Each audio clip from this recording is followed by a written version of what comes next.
Rubber baby buggy bumpers. Hello everyone, thanks for joining me on the legendary lightship. We're going to be doing some live tarot today. We're going to be talking to the people that come to hang out with us in the chat. More importantly, we're going to be doing some almonic readings. Welcome to all conscious photonic beings across the galaxy. Hello Balkus Miracle, welcome to the program. It is fully live, and guess what? You're the only one here, so it is your show. Go ahead and talk to me. You're coming in loud and clear. Abyssinian. I love that. It sounds like the name of a quartz crystal. Hi Desiree, welcome. Welcome everybody. Thanks for joining me here today. What do you guys want to do? Marble Crystallis, everyone. It's coming up fast. And you guys, I gotta say, I am absolutely in love with this waxing moon out in Gemini. I don't know what it is. Like, they call it the full cold moon, appropriately so for us in the northern hemisphere. It's not like a blue moon, it's not like a super moon, it's not like a blood red eclipse moon or anything. It's just a regular moon, but this thing looks polished to me. Like, when I look up at it, it looks scrubbed. Like, either the solar oh my goodness. The solar winds or something of that nature has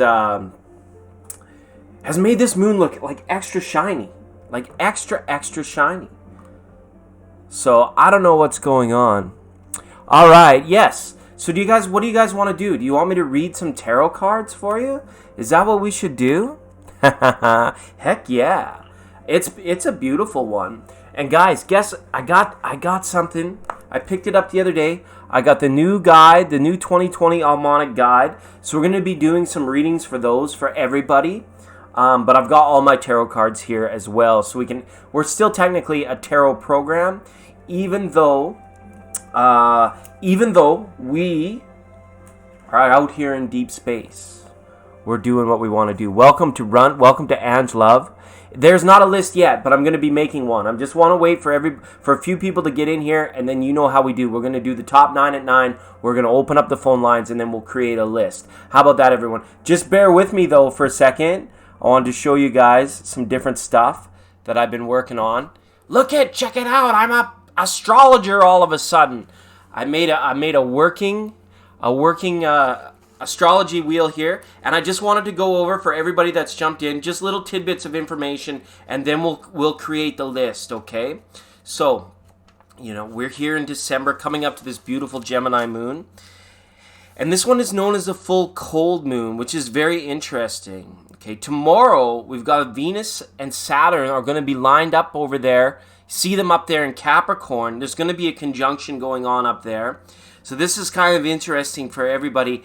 It's about, standing in your power and radiating beautiful light. This Saturn energy and this Sagittarius season, with everything just kind of being bumped over into Capricorn, this is a beautiful reflective time, kind of about portraying your inner light out into the world. And the more you can do that, whether if you're out crystallis shopping or if you're out just with family and stuff like that, this holiday season, no matter what you celebrate, Kwanzaa, Hanukkah, crystallis, doesn't matter. This is about being that true reflective energy, coming into stillness of mind, listening when your family members are thinking or speaking, and when other people, and so that you're not in that position where you get caught up in just thinking about what you're going to say next. Can you read that energy off other people when you're trying to convey a message to them, and you can just tell that all they're doing is they're just thinking about what they're going to say next. Energies like that are going to be thwarted because of all of these beautiful conjunctions. We have an eclipse coming up on Boxing Day of all things. So with that energy, this is going to be about remaining in full gratitude during and throughout these holiday seasons. A blessing not recognized is a blessing that is short-lived or may never come again. So always make sure you're practicing those aspects of appreciation and recognition, because it is a very reflective energy going on. winter solstice coming up on the 22nd. That's going to be very beautiful. You see this moon over here in Gemini, you guys? This is kind of acting like a big old rubber band. This is for spring-loaded energy is what I want to call it. So whatever you're working on, whatever you're like going towards and wanting to do for yourself, right now it's like pulling back on a big rubber band through this kind of this introspective time and this beautiful reflective moon that we have going on here. I don't know what about it, but I'm feeling hyped. Perhaps it's just because of the winter solstice for us in the northern hemisphere. It's like a very dark time. So to see this moon being as like polished and brushed up as it is kind of like a relief, a sight for sore eyes, okay? So that being said, let's get on to today's list. Let's do some tarot cards, because that's why you come, right? You don't come here for the shiny ambiance that I spend so much time working on rubber baby buggy bumpers, all right? It's okay. Everybody said hello to Baby Yoda, okay? All of that stuff going on. Hopefully you still got a foot in both worlds and you're having a good time to throw back and laugh at everything. All right. So the first 9 people to type in 99.9 are going to receive a reading today on this December 9th, 2019. It's going to be a new decade, everybody. Not just Happy New Year for you Gregorian fans out there. This is going to be a new decade, which is incredible. It's beautiful energy. So I was thinking what I wanted to do for people, because we're going to run a bit of a marathon program today. I want to do some readings later on where people are going to like put forward like a future goal that they have that we can read about, so we can use the 2020 vibe to kind of pin down some like yearly dates for people on their big life projects, their big life goals, things like that. We got Desiree in here first. Welcome, Desiree. 99.9 welcomes you. Runt, hello. As always, good to speak with you, Runt. Good to see you here in the classroom. I wanted to say classroom, but we're here on a spaceship. We're not in a classroom. You're here on the airways. Balkus and Star Power, I got you guys next. Balkus and Star Power, good to see you here, everyone. Thanks for coming in, supporting the channel. You know the drill, right? If you give it a thumbs up, the channel keeps growing and we get promoted and that sort of stuff. So, all right. We've only got 4 takers. That's fine. That's fine. I can work with that kind of energy. Yeah. It's a Monday afternoon, right? Hopefully you're all doing very well out there. All right. Desiree, why don't you get the party started? Oh, hi, Jasmine. It has been a while. 99.9. Let's get Jasmine in there as well. Hi, Jasmine. Desiree's going to get the party started. Oh, yeah. We're on the spaceship with the Iron Man. From the racks to stacks, it's the best on wax. How about another ancient astronaut program from the 99.9? This is Live Tarot. Hi, Chanel C. Good to see you all the way up there in Alaska. You know, I had my polar readings up there for everybody out the front of the ship. You guys can see that. The North Pole coming in at minus 27 degrees Celsius today. South Pole readings minus 26 degrees Celsius. It is only 12 days till solstice, and then another 3 more till the Crystallis. Hopefully you're all doing well. And the photon quality is excellent. I included photon quality because, whether you like it or not, you're a light being. Photons are the only particle that do not have an antiparticle. They simply are. They're just light. They call it the Jing. They call it great. They call it the eternal sovereign. It's just good stuff. Absolutely. All right. Okay, very lovely. Desiree, why don't you go ahead? You can post a question, or I can do some general messages for you. Whatever you would like to do today. And we can do it. Nobody's here to tell us that we can't. Remember that? Nobody is here to tell us that we can't do this stuff. Absolutely not. Okay? We will get things lit up here. 20 more sleeps until you're in Washington. Oh, wow. That's very cool. That is very cool. The district or the state? The district or the state? They get beautiful weather, winter weather. If you like the rain and you're not a big fan of the snow, the upper northwest is a beautiful place to be. It just rains a lot there. It's kind of gloomy, but at least you get to escape the hardcore cold. Yes. Love reading. Do you just want to know what's coming up in regards to love? I'll just pull some cards and see what I can see. All right.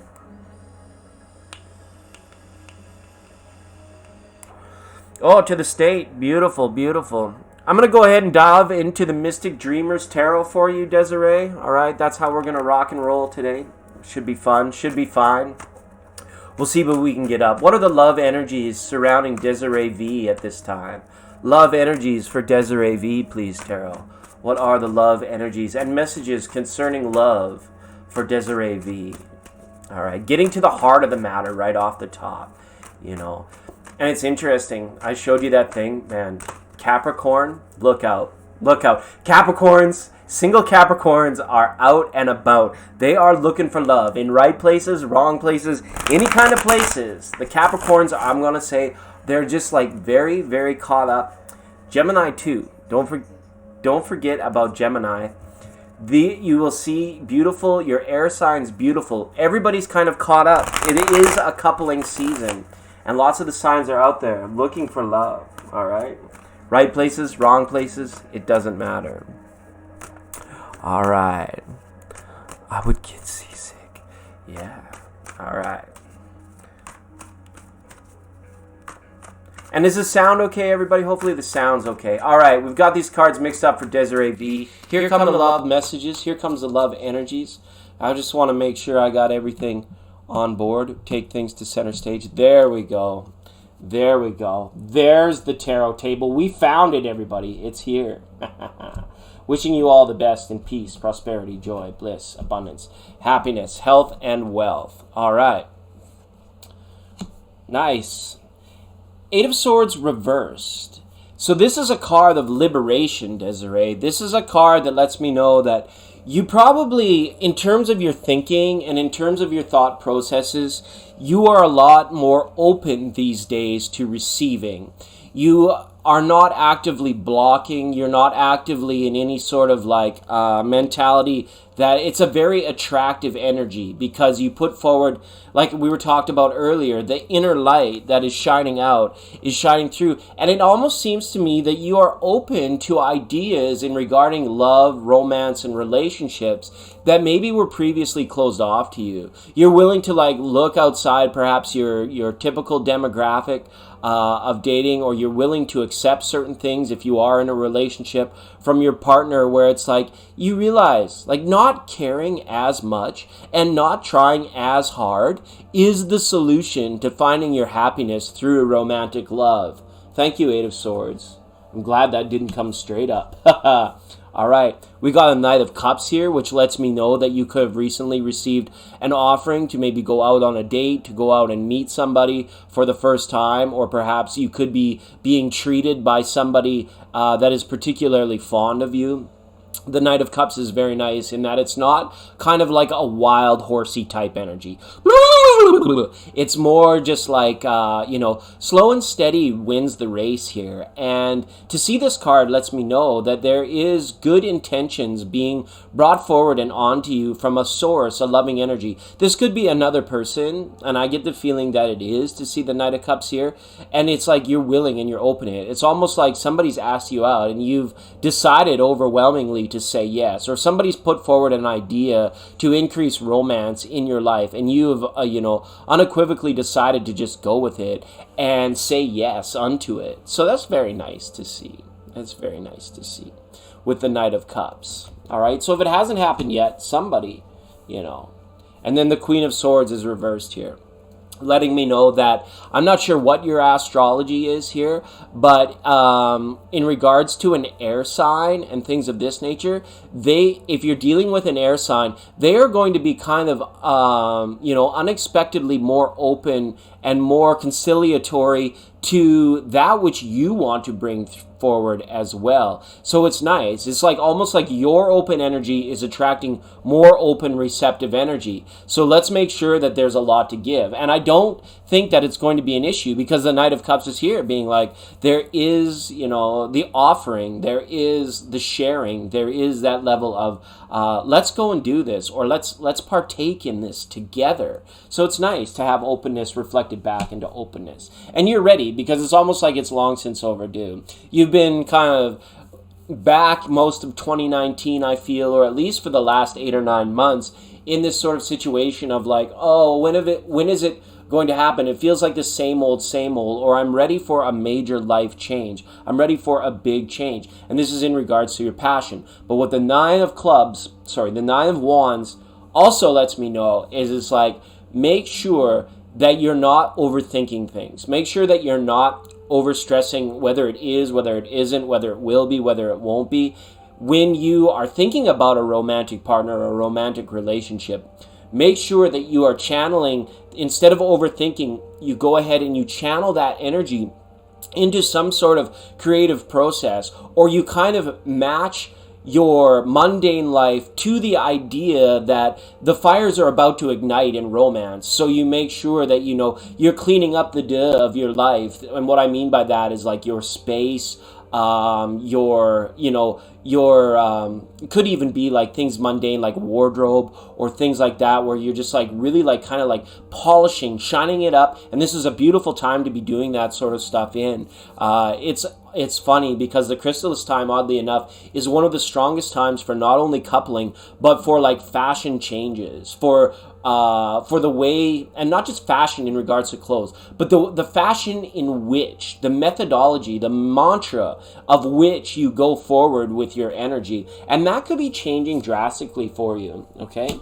Seven of Swords here as well.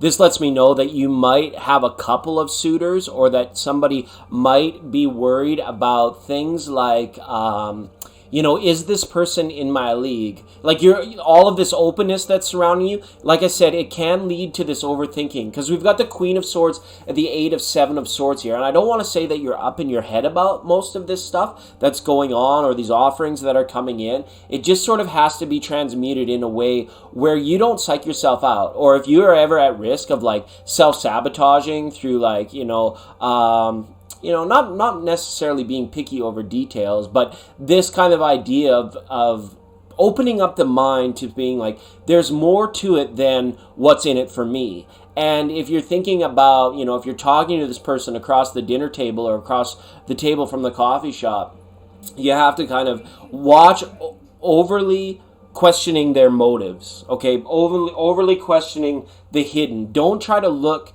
too much inside of the romantic partner's mind or the head. Don't try and like get a heads up or get out in front of them in terms of thinking, well, what if he's just a player? What if? This Seven of Swords is all these what ifs. And I have a feeling that if we're looking, we have to make sure that we don't self-sabotage in regards to these things. And look, very nice. New union. So to have this come out at the very end of your reading, to have the New Union card there, it looks as though a romantic interest is coming in, and this could lead to sealing the deal or a new avenue or the beginning of something great. But don't get caught up in the thinking about not only just the past, and about their motives. Why did they want to be in a relationship? Because of the openness, the reflective nature of what we've talked about and where you're at. It almost seems as though, when the person is coming into your life, when that person is coming in, they are kind of on the same Nine of Wands path, I feel, that you are, in regards to they've spent most of 2019 or even a little bit longer just kind of being like, well, I'm waiting for it to happen. It's okay. It'll happen when it happens. And then all of a sudden, through divine timing, we see this new union here, or this ace being here, in the start of something new. But we have to watch, because we have the dirty tens that can come in here, the Ten of Swords and the Ten of Wands, and that stuff the deeper healing cycles and the kind of the bitter closing of chapters. These cards are letting me know you can skip all that as long as you remember to just enjoy this person, have fun with it on the mundane surface end of things. Don't get into over questioning, putting labels on any kind of relationship, or is it not a relationship? Is it that or not that? And then everything has a chance to sort of skip out, and all of a sudden, bang, it's like it begins anew for you. And it's really nice energy to see there, Desiree. I really like it. Okay? So yeah, that's where I have you. Thank you for putting in the 99.9. All right. Okay, 1, 2, 3, 4, 5. We've got four more that we can put in there. All right. I see Saruchi. Hi, Ruchi. Good to see you here today. I'm gonna put Saruchi's name down. Bonita and Lita. Okay. And anybody else that types in 99.9 right now that hasn't received a reading, you will receive yours, and then that's where we're going to leave the first portion of the show as far as lists go, okay? New Life. I love it. I love your username, New Life. Life is life. Ba-na-na-na-na-na-na. Life is life. Welcome. So Desiree, hopefully that resonated for you. I see this person coming in is potentially an air sign, okay?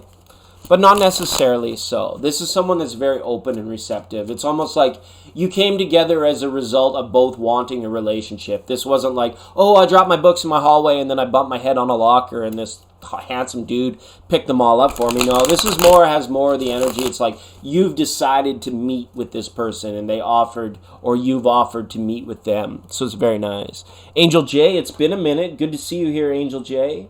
Welcome to the program. I've got Angel J's name on the list. All right. I want to give a shout out to Runt. Hello, Runt. Thanks for being here and thanks for supporting the channel as much as you do. Everybody, just simply by viewing and hitting a thumbs up, I appreciate the support, and that's all I ask for these readings is simply just a thumbs up. It keeps the channel like kind of like glowing and strong, as it were. Okay? All right. Ba-na-na-na-na-na-na. Life is life. Dun-dun-dun-na-na-na-na. Life is life. All right. I hope it snows here. It's crystallis. You're not wrong. It is crystallis.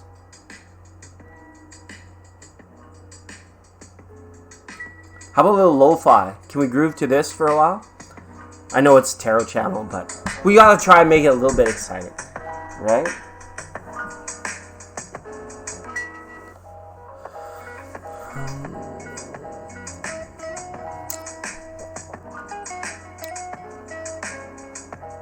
Runt, why don't you go ahead and pose your question?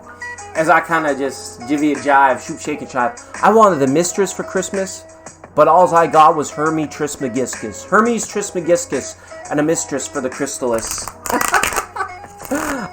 For all you chemical alchemy students out there, you should know Hermes Trismegistus.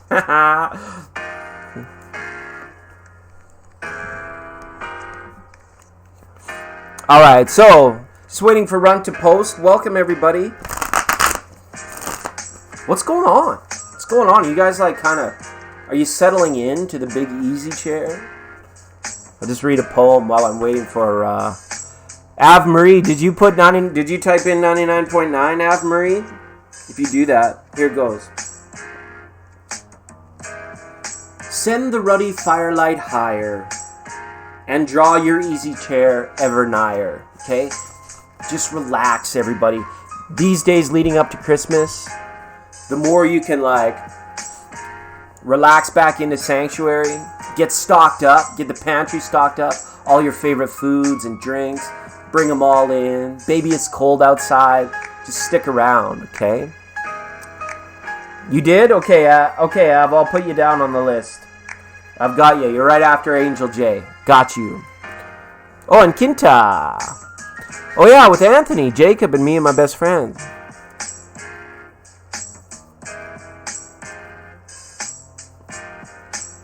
Right on. And did we ever find out who hacked the email, Kinta? Did we ever find out who hacked the email? General messages for Runt. Okay, absolutely. Absolutely. That's what we'll do next. What are the general messages for Runt, please? General messages for Runt. Everybody, Runt is an amazing member of our community, and we're looking for an update. Runt, are you going to be beginning the Tarot Channel? Or where are you at with sharing your gift with us?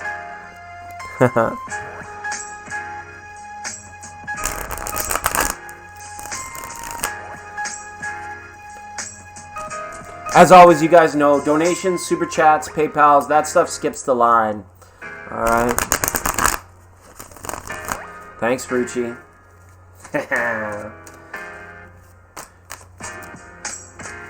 General messages for Runt, please. General messages. And if you wake up later, hey, Ave Marie, we might still be on when you wake up in the morning, because we're doing a bit of a marathon today.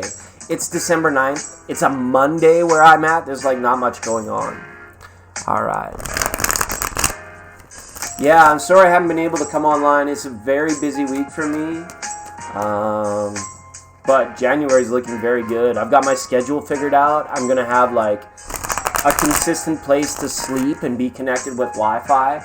So hopefully in January you guys will see me on a lot more often.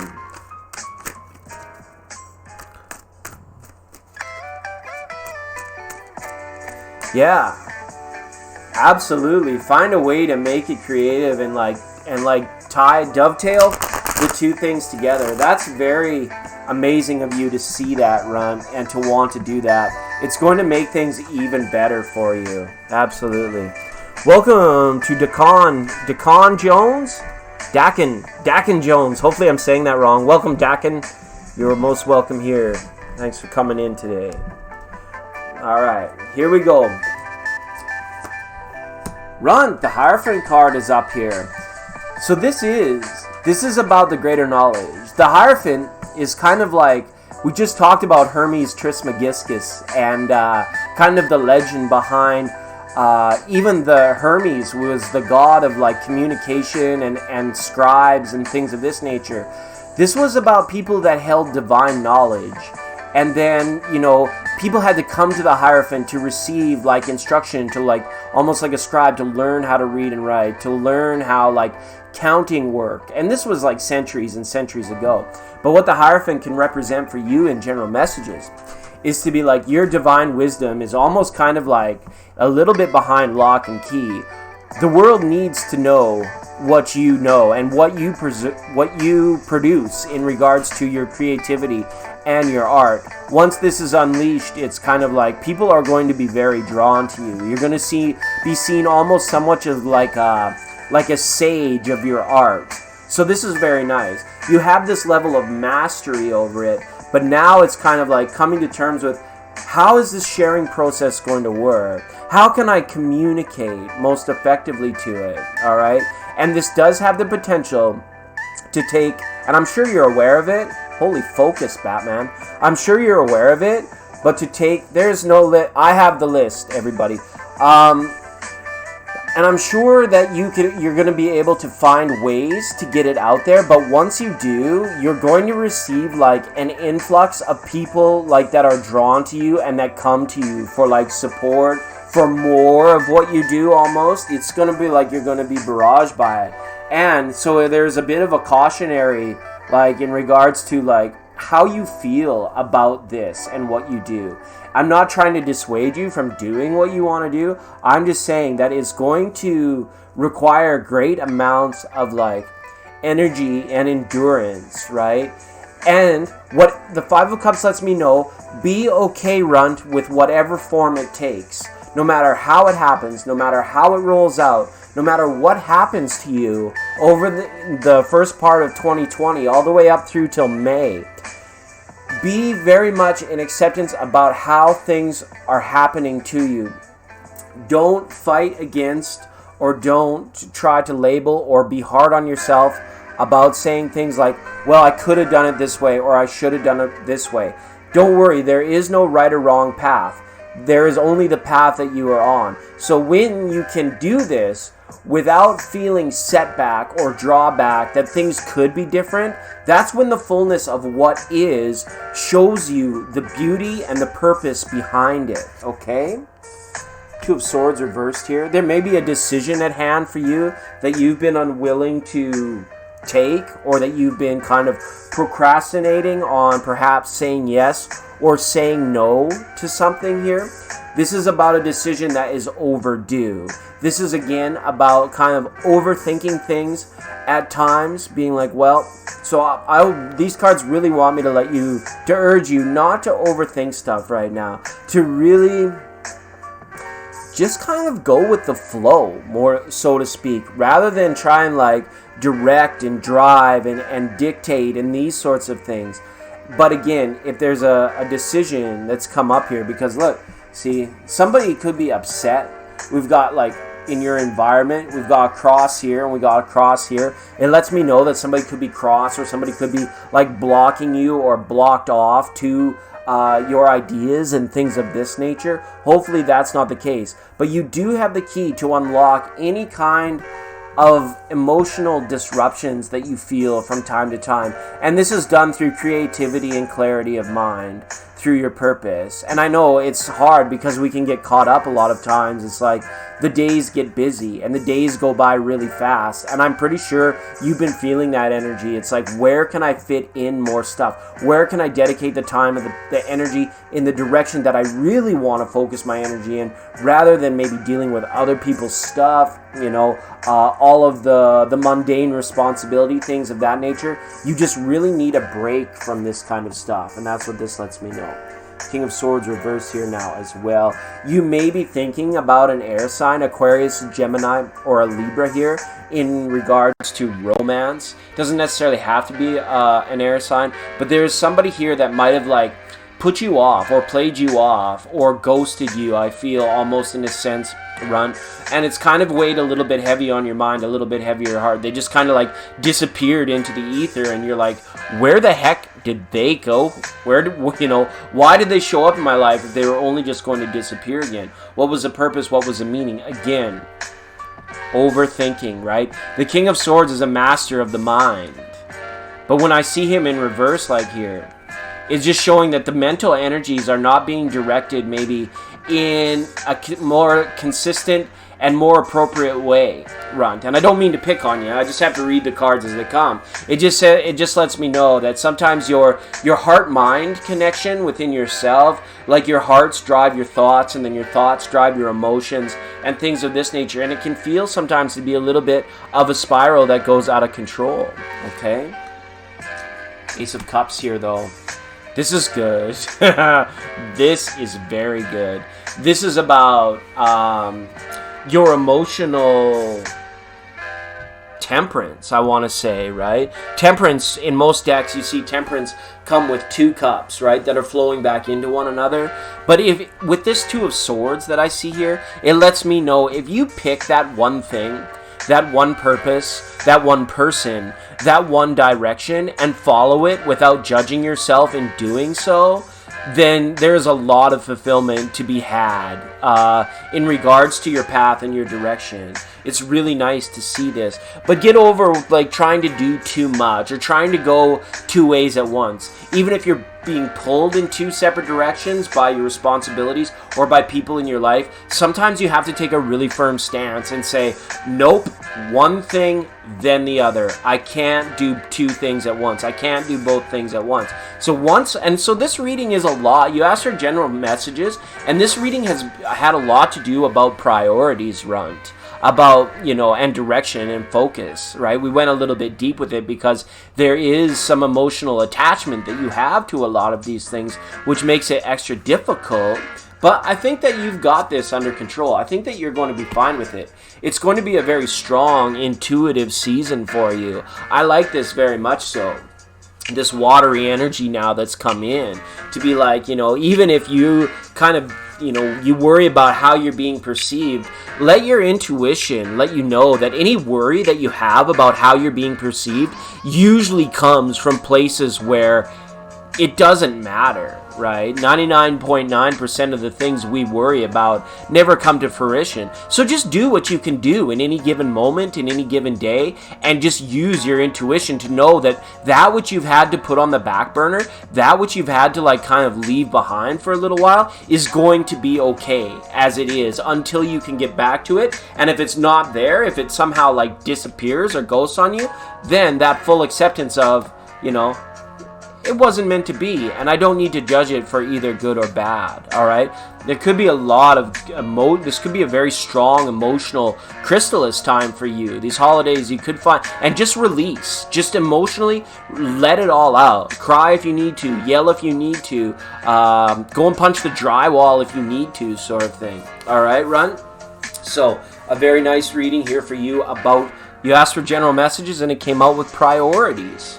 Priorities, priorities, priorities.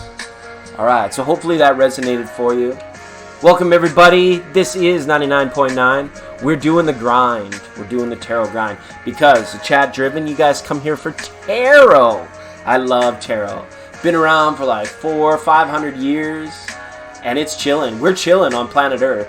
Best coffee this side of Sagittarius A. The interstellar light ships come from all across the galaxy for our coffee. And I'm glad that they do, because sometimes they come in and they give us presents. Not presents like under the tree presents. Presents as in presents, as is like, wow, you're here! Remember, presents is the ultimate present. So whenever you are, whatever you're doing, family, friends, celebrating, partying, be most present. Be there in fullness. And that's the greatest gift that you can give to the world over the next little while. Okay? As always. You're really shocked that my dream communicated the same message. You didn't pay much attention to your dream. Runt. You gotta pay attention to those dreams. The dreams are like, they're like your connection. They're like, when I told you all, you're all very conscious photonic beings. You're beings of light, whether you like it or not. And that thing about destiny and path, these dreams are key and pivotal in this day and age. You need to be present there as well. And I know it's like, oh, Runt was late for dream class again. No, you weren't late, but you gotta pay attention when you're there. Whether it's dream journaling, writing it down, and this goes for everybody. I would encourage everybody to do this. It can be so important when it comes to be like hype intuition and propelling your gifts and making sense out of shit that doesn't normally make sense. You can do it. I believe in each and every one of you. Okay, to all the new people coming in, we're doing a bit of a marathon program today because we're out here. I'm on the spaceship anyways. It's not like I can go anywhere. It's like minus, I don't know, 15 Celsius or something right now. So I'm here today. If you didn't get on the first list, remember, your dog and your cat love you. Do what you gotta do. Go for a walk in a winter wonderland, okay? And come back and check in with us because we're going to get around to everybody eventually. So, and I've got the list. Anybody posting lists, thank you. I appreciate the effort, but I've got the list, all right? That's how I roll. All right. So Balkis is up next. I want to check in with Balkis. I believe you're new here, Balkis. Am I right? Am I wrong? All right. And if you really need to know, it goes like this. Balkis, Star Power, Jasmine, Saruchi, Bonita, New Life, Angel J, and Ave Marie. Okay? Alright, so Mercedes and Kinta, just if you can today, come back in a little while, and we'll make sure, don't worry, I got a good brainiac. I can remember that you guys were here, and we can do another Top 9 at 9, okay? Alright. Is someone coming towards me this December? You're an Aquarius. Balkis, this is interesting. I talked about a little bit early about Capricorns really being caught up in this coupling season. And oddly enough, our single Aquarian friends are coming out of the woodwork. Aquarians, like, it's beautiful because sometimes with Aquarius it feels like all or nothing. All or not. I'm in. I want love. Or it's like, okay, well, love is not a priority, and I'm doing my thing. But right now we're seeing a lot of Aquarians coming out of the woodwork looking for love, and that's just fine. That's awesome, because you Aquarians, you're so emotionally and physically attractive, generally speaking, right, from general astrology. You guys and are very talented. Aquarians generally are very good at whatever they set their mind to, and love and relationships being no exception at that, you know. I've seen some beautiful dynamics in Aquarians that are involved with other Aquarians. Somebody born near your same. There's good compatibility there.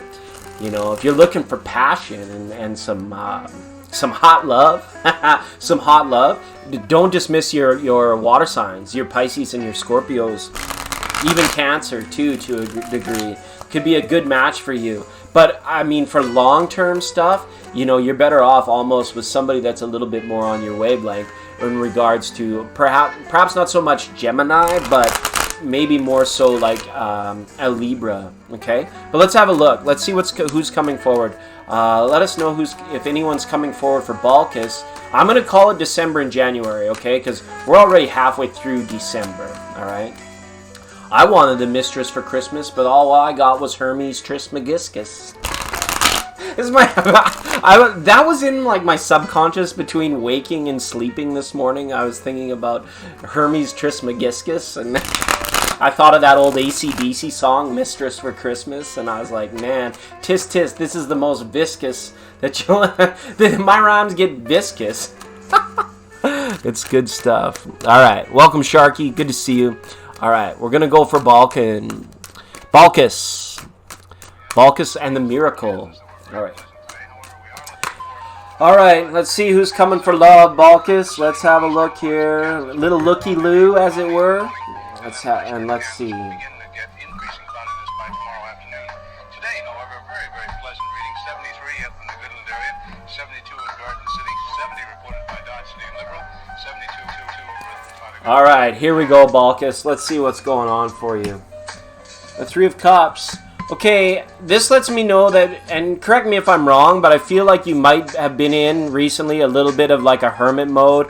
I don't know how outwardly social you've been over the last little while, like in terms of like going out, meeting people, spending time with friends, socializing on these deeper levels. But the Three of Cups reverse, it almost kind of has me feeling like, you know, maybe you're just feeling a little bit lonely right now. Okay, we've got another 3 reversed here as well. So these cards let me know it's just like nothing's going to arrive on your doorstep like skip the dishes or dominoes. It's not just going to go, and I have to tell you this, and I don't mean to do it to pick on you, even though I know you know better, Balkus. The door's not going to go ding dong and there's the lover right here. The reversal on these 3s are mostly about your work as a conscious co-creator in order to make it happen. Perhaps the reason that you haven't had like a meaningful lover in your life and things of this nature is because you haven't met the energy halfway. There's been more about kind of like, this is going to happen to me. I am going to be the recipient. I am on the receiving end of this, where it's like these cards are saying you need to make this kind of stuff happen in your life. So to be honest with you, this is a no for me. I'm not seeing anybody showing up on your doorstep until you are at a place where you've kind of already started on the right steps, Balkus. It's not like you get caught up in lack mentality about being like, oh, poor me, I don't have it, I want it. That's, you kind of got to get out of that sort of line of thinking to be more so of like, I need to become a beacon. I need to attract this energy in. And what this lets me know is that maybe you haven't been putting in as much work as towards being as shining as bright and as consciously co-creating a meaningful relationship in your life. So to be honest, I don't see this just kind of coming in like skip the dishes or Domino's delivery, right? And you stand alone. You're very beautiful, Balkus, right? Like we just said, Aquarian is very talented, very good stuff. But it's, these cards are saying that you've got to put in a certain level of work. You have to, like, I feel like your self-care is there, but it's almost, and Aquarius probably is not going to like hearing this as much, but what's waiting for you is going to be so profound and so impactful in your life, but it's not going to arrive into your life until you're ready for it. And what these cards are saying with these reversals on these 5s and these 3s is like, this is being held back from you. Source is holding back a meaningful lover in your life until your energy is actually able and prepared and ready to receive it, okay? And I could give you a million coaching advices and things and tell you what to do as to how to do that for yourself, but that's not my place. That's not for me to say for you about this, okay? It's just letting me know it's like you've been in receptive mode waiting for it to happen to you, and it's asking you to amplify your vibration, your frequency, your energy in terms of going out and being in places and making it known that, you know, you're the one. Like, I don't know if this means like joining eHarmony or maybe going down to the art gallery in a nice, beautiful, fancy dress and becoming a little bit more flirtatious, but I don't see anybody showing up on the doorstep, okay? All right, Balkus, thanks so much for the question. Tough cards, tough reading. I want you to hang in there. Don't give up. I'm not saying give up hope. I'm saying work on your energy, work on your frequency, work on your vibration, whether it's through meditation, whether it's through what you do in the waking world. Just get out there, put yourself out there, and, you know, don't let your happiness hinge on the, you have to remain, you have to be in love with or without romance, if that makes sense. Hopefully that makes sense to you. Okay? All right. You can. Donations, super chats, PayPals, all that skips the reading. I have the list. Okay, there's 6 more people on it. Then I'm going to do another list. Don't worry, everybody. Don't get your panties in a bunch. You can bunch them up, throw them in the laundry basket. Just kick your knickers off. Flow around the house. Enjoy it. Enjoy it. And we'll get around to everybody eventually. Okay? You can skip the line, but you can't skip the dishes. Okay? It's unfortunate. Like, we live in this world nowadays where it's like everything is like, it happens at the push of a button. Realistically, you want a pizza, you order a pizza. You want a new motor scooter, you get one from Amazon. You want a lover, you go on eHarmony, and then it just shows up. All of a sudden it's on your phone or it's at your doorstep. But the energies don't necessarily work this way, because we can become very relaxed into this kind of, and it's a bit generational, but it is cultural of our society right now, that everything is available over a push of a button, except that one thing that everybody wants most. Good loving, right? Good loving, you gotta let it be known to the universe. This, you gotta kind of go about this the old-fashioned way, All right. Okay. So unfortunately, Balkis, I got a no on that one. I want to talk to Star Power. Star Power here, let me know. If you're still in the room, if you're still in the chat, let me know. If I haven't mentioned your name yet on a list or anything like that, just we got about 4 or 5 more readings, and then we're going to be reopening the list, okay? Bella. Isn't that funny? Mine get that way too. I'm just like, oh my goodness. I'm kind of, the reason why I'm doing a marathon and I'm not going too far today is because I strained my ACL somehow. Spiritual people shouldn't play sport. Actually, spiritual people should play sports. Because when spiritual people play sports, even though sometimes they hurt themselves, you can play sports without worrying about whether or not you're going to win or lose. And it brings a nice balance to everybody else playing sports. All right. Welcome, Star Power. Go ahead and post. And we'll get a reading for you.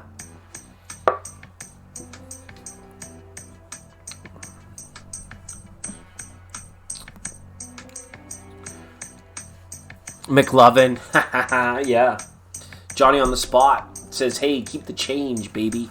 It is 99.9, as always, brought to you by the good people. We haven't even mentioned our sponsors yet. The good people at the Real Thank You Water, reminding you that if you're feeling lonely, if you're feeling blue, all you gotta do is drink the water and say thank you. Okay? It's good stuff. Drink water. It's life-giving. Okay? You can't live without it. You're mostly it. You are mostly the thank you water. So it's like, thank yourself. Give yourself a pat on the back when you need to. Stand up.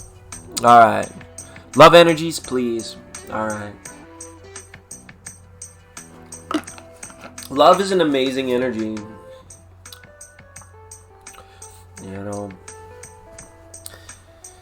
And there's a lot of thoughts about this love, right? Wow. We'll take it as philosophy light, just for a minute here from my innate.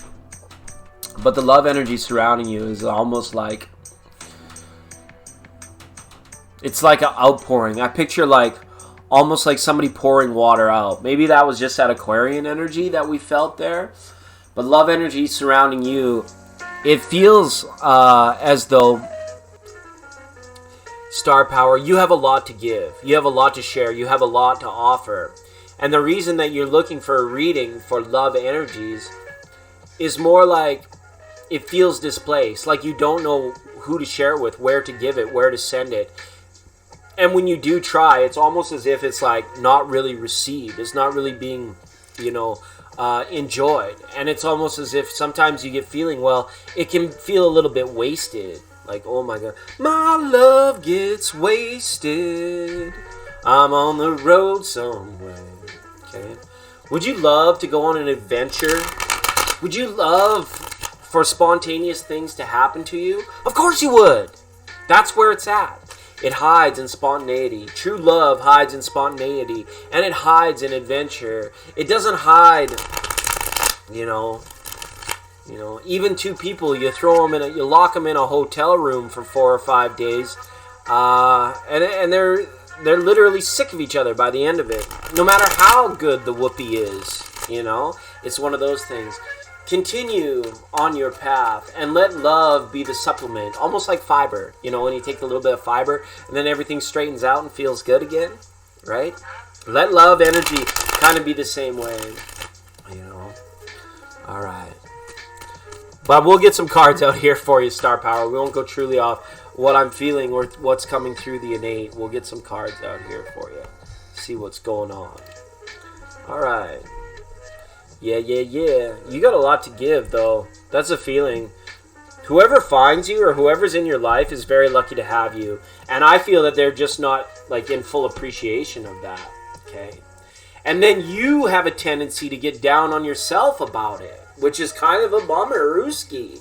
I don't want you to be down on yourself this Christmas, Star Power. Not just you, but everybody. Don't allow levels of dismissal, resignment, and depression enter in because simply you just don't have what you want. Okay, it's like a kid at Christmas that wanted the super powerful pellet gun, but mom and dad were afraid that he was going to shoot his eye out. Remember that story? So then he got all these other wonderful gifts, but he didn't get the BB gun. So he was butthurt. And he was so focused on not having that one thing that he wanted that he failed to appreciate all of the things that were actually there, all that he'd been blessed with, all that he was gifted with.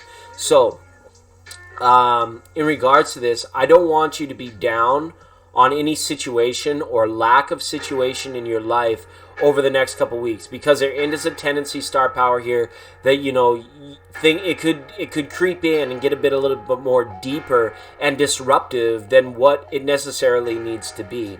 All right, with the Princess of Wands here, it's almost as if as a result of your trying and your attempts, and the fact that you have so much to give but it's not being recognized, this gets you feeling a lack of esteem and not knowingness or confused about what to do or how you could fix it or how you can change it and these sorts of things. But what really the focus I feel needs to be, hi Small Wildflowers, what the focus I feel really needs to be is for you to direct all of that energy instead of displacing it. It needs to be directed in terms of a creative project. Okay? Absolutely. Because here it is. We talked about it, being locked in sanctuary for 4 or 5 days. This lets me know that, you're pretty advanced, I feel, at being able to, calm your mind and not getting too wrapped up in your own thoughts, which is very nice. And there is somebody here that, thinks of you. This could have been a lover that you had, but you don't see very often. As well, could be somebody that I almost even want to say that you met them on a rebound, or the timing wasn't right for one of you, and then you got together and then you went your separate ways, and this person is kind of takes the forefront in your mind sometimes, or vice versa. You often occupy his thoughts, but he's not really not really willing to come forward or come together. There could be something that he just does not get or does not understand. All right, there's that 3 of Cups reversed here again. So we talked about this crystallis season about stocking up the pantry, let it snow outside and stay warm and cozy by the fireplace. But I would really encourage you, Star Power, if you do have the opportunity to go out, to party, to celebrate, things of this nature, that you jump on it. This social time that's going on in terms of being able to avoid, getting down on yourself about anything, you can easily transmute that energy by actually putting yourself into a little bit of party mode, okay? Or a little bit of let's go out and let's shake a tail feather, shake your booty, right? You want to do that. Because it's almost as though, with everything that's going on for you, yikes, Cards keep getting worse here in this situation. Hard cards. You have to stand your ground, and you have to accept that things are the way they are right now. Because when you have so much to give and there's nowhere to put it, when there's no one to receive it, it can be very, very difficult. And I want to give you a big hug, Star Power, because this is very tough. It's almost as if Source has played like a terrible prank on you and has sort of somewhat alienated you from like cultural togetherness or cultural understanding. And it's probably because you are a very advanced spiritual person, and it can be very difficult to even feel comfortable in social situations where people do not share a similar wavelength. It's like you watch these people hitting themselves in the head with a hammer about the useless crap that they talk about and put forward, and you're like, is there anybody out there that is able to match my energy, or able to meet me halfway, or able to at least understand and move forward to me? So this is like setting you up 2020 for more like a complete life rearrangement, Star Power, right? You need this adventure. You need this spontaneity. And without it, things are not going to change. Things are not going to improve. I mean, these cards are tough. We got like 4 cups that are completely upside down here. The damn 7 of Wands here saying that, maybe even you've been beating your head against a locker for a little bit for a while. Or perhaps you have this one particular creative idea and maybe, I don't know, I don't feel as though you're the reason that you've alienated or felt a little bit alienated from loving energy or from romance. When you guys say love, I go to romance, okay? Because love is around us all the time. Self-love is always a well that you can draw upon. It's the creative spark. So when you guys say love readings, I go to immediate to romance. And when I see like sometimes like a lack thereof, this is more like, it's very tough. While you're becoming, think about it this way. When you're becoming the best version of yourself, relationships become very hard to find, maintain, and sustain, because normally becoming the best version of yourself does not involve you giving your emotional and spiritual power to another that you're sharing with, okay?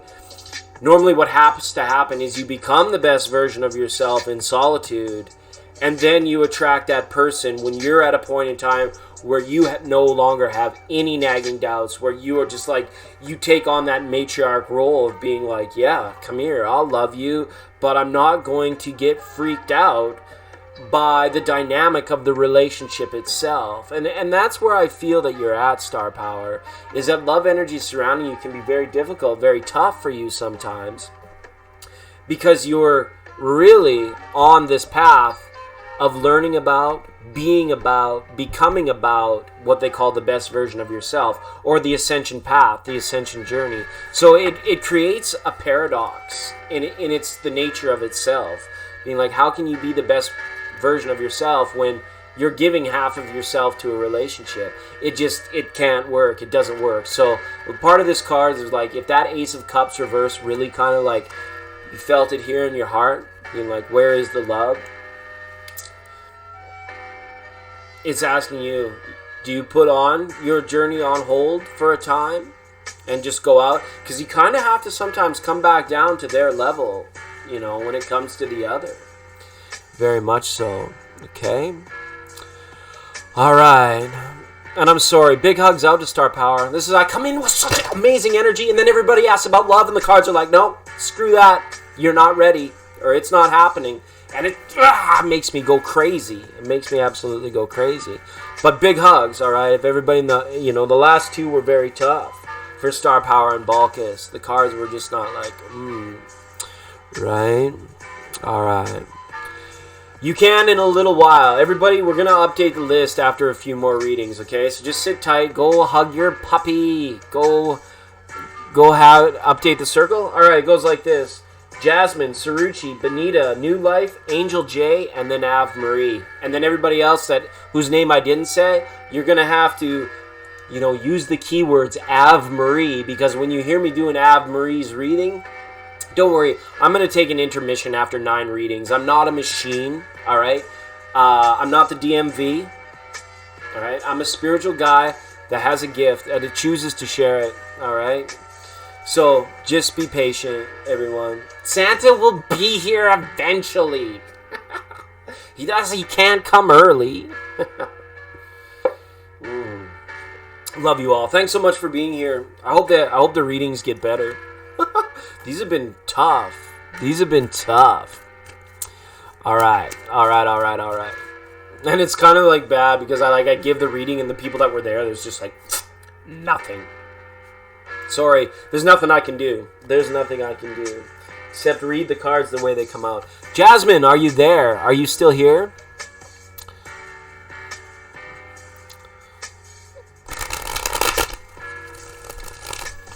All right, everyone. I feel like I just got to take a deep breath here. Wow. Source has been heavy-handed with some of you ladies. It's really been like, and that's tough. It's like a friggin' pinball. Did you guys see this? I'll show you this. Look at all these planets in Capricorn. It's like a damn pinball machine over there. It's going to be very tough for you to extract, especially with Venus being there, right? And Saturn, that conjunction that's going on there. It's like you want it, you can see it, you see what other people, and when they've got it, but you can't have it. Not now, not until, not yet. Coal, just lumps of coal and everybody's stalking. Yeah, exactly. All right. Jasmina. Capricorn, Gemini, Cancer Moon. Oh, you're a cusper. Okay, Gemini cuspers. Okay. A general plea of love, work, financial, spiritual growth. We are all connected. So very true. So very, very true, Jasmine. All right, let's do this. All right. And if you got a lot of love to share, if you got a lot of love to share, pour your heart into the things that make you happy. Okay? I'll repeat that. You guys, pour your heart into the things that make you happy.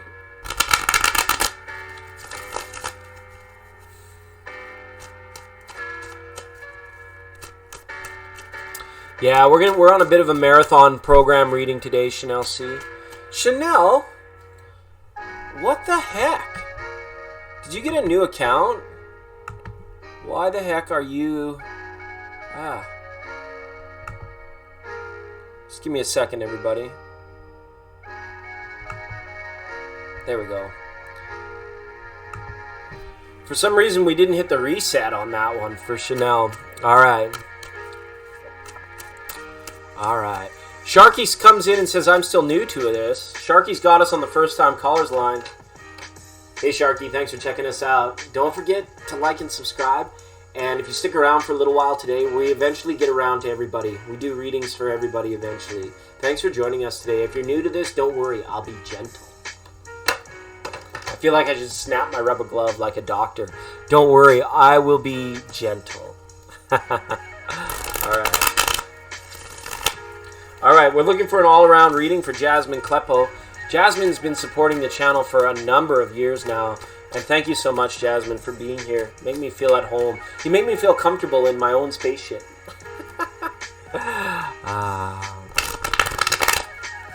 Yeah, absolutely. Keep your tiki torch. When we reset everybody, Chanel, I think I maybe just missed you. Sorry about that. General meetings and readings. You got a meeting coming up? Could be something important surrounding a meeting for you, Jasmine. That's just what I'm getting in through. And this is like, it feels like a work meeting, like board of directors, or sitting on like some sort of information panel where your input is going to be valued. Okay, that's just in from Innate. But I'll go ahead and cut your cards and see what we can see, Jasmine. I got them well shuffled. We'll just cut them up for you. Wishing everybody in the chat the best in all things. Peace, prosperity, joy, bliss, abundance, happiness, health, and wealth, everybody. All right. We got 5 of Wands in reverse here. This lets me know that any situations that we're surrounded in competition or trying to get ahead, usually on the job front, when we see Wands, is usually about things happening on the job, like on the career front. And with it being in reverse like that, it's actually very good. I'm just going to throw a little bit more light onto her situation, if that's all right with everybody. It usually lets you know there should be some smooth sailing coming up for you in regards to work and career life. Somebody that you may have had an impasse with will be stepping to the side, or will be resigning, or will be conceding a position of power. All right, and it's almost like you're going to get a bit of a free pass somehow. Like somebody's going to step aside, and then you're going to be gifted or granted with the responsibility or the opportunity or something of that nature in regards to your work life. Eight of Swords reverse here now, and it's going to be quite liberating. 2020 is going to have a feeling of freedom for you in all aspects of your life. I really like this energy for you, Jasmine. It's almost like you're going about, like once we get into Cap season and Aquarius season, about like a lighthearted flow, a more carefree flow, right? There's that book that guy wrote. It was called The Subtle Art of Not Giving a Rat's Fat Ass. And that's kind of where I just have you, that you're just like, you know what, it doesn't matter to me, you know, all of this seriousness. And it usually happens to people around the age of, you know, and I'm not saying anything about your age, but around 40, people start to wake up and realize, all right, I've done it now, I've had a career, I've been married, maybe once, maybe twice, I've had a couple kids, I've been hired, I've been fired, I've been promoted, I've been demoted. I have had the whole gamut of experiences. So now there's this like letting go, or this relinquishing of the level of seriousness. It doesn't necessarily mean that life gets easier, but what it means is it actually gets more challenging. But what it means is you begin to recede from the seriousness of being in the matrix part of life or the world, and you go to a place of deepening self-understanding, which makes life outside get very much easier, but yet you can sometimes have the position to become very critical of self. So hopefully, when we see this Eight of Swords, you are coming into this liberation like very strongly, very freeing. Like hopefully you're in a situation where, you know, nobody is coming around and disrupting you or disturbing you like they have in the past. And that could be a particular person. It could be a Scorpio. This could be the ending of a chapter in your life with a Scorpio. And again, death reversed is life, okay? This is about life. This is about new life. This is about creating a new life, starting a new life even. So whatever this is, you may be even deciding to get yourself out of the current professional situation that you're in and put some momentum behind like doing your thing in a more lighthearted approach, in a more lighthearted way, almost in a different city or in a different part of the world. I don't necessarily see you moving, but you have been looking at the horizon quite closely as of late and being like, I wonder what's on the other side of the mountain. I wonder what's on the other side of the hill. And once you get to this point where you're like done, kind of, and you're feeling good about how much you've worked on self, I get a feeling one day you're just gonna up and bolster. You're gonna bolt, and it's not like it's not like you're getting torn down to be built back up again. It's almost as like we talked about, like it's more like slingshot energy. You're building up a lot of like kinetic energy, kinetic vibration, being like ready to slingshot, like ready to be like boosted or propelled forward into the future. So it's really interesting energy to see here for you. Like 2020 is going to be a big year for you, and it's about moving forward. It's about like self-promotion. You're going to be absolutely out of hermit mode. You're going to be a little bit restless. Hopefully restless is probably the wrong word. You're going to be very vibrant. You're going to be feeling like a lot of good energy, like doing stuff with your energy, whether you've like kind of recently decided to like take better care of like physical regiments, like exercises and like eating your veggies, all that stuff. Eat your vegetables, go to bed early, whatever it is. You're doing things that are promoting well-being in the physical realm of things as well. Now, with the Hermit reversed here, it says to me you could also be doing a little bit more work on the research end of things in regards to depth of knowingness or depth of understanding about that which you have like an idea about a goal, but you haven't really researched yet sort of the techniques or the methodologies about getting from point A to point B, and you're going to be giving that a lot of credence, a lot of your time coming up here. All right, and a Ten of Pentacles reversed here as well. All right, so there could be like a platonic separation that has you, you feel like you should give some attention maybe back to, it could be a family member, it could be an old friend or something of this nature. When the Ten of Pentacles comes out, it doesn't really play around. But look at this, we're dealing with all reversed energies. I want to let you know, remember, Jasmine, you don't owe anybody anything, okay? You don't owe anybody anything.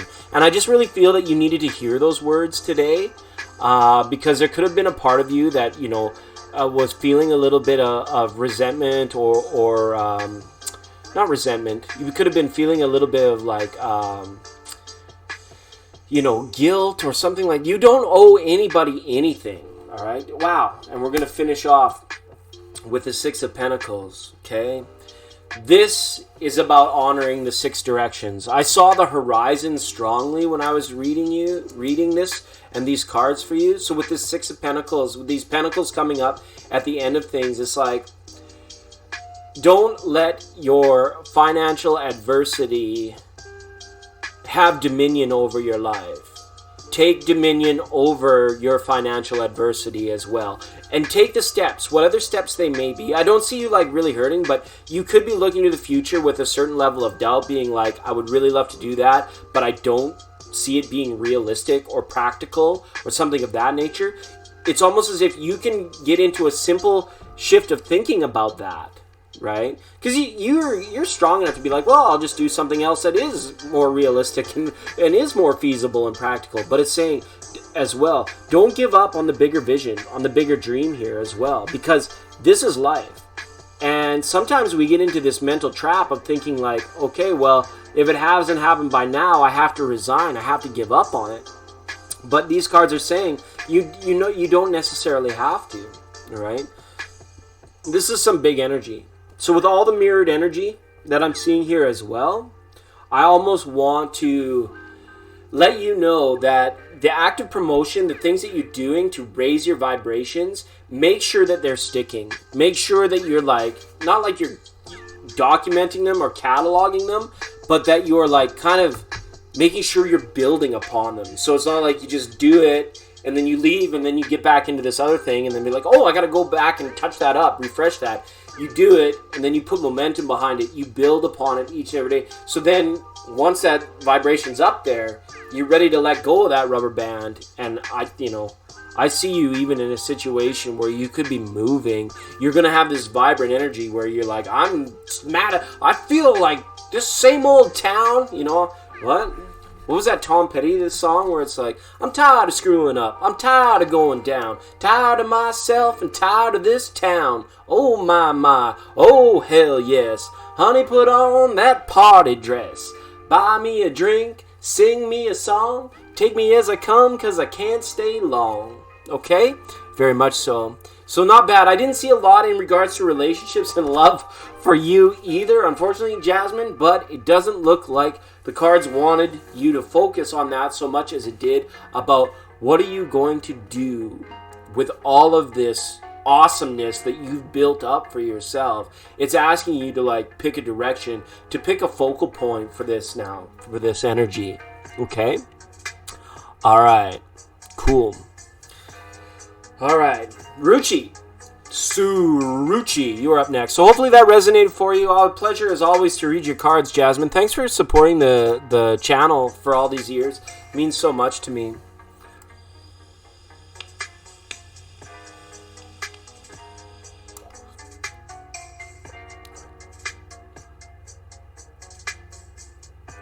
Has to come back at 9. Or just get back when we're done. Because it could be like 9 o'clock for you. It could be 7 o'clock for you. It could be ding dong o'clock. Time.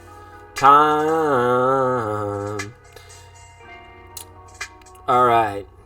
Small Wildflowers is here. It's good to see you, Small Wildflowers. Thanks so much for checking in with us. Yeah, you don't have to check back in at 9. Just check back in, because after I'm done with the list, and Kint has actually got it pretty bang on. It is the list that I have. Once I'm done that, I'm going to take a short pause, because I strained my ACL. My ankle's all mangled. I'm trying to rest it and relax it and stretch it. I can barely walk right now, so I'm not going too far today. And we're running a bit of a marathon program so that everybody can get a little bit of a Christmas reading, Crystallis reading about Q, about tarot. Is it just intuition? Tarot is a tool. Tarot can't hurt you unless you take it and bang yourself in the head with it. Which I do see a lot of people on YouTube doing that with tarot. No. If you are... How can I put this? I'm just kind of because I got to shut the stream off for a minute. And hugs and kisses to you as well, Jasmine. Thanks so much. You have to be of sound mind, and you need empathy and intuition in order to use tarot properly. If you don't have those things, and you just start you can't really become possessed. That's more like people that open themselves to Ouija boards and mediumship to talk to the dead and stuff. And that's not really my gig. That's not my spiel. But tarot itself is more like a computer. It can't hurt you. But what can hurt you is if, you start spewing stuff with this level of fatalism to it, like people are fated to this or they're fated to that. Well, then you can incur a lot of adversity in your own personal waking life. But here on this channel, on the 99.9, we don't really believe, don't ever feel fated. You have the blessing of spirit, you have the blessing of your free will. And tarot is we use it much more like a bit of a talisman, shine the light on this or shine the light on that, or help the intuitive message guide the person on the other end so that they hear things, they hear words from a different perspective, and the cards that come up for them are what's meant in any given moment in space and time. I don't even know if I'm explaining that very good, but hopefully that answers your question. Saruchi, did you post and I missed it? If that happened, I'm sorry. What you think about, you bring about. That's right. Keep the vibration good. Keep it high. Keep it resonant. Keep it fly, as it were. All right. Saruchi, I need you to post your question again for me, please. I'm a dingus.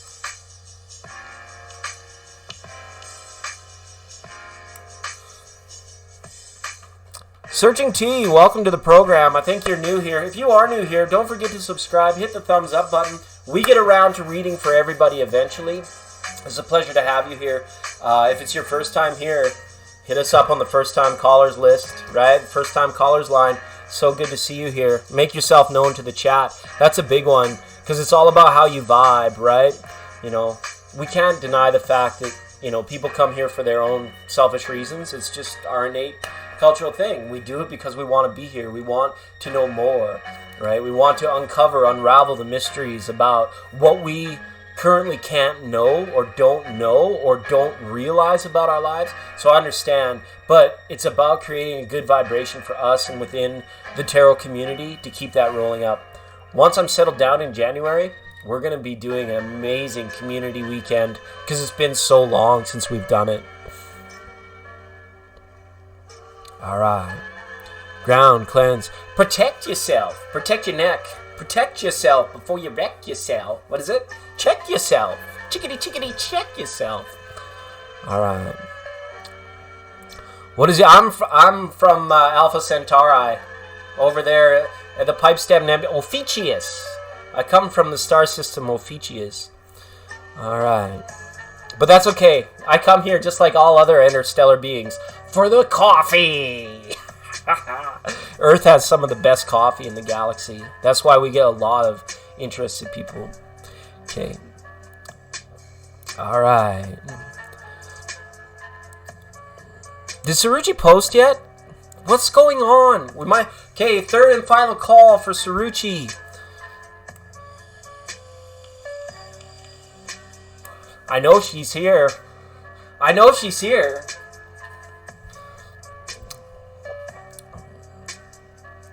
When will be the next live? I don't really know. I don't really post my lives or I don't schedule them. It just puts too much pressure on me because if I'm all set up and ready to go, but if there's like I'm feeling like a low vibration or I need to do inner work, then I can't come on. I've made that mistake before, and many of you have all witnessed that. You posted twice? Well, Saruchi, why am I not seeing your posts? Are you putting in bad words in your question? Post one more time. One more time. Maybe the chat's just going a little bit too fast. Or I'm reading other people's posts. I'm sorry, Saruchi. That's my fault. Alright. Old Krampus and Frosty the Snowman and Randolph the Brang-Nose Bringer hopefully brings you lots of Christmas Crystallis love and joy. Are you not afraid of smoking this kind of cigarette? I'm not afraid of anything. Well, sometimes if I go out and have a big meal and I'm like, sometimes I'm afraid of not being able to make it outside in time to deflate. That I have a huge fear of that I'm just going to let one rip at the dinner table. So just be careful when you're filling your face with turkey. Okay? You turkeys. All right. No, fear and hope. They're like what do they call it? Integers. They cancel themselves out. All right. General for 2020, please. 2020 is a big year for me. Yes, it is. General messages for Saruchi. Okay. That's all I had to say. That's all I had to say. Here comes General Hand Grenade. Riding in a motorcade, eating toast and marmalade, and getting stecky hands.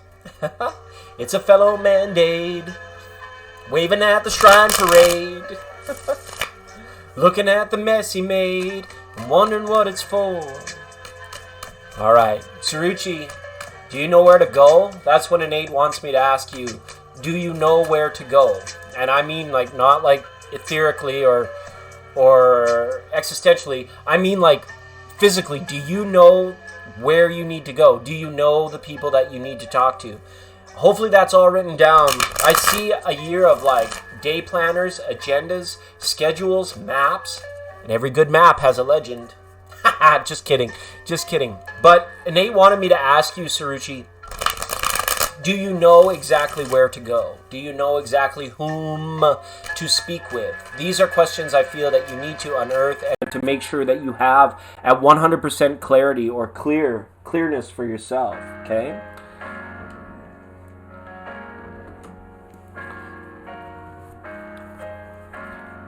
Minnesota. All right. Minnesota. Okay. So make sure that your plan is kind of like your armor that you don. Your day planner is going to be like your suit of armor. It's going to be like your shield. All right, stuff that fits in. Distraction is not going to be serving you well, and it's going to be kind of like that certain level of adversity in this particular chapter that you're facing, Saruchi. You're very driven, but also there is going to be this point of distraction that keeps kind of like chewing away or nagging away or like trying to pull away from you and your set plan, your preset plan, okay? But we'll do some cards for you. We are a tarot channel. I'm not just going to sit here and spew Innate messages, even though we get a lot of good information from Innate. We really do. I'm an intuitive reader, so I don't really have like too much tricks of the trade, and that's why the 78 card tarot deck does so well. All right, wishing you all the best in all things. All right, star card reverse. Saruchi, I want to tell you this. You deserve it. You deserve it. Okay, that which you are after, that goal, that dream, this next chapter of your life and all that it has to bring, you've earned it. You deserved it. Please don't ever think that you're not worthy of the treasure after all the dinging, or of the treasure after all that searching. You are deserving. You earned it. You deserve it. Okay? Don't get caught up in distracted thinking of telling yourself that it's not meant for you or that it's not really there for you. This, you've put in so much hard work. You've been reaching for it. This card, the star card, wants me to tell you that yes, you deserve it. You earned it and you know it. Okay? Ten of Swords reversed though. All right. Yikes. The mental anxiety about it though sometimes is a little bit more for you to bear. You know that old expression where they say, just wing it, just do it? You're going to have a nice mix in 2020 of, like I said, keeping this day planner, keeping these maps and these schedules and like knowing exactly where you have to go and exactly who you have to talk to, with also this air of like, just winging it, just going for it, not worrying about negative things that could happen, because sometimes worrying about negative things that could happen prevent you from actually doing things in a timely fashion. And it's going to be a lot about timing in 2020 for you, making sure that you get to places on time, making sure that you're talking to the right people in time. Okay, Hermit card is reversed here as well, so this, I still have you going. You're traveling, you're moving about, you are now free to move about the planet. You're going to go ahead and do all this and kind of uproot, right? If you look at these cards, there's a lot here that signifies like kind of uprooting or like big shakeups, big changes coming for you in 2020. And Saruchi, if you're on a little bit later, we're going to be doing some future forecasting for the next decade. You guys, we are literally weeks away from a brand new decade. You know, it's kind of like slips through the cracks of the excitement and the thinking, oh yeah, it's New Year, Happy New Year, whatever, it's 2020.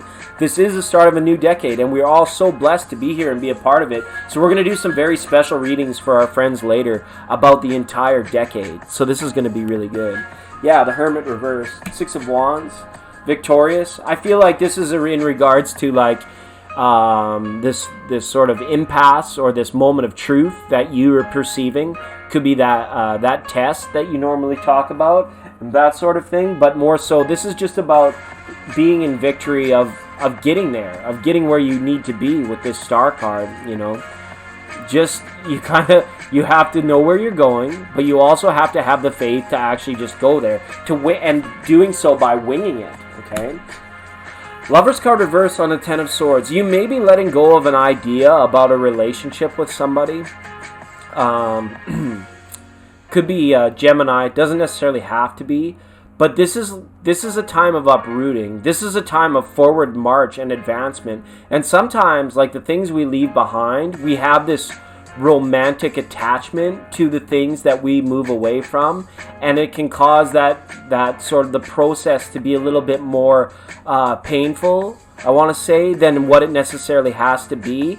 But you have to be very kind of assertive in negating these things out of your mind and out of, you know, the level of importance. And it's okay to feel. I'm not saying it's not okay to feel, but anytime new journeys, new adventures await you, it's very tough for this Knight and this Six of Wands sometimes to let go of the sanctity and the security of all that which they have built up. But a lot of it is kind of like a disillusion of a romance that we have about our securities, right? Wherever you go, that's where you are. Wherever you lay your hat is home. Don't worry. The new space is going to feel like home, all right? This is also what this lets me know. This is not a time for you, especially in Aquarius season, to be like engaging in more karma or starting new relationships. You know, even like the part-time job that it's taking you to get there, like make sure that if you're just going through the motions, don't get down on yourself about it. It is what it needs to be.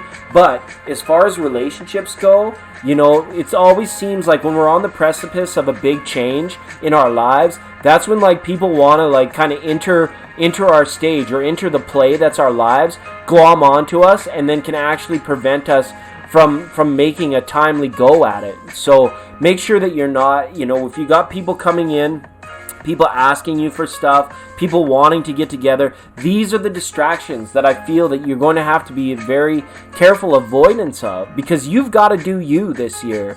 And it's very tough to do you when you're trying to either help everybody else, satisfy everybody else, appease everybody else, make new friends only to just say, well, I'm leaving in 2 months anyways. So it's this sort of stuff that you have to be very sort of not careful about, but clear about when it comes to like everyday mundane type stuff. All right, now you asked for a 2020 reading here as well. This is saying very much to focus on yourself. With the Hermit, the Star card, and the Six of Wands here is saying the major life force energy is dependent on how much attention and care you pay and give to yourself about the waking hours of your conscious mind each and every day, so that you can get to where you're going unhinged or undisrupted or undistracted.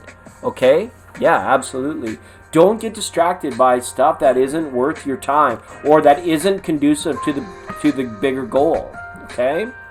Those are the messages for you, Saruchi. Big hugs. Thanks, Saruchi. All right.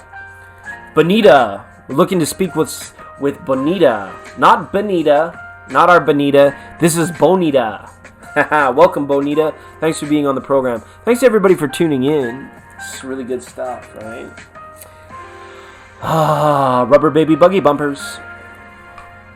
99.9 brought to you by the good people at Thank You Water. Reminding you, when you get thirsty, just take a friggin' drink and say thank you. Because when you drink water in appreciation, lets the universe know that you consume it so that you can be a part of it. Raise your vibration, raise your energy with a simple sip of the Thank You Water. I don't know, we plug that stuff nonstop. Eddie, I'm Charlie. I don't even know who writes this stuff, to be honest with you. Welcome to Shoulder Pain. You got some shoulder pain? I have a strained ACL right now. Making me even very difficult to sit in half lotus for this program, but I'm not going to.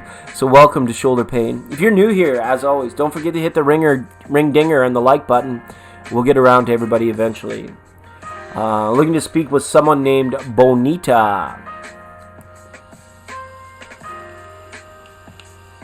Goes like this: Bonita, New Life, Angel J, Av Marie, and then we're gonna take an intermission, and then we're gonna do a refresh list. Okay? No hanky panky.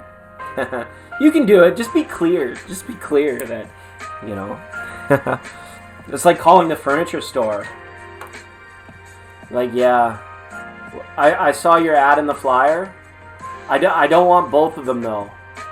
I need nightstands, but I don't want both of them. I only want one nightstand.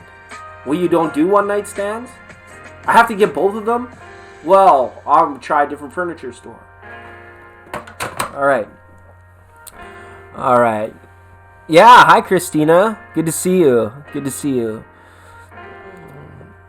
Dad jokes for days. Dad jokes. Only sometimes. I don't joke all the time. Only sometimes. All right. Okay, third and final call for Bonita. Bonita might have had to go. We'll do go backsies. Don't worry. I'm around for a while today. It's like a Monday. I came on last week on a Monday too. So my life has kind of been very disrupted. All right. There she is. Hi, Bonita. Bonita says, what should I look forward to in 2020? Everything.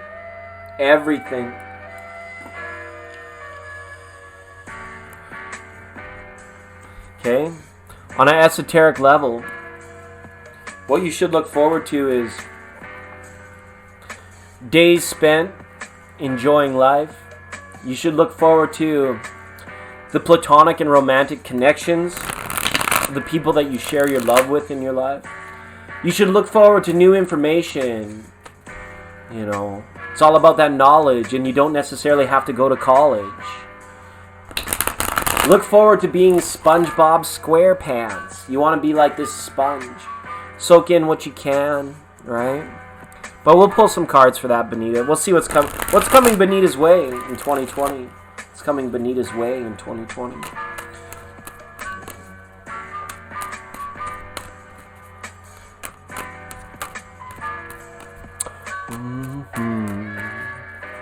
All right, we got them well shuffled, Benita. We're gonna find out what's up for you in 2020.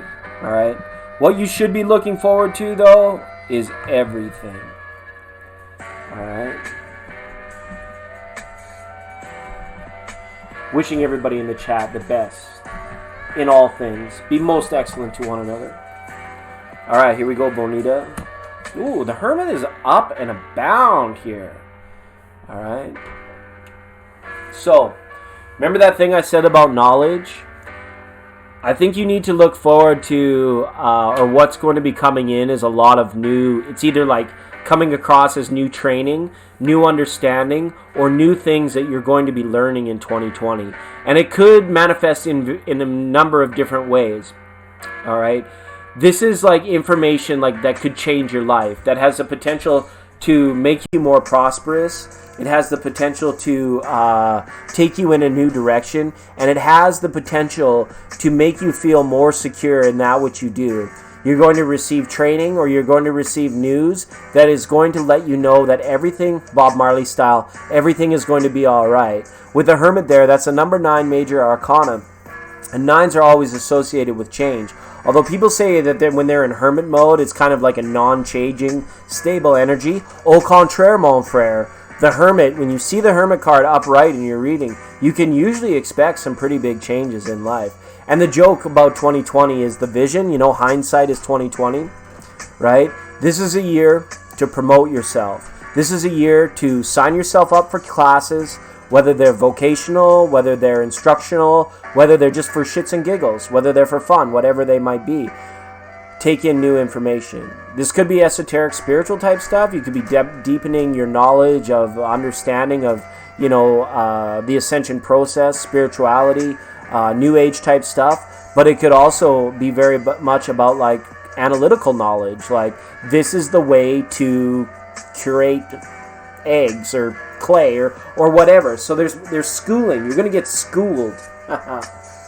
All right. The Alchemist is here as well. You should look forward. You should be on guard, I feel, a little bit against overspending, overthinking, okay, overinvesting yourself in situations and putting your love energy in the wrong directions. This has a lot to do with your filters, I feel, Benita. You want to make sure that everything that's coming in, you have a filter in place that works for you. And I don't mean like a carbon block water filter for good thank you water. I mean like a spirit or an emotional filter, that you have this ability built into you to say, well, if this just doesn't quite feel right, I don't feel like I'm in the place that I should be, or whatever that might be. What it says is, like, sometimes when we're on our way to our goals, or to getting somewhere, or to doing something, it almost has that feeling like, why does this have to be so hard? Why does this feel like it's more strenuous than what it's worth? And sometimes that can be an indication that you are actually on the right path. When things feel uncertain, when there's like added mystery, that is usually a clue when it doesn't feel right, that, if that sort of energy keeps up and it continuously doesn't feel right, then it probably doesn't feel right. But if you get a little bit thrown off your guard or shaken by things, you have to put it through this filter so that number one, that you are potentially on the right step. Because anywhere that you haven't been before is usually for your greatest good, okay? Like 99.9% of the time, right? When you get stuck in cyclical patterns, when it's, that saying, how are things? Oh, the same old, new shit, different day. That doesn't serve you whatsoever.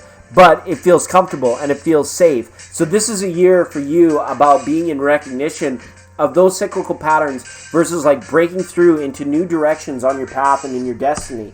Yes! Finally, we get in some good cards. 2020 is going to be a big year for you. This is all major arcana now. We're 3 for 3 on the big time. All right? The Empress is here now as well. saying that you need to be somewhat careful over the ideas that you have and sharing them with the wrong people. You also have a great ability now to work towards that which you have always wanted to do. So with your spare time, so with your life energy and stuff like this, make sure that you're directing it and putting it in to that idea that you have, that you want to do. There is something to be said here for like entrepreneurship, and it's typically not associated with these particular cards, but the Empress is like the mother of ideas. Okay, she is the mother of understanding. She is the mother of like all that is, right? She doesn't necessarily have to go anywhere new or do anything, but she needs to feel as though the environment around her, the relationships around her, the people around her, whatever it might be, are growing, are nurtured, and are sustained. So in your position here, Benita, I think you can look forward to stepping into a more matriarchal position in things. Now, I don't know if this is too left field. I normally don't look into areas of pregnancy and childbirth, but what this card says is that, you know, through your activity, as things of this nature, this could manifest in terms of a physical birth. But I get a sense more so that it's like in an idea stage, that you're actually going to learn about something. You're going to filter out whether or not it fits and it feels right to you. Then it's going to feel right to you, and then you're actually going to act upon it. You're going to give this idea some momentum and some cadence to it. It's like you're going to be like counting it down and showing it off, and it's going to be quite contemporary with what you want to do with your life. It's going to fit in quite well. Wow, more major life energies. You feel bound to something. You feel bound. Could be a person, a place, a career, it could be anything.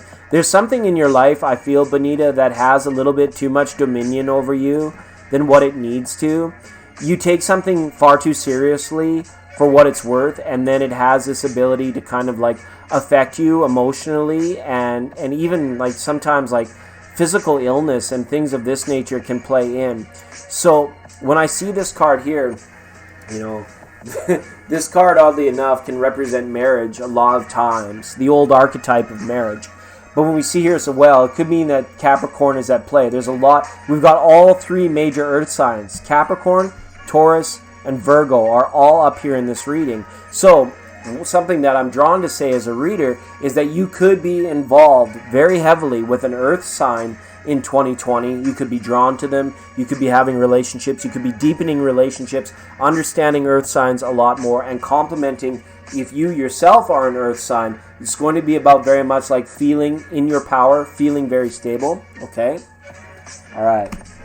Finally, we got Prince of Swords. This year is going to rush by for you. Okay? You can look forward to like kind of things being expedited. Things are going to feel like they're moving by. Before you know it, it's going to be June, and you're going to be like, holy crap, you know, where did the last 6 months go? And it's like, so you kind of are on a bit of a wild ride here, I feel, with the Knight of Swords being here. You need to be on guard for reckless abandon. Don't trust your love interests to people that feel sketchy or unstable. And as well, you kind of are finding that middle ground in terms of your relationships, where it's like you don't want anything that's going to be too limiting, like codependency and things of this nature, but you don't want to leave yourself up to reckless abandon either. You don't want to be entering in, like we just talked about it on the phone, like people that are like, you know, kind of fringe players in your life that just come and go. You know, use this filter as well to realize when somebody's in your life just to get out what's in it for them. Everybody that comes into your life needs to have some sort of benefit to offer you if you're going to be putting forward your good intentions, your good nature, your good nurturing efforts. Because if it's just take, you could feel very drained, very drawn out. This is assertive, even at times aggressive type energy. So if things are coming to a bubbling point with you and a particular someone, you may just have to let spirit be. You may just have to like let it go, let the chips fall, let the cookie crumble, so to speak, and don't fight against it. Okay? Because whatever this is that you feel yourself going through in 2020, you have to realize that it's not because of you, okay? It's not to take away from you, and it's not to give to you.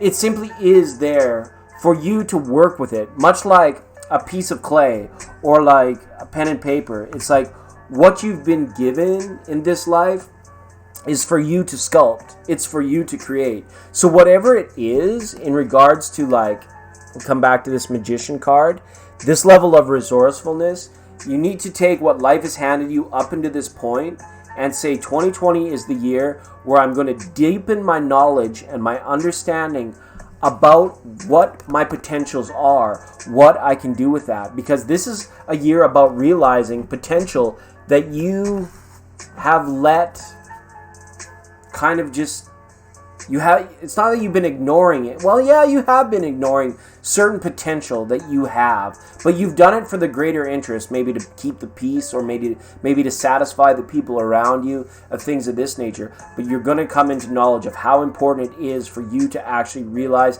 the potential that you have from this year moving forward with that which you've been given, so that you could build upon it and grow with it. Okay? So hopefully that makes sense. All right. So 2020 reads, very popular, very good stuff. All right, so thank you so much, Benita. Pleasure to read for you, as always. Okay, Saruchi out? Yeah. You guys should know me by now. If you don't know me by now, you will never, ever, ever, or however that goes. I'm terrible at scheduling stuff. I'm a double Scorpio. I just wing it. I fly by the seat of my pants. I don't know when I say I'm doing this stuff, but I don't know when. I don't schedule it.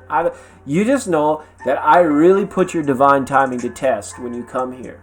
Maybe you'll get a reading, maybe you won't, right? I'm not going to stress it, and I don't want you guys to stress it either, because I'm all messed up. I'm not going too far too fast. Hi, Tati. Welcome. Tati, they're putting me to work today. They're putting me to work. They want me to keep a list. They want me to tell them when. They want me to tell them. And I just want... I can't handle the stress of being a YouTube tarot reader. All right. Now that I got all that out, we're looking for new life. I need a new life. New life, if you're here, please step forward, ask your question, and we can go ahead. We can go ahead with your reading.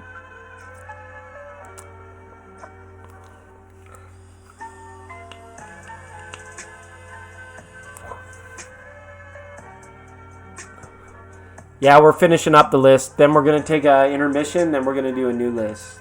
Okay, is that cool? Is that cool, everybody? Is that alright? Is that alright? Yeah, just hang out. Just hang tight. Hang tight. I haven't gone on in 3 weeks, yeah. So, yeah, I noticed you've been away, Tati, and that's alright. Rest up. I was just telling the folks how it's like, sometimes I plan to come live, and then like an hour or a day, the day arrives, and I'm not feeling 100% lit up and ready to channel into the esoteric stream, then I can't come on if I'm not completely lit up.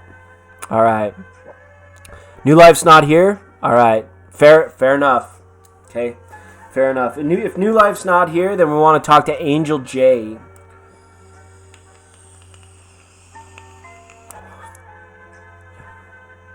Hey, thank you for being here, Benita. You know, we do some fun stuff. Not every program on this channel is about doing live tarot and lists. We do have channels, we do have times where we do like oracle readings, and we do just hangouts, all right? We talk about really cool stuff. All right, Angel J, good to have you on the program. Thanks for being so patient. You can go ahead and ask your question, and I would be happy to pull some cards or see what I can see.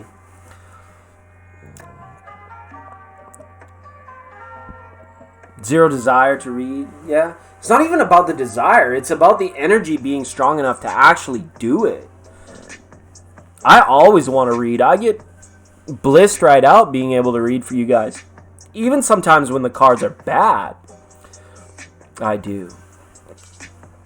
But if the energy is not right and I'm feeling like down, then I can't. But now that we got the whole spaceship thing set up, I get to infuse some of my creativity into my YouTube channel. I do it for you guys, but I also do it for me. Always patient. Yeah, Angel J's been supporting us since back in April too. What I want to do a little bit later tonight, you guys, is I've got remember the big list that I took?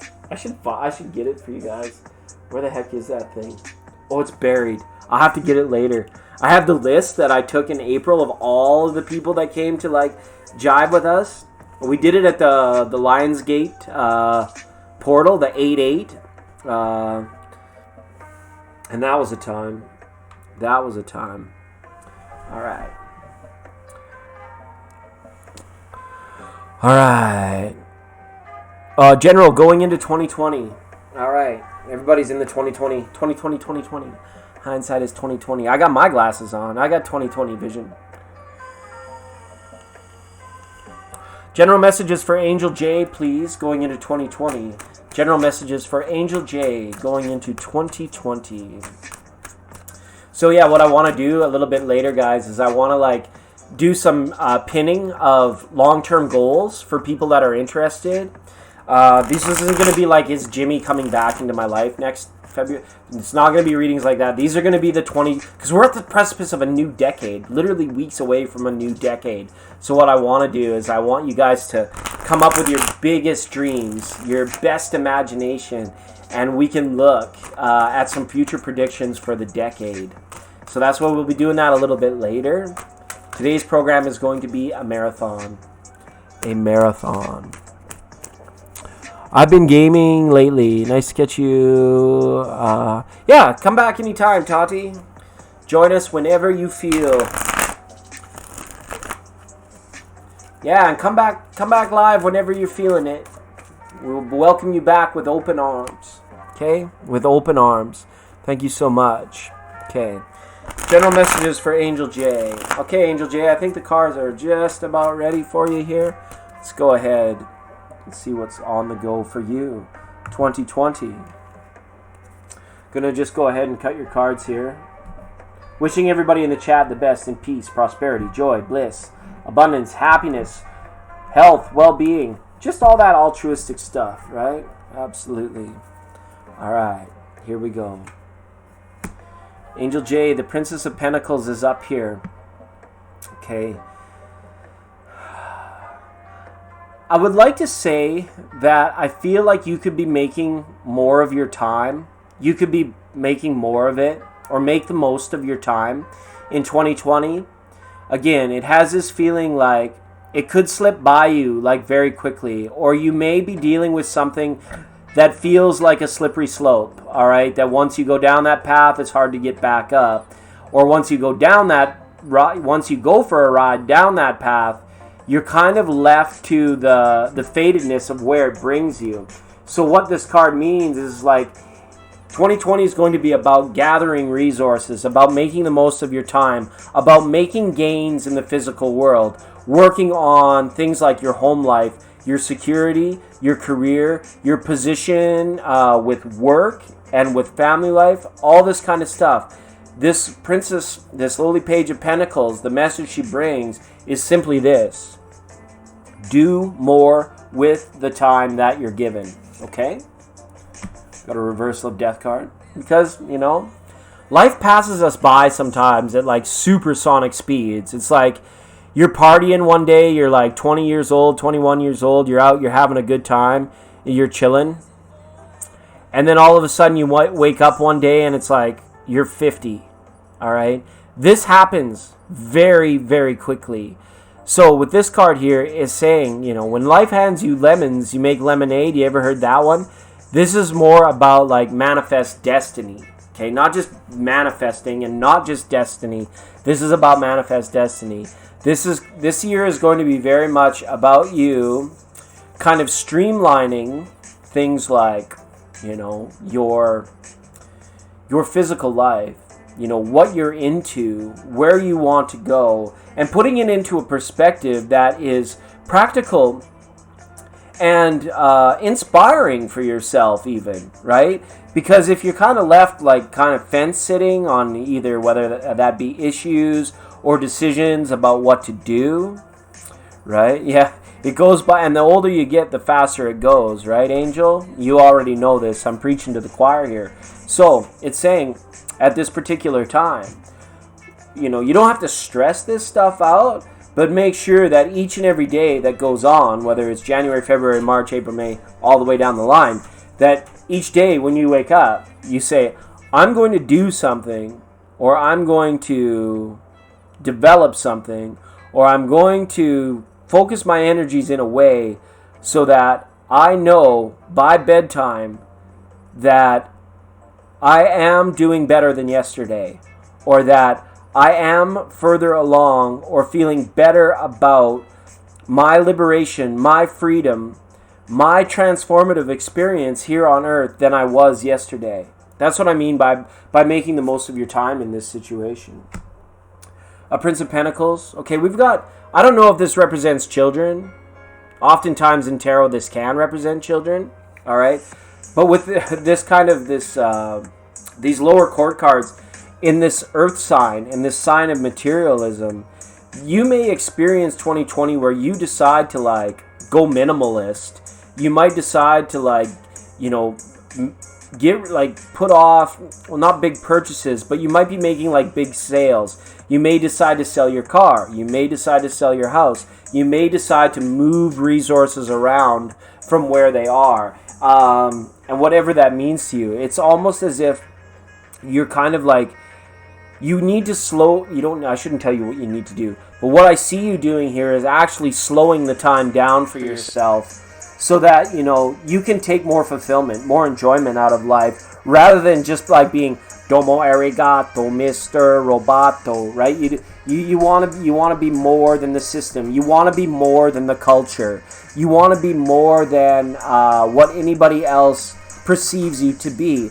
And you do that, and you're going to do that by slowing the time down so that, your level of immersion, I want to say your immersion into the experience of life is greater for yourself than what it can be when you're simply just being subservient or feel like you're on this kind of mundane task of doing this for your people or for the people, right? And things of this nature, okay? Don't ever feel faded, okay? Don't ever feel faded, Angel J. Faded mentality leads to more adversity. It makes bad things happen, okay? It takes a strong knowingness and even a level of faith or belief that nothing is faded, that nothing needs to be faded, that the things that you can't control do not need to affect you, okay? Sometimes they will, because you'll have emotional responses and emotional attachments to certain things. Pisces can be quite an emotional sign, although it's usually covered in through sometimes escapism or sometimes practical application of ingenuity and innovation. But when we see the Hangman like this up in your reading for 2020, it's saying if big things happen, if you make a choice or you make a decision to switch up your resources or change about how money comes in or money goes out in your life, nothing is forever. And it doesn't mean that you can't take a few steps back sometimes and be like, all right, I want to evaluate. I want to see if this is progressive, if today is actually being better than yesterday. All right? 10 of Cups reverse. Yeah, I got a feeling that you might be dealing with some situations where family life could be feeling literally turned upside down, people pulling you in 7 different directions from Sunday, and that, you're busy spending your time making other people happy and filling other people's cups. It's going to be important that you do take your weekends or the divine time that you have for yourself and treat yourself right. Treat yourself good. If money's tight, you should be able to find the ways that you can feel fulfillment and happiness in your life simply by that which you decide to do with your time, that which you decide to do with what you're given. All right? And the Three of Wands, and there it is. We talked about it. This reading has been all about manifest destiny. Spirit made manifest in the Three of Wands. Like, knowing that your passion, your life's purpose, your life's work, your presence in other people that you share your love with is very, very important. And you can try and be altruistic as you want to be, but there comes a point where it's like, what about Angel J? What does Angel J want out of life? What will be the grand fulfillment? Where is, when 40 becomes 60, where is that beautiful campfire on a beach or cabin in the woods, or however you view prosperity? Okay, because there's a lot about prosperity with the Ten of Cups being here in your reading, and fulfillment. All right? So it's almost saying, define what that looks like to you, and then in a very practical way in 2020, make the most of your time so that you are working towards it. So rather than it feeling like time is just slipping away or that you're on a slippery slope of it, that you are actually there and you're climbing a mountain, and every step is like a day. Every block that you experience in life, or stumbling block, you turn it into a stepping stone. And you do this in a very practical way, so that eventually you clear a path for yourself. The ships come in, and you're able to say whether, if you want to travel the world, you say bon voyage, or whether, fulfillment and prosperity looks to you like a cabin in the woods, or sitting on the beach collecting 20%, or whatever it might be. That each and every day you could kind of mark it off like on a calendar and say, well, I'm that much closer in these 24 hours than I was yesterday. All right? The sky is blue. Yesterday is fine, and tomorrow will be too. All right? But Angel J, this reading was that about practicality and manifest destiny for yourself in 2020. So, you got to go through the motions. You got to go through the routines. I totally get that. But when you get this time, remember, Netflix and chill is boring. Okay? Crave TV does not add a single step towards your procurement of happiness and prosperity. All it does is it takes time away. It slices it out. Okay? So, I feel like that is, yeah, totally. And as far as like anything big or profound coming in for you, we had Scorpio and Pisces, cards of Scorpio and Pisces up in your reading. Absolutely. Okay?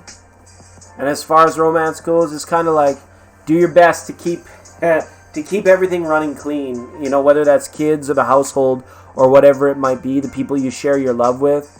You got to get these people feeling a little bit more independent about their situation. Okay? You're going to be charged with that, so to speak. All right? Okay. Ave Marie is not here. What? Safak came for a reading and then didn't stay for her turn. I know, she said she had to go to bed. That's okay. We might be on when she wakes up again. All right. And Kinta, thanks so much for being so helpful over there in the chat. I appreciate that. Me next. Me. La la la la. So. Pa pa pa pa. Sha-na-na-na-na-na-na-na. It would just go zen on you for a minute. Me. Mine. I keep me. La-da-dee-da. You started house sitting today. Awesome. That's a good gig, hey? That's a good gig. Sometimes I get weird about being in other people's houses. Like, I stayed at an Airbnb for the first time a few weeks ago, and I was creeped out. I was like, the place was nice, but I was like, dude, this is somebody's place. I wasn't sure about the energies when I went in. Everything was fine. I ended up sleeping on the couch instead of actually using, but I was like a little bit freaked out by it. I know I shouldn't have been, but it was just kind of weird. Yes, we are at a bit of an intermission. Das is true, yeah? Das is very, very true. Alright.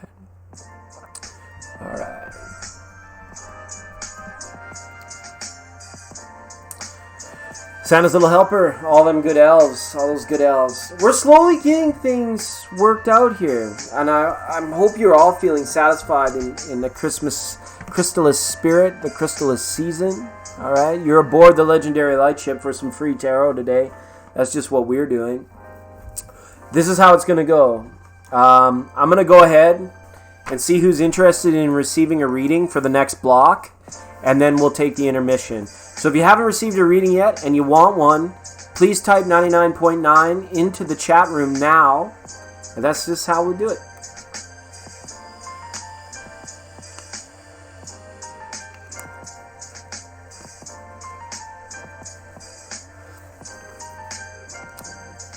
Oh my god, I just got a notification that I was live.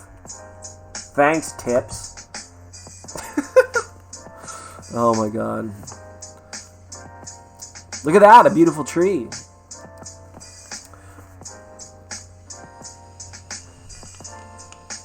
And Santa's. We should have an emoji contest later too. Sharky, Chanel.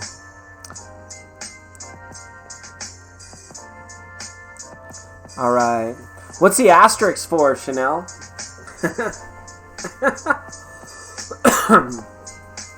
What's your pick line? What does that mean? Am I ignoring your pick line? Yeah, always. Yeah, if you need to jump the line, if you got a tarot emergency, or if you just want to support and help the channel, Super Chats and the PayPal link is down below. That stuff is always available, and I appreciate all of that, you guys. That's a good reminder. Sharky was ready. Hey, well, that's only a couple. Maybe we can fit those in before intermission. And I know Kinta wants a reading.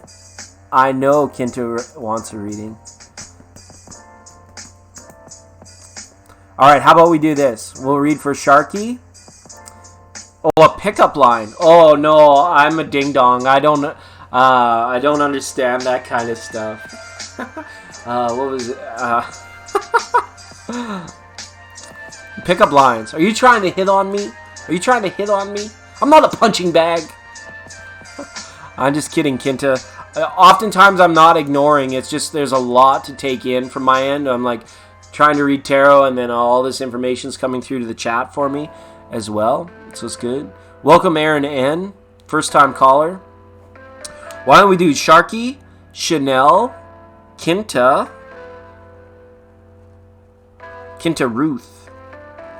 And then Aaron N. What divine timing by Aaron N. Welcome, Aaron N. If it's your first time here, don't forget to like and hit the subscribe and the notification bell. We do love reading tarot. We're a benevolent little tribe on YouTube that we hide out in this little clandestine corner of space in the Matrix. We're the Matrix within the Matrix that overlooks the entire Matrix. And not too many people know we're here, and we like it that way. We're a very benevolent crew of people. Feel free to come in and vibe with us. And that's how we roll. I want you fresh. Absolutely. Okay, yeah, fair enough, Small Wildflowers. What do you got going on today? I'm going to be on for quite a while, too. How do the readings work? Well, basically, what happens is, when I call your name, I ask everybody to, like, set an intention. Like, ooh, I want the reading to be about, like, love or spiritual growth or my job. And you set the intention. Because I can't know that your accountant's brother's name is Jed. I don't work that way. These are more esoteric messages that come in. But when I call your name, then you post a question. Then I do some cards for you. And then, what is it? What's the words I'm looking for? Rubber baby buggy bumpers. All right. The emoji challenge. I don't want to tell anybody yet, but we'll do an emoji. We'll do the emoji challenge. Hi, everyone. Welcome, Aaron J. Thanks for coming in. Don't worry, we're just in Sagittarius season. People are generally much more friendly, but they're not right now because it's Sagittarius season. They're much more welcoming normally. Normally they're much more welcoming, but it is Sagittarius season, right? It's Finding Nemo time. Mine, me, mine, me. I'm just teasing you, everybody. Okay, Sharky, go ahead and post your question. I'm a champ. I'm an endurance runner. Domo arigato, Mr. Roboto. I'm like the DMV. Take a number, line up, sit down, grab a Coke and smile, sit down, shut up until I call your number. All right? Oh my goodness, what is wrong with me? What is wrong with me today?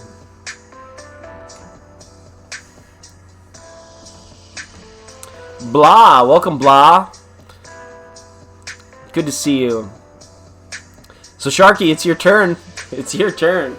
Baby shark doo doo doo doo doo doo. Baby shark doo doo doo doo doo doo. Baby shark doo doo doo doo doo doo. Baby shark. Okay, and Baby Yoda, give me a break. Give me a friggin' break, Baby Yoda. What can I tell you? Can I tell you about the person that's coming towards you? I can try. I can definitely try, Sharky. Tell me about the person that's coming towards Sharky. Tell me about the person that is coming towards Sharky. Okay. Hopefully not physically right now, because that would be awkward and gross. But tell me about the person that's coming towards Sharky. This is a PG-13 program. Come on, everybody. Get your minds out of the gutter. Welcome, K Kizzy. Yeah, I'll write your name down. Kizzy Kizzy. K Kizzy Kizzy. Kizzy Kizzy. Alright, Kizzy. Comments must be like... Yeah, when I run the OBS, sometimes I'm the last turtle in line to see your stuff. Okay? And I do apologize. I do apologize. The little spaceship is on overdrive.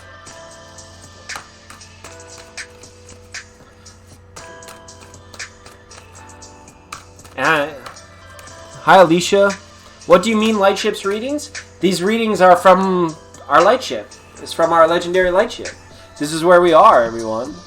This is where we are. You're all on board the Lightship that I work on, that I get to pilot. Okay, this is where we are. It's 99.9. So this is where we're at. So you're on the Lightship, and we do tarot readings. Oh, there's my phone. Oh my God, what is going on? And this is the planetary arrangements right now. This is for where everything's going to be on this Gemini full moon that's coming up. All right? And these are the placements.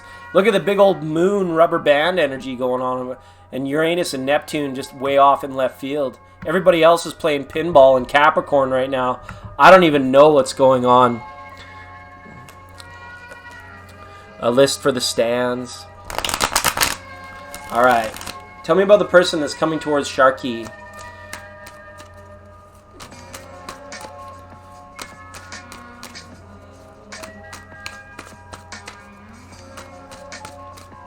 Alright, Sharky, I got the cards well mixed. We're well versed. We're ready to go. Let's see what's going on. Much love, infinite blessings to everybody in the chat room. Alright, Sharky, here we go. Here we go.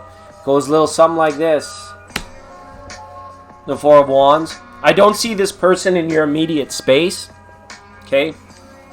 This is somebody that is yet to be made known to you. I don't feel as though this is a person that you currently know, although you might be wishing that it was a person that you knew. Alright?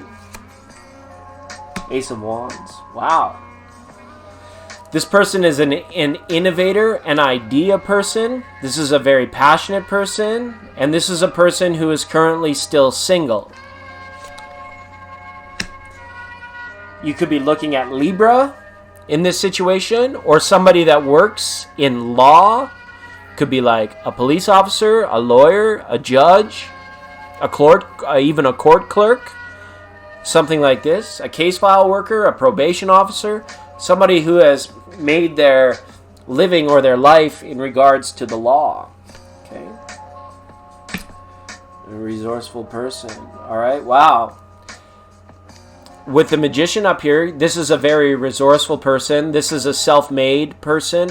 I don't know about self-actualized, but they're a self-made person, which means they've got their shit together. They've got a job, a career. They don't live in their parents' basement. So that's kind of nice. All right.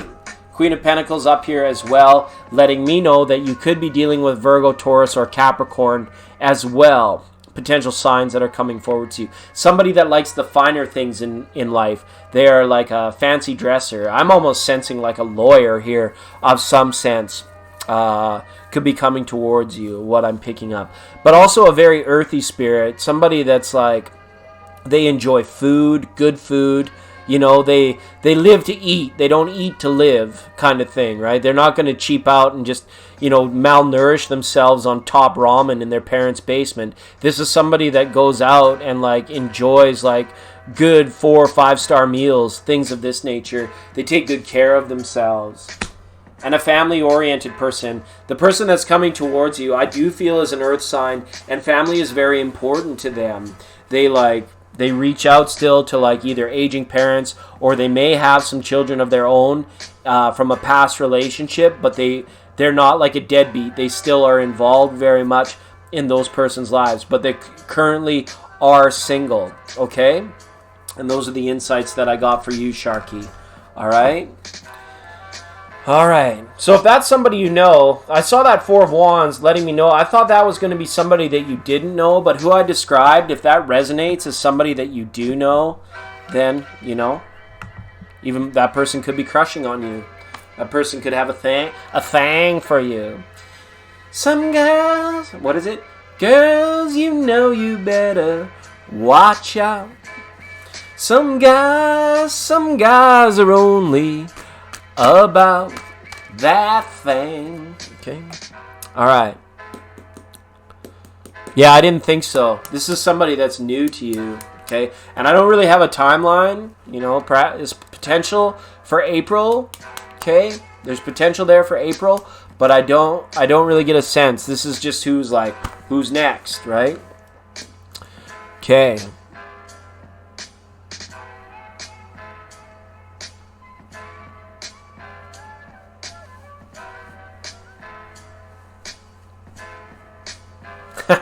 It's good times. Hey, Robbins, welcome. Good to see you. Thanks for being here. Hopefully you're having a wonderful December, a wonderful Sagittarian season. Everybody's getting involved. Kwanzaa, Hanukkah, Chrysalis. We're chilling. Sagittarian season. Looking at this big conjunction coming up. Venus and Saturn. Okay. Robin's Realms readings, everybody. If you're new here, you see people like Tati Torres Tarot, Robin's Realms readings. These are other people I would encourage you strongly to go and sign up on their channel pages because they do amazing readings. We're one big, happy family around here, all right? We kick the snake oil salesman out to the curb, just people that read for all the wrong reasons. They can go get bent, but we're a big, happy family. We've been that way. We continue to grow and we continue to strengthen our bonds because it's tough for us to, always, be putting out content, but that's why we support and nurture each other's channels. Okay, Kizzy. All right, Chanel C, you're up to bat. All right. Kenny Rossi Finney, that one's gone. That's an upper decker. All right. Conscious Photons, let's roll. You're a being of light, whether you like it or not. Na-na-na-na boo-boo. Okay, Rubber Baby Buggy Bumpers. All right. Sharky, you're peacing? You got what you want? Now you're leaving? What the heck? Nah, it's all right. I totally get it. See you later, Sharky. Thanks for being on the program today. Come back anytime. You are more than welcome here. All right. Can I get a general for my trip with Nick, the Virgo? Yeah, you're Aquarius. First time seeing him in 15 months. Want to know how it's going to go overall. Only 20 more sleeps. This is Washington State, right? You're going to Washington State? I might need a sip of coffee for this one. All right. Oh, yeah. So we're going to be doing some predictions for the new decade coming up later tonight. Also, if anybody's interested, we have Pokemon out in space. We might open it up and give some deep Pokemon readings later tonight, too. Got all kinds of stuff. This is like a Marathon Monday. I should have titled it Marathon Monday. Oh, is Rebecca's here now too? Good to see you. Small Wildflowers, Robins. It's a party now. Thank you so much. All right. How are things going to go with Chanel and Nick? How are things going to go with Chanel and Nick?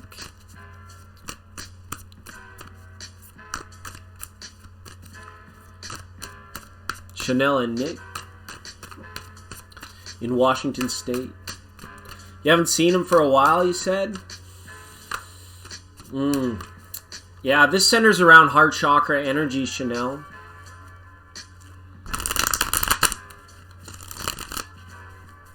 Expression. There's going to be expression, okay? There might be some nerves associated with it too. Somebody's like feeling a strong case of the butterflies. Like, I don't know if it's nervousness, anticipation, or excitement, or all of it all together, but there is some nervousness. There is some heart chakra energy, and this is about expression. But I'm going to go ahead and pull some cards for you, Chanel. It's been a while. Thanks so much for being here. All right. Got them all mixed up for Chanel and Nick. Let's go back over, have a look. Wishing everybody in the chat the best in all things. Peace, prosperity, joy, bliss, abundance, health and wealth. All that good stuff. Okay?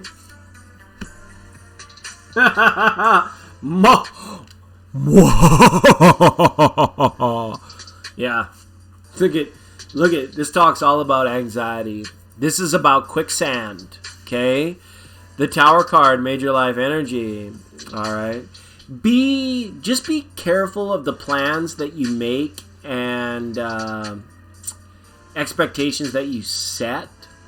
I feel as though with this Tower card energy, it's not that you have to be wary or be afraid, but what this lets me know is the question about how things are going to go with you and Nick is kind of like based in short term. And correct me if I'm wrong, but like when you go to visit him, that will be for a determined amount of time, and then you guys are like going to be going your separate ways again. I don't know if that makes sense, or hopefully that's something that you didn't want to hear, but it says that with the Tower card here, that it's like right now, the way the energy stands today, it's like there's a false understanding. There's a false premise to this, Chanel. And it's not being accusational of anything, but it's just that there's... Oh my goodness. And then we've got the Devil card there. All right. Did you say he was Capricorn? I can't remember. Look at this. This is like pretty interesting kind of stuff. It could be some good loving, some hot passion. Like, I don't know if it's like you guys are going to be getting together to, like, you know, for back massages and, you know, that kind of stuff. It could be a lot of hot, passionate loving. But hopefully, because you see the two people here and the two people here, I would be very wary about talking about things like commitment and what it all means and the future. That is going to take away from your togetherness and from the expression. Just enjoy one another while you're there, rather than, you know, entering into conversations about what comes next or what it all means. Oh, he's a Virgo. That's right, too. I've picked up Capricorn. So this, you know, you're bound. You're going to be going there. So if your anxiety about this, maybe that's all I'm picking up on, because I have to go through your energies to get there. Maybe you just are really, really filled with anxiety about the future, because this is what are you scared of? What are you afraid of? That's what these cards are really asking. And is what you're afraid of, does it have the potential to enter into an energy that manifests, that takes away from the experience when you go down there? I mean, but it is going to be spicy. You're not wrong. There's our Aquarius friend being wide open, okay? Into the great wide open. I like this. Be ready for anything and everything, Chanel, when you go down there. This person seems to me to be full of surprises, okay? There's some like plans or somewhere that he wants to take you that he hasn't told you about, that's going to be like a complete surprise before he gets there, right? You know, and all of a sudden you're going to show up and he's going to be like, okay, we're going for dinner at the Space Needle, or maybe it's not as lame as that, but he has something planned, I feel, that's going to take you by surprise. It's going to take you off guard, okay? Very interesting now as well here. You may hear stories about a past relationship or his, you know, struggles. I don't know if he was involved before in the stretch of time that you haven't known him, but, you know, just be careful of your expectations. I don't know if this guy's like buff or this guy is maybe like not feeling as strong as he should be, right? Right? He wants to get you a promise ring. That's very interesting. You may be hearing some of the reasons why, and you may find that his life has been a bit of a struggle up until this point. He has like dealing with a lot of stuff that's on his plate. Hopefully he's got the appropriate amount of time off to like really be present with you for the duration of your whole stay. But I almost have a feeling like, I don't know if he like still has to like work a little bit, or if he has other obligations that are going to take away from the time you spend together. The feeling is that he's just like making some pretty big accommodations to be with you, or to make the most of your time. So if you can help that situation out. There's the Virgo energy. Yeah, I think there's something in regards to his work that's going to, if anything, is going to detract. Hopefully you have other friends or other things that you're going to be able to do, like in a little bit of downtime while you're there, because it's like kind of making the most of each and every day happen is going to be a bit of a struggle for him. There's a lot coming centered around work and like having the time off, or making everything work well together while you're there. So it's almost as though hopefully you've got some other things planned outside of the time that you spend with Nick, because it almost feels like he's not going to be able to give you as much time as he wants to. And it could be due to things like shifts at work or other responsibilities that he absolutely has to take care of. And he's going to be deeply sorry for it. And I almost feel like your anxiety's matched. He's feeling some anxiety about this whole situation too, because he wants to give you the world. He wants to make he wants to be the center of your experience, but there's something that's preventing him from doing that, and it could be his work or something of that nature. Okay, you go into a beach house with him, right? Yeah, so this is kind of nice, kind of good, and perhaps what we could be seeing here is just more about like, hopefully the weather's nice for your trip, Chanel. It's good that you're going and getting out there and getting everybody on the same page. Right? But you could be hearing like about what was about his obligations, or things that he's bound to, or the fact that you guys are getting together, but you're both going to have to go your separate ways after the given set of time. And I know you mentioned there was a promise ring, but it's going to be very difficult energy. Okay, I want to give you a big hug. I wanted to give you a really, good outlet about the time you're going to spend together. I think as everything's going to be fine on the day-to-day level, but it's going to be very difficult when it's time to say goodbye again. Okay? All right. So, Chanel, travel safe, as always. You should have a good time, but I don't know. There's this feeling of anxiety or stress that's attached to it. It's not just you. It's him too. There's nervousness, and there's something about expression, okay, that's going on there, that he's going to feel like, I don't know, maybe he wishes it was just you two, or maybe he's going to be like wishing, or you're going to be hearing like, I wish there was more time, and both of you could be on that same page. It's going to be difficult to kind of say goodbye, I feel, at the end of it all too. Not that it's going to be traumatic or anything, but the premise is, remember, you're there for a good time, not a long time. All right? You're there for a good time, not a long time. So have a good time. All right? Yeah, that's the key issue about, like, when I read from this from a spiritual point of view or from an esoteric perspective, that's what really comes through, because that is both the emotionally binding part of it and at the same time the most painful part of it all, right? Because it's like, making it work takes a little longer, making it work. So it's like, it's even tough for you guys to like talk about future plans after this meeting, because we don't know when that's going to be, and that's going to be kind of like very shaky. So it's going to be more about what you're feeling after you guys part ways. That's going to, have more of that sort of energy to it. Okay? So, but have a good time. Have a good time. Enjoy yourself. It's going to be, how do they...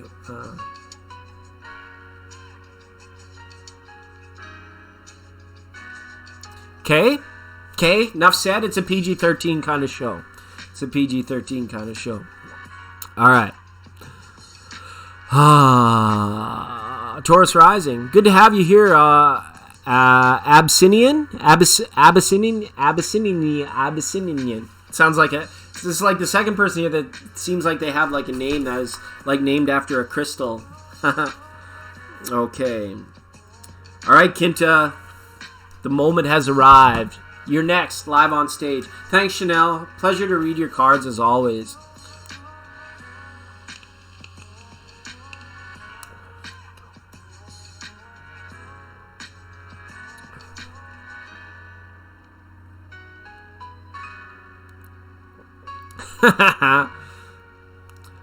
Is Kinta still here? Because Aaron's asked, okay, Aaron's question's already on the board. He says, so I wanted to give an apology. Oh no, Kinta's next. That's what I had on my list. Kinta.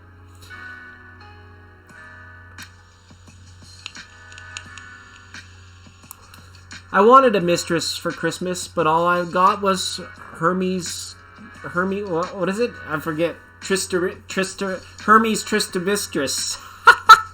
It's very viscous. How about I give it a little kiss kiss?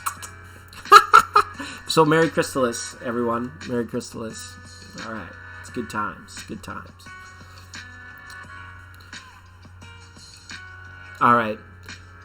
Aaron, your question rolled out of sight. Okay, we're going to go Kinta. We're going to go Kinta and then Aaron. Okay? And then Kizzy. Kizzy. Here, Kizzy. Okay, Kizzy. Just hold on. I get a little bit excited sometimes. It's good times. That's okay. Rejection level 100, 1000. My pickup line, beautiful. Beautiful. Alright. My question, is Ruval influencing Vidushi to treat me bad, or is it something I did to her? Okay. Alright. So I'm going to say, who is Vidushi being most influenced by? Okay? That's going to be how I phrase that to tarot. Alright? Aaron, thanks for being patient. You're actually one of the lucky ones, Aaron. Sometimes new people come here, they have to wait a long time before I connect with them. Because, you know, we can only do our best. We run this in a linear fashion. People are like at the DMV. I guess that's the way our society's become. I would love it if I could just do one reading for everybody simultaneously. Wouldn't that be awesome? Just be like, this is the reading for everyone. Can't do that. Okay, here we go. Who is Vidushi being most influenced by? And why is Vidushi treating Kinta badly? Why is Vidushi treating Kinta badly? Is she mean to you? Mean people suck. The fact that they have the potential to be mean, that's not my kind of people. That shouldn't be your kind of people, no matter who's doing it to her. And if you did something to her to make her mean, you would know it. You would not need a tarot reader to tell you that you did something to make her mean to you. Okay? You would know it. So, I get a sense just from an 8, Kinta, that you didn't do anything all that bad. So it's either her that's being a stick in the mud, or it's the other person. Because you would know. If you instigated something, or if you initiated something that set her off to start being mean towards you all of a sudden, you would know what you did. And if you didn't, that means it's not your fault. That it's just the other person being an absolute dingus, or that they were influenced by the other side. Okay? The DMV, it's the Department of Motor Vehicles, where everybody goes to line up for hours at a time. They have to, like, take a number. It takes so long to get through the DMV. Alright. I got your cards well shuffled here, Kinta. Let's have a look. Just gonna cut them for you. Ooh. That was a bit of a deep one. Wishing everybody infinite blessings. Yeah, we try and get pretty chill. Pretty chill. Ooh. Alright. Okay, this card lets me know that whatever the rumor is not true. Whatever that means to you, Kinta. Whatever rumors are floating around out there right now, They're not true. Okay? Alright. The Four of Pentacles here. Now, this first person that you said, Ruval, is Ruval a guy? Is Ruval a guy? Because there is some, like, miserly behavior that's always associated with the Four of Pentacles. So this person could be, like, stirring the pot, you know, stirring the soup, stirring shit up, so to speak, with this Four of Pentacles. If this person is a guy, but doesn't necessarily have to be it, but it just has more of a masculine energy sort of feel to it. Somebody is very insecure in this situation, okay? They need to work on their issues of security. All right. And the moon here. This is a card of Pisces. So, whatever this... Things are going to reach ahead. Sorry. This particular drama that's going on right now, Kinta, is going to reach a climax by around the 11th or 12th. Within the next 2 to 3 days, everybody's intentions, whether they're good or bad, what's done in the darkness is going to come to light. All right? Yeah, he is a miserly thing. So, and these people always get exposed, okay, or outed. And it's just going to be happening within the next 3 days. This is happening right on this full moon time, I feel, okay? 4 days maximum, but I have it more like 2 to 3 kind of days, okay? I don't think it's anything you did, or I don't think she's being, like, really badly, but, I mean, this is very immature energy. We have 2 reversals on 2 pages right here. The Page of Cups and the Page of Swords with the lower pip card. Somebody's really trying to stir the pot. And somebody's incurring a lot of, you know what, you ever heard the saying, what goes around comes around? Don't worry, we've got a lot of stuff coming around. Somebody's being exposed in this situation. All right? So, it becomes a matter of your friend or person, hopefully, if you want, I don't know if you want them. The person that's currently being affected by this mostly is not you. It's this middleman, it's this person in the middle that you said is treating you badly. It's because they believe somebody told her, whether it was this other, I feel like he told her something that was untrue, like it was gossip. Whether he believed it or not, I don't know, but it comes as gossip that is not true, and then this is what's caused the immature behavior, because she takes it as truth, and now her perspective of you has been distorted. And it's very immature energy. It accumulates a lot of sticky, bad residual energy to it. And it's not needed. But it's going to be exposed. She's going to realize the truth within the next 3 to 4 days. And hopefully she apologizes to you because she needs to apologize to you. But I don't feel as though... I feel like this is the person, this is the guy that's being exposed. This is the guy that's being outed as trying to be like too manipulative or miserly in the situation and stuff. But it's blown everything out of proportion. It's caused a falling out between you and your friend. I'm just going to grab a clarifier here to see what we have here. Yeah, and it's going to take a while for this to repair itself. It really is. Even though this is all being exposed, I feel like... your girlfriend in this situation, she doesn't do well with being authentic. It's very difficult for her to accept when she is wrong. And this is going to be a situation where she's not only going to accept the fact that she acted poorly, incorrectly, or wrong, but accept the fact that this other guy actually pulled the wool over her eyes and that she's vulnerable and that she's susceptible and that she really screwed up here. The fact that he's been spreading rumors and lies, you know, that's one thing. But for her to fly off a handle and start treating somebody poorly as a result of just going on with it, it's almost like being guilty by association. But she's going to have a tough time coming up with an apology. Okay? Okay. Welcome, Steve. I see you in the chat. Thanks for jumping in here today. Good to see ya. Good to see you. Never fear. We talked about that earlier. Somebody said, aren't you afraid of vaping? I said, I'm not afraid of a damn thing except for farting at the dinner table. It's the only thing that scares me. Alright. Kinta, pleasure reading your cards. Okay, as always, Thanks for being a part of the program today. It's really awesome of you. Okay. Hey, well, that's your life. That's your free will. You do what you like. Do what you like. Okay.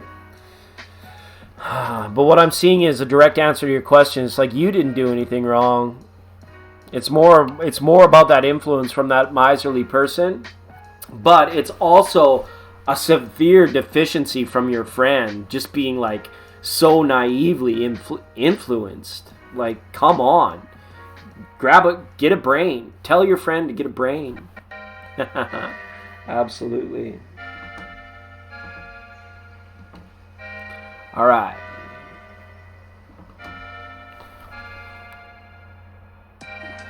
Yeah, but there's princesses, right? There's pages in that reading. It means that, like, yeah, people need to grow the hell up too, and they're just like kind of like engaging in all of this like residual sticky energy that's gonna hurt them down the road. That sucks. That's a bummer. But live and learn, right? Let's see. People don't know any better until they screw up, and then they know better. And if they don't, then they got a real problem. Rubber baby buggy bumpers. All right. All right, Aaron. Thanks for being patient, my friend. Jump on in here. I know you dropped your question, but I need you to ask it again. Just because the chat, chat goes by. Chat rolls by, and still I dream of you. All right. Okay. Yeah, sorry, Kizzy. I say okay a lot. I'm like Mr. Mackey. KK? Okie dokie. Okie dokie pokey. Thank you very much. Hello, everybody. Hello, everybody. They call me Latka. My name is Andy. I will be your host tonight. Thank you very much. Alright. Welcome, Patton. Okay, Aaron says, so I wanted to give an apology to Alyssa. How's she gonna take it? I'm a Scorpio, she's a Virgo. Okay. That's good. Based on the astrology, that's quite good. The fact that a Scorpio is willing to admit that they were wrong, because it comes with authenticity. Okay. I would suggest don't give a gift with your apology. Let the apology stand alone. If you give a gift, and if the apology is associated with any kind of, I'm sorry for this because of that, that's not going to work either. Or I'm sorry for this and here's this, that's not going to work either. If the apology is concise and pure, then I feel it's going to be received by your Virgo friend. They're going to be like, hey, I appreciate how much it took you to man up, and that you're expressing to me that you were wrong without sticking an excuse on the end, without sugarcoating it with a gift, without any of that sort of stuff. Okay? Just a little tips, Aaron, that might be able to help you just kind of increase the chances of it being well received, is what I want to say there. Okay? Okay. But I'll go ahead and do some cards here for you as well. I do feel that there's a good chance, based on the astrology, that your apology will be received. Virgos are quite understanding people. They do get upset. They do get pissed off. But they're like very open-minded to the fact that human beings are human beings, and human beings screw up from time to time. Okay? Sorry, the light ship. We're getting calls in. We're getting calls in. All right. Welcome, Miriam. All right, I got your cards well shuffled, Aaron. Let's go ahead and see how it's gonna go down. This is how it goes down. I'm going down, down, baby, bouncing on a lane, and boom, boom, let it go. Wishing everybody in the chat the best in all things, always. I appreciate that you can all be here and join the party today. Oh, look at, isn't that just beautiful? There you are with that cup in your hand and the, I'm sorry. So remember what I said about don't attach it with anything? I feel like don't give a gift and don't make excuses. Express the apology. But after all goes well, I would extend an offering to make things right perhaps down the road. Being like, You know, can I take you out? You might be able to attach like an invitation onto the end of it, okay? The Wheel of Fortune is up here now. This is just like being like, it's good that you're doing it. You're going to find out one way or the other, all right?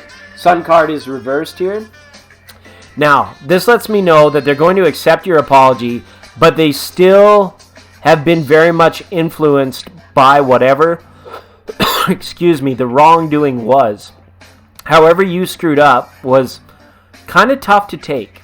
It was kind of hard on that Alyssa person, okay? It's going to be all right. The Sun card arrives in the reading because it's going to be all right, okay?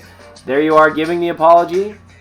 There you are receiving the apology. There she is receiving the apology. She just is not going to know what to do with it right off the hat. She's going to accept it, but it's going to take some time.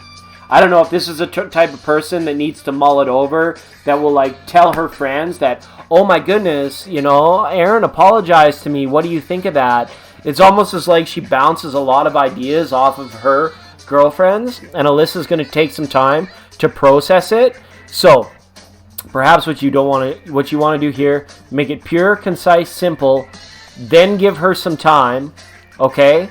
And then, like 10 days to 2 weeks time, you can reach out to her again, just to touch base, just to touch in, because whatever the wrongdoing was pretty significant, and it affected her very much. So it's going to take some time. Like, the fact that you're like apologizing is huge. It's going to do, you know, amazing good work that you've done it. It's just that apologies don't instantly make things all right. She's going to take the time to like, for the apology to sink in. So that's why I'm saying you apologize without gift, without trying to sugarcoat it, without making an excuse. Then you give it some time, and then you go back to being your authentic, integral self with her, in your relationship with her, in your communication with her. You be supportive. Like, I would give it like a week to 2 weeks and check in and be like, you know, is everything all good? You know, you could be celebrating right away too. There's a lot to happen because the Wheel of Fortune is up here, you know. After the apology is delivered, everything's going to change, and it's just about the amount of time that it takes for this stuff to set in. But this Alessa person looks to me to be very much in control of her emotions, a very mature type person. It's just going to take a little bit of time after the fact, okay? All right. So thanks for the question, Aaron. It's very good to see that Knight of Cups up there. 3 of Cups, Queen of Cups. It looks like it's all going to work out. There's not going to be any hard feelings left over, okay? It might not go back to like, you know, lovey-dovey right away, but it definitely helps that to be a part of the future timeline, okay? So thanks, Aaron. Appreciate that. Appreciate the question. All right. Kizzy. They call me the Viscous. I'm wishing you all a Merry Christmas. I want a mistress for Christmas. And me and Hermes Trismegistus. All right. You feeling down? Can't you hear? Can't you hear the music? Don't feel down. Honor all 6 directions. Forward, backwards, left, right, up, and down. All right. Change the chi in your room. Hit a little bell. Hit a ring-a-ding-ding. Hit a dinger, okay? Patton the Gamer, thanks for being on the program tonight. We're here to cheer you up, friend. Stay with us, vibe with us, jive with us. Read some tarot and see what you can contrive by hanging with us, all right? We're here for your viewing pleasure, everybody. Thanks for being on the First Time Callers Line. If you're new here, don't forget to hit the like and subscribe button. We get around to everybody eventually, all right? Don't feel down. Feel up and all around, okay? All right.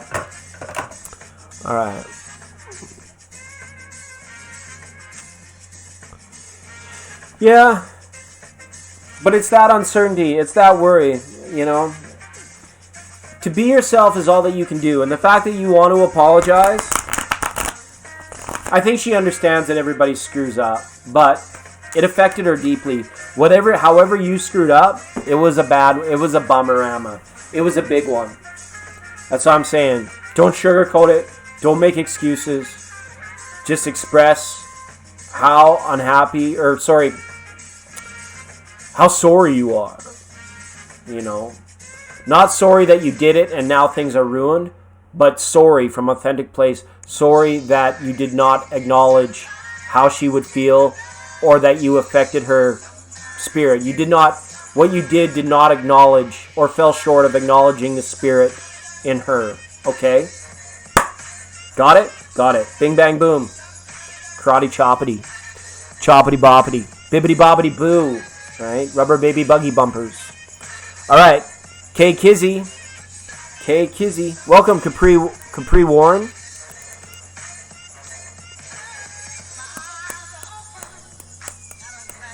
It's alright. We're here. We do it. We're having some fun here tonight. Alright. We're going to read for K Kizzy, and then we're going to be on a short intermission. We're going to be on break for about 10 minutes. Okay? And I hope you don't mind.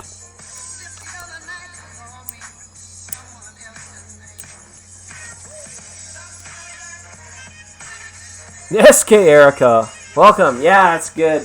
We're on the light ships tonight. Good to see you, Erica. Good to see you.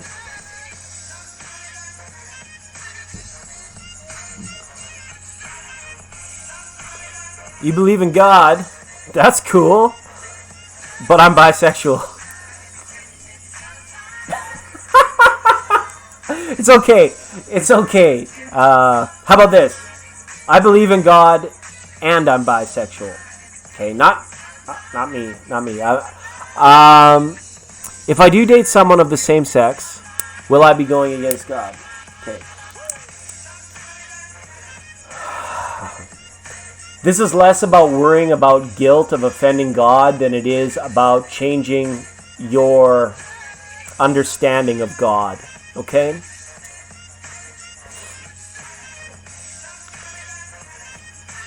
There's two things that God, I feel, if anybody's going to be a God or if anything is going to be a God, they should be two things.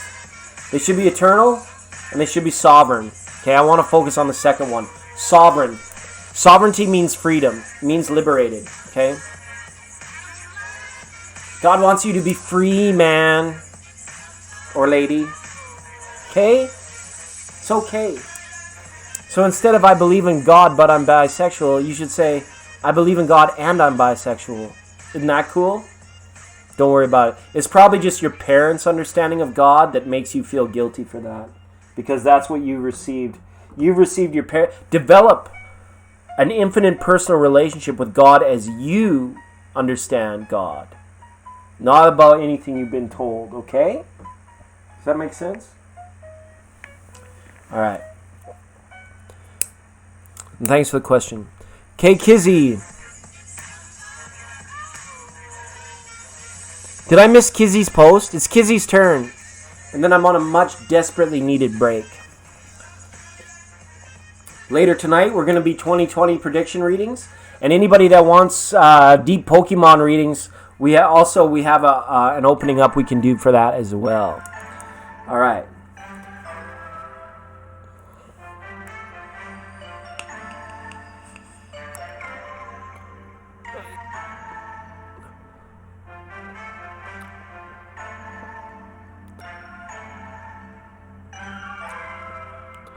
Oh, sorry. Can you post one more time, K Kizzy? I'm a ding dong.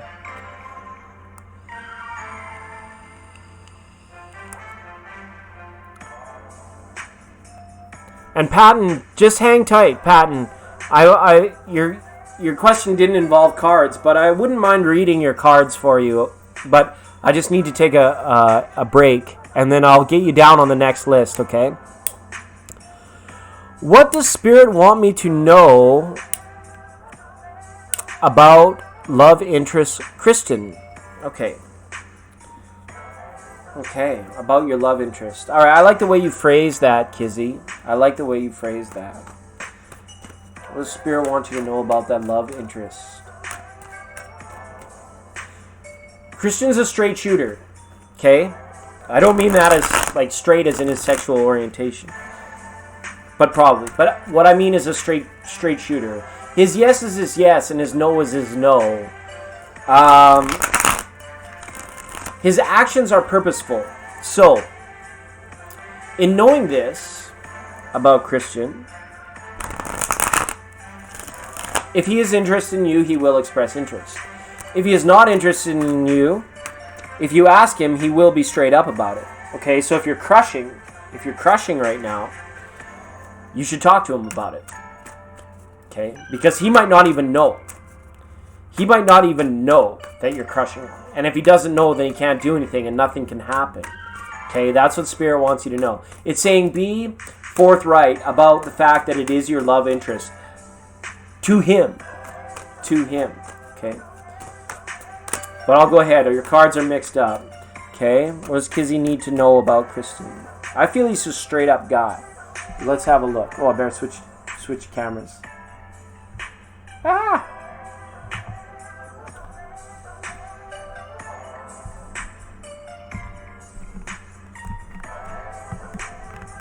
All right. Wishing everybody in the chat the best in all things. All right, Kizzy and Christian. Ooh. Okay.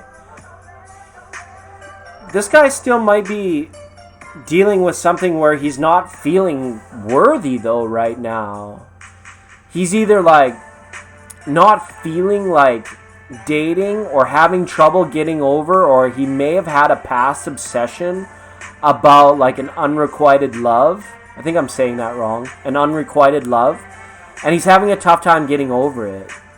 So, and as a result, what has ended up manifesting, I feel, for Kristen, is that he compares women to this one particular type or this one particular experience that he had. It's very interesting.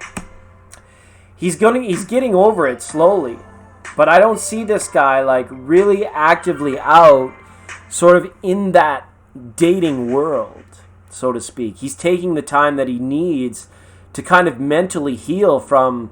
This might have been like a narcissistic woman that he dated, or perhaps like somebody that used him, even potentially.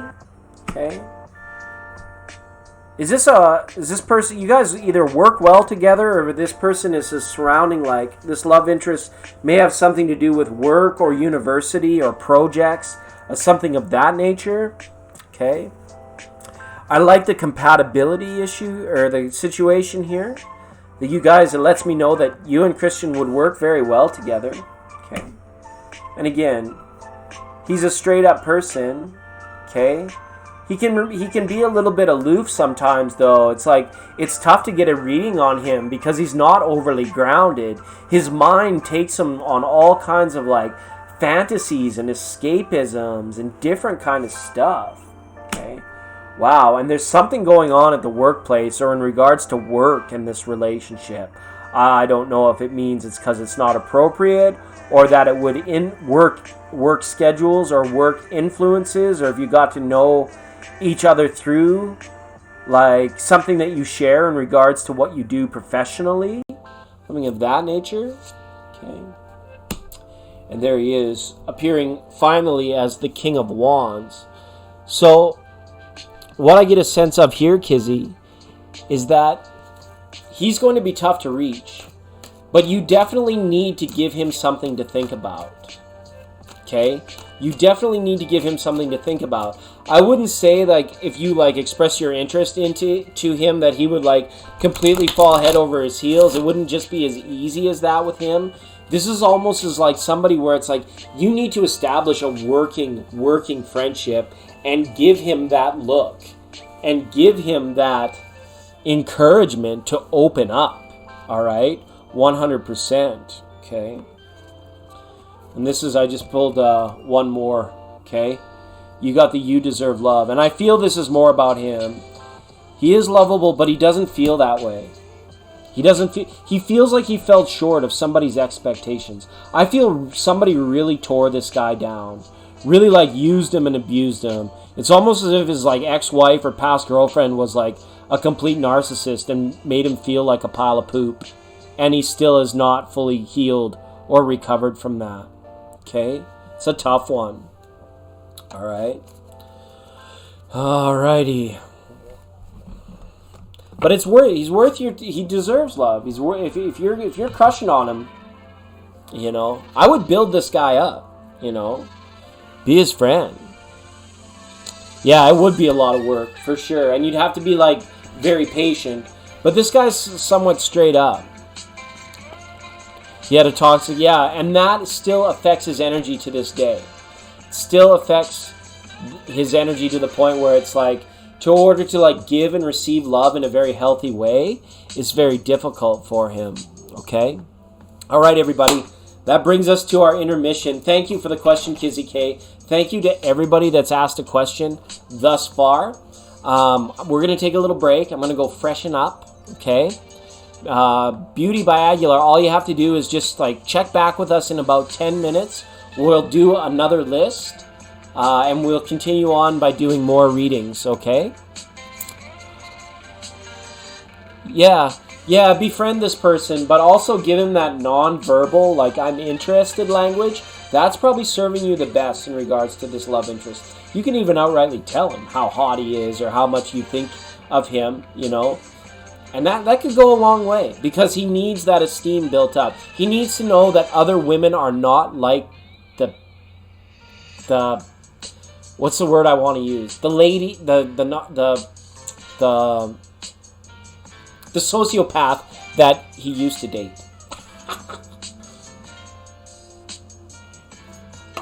All right.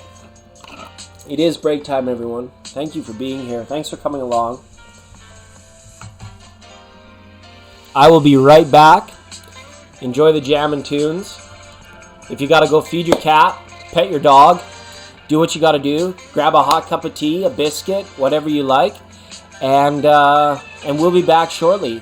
About 5 to 10 minutes. We've been on for quite a time. I just need to get everything comfortable again. All right? All right. Thanks, everybody.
All right, everybody, we are almost back. We are almost ready to go. Thank you so much,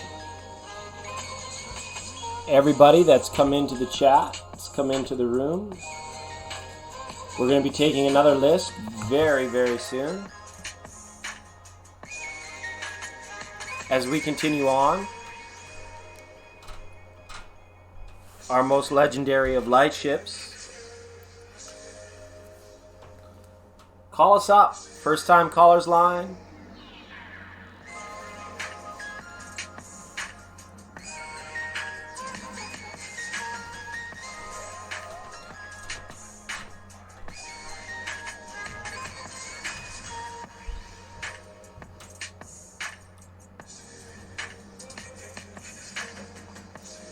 Alrighty.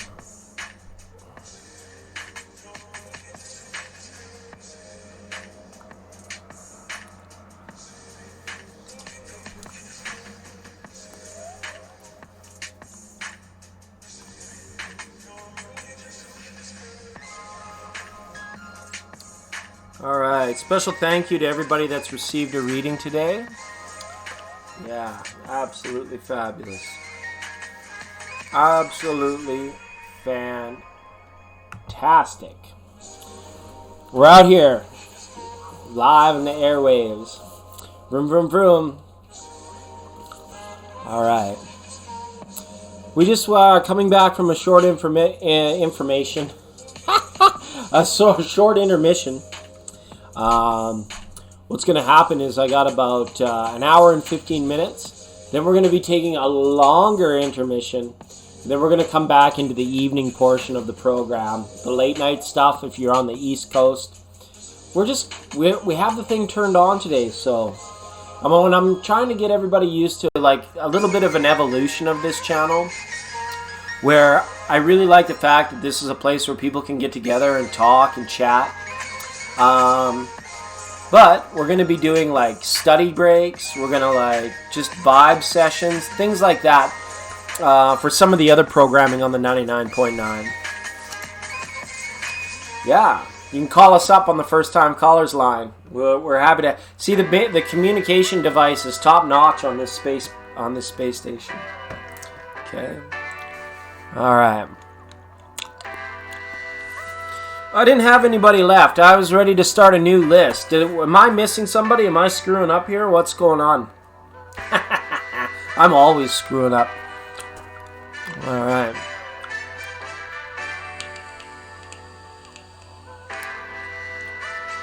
You guys can call in if you want.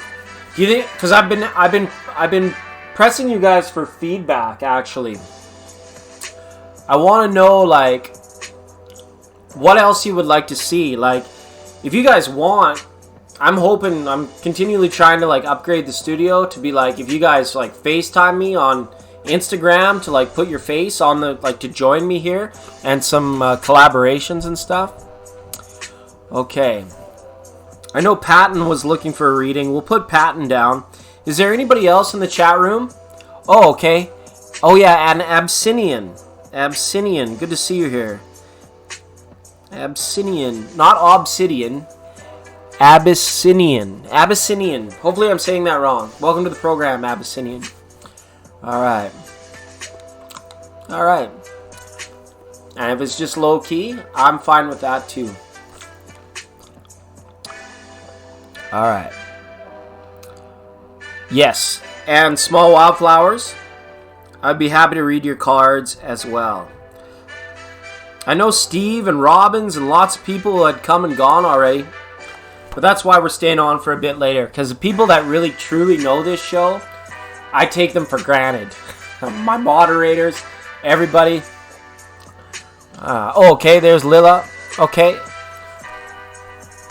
Snuggletown. Snuggletown, USA. SK Erica. Thanks for joining us, Erica. And Lila. Got you, Lila. Thanks for supporting the program. Lila, you've been around for quite a time, and I appreciate you. That's okay. I get disconnected all the time. But Patton, why don't you go first? Why don't you go first? We're going to run it like this. Patton, Obsidian, Small Wildflowers, if Small Wildflowers would like. SK Erica, and Lila A, if that works. Should be some good stuff. Hoo-wee.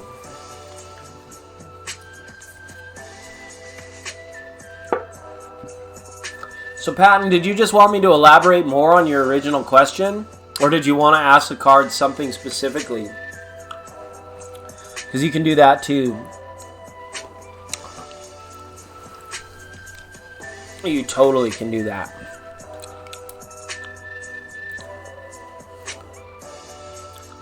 Feels like the green screen's working, but I get a little bit of ethereal. I get like space fuzzies in my head.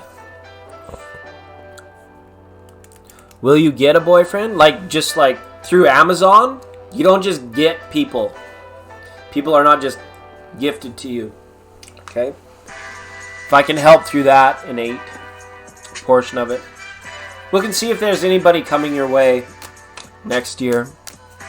Oh, thanks, Small Wildflowers. Appreciate the super chat. It's so kind of you.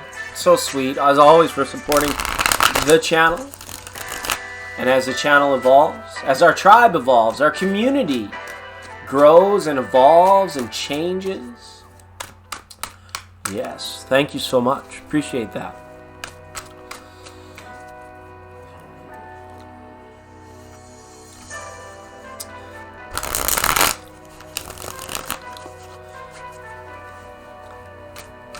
So be honest with yourself, Patton, and ask yourself, what is it that you truly want?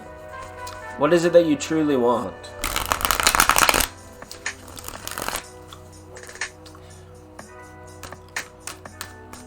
And why do you want what you truly want? Well, we all know the answer to that. It's for happiness.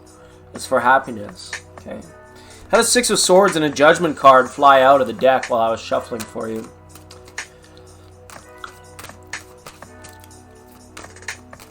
Let's see what the cards have to say. I'm going to cut them for you now, Patton. Appreciate you for being here. Welcome, Bree Jackson. Good to see you.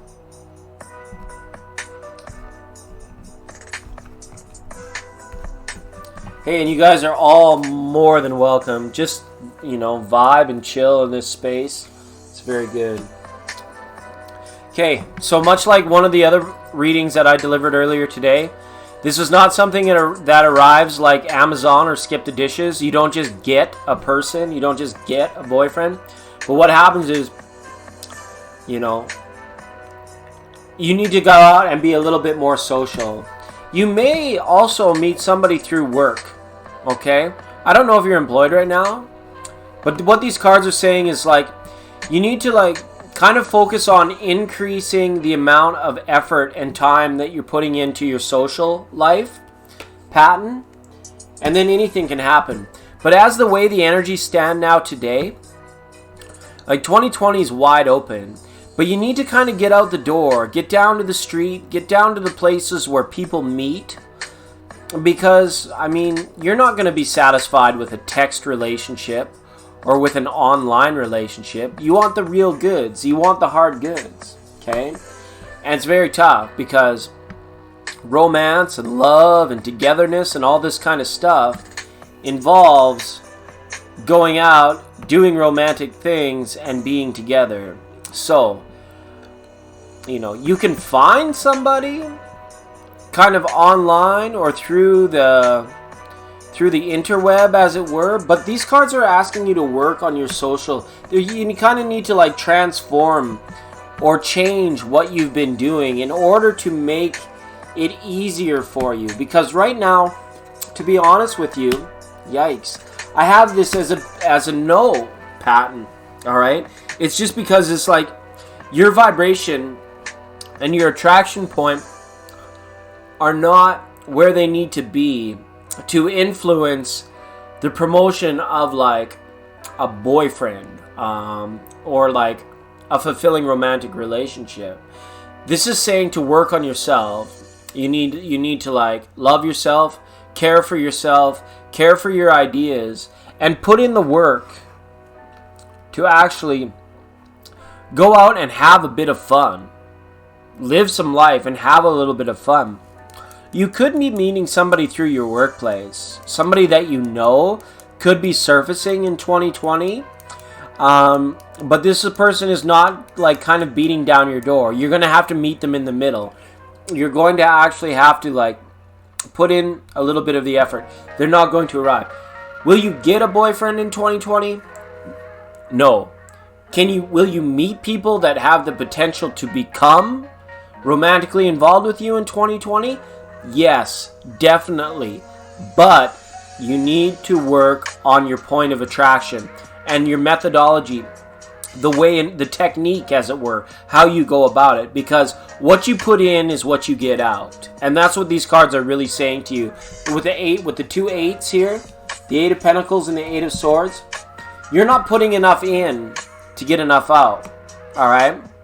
I'm sorry if it sounds like I'm picking on you, Patton. That's not my intention.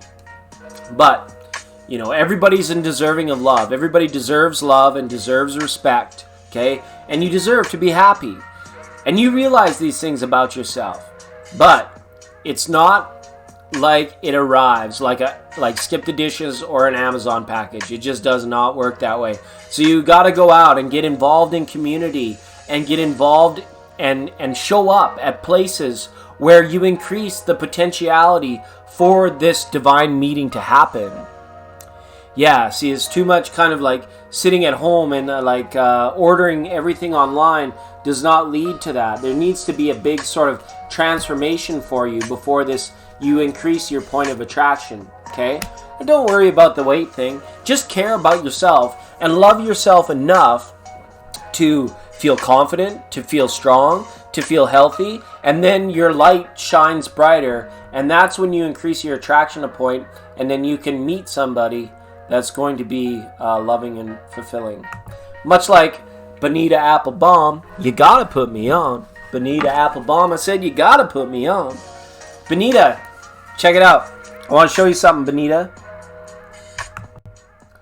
Look over there in Capricorn. It's like a pinball of planets over there in Capricorn right now. We got Saturn, Jupiter, Pluto, and Venus all in Capricorn right now. If that's not pinball planets, I don't know what is. Just saying hi to Benita. We love you, Benita. Thanks for coming in. All right. So Patton, big hugs to Patton, everybody, if you could. And I could sit here and coach you in 1,000,001 different ways about how to love yourself. But what it really starts with is like appreciation, okay? You know, everything you put into your body, you do so consciously. Treat it like an offering. Like right now, I'm offering my body water. Like I have this offering of water. And I like thank myself. Like, thank you, water, for nourishing me, right? Water, time, all this stuff.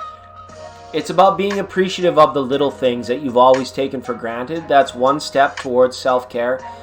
You know, diet, lots of rest, going out, strengthening your resolve and your physical body.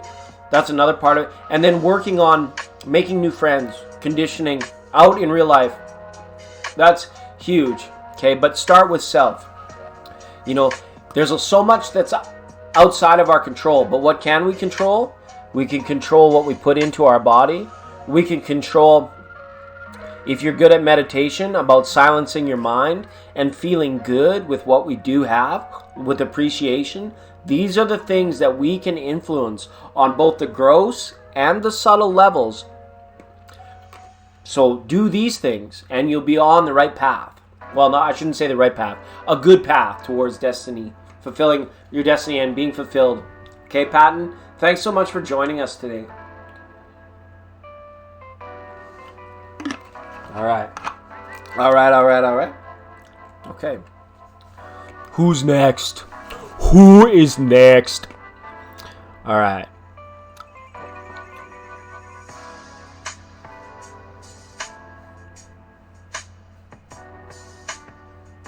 All right. I know who's next. Abyssinian. Abyssinian. Can I call you Can I just call you Abby? Very true. Some people don't even have water, a bed to sleep in, etc. Yeah, it's true. You need to appreciate that which you feel. We need to get over this sense of entitlement and bring it more back to a point of appreciation. Then you can meet some other amazing, legendary beings. Have more mini people. Make good babies, everybody. That's all I ask. Make good babies. The world needs more altruistic people. And it needs to be our children. Because we're already too mangled. Alright. You're welcome. Yeah, and thanks, Small Wildflowers. I appreciate the super chat. Of course, the thank you water. Okay. Abyssinian. Go ahead and post your question. Here we go. My question. How does Joseph, Virgo, feel about me? I'm a Leo, if that helps. Okay, interesting.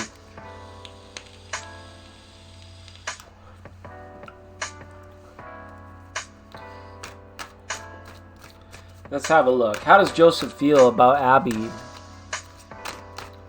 How does Joseph feel about Abby? Thanks. Because saying Abyssinian sounds like I'm saying obsidian. Obsidian is absinthe. Just kidding. Alright, Abby. Let's see how Joseph feels about Abby. How does Joseph feel about Abby? How does Joseph feel about Abby? Okay. Wow. This card came out off the top, the Magician card. This is interesting. I'm going to put it back in, see if it resurfaces.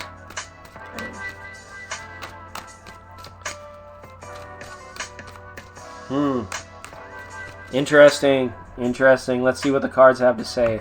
I'm going to cut them for you now, Abby. Wishing everybody in the chat the best in all things. Peace, prosperity, joy, bliss, abundance, happiness, well-being. Okay. Oh, this is good. I like this. This is somebody that doesn't want to be like a flash in the pan.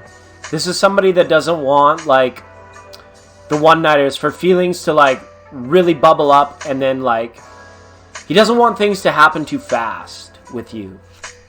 Okay. But this person also doesn't really know what he wants. This Joseph person is kind of in a place where they realize like they're happy, yes, and everything in their life is kind of like going along according to like plan, and he's generally very happy. But it's like he hasn't put a lot of emphasis in terms of like maybe starting a family just yet, or committing to a person for the long haul, or sealing the deal for a long-term relationship.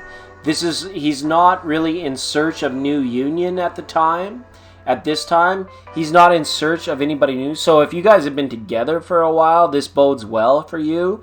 But if this is something that's relatively new, it's saying that you're going to have to be very patient with this person, because he's reflecting an energy that's very much sort of like fearful of committing or fearful of getting in too deep with you. But also he does feel this risk of losing you. There's some healing that's going on for them as well. He's not certain perhaps that you are the one, or that the person he's interested is the one.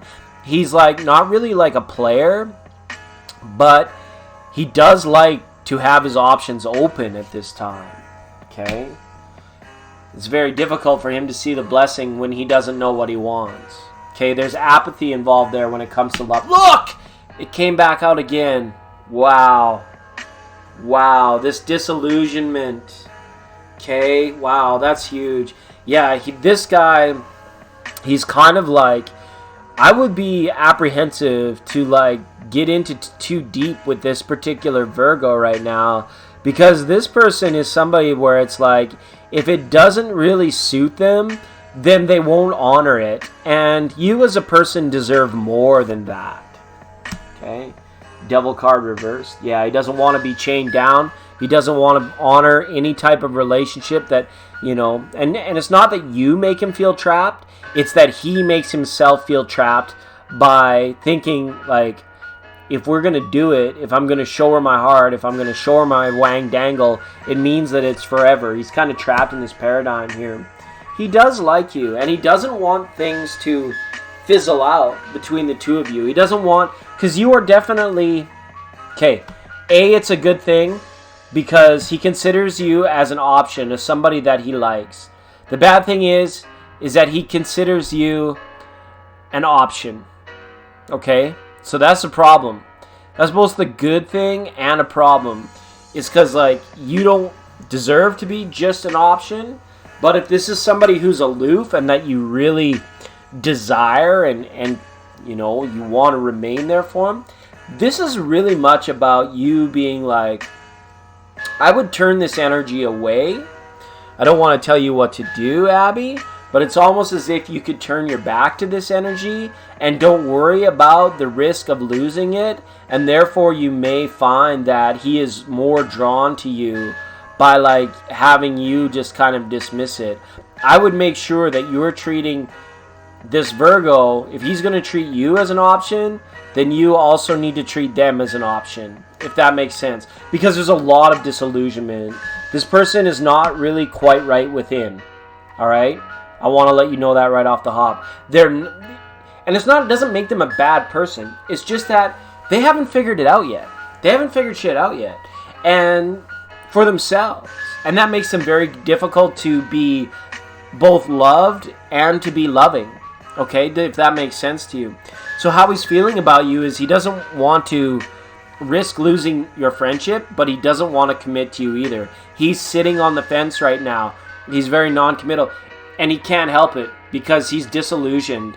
There's something going on in his brain where it's like, if someone maybe a little bit hotter or a little bit more his type comes along, he'd be very dismissive and very quick to honor just that picture perfect for him, rather than saying like, I'm not going to show you my heart or my wang dangle because, I want you, and I want you to honor that, but I'm not going to honor it within myself. Okay? Does that make sense? I don't know. It's just a very weird energy. This is not a manipulative person, but this person can come across as very selfish, even though they're in Virgo, which is not all that typical. It is kind of selfish because the Virgos, they like things that exact particular way for themselves. And if it can be brighter and beautiful, they'll do more so to do that. And it can be very tough for both women and men in terms of this kind of like this stringing along type energy that comes along with it. To be honest, Abby, I would kind of turn your back until this person comes correct. Okay? Tough one. Big hugs, Abby. Okay? Poor Joseph over there in Virgo doesn't know what he wants. So, if you're looking for a straight answer from him, you're not going to get it. Alright? But if you're willing to let things play out in the long term, there's nothing in those cards that says you can't be together. I have a feeling he's going to ask you out, maybe for the first time or a second time, but I don't get a sense that, he's completely, like, smitten with you to the point where he's, like, made serious plans to get involved with you. So as far as how he's feeling about you, hopefully that answered your question in the very roundabout nature that sometimes it takes me to answer your question. Okay. But thank you, Abby. I appreciate that. Small Wildflowers, you are next. You are here. You have arrived. All right. We enjoy having you on the program, and it's been a while. And thank you so much for the super chat. That was awesome of you to come along with a beautiful yellow flower and show everybody how it's done. Yeah.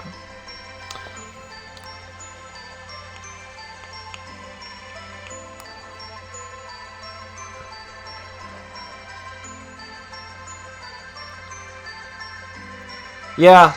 And make sure you're not limiting yourself being open to other people either. Okay, that's what I'm saying. You want to make more mirrored of his energy.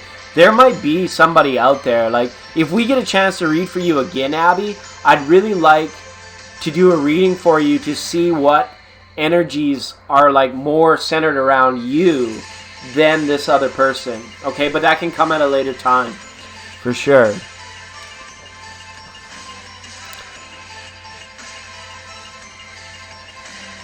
Yeah. Because this person, they get a sense of any kind of pressure, they cut and run.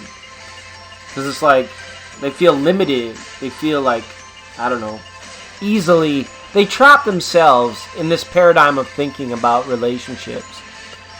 And it sucks because culture is truly the one that's responsible for men and women not being able to get on the same page and have a healthy level of detachment in their relationships. Because culture, through its programming and through how it's developed through the last couple generations, has said it should be a certain way, but it definitely doesn't need to be so. Steve, thanks so much.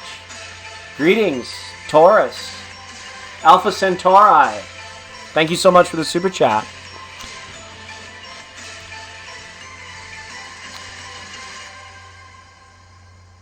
We enjoy having you We enjoy having you to come to with our inquiries. Thank you, Steve. Making a generous donation to the channel on behalf of all of you that have received free readings today. That is so awesome for Steve and Small Wildflowers to have done that. I appreciate that. It keeps the lights on at the studio. Keeps me worried about sailing off the edge of the earth with Christopher Columbus and Amerigo Vespucci and Hermes Trismegistus. All aspiring alchemists need to know of Hermes Trismegistus, especially a Mary Crystallis. We need a mistress for Christmas instead of just using our wrist. Okay, it's PG-13 channel. It's a PG-13 channel, everybody. Oh, I see Christina. All of our friends have come tonight. That's so awesome. All right. I was going to call... Small Wildflowers. Or I totally missed your post, Small Wildflowers. I totally missed your post. But, that said, you can go ahead and post again. Or if you wanted to wait, like I said, a little bit later for friends and mods, what's going to happen is I got about 45 minutes to an hour. I'm going to leave the stream running, and then I have to go do some stuff. And then I'm going to come back a little bit later tonight. And we're going to do some predictions, because we're on the precipice of a new decade, literally weeks away from a new decade for the 2020 stuff. So what I want to encourage you guys to do is to think of a very imaginative goal that you might have for yourself. And then we'll just kind of have a look at the timingness and make some predictions late. And it doesn't even have to be about you. It could just be can we make a prediction about a societal, a general thing, and do some stuff. But I want it to be very much chat driven. Meet you at the end of the world. That's right. As we sail off to sea. Just messages from Spirit. Okay. Messages from Spirit. Definitely. Let's get into some Oracle decks for that, Small Wildflowers. I'm going to start out with the dreams of Gaia for you. Okay? And then maybe pull into a goddess card for you. This is the first time I got to do messages from Spirit. It's very hard to run the tarot programs during a coupling season. And Sagittarius season is traditionally a coupling season. People, they want love. Like our Capricorns are off his hook out there looking for love. Our Geminis and Aquariuses too. It's amazing. Scorpio in the same boat. Everybody's looking to couple up. Okay? And that's how I mentioned about the Sagittarius. The ambition behind it is very strong. It's very strong. So it's nice to get a reading that is just messages from Spirit rather than, love, interest. What a powerful force, eh? Love. Isn't it amazing how influential it is? It is. It's truly amazing. And if you're under the age of 40, maybe, it's usually can be directly related to another subconscious motivator, that which is the tingliness of the dingliness. A lot of people are secretly or subconsciously driven by that, and it affects their whole lives and they don't even know it. It's just because mini-me is driving the boat. All right, small wildflowers.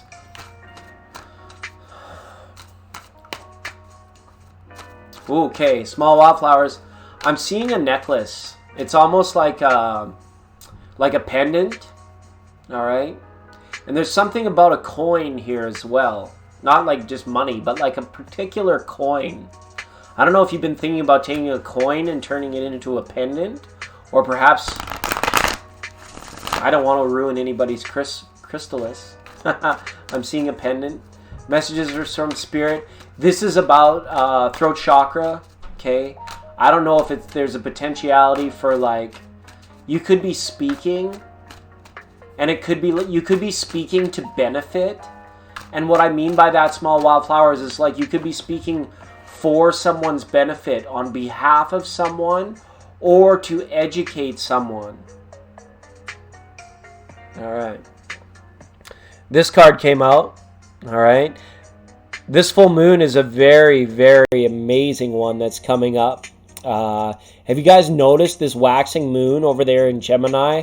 How polished it looks? I don't know if this is the solar winds or if this is just because of the actual solar glare that's going on right now.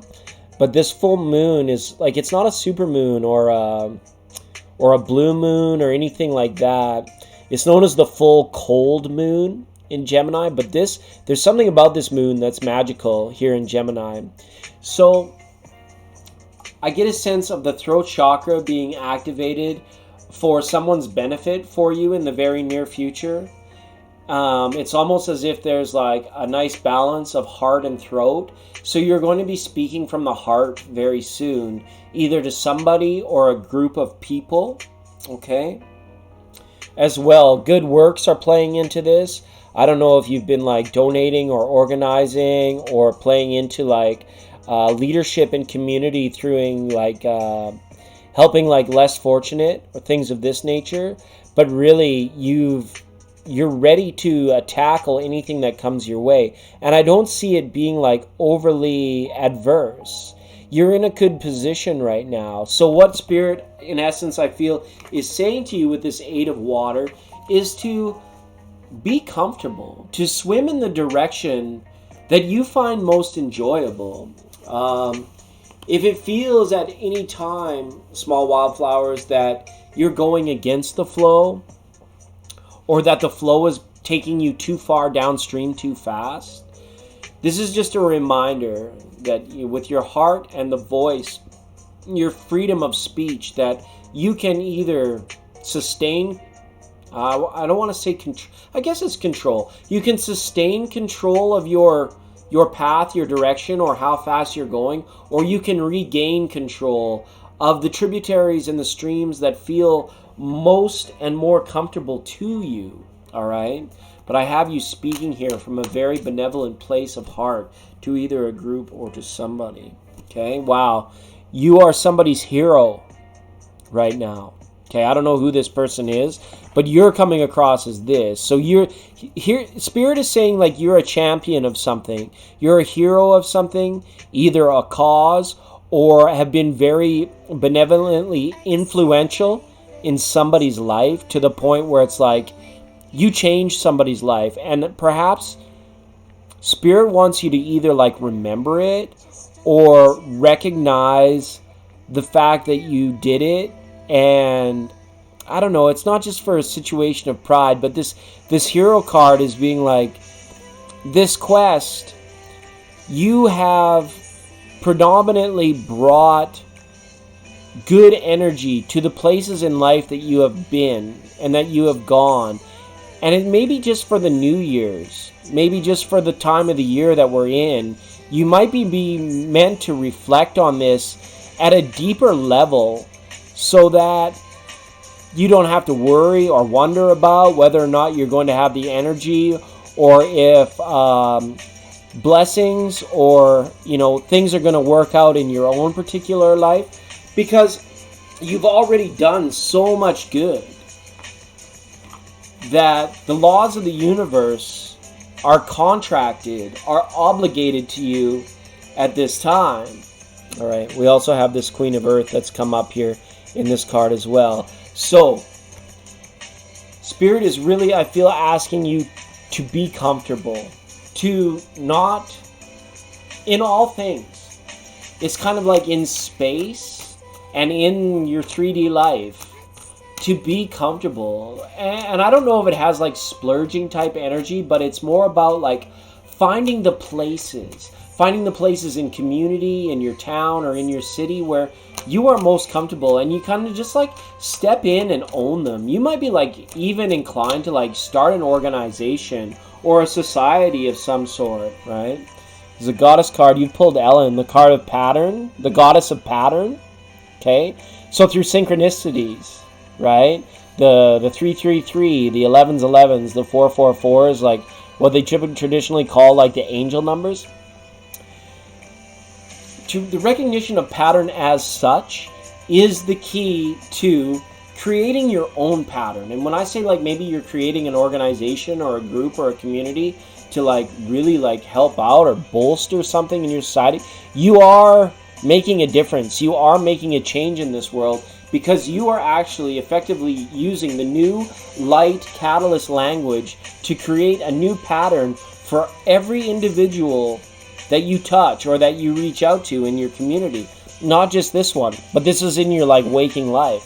So I feel like, and it goes much more beyond like just being like a silent philanthropist or anything like this. This is about you like taking up a cause. This is about Spirit saying what, and you might already know what it is. I don't know, but it's about you speaking it into existence, or you actually taking the ideology and creating a new pattern within an existing culture to promote the advancement of kind of like-mindedness or synchronistic thinking, where people can come together, whether in a small group or even it could in time be a larger organization.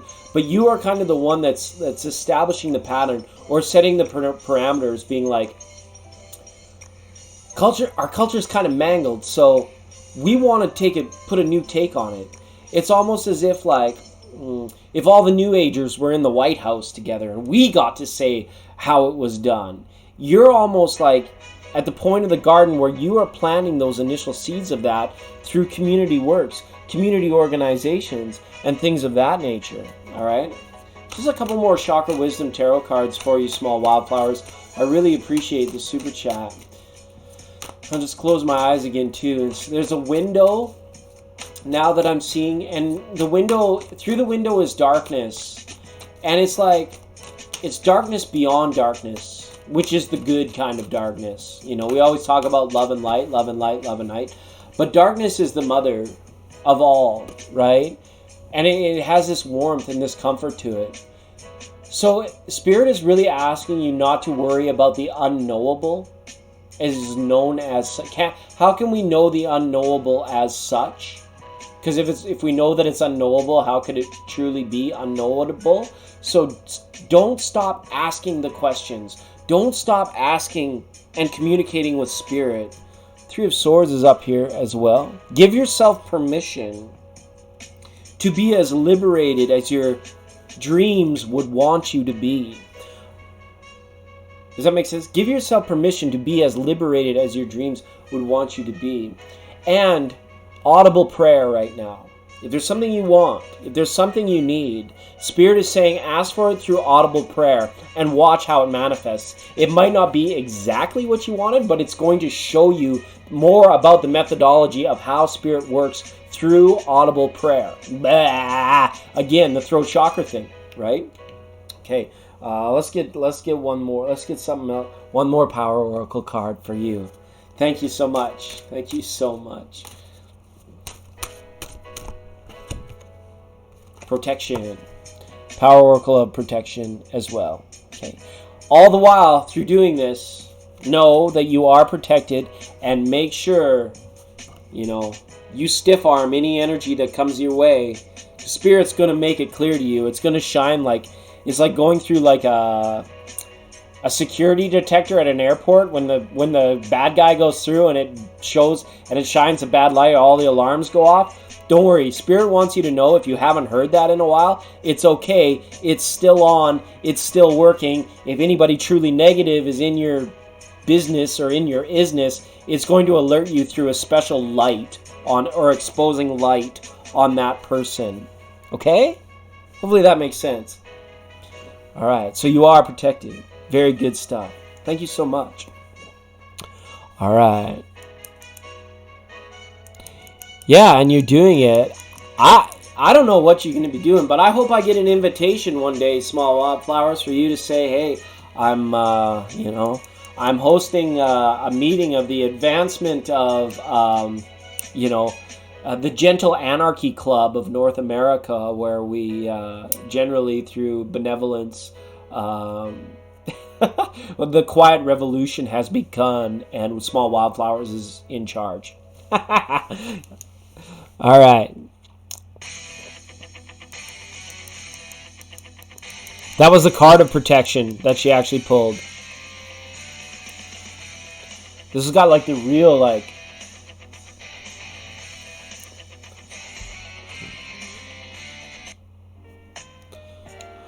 All right. My vocab, my lexicon, as it were. I mangle the English language. For those of you that know this show, you know that my dribble drabble and my chitter chatter gets off of the wiggity wiggity watter.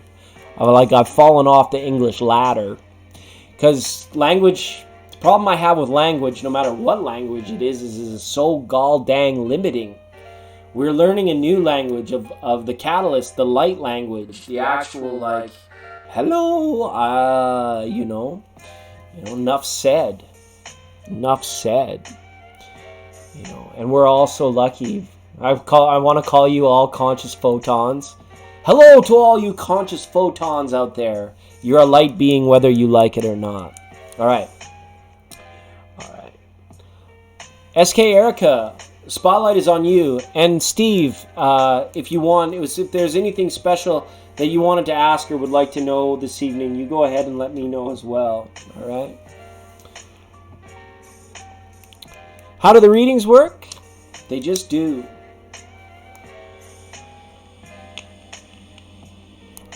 Oh, first time callers. From the Philippines, we have Colanda Caseo. Colanda, welcome, Colanda, and welcome to Jenna Randolph. Hey, if you're new here, if it's your first time, don't forget to hit the thumbs up and the subscribe button and hit the bell. We enjoy reading cards and we love sharing our time together with our beautiful little community that's been developing. Okay? Say hi to all of our amazing friends. We're not going to take it. Bria, I can definitely put you down on the list. I know you've been here a while, Bria. I'll throw you down on the list because what's happening is I've got about half an hour and then I have to take a longer break. I'm going to let the stream roll. I'm going to leave the chill vibes for anybody that wants to stay and chat. You can do so, but it's going to be about like an hour break. Okay, so hopefully everybody will be chill with that. We're going to be on kind of all night tonight, everybody. I've kind of, for the evolution of the channel, I'm lifting certain things that I limited myself to before in doing this, and we're kind of like slowly evolving and changing and that sort of stuff. So it's good. All right. Is Erica here? And then I got Lila, and then I got Bria, and then I see some other. I see Kolanda and Jenna, and of course Steve and Christina are here. And we're going to be doing some more fun stuff after the break. Okay, it's almost kind of like a dinner break for West Coast people, and if you're on the East Coast, it's going to be more like get your jammies on and come and chill with us for a little bit longer. And if you're from the Philippines or the other side of the world, well, you got to risk it for the biscuit.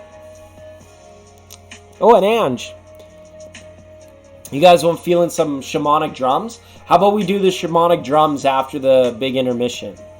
Absolutely. I've been starved for feedback lately. Jenna, I might not be able to get to you before the break, but, you know, you can watch other... You don't have to stay on this channel. I mean, it's YouTube, for crying out loud. You can check some other stuff out and then come back and check in. Okay? I don't think Erica is still here. We'll give Erica one more minute to see. Erica hit me with a doozy last week. It was one of the most challenging readings I've ever done.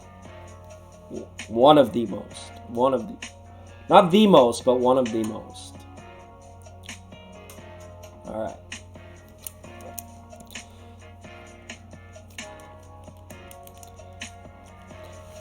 Okay. How about Lila?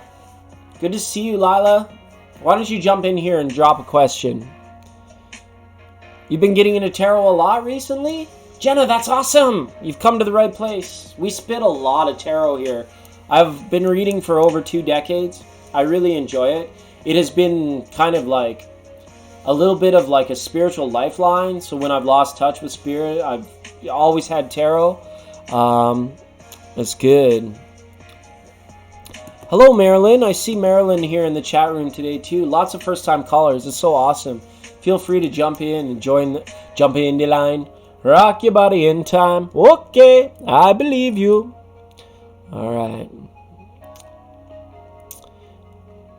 Absolutely, Lila. Thanks so much. Yeah, we got all kinds of fun stuff planned. And if you're getting into tarot just recently, if you're learning how to read, I would encourage you just to go at your own pace. Discover your own style. Don't try and emulate anybody. Nothing like that. It's got to be authentic in order to work. Okay? Yeah. And January, once I'm getting a little bit of extra space, we're going to be doing some big community stuff in January. It's been far too long. I've been on the road. I've been gypsy style far too long. Like living out of a backpack in 3 different residences. Like just a metric butt ton of driving. It's left me like kind of like drained and tired. So that's why I haven't been able to be on as much here in November and December. Pay attention to your dreams. Write that stuff down. Get it there. All right.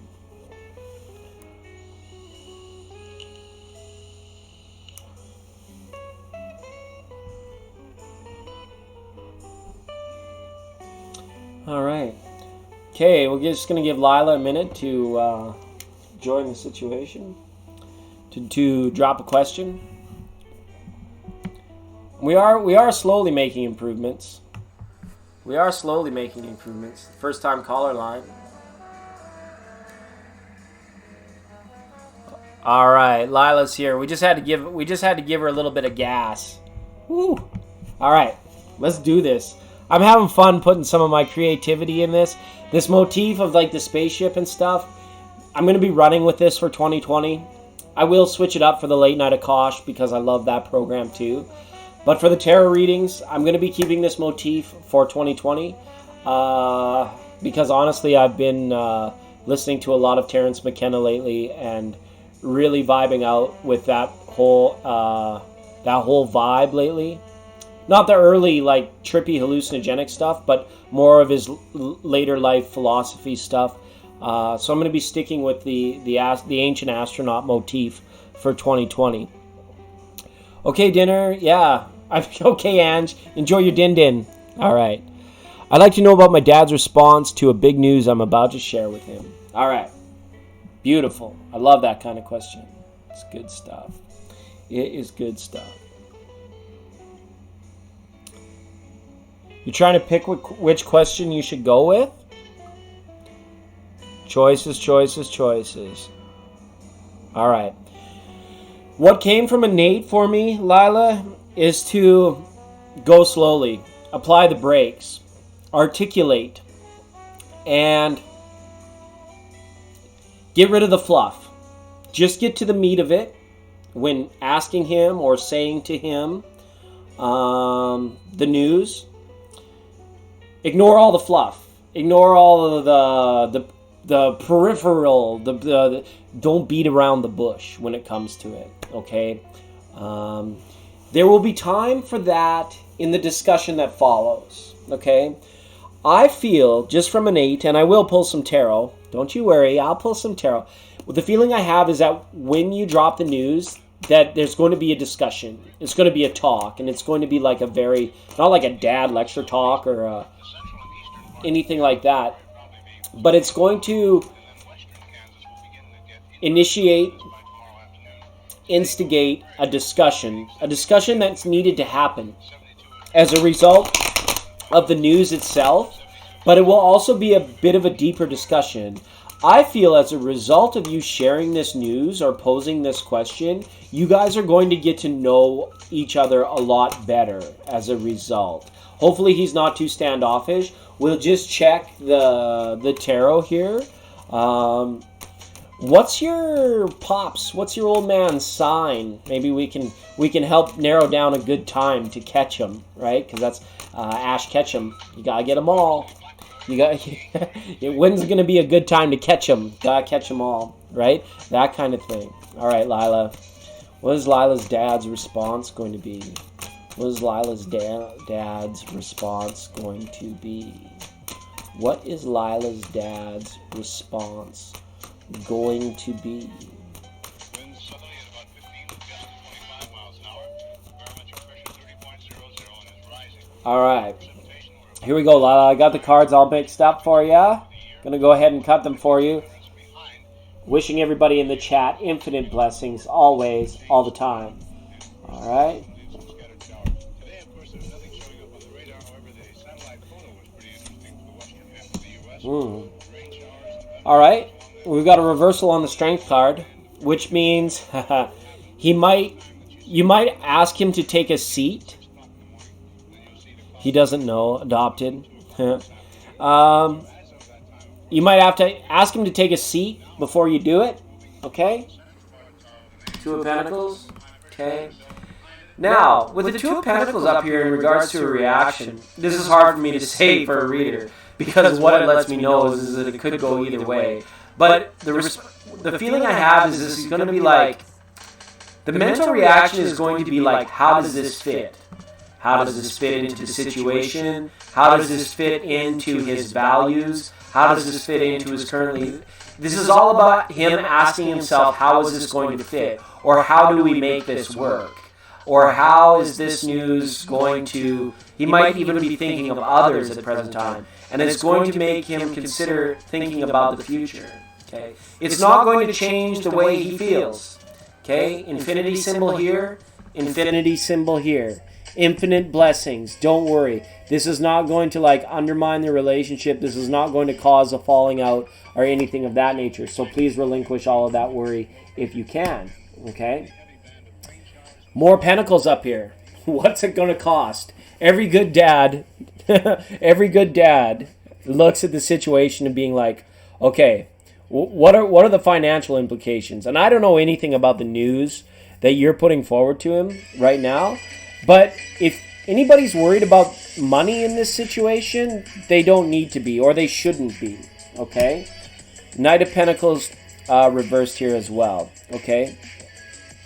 If this news about, more support, or supporting a cause, or supporting a situation, or a decision to, kind of, could be a decision regarding separation or things like this.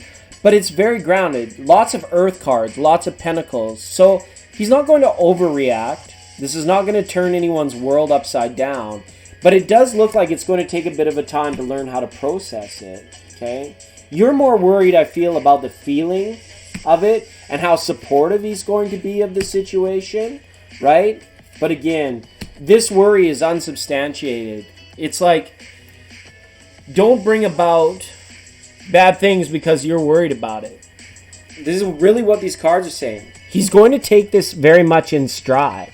He's going to take this very much as somebody who cares about you and somebody who loves you, okay? But he is going to be asking himself, how does this all fit? How does this work in? Okay? He doesn't know that he's adopted, or he doesn't know that you're adopted. I'm sorry, I don't really know how that works. But whatever you're presenting him with is going to be fine. Okay? So, and with the Three of Swords here as well, I would say whatever the discussion that comes after you drop the news, it doesn't need to be hashed out right away. You can remind him if need be, and also remind yourself to take some time. That old 24-hour rule of once the news bomb has been dropped, or once it's all out there and it's exposed for everybody's knowingness, make sure that everybody's taking their time so that, we're not like fantasizing or becoming reactionary about implications, what it all means, how it all fits. It takes a night to let it all think in, or all sink in, so to speak, right? Make sure that you're taking that time. If it all becomes like an oh my goodness kind of moment, just remember, take a day, take 2 days, take 3 days, and realize that now that it's in the knowingness, give it ample time to process before trying to problem solve anything, I guess is what I want to say. But he's not going to throw the baby out with the bathwater. He's not. I don't see any situations where he's overreacting, judging you, yelling, falling out, none of that stuff. So if you've been worried about that, please don't. Okay, Lila? It's going to be okay. But don't put in all of the extra fluff, okay? None of that extra fluff. Just cut to the chase immediately. Be like, Pops, you might need to sit down for this. And then have him take a chair and just come at him straight. Come correct, all right? Don't half step it, no ifs, ands, or buts, or, that sort of thing. You just have to drop it like true knowledge, like the truth for what it is, okay? And it's going to be okay. Nothing bad's going to happen. His reaction is going to be he may need to take some time to think, is what I'm seeing. Okay, just like any good dad would. All right. Alrighty. Yes, there is a bit of a list. What's a list? What's a lift? What's a lift? Just kidding, everybody. Okay. Bree Jackson, you're up. It's your turn. As we proceed to cruise across the inner Orion Spur in our late night light ship. Here we go. All of your base are belong to us. We are here for your coffee. Just a channel message from our friends in the Pleiades. Yeah, that's a good idea. Over dinner? That's a really good idea. Go ahead and post your question, Bree.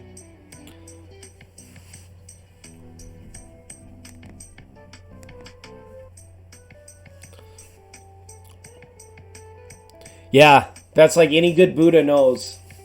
Fill my belly before you fill my soul. Yeah. That's going to be my... Yeah, that's a good idea. That's a fantastic idea.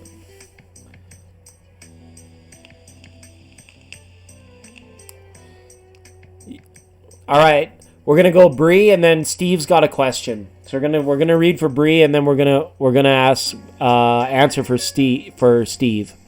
Bree says, what will Justin want from me when he comes back? And why is the universe pushing us together? Ooh.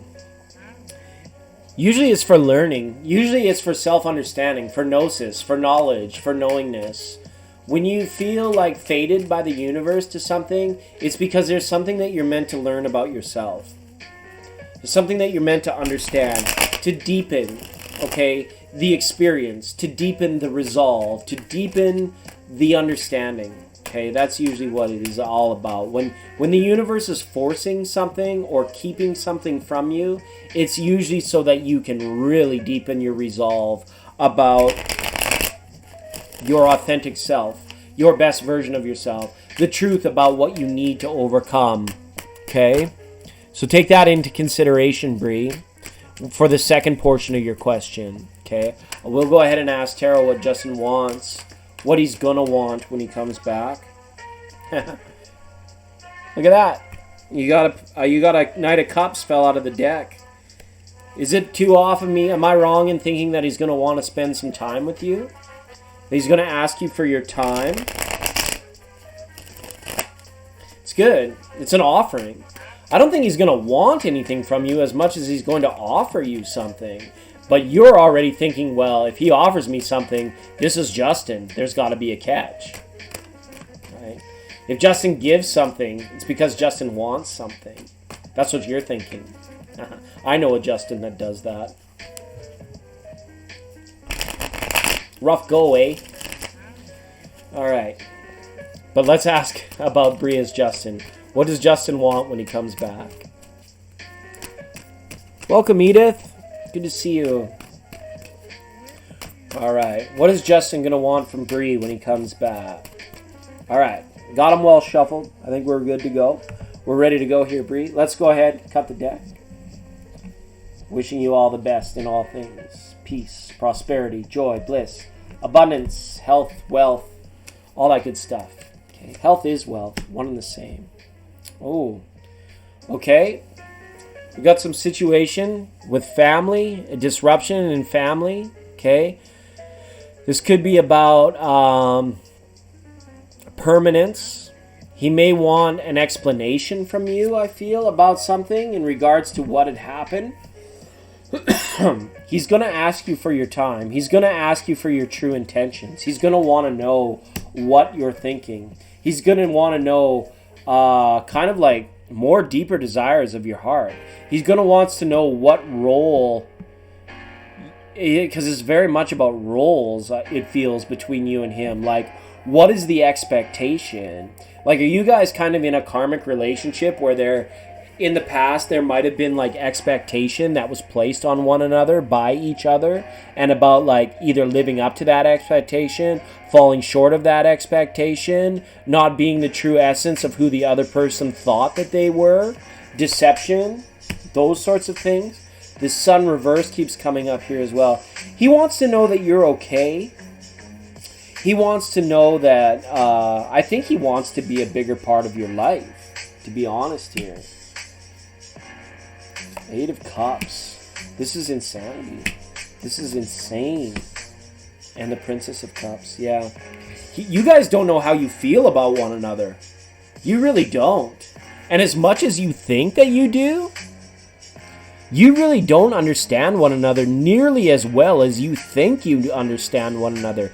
And that's exactly what I mentioned from Nate earlier about why the universe is doing this, is because you are deepening your understanding of self, the other, deepening your resolve towards one another, and perhaps letting go of the labels and the roles and the paradigms and the limitations that were previously once set on this relationship, and trying to start again without any of that. I feel like he's going to ask if you're going to be willing to, like, I don't know if give this a second shot is the word, or like shack up, or move in together. That's what I'm really feeling here. It's almost as if this guy has some like big plans, like some like big things that he wants to bring forward to you. He's going to be like kind of chirping when he arrives and being like, so it's going to be like an offering, but he's going to want you to come along. He's going to want you to be a part of his life when he returns, or when he gets back, or when he comes back. But you guys have really got to get together and understand that the two of you, as a cohesive unit, need to let go of your past history with one another. Because if you try and pick up, if any of you are connected to that which has already occurred, maybe months or years in the past, you will already be off on the wrong foot. What this needs to be is a clean slate, 100%. This was the end of a cycle, and somehow, through the insanity of the universe, God's loving grace, you've been gifted or granted with a second chance at making a go of this. And if you try to do so with any sort of resentment or holding on to things from what happened in the first cycle, it's going to make this cycle sputter out or peter out. So you kind of have to really take things slowly and make sure that everything is being communicated on a level where it's what's in play and what's out of bounds boundaries need to be established, but yet we need to make sure that we're letting go of the facets of the expectations of relationship roles, okay? But what he's asking you really for is a hand and asking you to be a part of one another's life. And with the Hermit card here, it's even to shack up, cohabitation, okay? Moving in with one another. Does that make sense? Yikes. That's a big one, Bree. That's a big one. Hey, Hanifa. Welcome. Everybody, if you haven't had a chance, you should check out Hanifa. If you live up in the Northeast, I think Vermont, Connecticut area. Hanifa, sorry if I'm speaking out of turn. I just think that the work you do is amazing, and I want everybody to recognize how amazing you are. Okay? Thanks. Check out, the Healing Hands of Hanifa on Instagram. Hopefully I got that wrong. But feel free to give yourself a plug anytime, Hanifa. I really am a fan of the work that you do. Okay? It's awesome. Love that you're a part of this community and a part of our energy. So blessed to have you here. So gifted to have you. Welcome, Beauty by Aguilar. Welcome. Okay. Connecticut. Yes, that's right. CT. All right. So that's really good. All right. I got 2 more readings, and then we're going on a long break, a long intermission. Okay? So hopefully that's okay for everybody.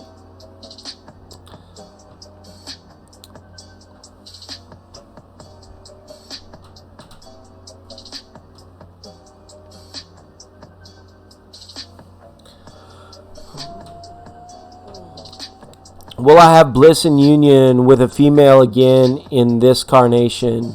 If so, will we have children? And if not, is suicide a viable option for me? Abundance is timeless union with a loved one. Okay.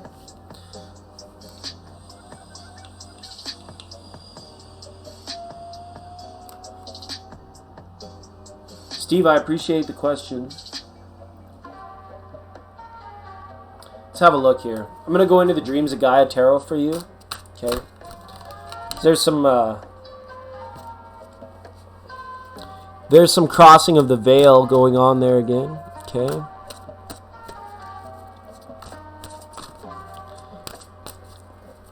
Are you going to get together with a lady friend? Is Steve going to be in union with a lady in this lifetime?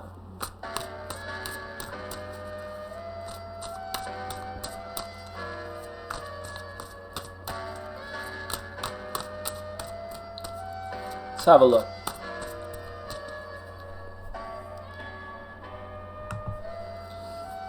And thanks for the super chat, Steve. I appreciate you donating to the channel today. That's amazing. Alright, I'm going to go ahead and cut. This is a big deck of 82.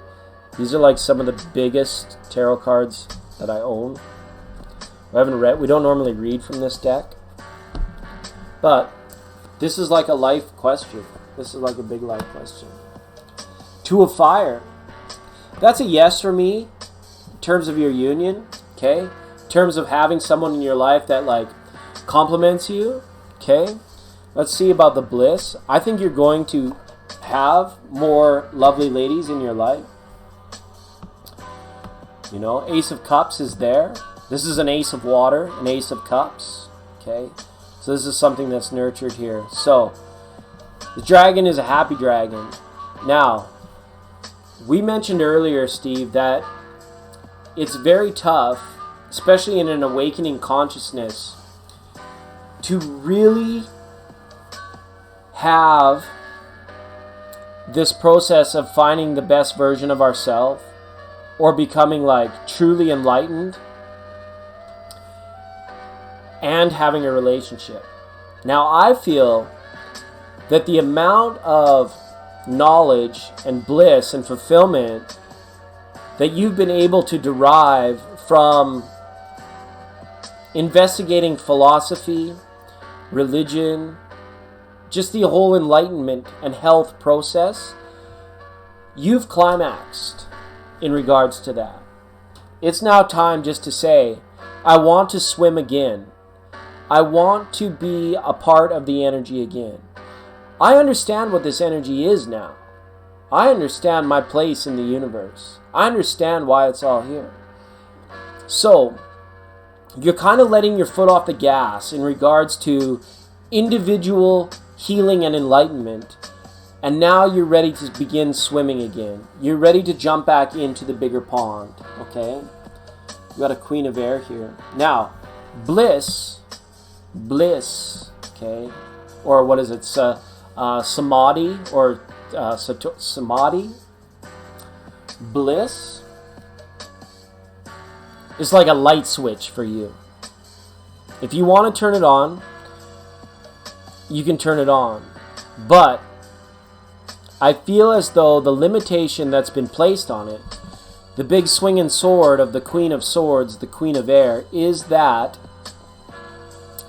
you want to feel the energy. I want to call it an energetic match. You need to feel energetically matched to your lover and your union with your lover.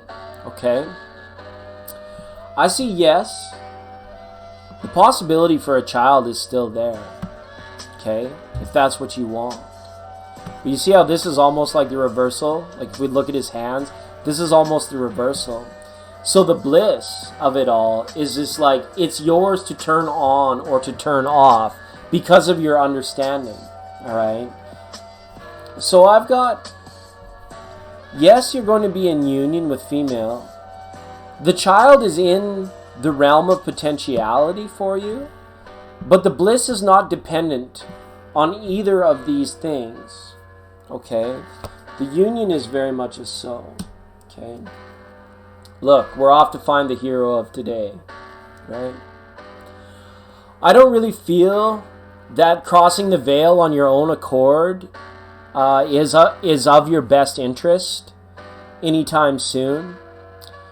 Because what happens is you affect the timeline of other people so greatly that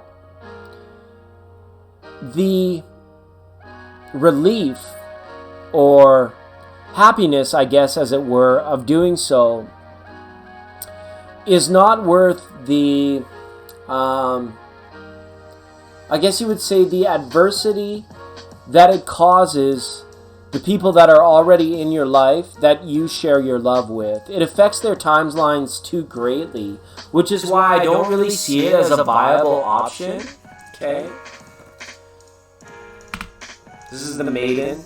So this is like, you know, a daughter, a granddaughter, or a lover, a younger lover.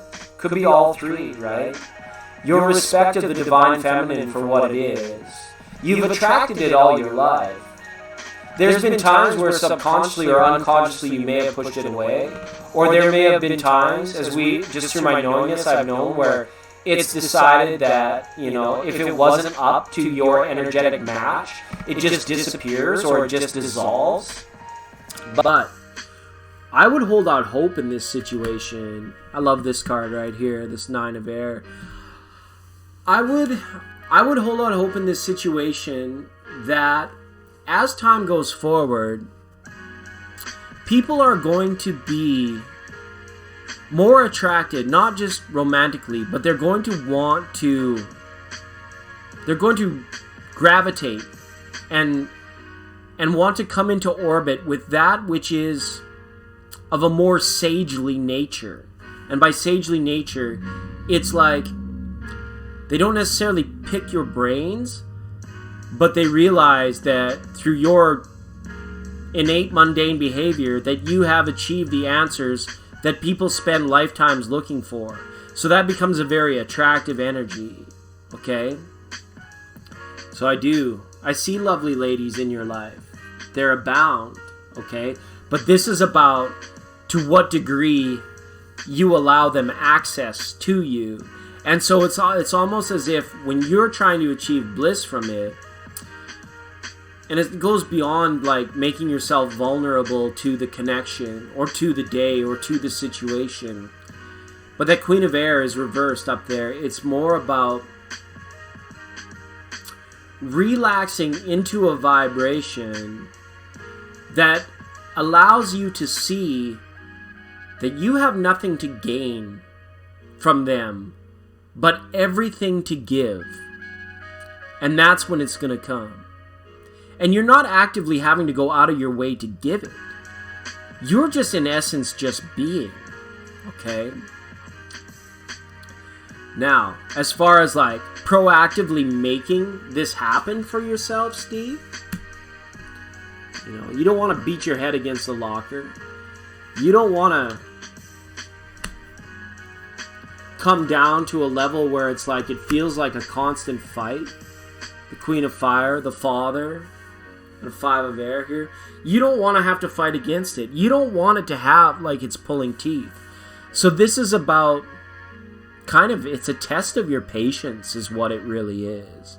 It's a test of like, you could be satisfied in one way, but it just rips at you mentally from another direction because maybe it's something that, it's like everybody loves their kitty cat, but they hate it when the cat puts its dirty butt in your face.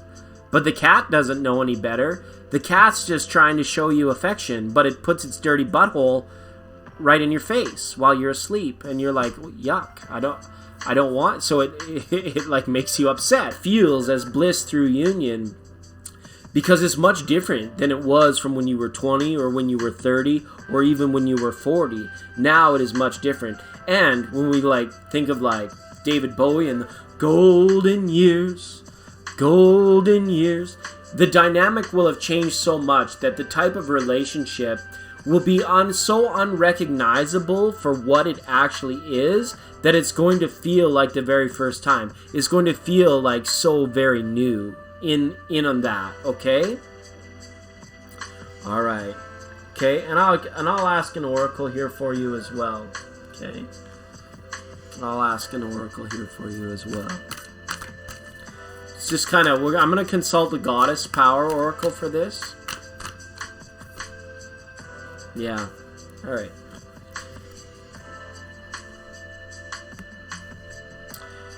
Ariana Rod. I'm going to read from the book for you. Okay? Ariana Rod. Hopefully I'm saying that wrong. It's a big number 3 up there as well. Okay? This is for you, Steve. Right now you have all the time in the world to reach the fullest potential of your intentions and desires. Arianarod, the Celtic goddess of time, is your ally. She will ensure your timing is perfect. The hours will expand to gift you with the space you need to complete anything that you've started. Recognize that no matter what is in front of you, time is your friend. Consider that everything you intend and desire also has its own relationship to time, and all will come to you in the perfect form and in the perfect moment. Patience, dedication, and quiet anticipation are delicate yet potent allies right now. Arianarod is your champion, and your timing is perfect. Do you worry that there is not enough time, or that you might be running out of it? Do you feel that it's getting too late, too stressful, or too overwhelming to get there? This attitude is fueled by fear, which has a strange and unusual power to contract time. Arianarod, the goddess of time, has an alignment task for you. Breathe deeply and trust the process. Know that even if you are temporarily struggling, you will always have enough to choose how you experience your reality. You can always correct your course. Consider this truth. Struggles, disappointments, delays are all part of the experience on life's terms. Yet this goddess says, everything will pass. When cool heads prevail and faith steers your course, treasure is never far away. Pirate treasure, Professor Booty. Call on the goddess when you begin to feel overwhelmed, and she will remind you of these truths. And Steve, being an awesome being as you are, I would encourage you some more research on this kind of stuff, especially on her. It's beautiful, goddess of time. Okay, and a big number 3 that's up there for you. So hopefully that answers your question. Okay, and everybody, I just got to slow the roll really quick and let you know that I've got to dip out. It's 6 p.m. now, Mountain Standard Time. I've got to go for a little while. So Jenna, I'm really sorry that I'm going to have to put your reading on hold. Okay, come back in about an hour and 15 minutes, and we'll definitely go back sheets for Chalandra and Jenna, but I do have to disappear, everybody, for a little while. Okay, White Rooms. In the white room with black curtains, tired starlings, right? She said no strings could contain you at the station. Okay? Big hugs, absolutely. So, to our moderators, to Steve, Christina, Small Wildflowers, Angela of Tarot, Karen V, I see you there. Kinta Ruth, thank you so much for being a pro. We are going to pause now for about 1 hour's worth of station identification, just allowing me to recharge, take care of the things I need to take care of, and then I will be back. So that'll be about, 9 p.m. Eastern, about 6 p.m. Pacific, okay? All right. Absolutely. So yeah, that 2 of Fire is up there as well. Could be an air sign coming in. Alright. Okay, everybody. It's a pleasure. Please feel free to stay and chat if you guys want to talk to one another in the room while I'm away.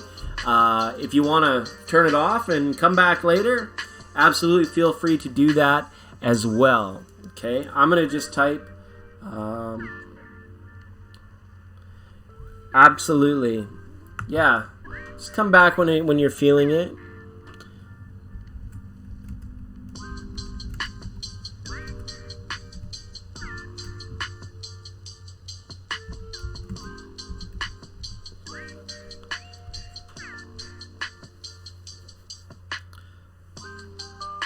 Yeah, I've got some names written down. Most Def.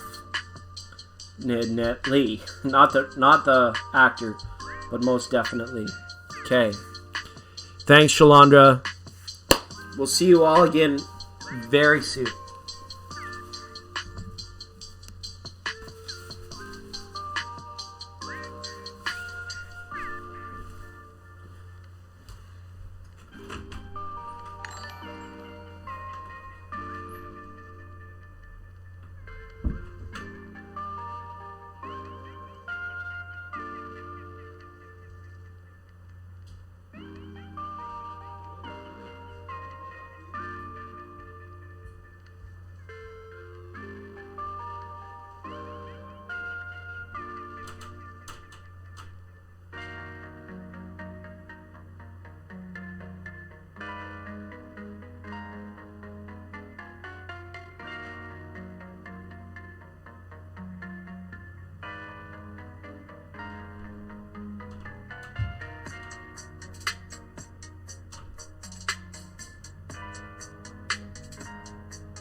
All right, everybody, we are almost back.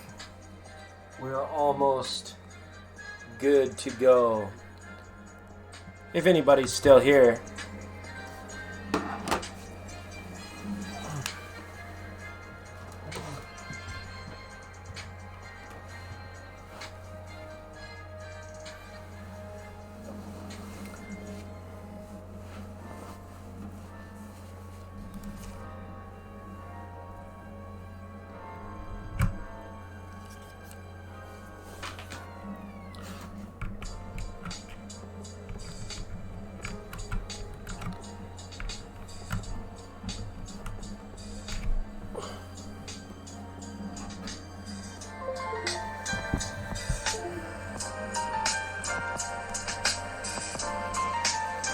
That's okay. People got to live. Peoples have got to live. Thanks for sticking with us, Small Wildflowers. Thanks so much. Standing by. You must have enjoyed the music. You must have enjoyed the music.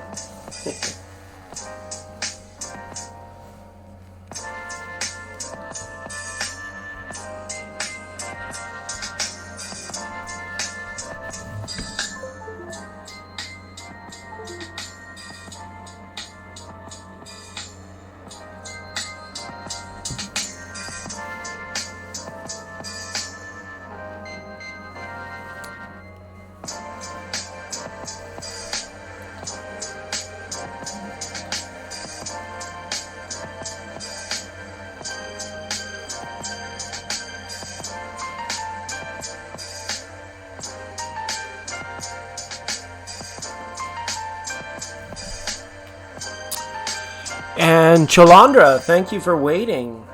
Thank you for chilling out for a time.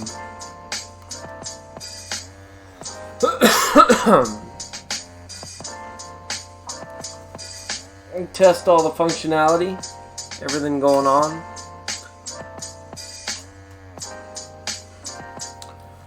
This is chill time. It's getting dark in here.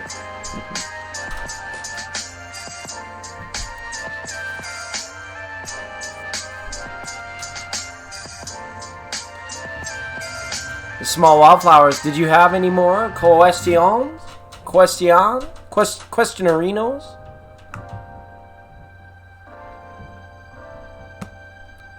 Oh, wow. We've been on for a time.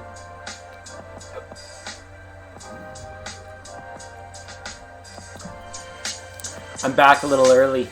I was one of the first ones back. It's good times. Good times.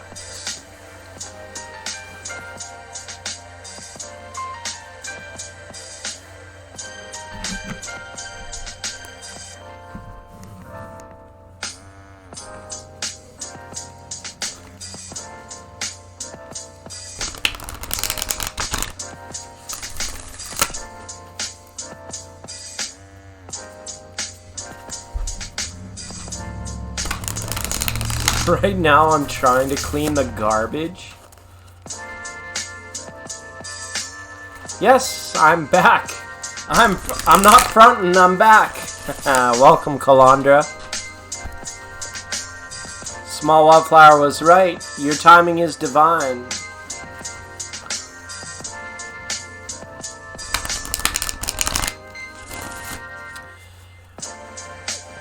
How can I help, Calandra? How can I help?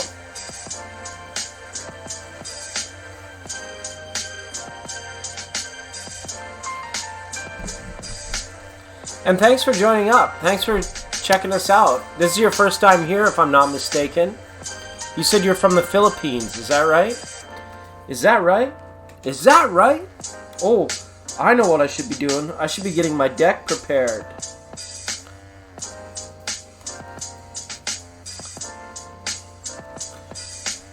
We are back. We are back.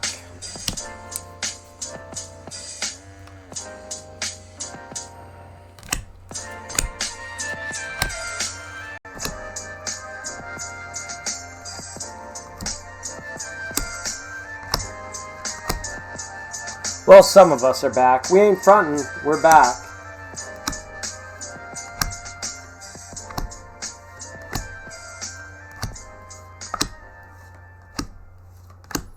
I'm sorting out my cards. I want to play a little game later for these 2020 predictions that I was thinking of doing. But I gotta separate out my minor arcana from my major arcana. I have a big decision to make this year, 2020, but I'm confused and scared. I don't know if it will be the right decision. It has something to do with my big dreams. Oh, okay.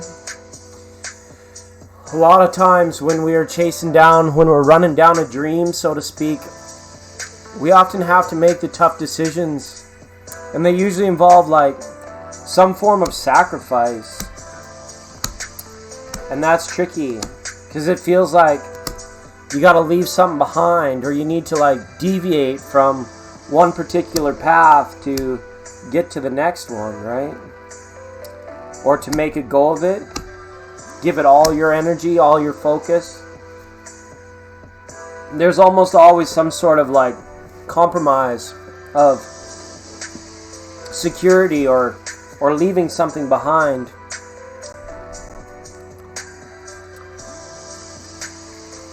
I don't know if it will be the right decision. So, we know that your dream is important to you. You know that you want it. You put a lot of momentum, Calandra, towards thinking about it, towards prospecting about how you're going to get there, what it's going to take, what it's going to involve. So the decision, if it requires like a big leap of faith, or a big change in your like location or where you're at, it can be a bit scary. It can be a bit challenging. But I think that you already know that you've got too much invested not to make the decision to go for what you really want. Okay? And it's... The thing I want you to remember, Calandra, is that it's about you. Okay? You had a beautiful, loving family. People cared for you and brought you through your childhood and took care of you and protected you and all that good stuff. So part of us intrinsically just tries to live for them. They try to do what they can for them. But the more time you spend in their world, the less time you spend in your world, if that makes sense. And even when you're sharing a world together, you're sharing a house, you're sharing a life, you're sharing whatever it might be, that's your world. That's like your connected world. But you and your dreams, if they require you to extract yourself from somebody else's world, you have to remember that you need to put yourself first, or the dream will never be realized. It can never be accomplished, okay? And if the people that you're worried about leaving behind can't accept that or fight against that, then they're truly not really supportive of your dream. They're more supportive of feeling good about the fact that you're around. So, when you make this decision, you don't ever want to like burn any bridges or leave on bad terms or anything like that, but you may just find yourself needing to develop a good, they would call it an exit strategy, right? How can you pull away from your current environment that is not supportive of your dream so that you can go and do your dream, but leave it at a place and still be able to nurture it from far away and have it so it doesn't lose its aspect of security for you, so that you could always come back one day, so that you could always return. Okay? Steve.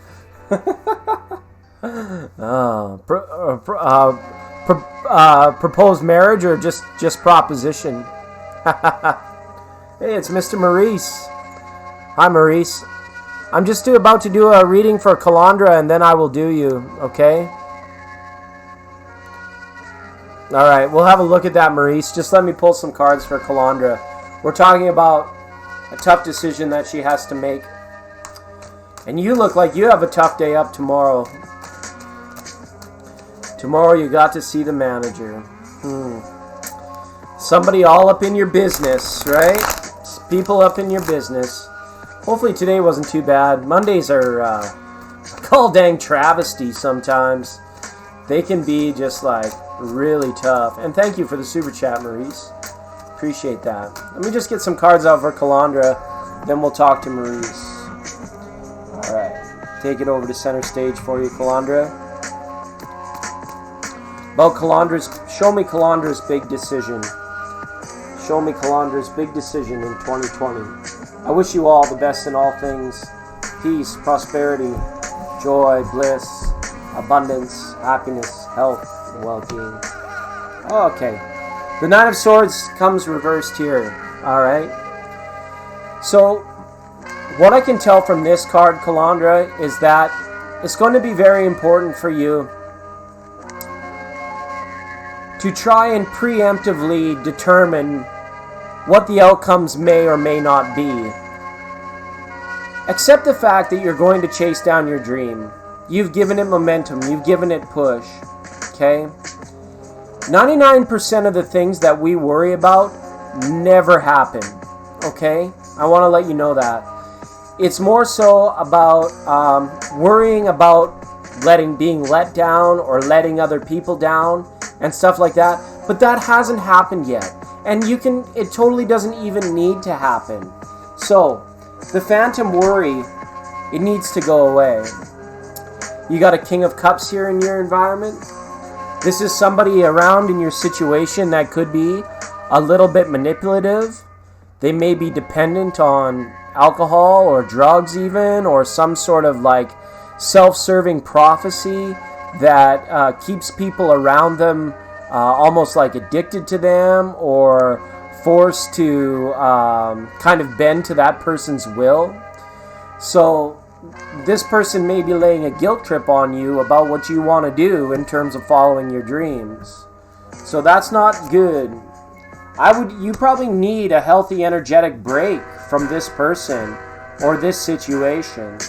Okay?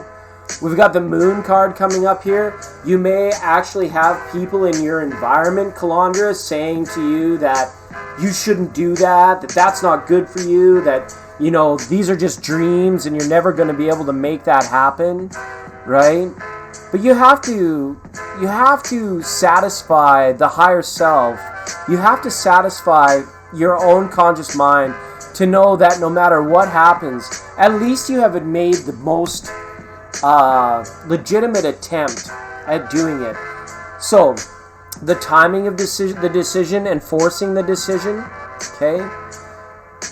I see this happening for you about late April.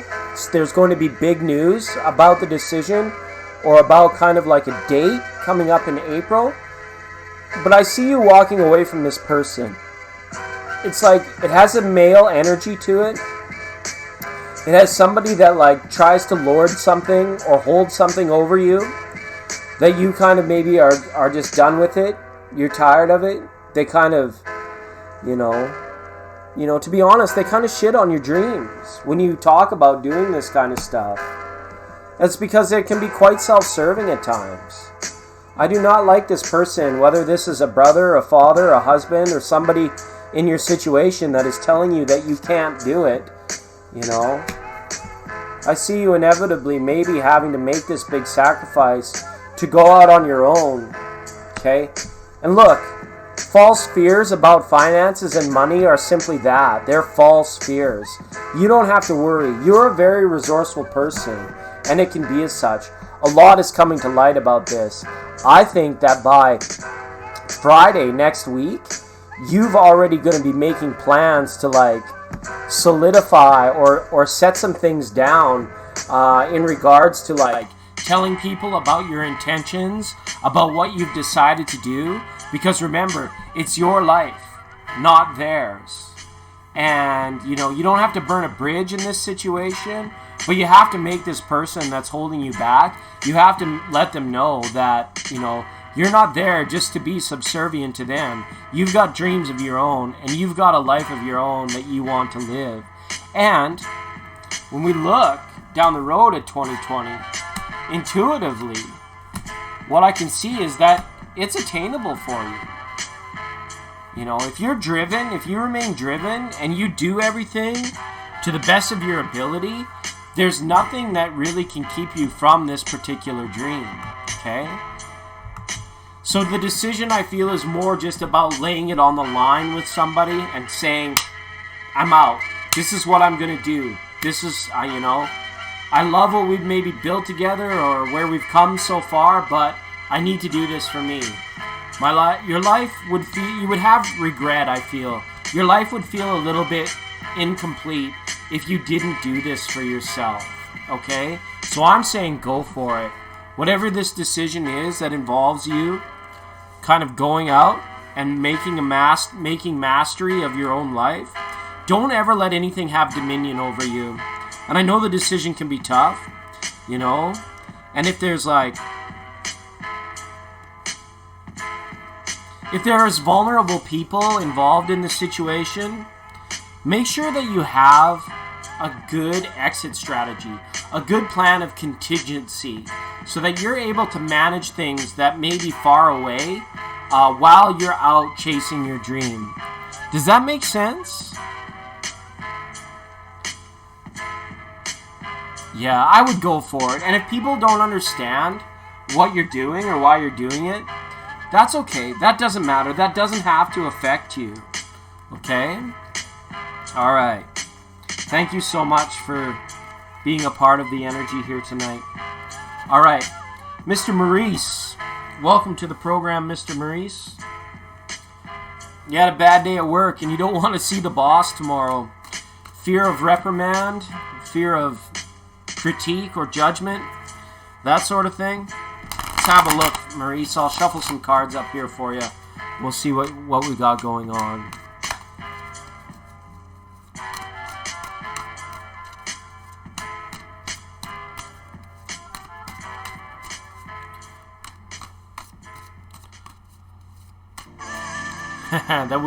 We're gonna jump on the bridge.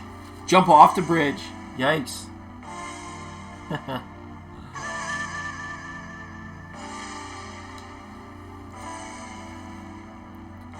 Yes. All right. So,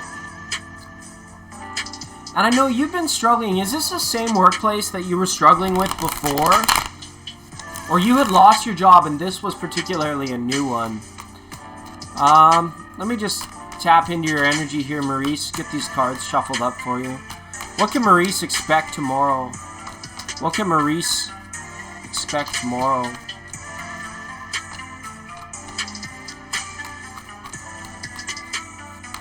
All right, Maurice. Flipper. Here we go. Knight of Pentacles flipped out. We'll see if it comes up again. Let's take it over to center stage now for Maurice.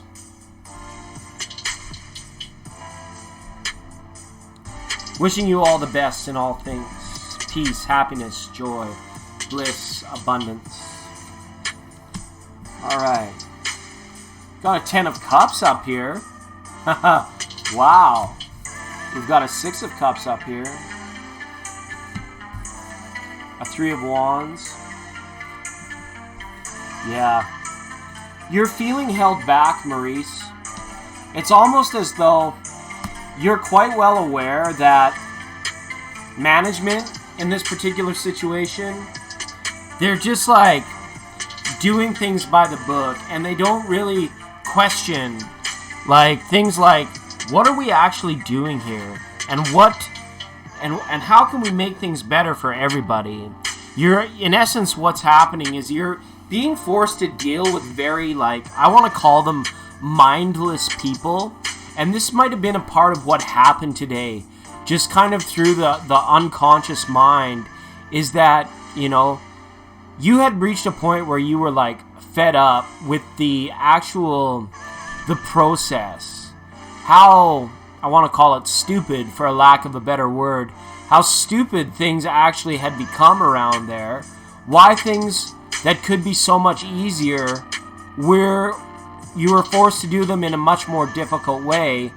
And then when you try to circumnavigate the problem on your own, they want to take the autonomy away from you and say, no, you can't do it this way, or you can't do it that way. Alright. Basically what I'm looking at here is a situation where you don't have to worry too much. If this is a job that you're wanting to keep, that you're wanting to stay with, there's little more than just like, could be like a verbal or a written type warning, but there's no grounds for dismissal. I don't see you like losing your job or leaving your job or anything like that, but they may just give you like the spiel or read you the riot act, like you can't do this way, or we've always done things that way, or this sort of behavior is not tolerated in the workplace, yada yada yada. A lot of rhetoric and like the office politics playing into this quite heavily. But you've got a 10 and a 6 of cups up here.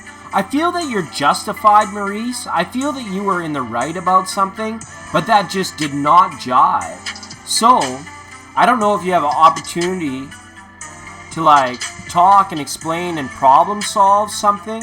It won't be your manager, but this could be like somebody else within the organization that may see things your way and that sort of thing.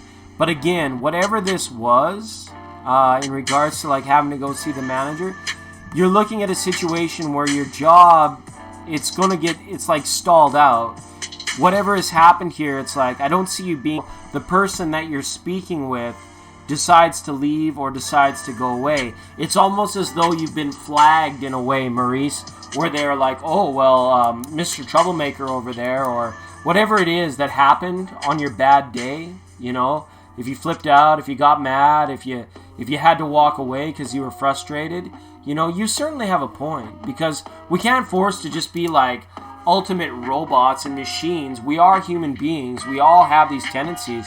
So perhaps you could look to some sort of like being like, well, where's the support on the end for the workers? If I'm struggling, if I'm feeling frustrated within the work environment, what are my options here? And this might be something that you decide to like bring forward.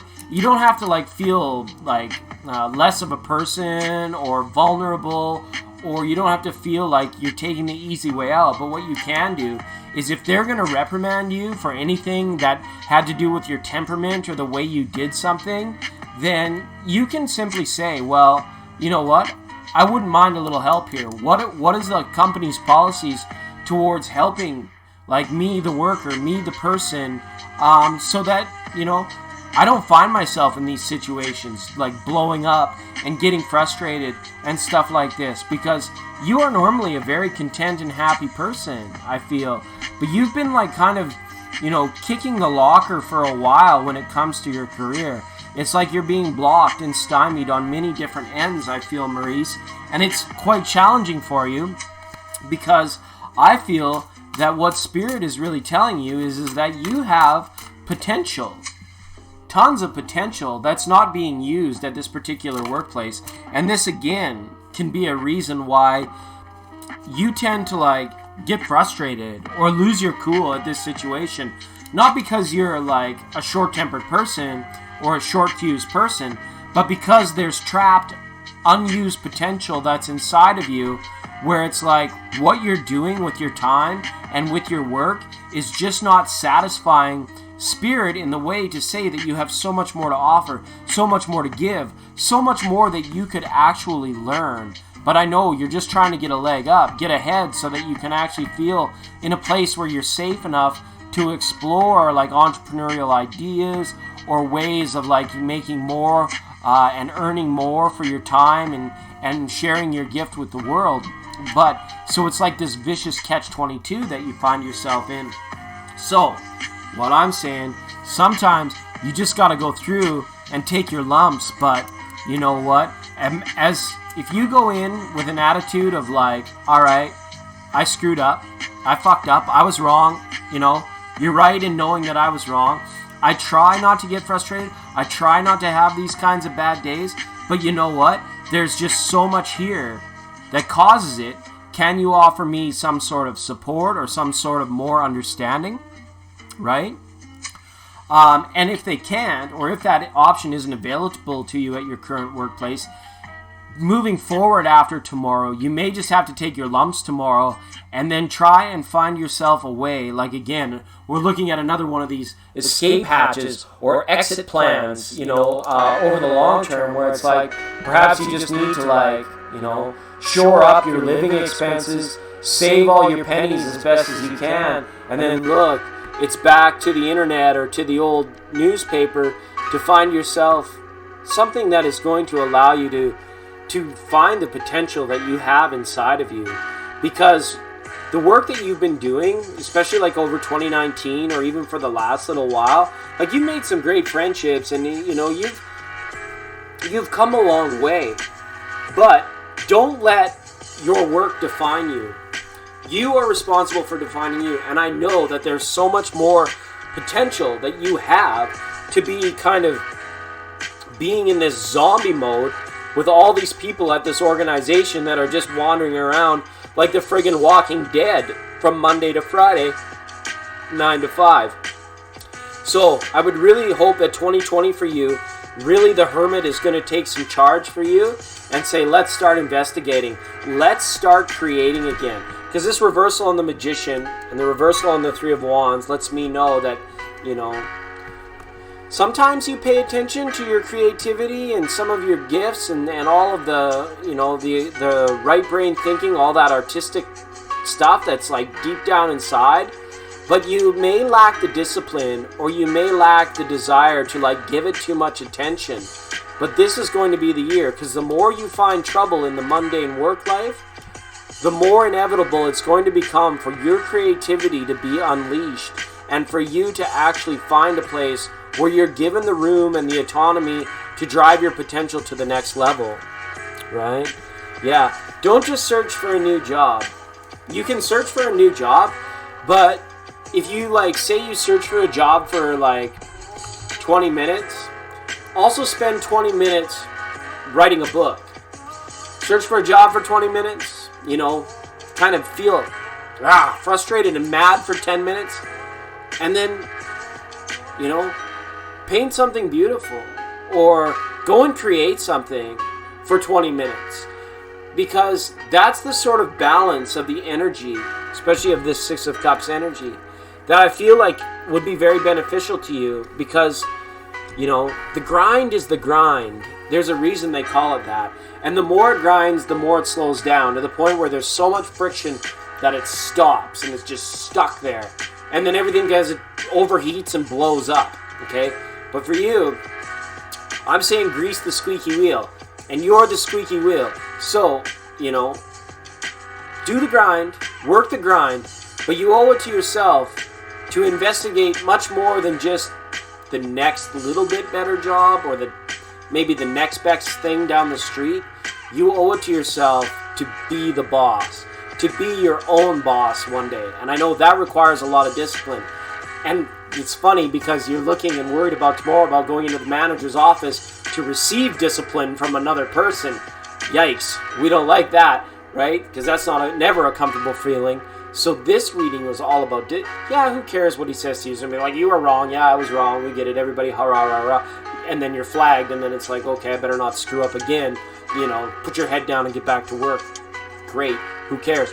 But the discipline you receive tomorrow, when you're receiving it, through whatever spiel or whatever lecture they give you, think about what you do in regards to your self-discipline, okay? Maybe your evening hours or the time you spend in between going to work, maybe you can find a much more, I want to call it a creative, industrious way for yourself. Kind of like pave yourself your own path, you know, especially if there's things that you're interested in, you know, or ideas that you have, you know. It takes a lot of discipline, but once you get momentum building up behind these sorts of things, it begins to take off like an old train car trolley, and whoop, away you go, you know. And then You know, you look back in 5 years and you're like, I can't believe I sold all of that time for the breadcrumbs and the peanuts that these guys were feeding me. Because in the long and short of it, you get the better part of 100 years to live your life and to be fulfilled and to have like amazing things in your life. You need to start building some momentum behind that now. Otherwise, you wake up, you're 65 years old, you barely have enough money to, you know, and you may not even have any energy left to do the fun stuff that you want to do. So it's time now, Maurice, to find yourself multiple sources of income, to find yourself different ways and being engaged in industry and things that actually turn you on, that you actually like, that you actually have some room to have control, authority, and dictate direction for yourself about how it goes down, right? Absolutely. You've been at the same job 35 years? Holy moly. Oh, that's how long you've been believing in tarot. You don't have to believe in tarot. Tarot just is. Tarot just is, alright? You know, and there's lots of different stuff. You know, I've seen people, like, take the secondhand economy and use it in their favor and, like, build, like, fortune and wealth from, like, buying and selling. And then other people, like, you know, they find ways to promote themselves in terms of, like, helping others. But I just feel there's so much potential deep down in there, Maurice, that, you know, cultural conditioning in society and the workplace and the job, they've kept you from realizing it. So you need to be your own best friend in this situation. Crack that sucker open. Pop! There it goes. And then you feel it coming out of you. And the best thing I can say to start with is pick something that you love. Pick something that is very important to you. And then if you can, or if you do, like if you've been kind of in the new age and the tarot and stuff for 35 years, really still your mind in terms of meditations, things like that. Not so that you're more calmed down at work, but so that you can actually audibly pray and say, please, show me a sign, give me some direction about what I can do for myself outside of the system. Because that's really what it is. This is a system, right? You don't mine gold just to go and give the gold to somebody else. They say if you do, you're a fool, right? You mine gold because you're the prospector. You're the one with the claim. And then the gold that you find, you get to keep it. That's the same way when you're doing this investigative stuff on the overall career path, right?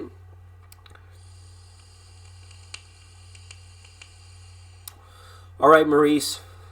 Thank you so much for the super chat. I really hope you find an outlet for that, all of that hidden potential that's there. I really do. Not that you're wasting your time. It's just that, you know, you find yourself in the manager's office tomorrow. You're going to have kind of like an epiphany moment where you're like, I'm much more than this. I'm much more than whatever these, like, listless words that are, like, coming from this robot's mouth are telling me. And that sort of thing. 10 of Cups was there and 6 of Cups was there. I think, Maurice, and I don't know much about your background, but I think that you have some amazing, like, I want to call it Akashic remembering to do, where you kind of, like, remember actually, like, who you are in this lifetime, and that you are much more than what you've been conditioned culturally to believe that you are. It's a very empowering process, and I hope that the ball gets rolling for you very soon. 2020 should be your year. Hi, Steph. What's up? Welcome, welcome. So good to see you. All right. Dream interpretations. Yeah, for sure. You'll track down that dream. You'll find it out. You've got so much knowledge that you possess. You just need to crack open something that you're passionate about. Instead of cracking open a cold one, crack open a can of inspiration. That would be my advice. But if you need to crack open a cold one because it's been a shitty day at work, I totally get that too. Alright. Yes. Steph Z, it's been a minute. It's been a while. Glad you're here.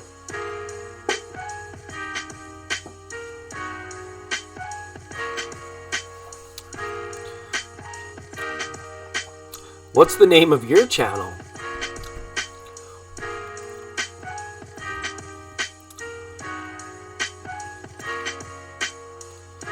spurs thoughts. Yeah, it's like the spurs on the donkey. Giddy up. Yeah. How does that go? How does that song go? Look out the left, the captain said. The light's down there, that's where you land. Saw turning, what is it? Started turning, star burning, high above the Las Vegas sand. It wasn't the one that you gave to me that night down south between the trailer. Not the early one that you wish upon. Not the northern one that guides the sailors. Starlight, star bright, you've got the lovin' that I like.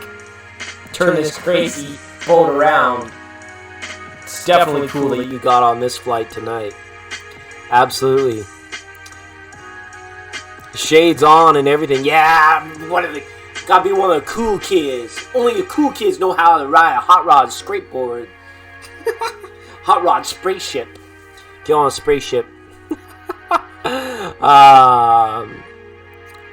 Oh, Jenna, we got a read for you too. You were on the early list. Welcome back. Welcome. All right, everybody. It's Jenna's turn because I said so. Kinta says, "Is it Spirit waking me up with nightmares? I told Spirit to wake me up early. Then I dreamt I drove off a cliff every day." Yeah, that makes sense. You want a wake-up call? Here you go. The full Thelma and Louise on that. Said right off the cliff.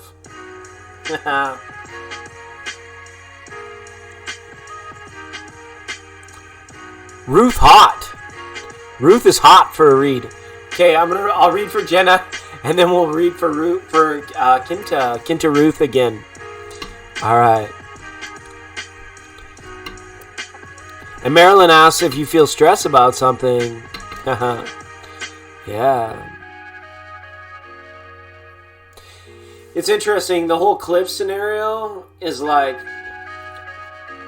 there's this space between sleeping and being awake, and between being awake and being asleep, where we can create our own feedback loop in consciousness, from the unconscious, subconscious to the conscious mind. It is the place of our most spiritual power when you're in between those places.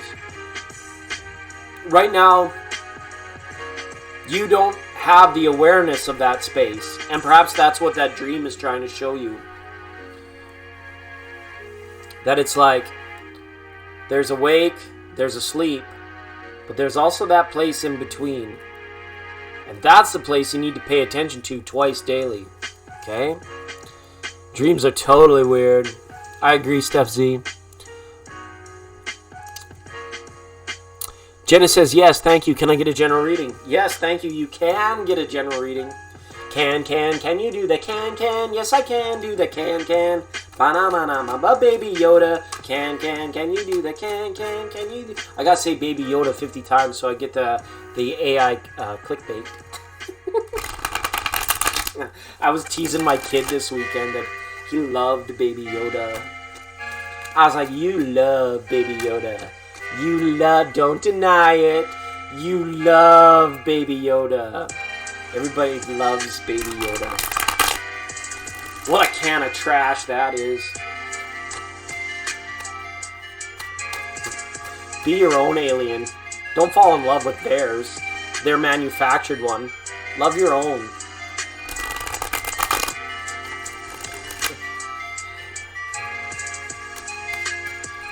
Alright. General messages, please, for Jenna. General messages for Jenna. Okay, Tarot. General messages for Jenna. Jenna the General. He's not really a kid anymore. He's actually bigger than I am. Wow. Beautiful full moon in Gemini coming up. That one flipped out of the deck. Perhaps Jenna as well. You're dealing with a Pisces. But we'll see if that moon comes back up here. This week is going to be pretty influential for you. This moon is like looking super polished. For any of you that have crystals or tarot decks, this moon, beyond all others that are coming in the foreseeable future, is going to be a good one to like clear the energy in your crystals and your card decks if you can get that stuff out into the light of the full moon. There's actually they call it the Geminis meteor showers. There's actually meteor showers going on as well this week, but unfortunately, due to that beautiful full moon in Gemini, we can't really see them. And lots of solar glare. The solar winds are active again too, so it's okay for us conscious photonic beings. It's very good stuff. You're the Pisces. Oh, okay. You might be dealing with yourself. Funny that the moon card flipped out when I asked general meetings for Jenna. You're a Pisces. Very good to know. All right, I'll just go ahead and switch this up. Cut the cards for you, Jenna. Thanks for being here. Thanks for coming in. Appreciate it, everybody. If you can hit that like button, that helps out huge. Helps the channel huge. I really appreciate it when you guys do that. All right, you haven't been feeling like yourself lately. That's clear to me.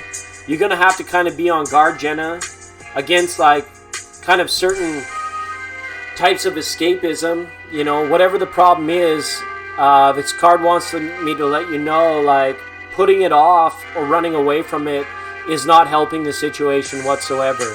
This is a dirty old reversal on a King of Cups here. And this just lets me know that it's kind of like, I almost feel like you've experienced a loss of personal power lately. That you are like kind of looking for a way to like come back into the fullness of self. And whether that means just feeling like vibrant and healthy and good again, or whether this actually means like cleaning out the closet of your life, so to speak, and being like, you need to feel like refreshed or new, or that there's some sort of like, kind of like, put some pop in your step, put some pop in your walk, and just have like, kind of like purpose-driven days once again, okay? Perhaps you're feeling this struggle or this strain at work as well. It could be that you're not been feeling yourself at work these days, or you haven't been feeling like overly productive, a little bit blasé, a little bit lethargic and apathetic at times. And by apathetic, I don't mean apathy is different than pathy. Apathetic just means you're just like, meh, who cares? Who gives a rat's behind, that sort of thing. And you know, that's tough energy to be into, because what it lets me know as a reader is that you need a creative spark. You need like a spot of inspiration, something to come along that just is enough to motivate you. Look at this. You don't even know what to do a lot of times when you have free time, and it's like you have a lot of different things that you like, but none of them actually are enough to get you up off of the situation and get out there and doing it and getting that zest for life back in there.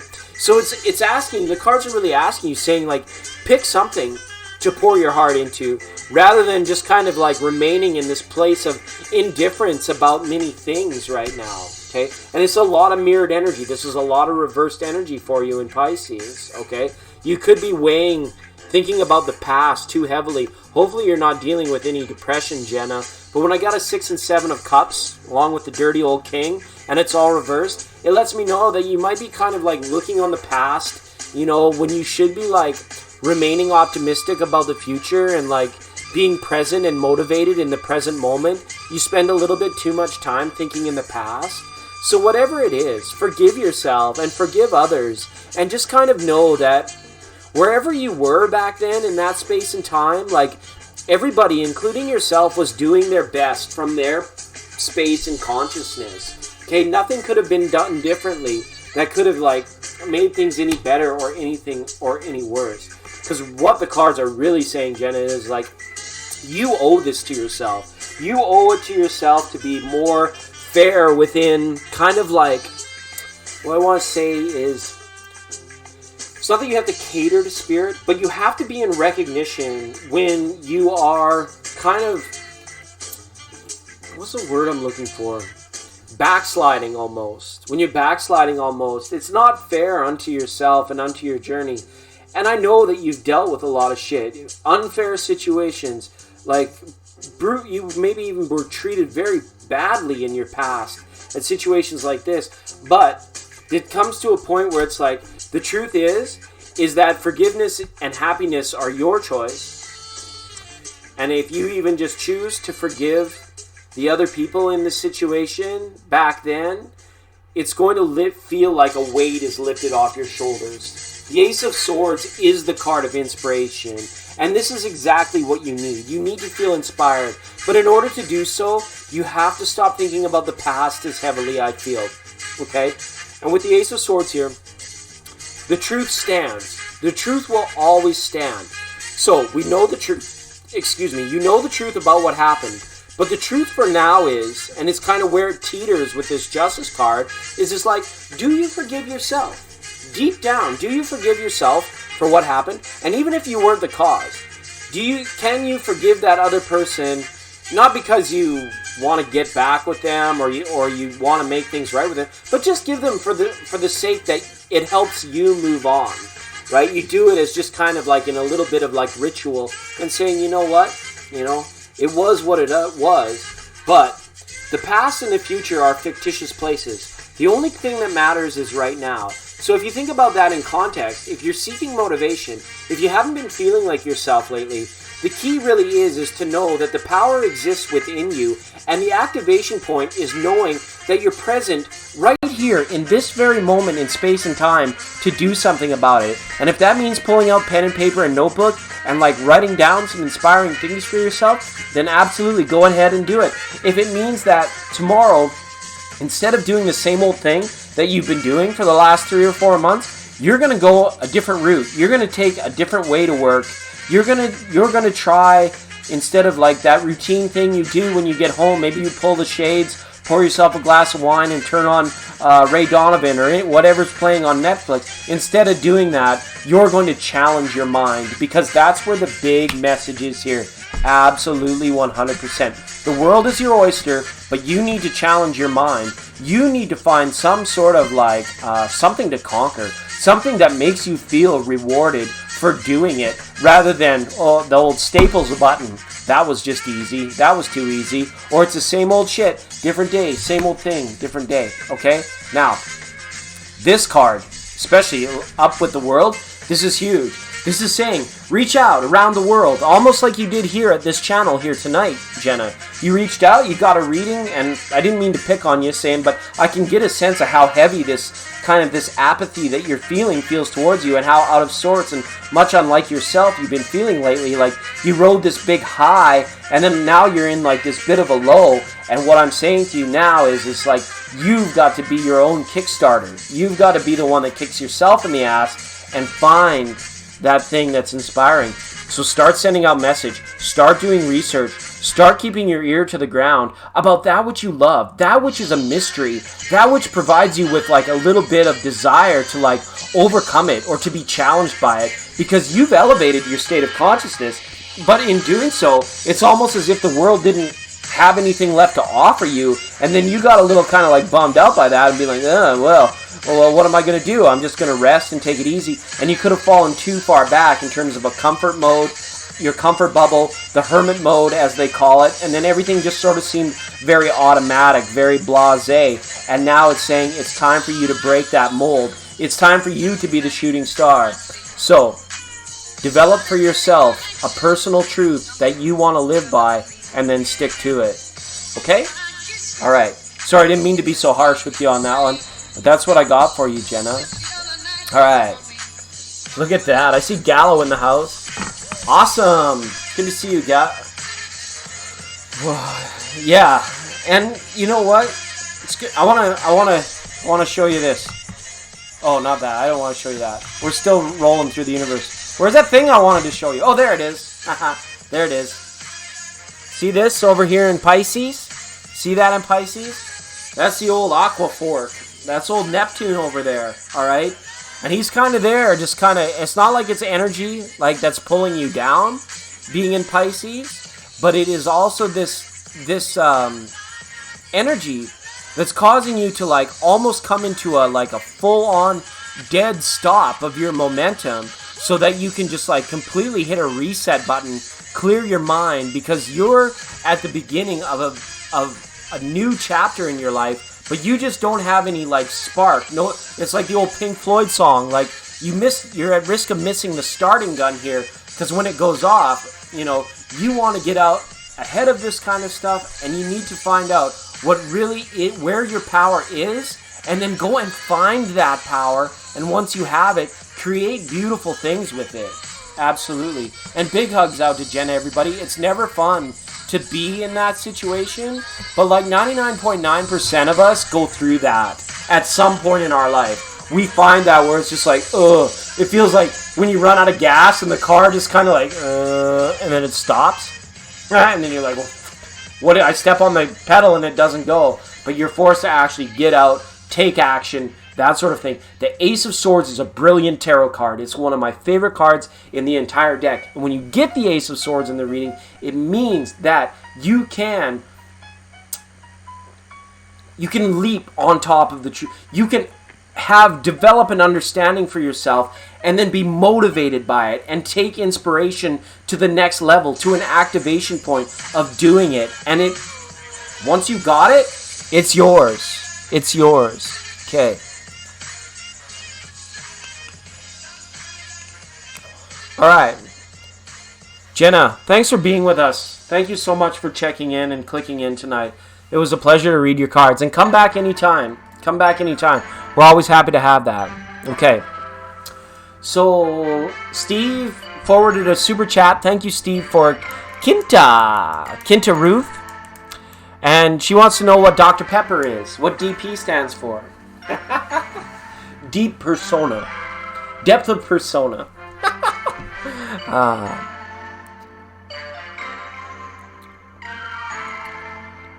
It's Dr. Pepper. DP is Dr. Pepper.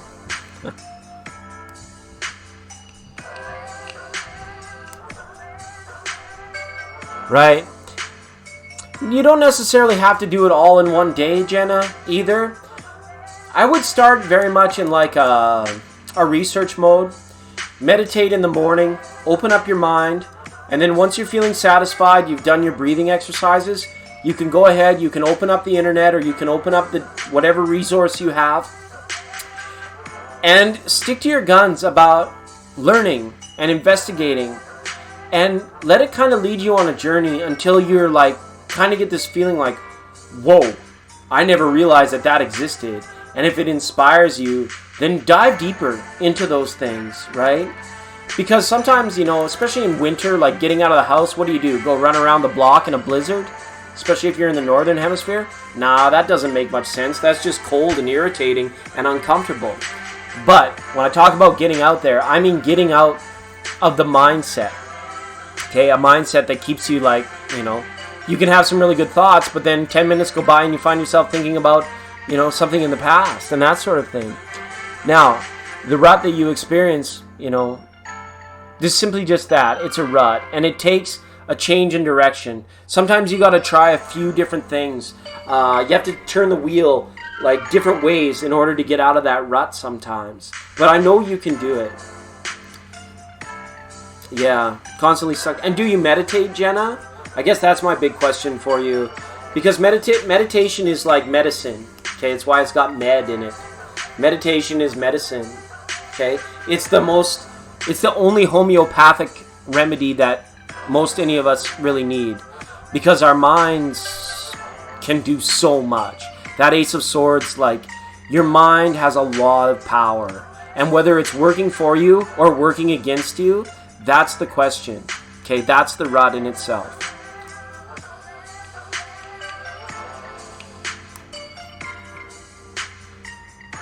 And Kinta, did you have a question? You don't meditate? Have you thought about meditating before? Have you thought it's all just a bunch of hocus pocus? Hocus pocus. Go out and pick yourself a nice little crocus. Meditating is very important.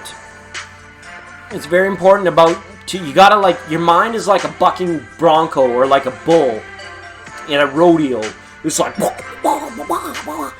wild and untamed, and it'll do this and it'll do that, and it'll make you cry and it'll make you laugh and it'll make you shake your booty. Rudy tooty tooty, you can play it on your flutie, and that's the kind of shit that make you want to shake your booty. Your mind can do anything. Anything. And the only way to come along, little doggies, the only way to lasso or rope up that mind so that you can settle it down. You can break it like an unbridled horse. The only way to do that is to meditate. Otherwise, it'll just keep bucking around out there in the corral. It remains wild and untamed. And that's a tough mind to work with. So I would really encourage you to find, there's a lot of good guided meditations on the internet. Just, and a good way is like, how good it feels when you go into the bathroom, you have a nice shower and you get all cleaned up and you massage in between your toes and it feels so good. After you get out of the shower, for anybody that's just learning to meditate or start, I recommend doing it actually in the bathroom, okay, after you shower. If you got some room and you can bring in a chair or you can sit somewhere comfortably in your washroom upon exiting, like naked, okay, and you sit there before you like go through the effort of like drying off or getting dressed or something like that, take some time because you can take your phone into the bathroom now. We used to not be able to do that 10 or 20 years ago. You can take in, and there's a lot of good guided meditations on the internet, okay? There's a couple on my channel. You can find them if you search through the videos. I haven't made a playlist yet. But begin with a guided meditation, somebody that can like talk you into like quieting your mind and focusing on your breath and stuff like that, okay? Because the point of meditation as medicine is to quiet the mind, is to triumph over top of its unrelenting act, its freight train or its bucking bronco act. It's doing that. They would call it monkey mind. Your primitive monkey mind is like, right? It's going off the rails. And then, you have these emotional responses to it and you're like, God damn, am I losing my mind here? All right. So the whole point of it, the whole purpose of it, Jenna, is to silence, to quiet the mind. And the way you do that, after your shower, just focus on your breathing without trying to control it anyway. And when a thought comes into your mind, acknowledge it's that and then go back to no thinking. But there's some good ones. Okay.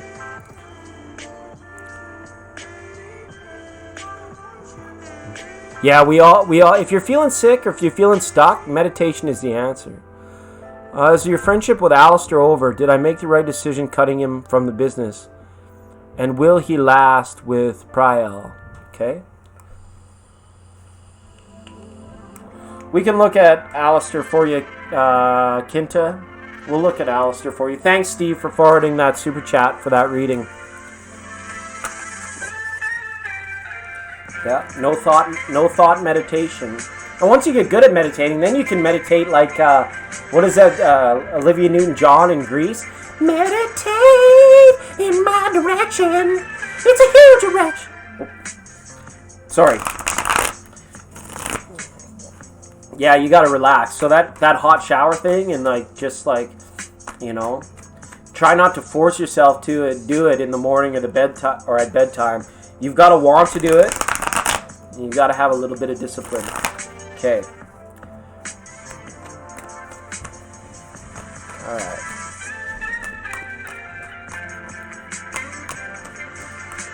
Yeah. Absolutely. So then just like take a few candles in there with you. Take a comfy rolly chair if you got one, or if you can pile some towels up on the biffy so it like actually just feels comfortable to sit there. Put your feet flat on the ground and then turn on a guided meditation where you can, one that actually makes you focus on your breath and your breathing. That'll be most helpful to you getting started, I feel. Okay? Looking at Alistair for Kinta. Is the friendship over? Is the friendship over? You're most welcome, Jenna. Thanks for being a part of the energy here on 99.9 tonight. I wish you all the best until we meet again. And you're more than welcome to join us anytime you like, okay? And Christina's in the chat room. You see awesome people like Steve and Ange, Gallo, and all of our friends and Runt that come here. These are all good people. We're all good people around here, okay? All right. Okay, Kinta, I got the cards mixed up here. We're ready to go and look for Alistair, okay?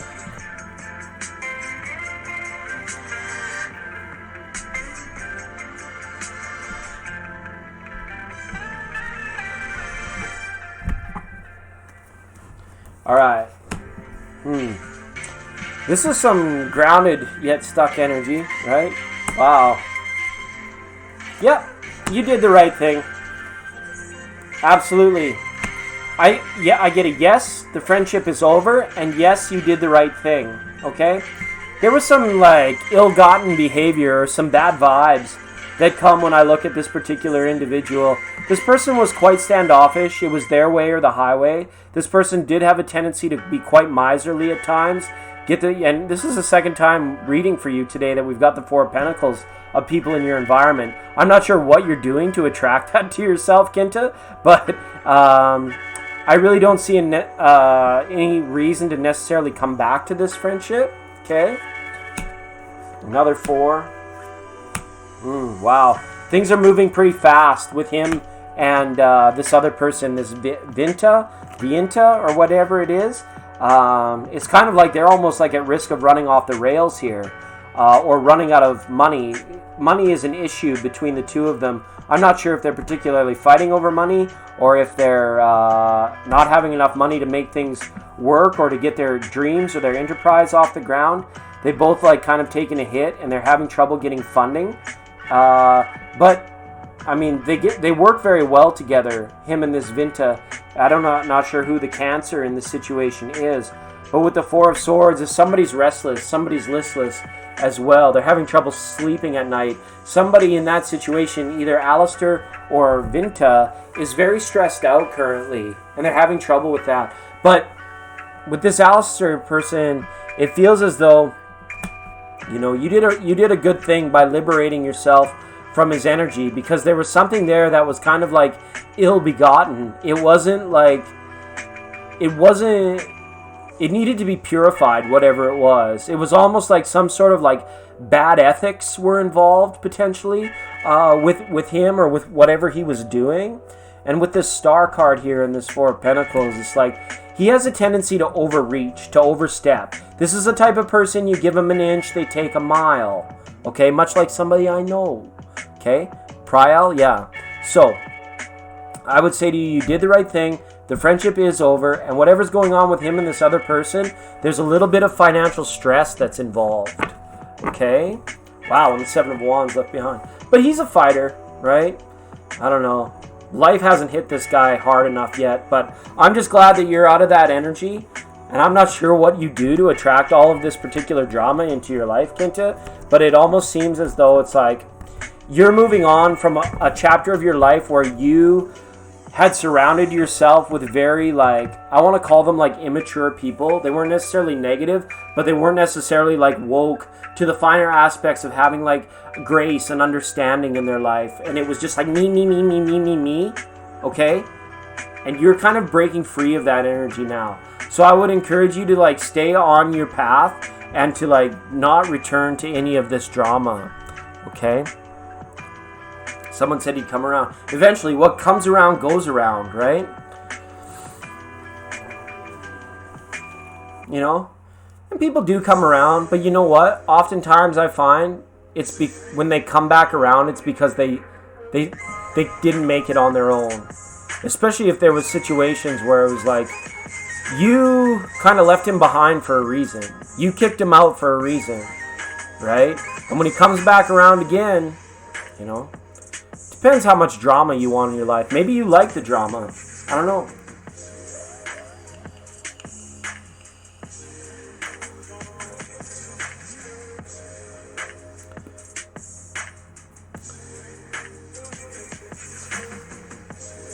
"14 years, a long time." Kinta, may I ask, where does that bring you now? Are you in your early 30s? Is that right?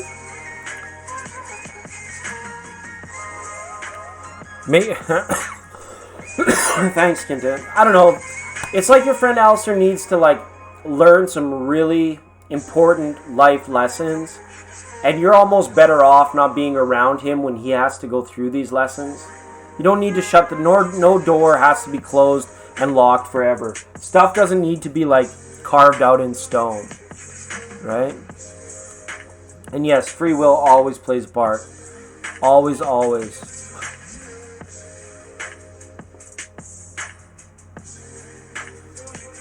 You're 27? Okay. So you've known this person since you were basically like 14 years old. 13, 14 years old, right? It's okay. You got that big Saturn return coming up, both of you, right? A lot more can... You don't have to close the door forever, but I don't see things like being worthy of reparations within the next 2 to 3 years until those Saturn returns happen, okay? That's such a huge thing for people, and they don't realize it. You know, that Saturn return, it's a big deal. It is a big deal. All right. Absolutely. Okay. Jenna, and thanks, Steve, for sponsoring that particular reading. It's been fun. It's kind of a fun night being here with you guys. I wanna keep going on. I want to do some stuff for the moderators a little bit later. We'll do some fun stuff. But go ahead, Drippin' in Ice. Thanks for joining us. Drippin'. Drippin'. Drip, drop, drive. Or what is it? Jing, jangle, and...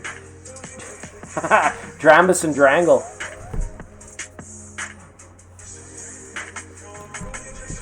Uh, 29 years. 29 years.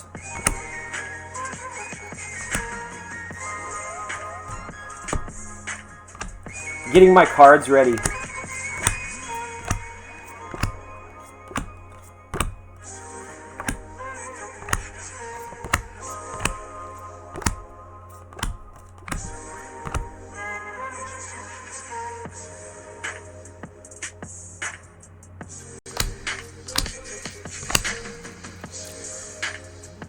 Oh yeah, we're going to do the drums. Certainly, Ange. Thanks for the request. Let's go ahead and do that.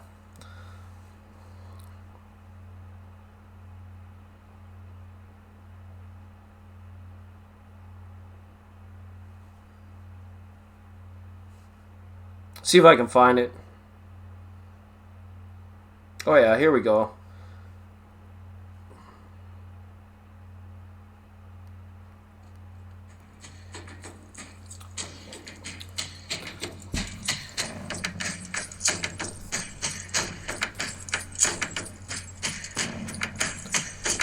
I don't know anything about the astral world. I don't know anything about the astral world. That place doesn't really exist for me. It's more just like, just light and shadows is all that. My take on it is just light and shadows. The astral realm is not, it's not photon, it's not conscious photons. It's just like light and shadows. That's the typical, like what people know is like, as the astral realm. It's like, there's different levels of it. There's like a filter when it comes to like, what do I want to call it? You can call it like energy, I guess. You can call it isness, you can call it great, you can call it the Tao, you can call it whatever. Your mind can only accept so much before it's ready. So there's different levels of the filter where it goes through. So it's like, I mean, you could drink a shit ton of distilled alcohol and have a spiritual experience in the astral realm. It doesn't mean that it's a good place to be.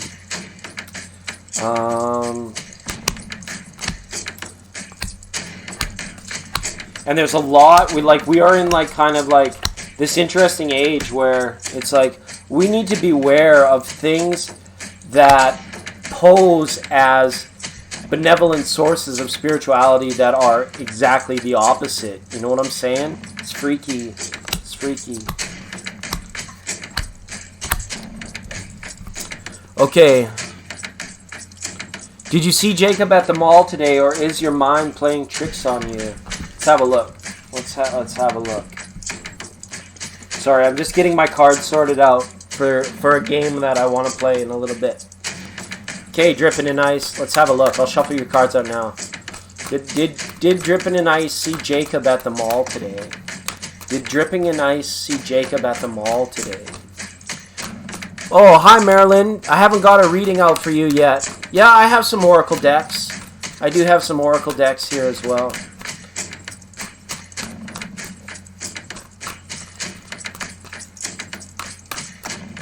Whoa.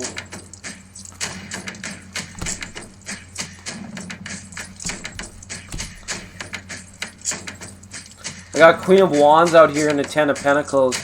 To me, that's a yes. I think you did see him. Was he with, like, his family? The Tower and the Prince of Cups. Yep. And I think he saw you, too. I think he saw you, too.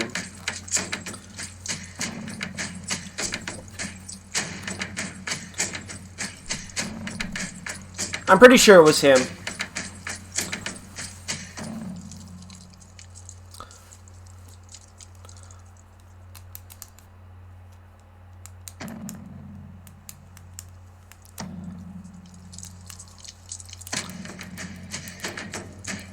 You're welcome, man. The drums are pretty good. Drums are pretty good. Okay.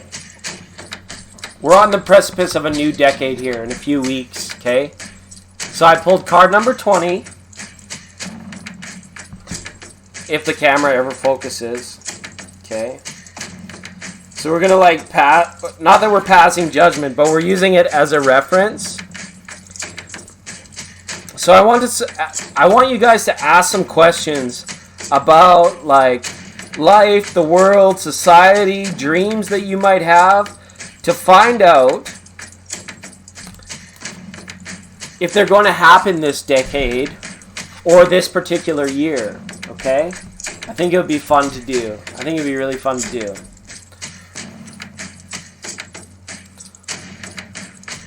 The ones that I pulled, those were the cards that made me think that. Queen of Wands, Ten of Pence, the Tower, and the Knight of Cups.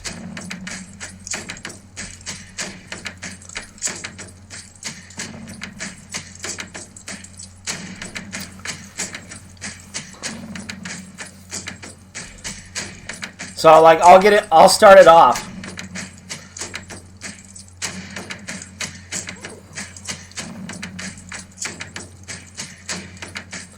I'm gonna ask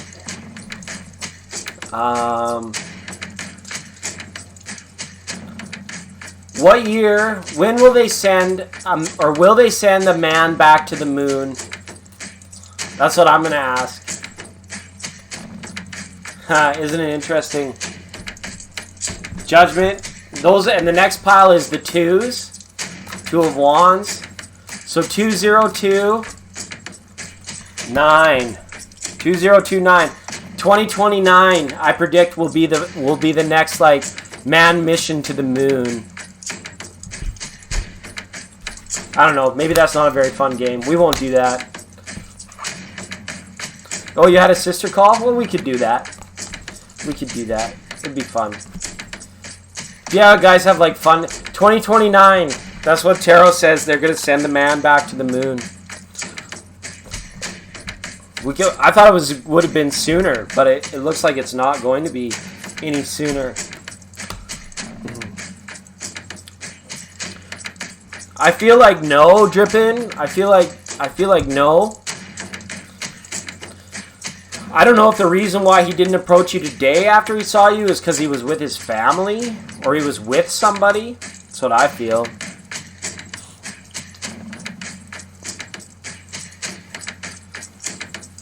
For my information, I love Crafty, FYI, like a brother.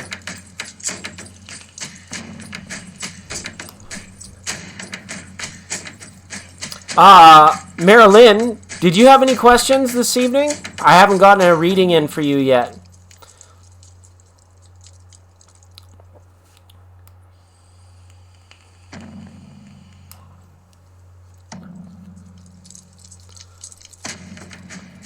I think 2029 they go back to the moon.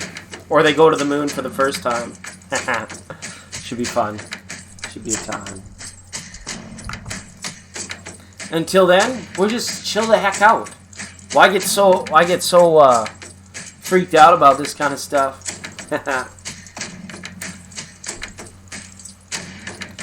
Your answer is yes to both.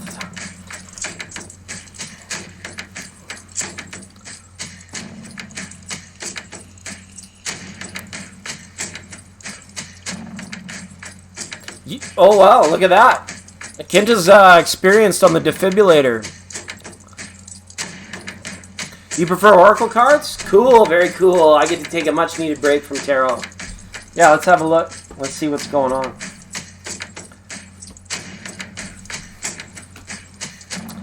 All right. What message Spirit has for you? Let's have a look. I'll get the Lightworker Oracle out for you, Kinta. And then Bella True, I'll read for you next. Oh, and I forgot Gallo was here. How could I forget Gallo? It's been a while since we've seen you, Gallo. I'll get you in here. I didn't forget about you, Gallo. Never, never. Thanks, Gallo, for befriending on the intraweb. Absolutely. 5 a.m. Holy moly. Holy moly, 5 a.m. Good night, Kinta.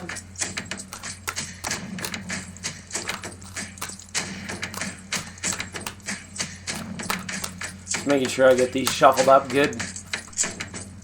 Okay.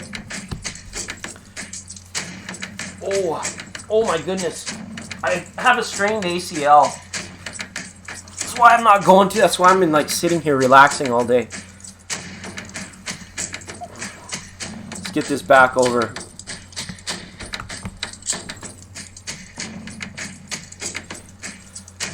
There you are, Marilyn. You've got card number 33, Master Healing. All right. Wow. We've been talking a lot lately on this channel about the new catalyst language, the light language. That point that we're going to get to in our collective consciousness where we won't be able to really use words effectively anymore.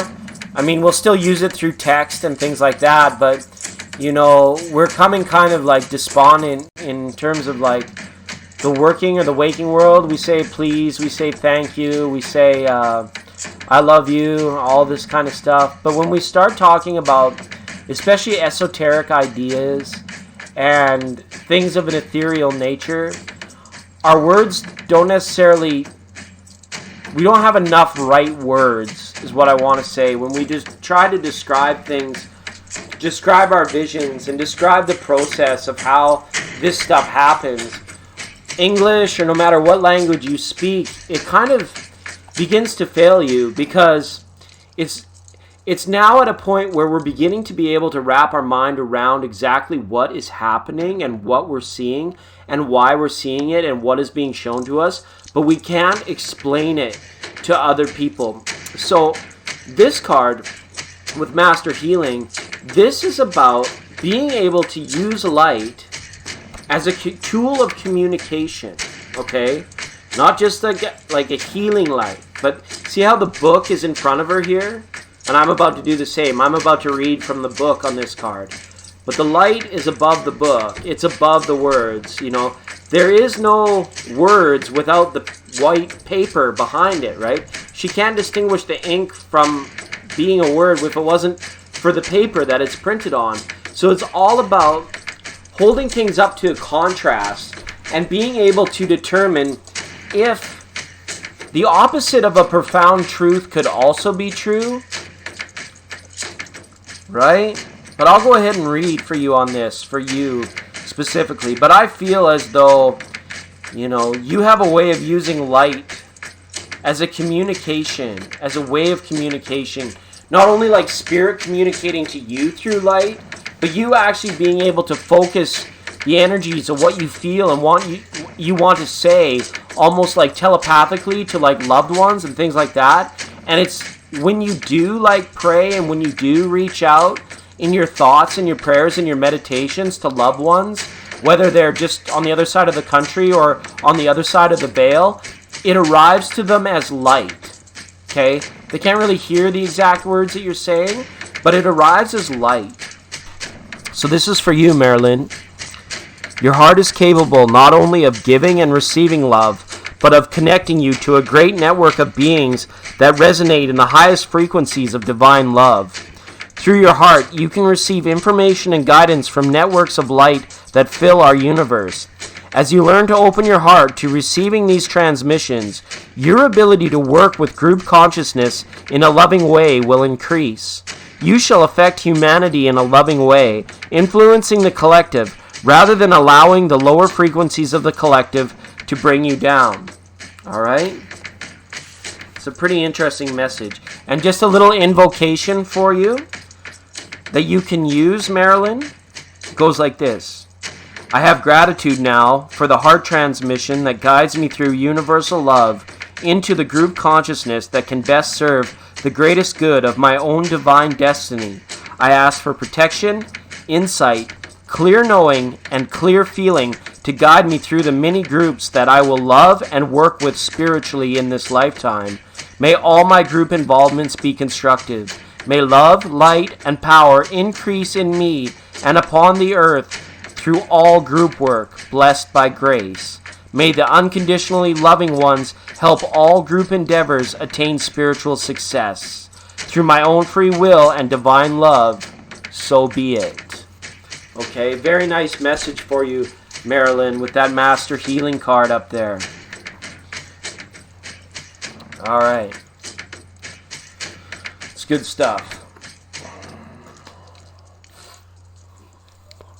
So you let us know, Marilyn, that gives me the sense that you probably have some very divinely inspired gifts that exist within you, and that this sort of stuff is not new to you. This is kind of like old hat. You may be involved in New Age community, New Age circles. We're like the gentle anarchists of the world, aren't we? We're taking over the world through benevolence.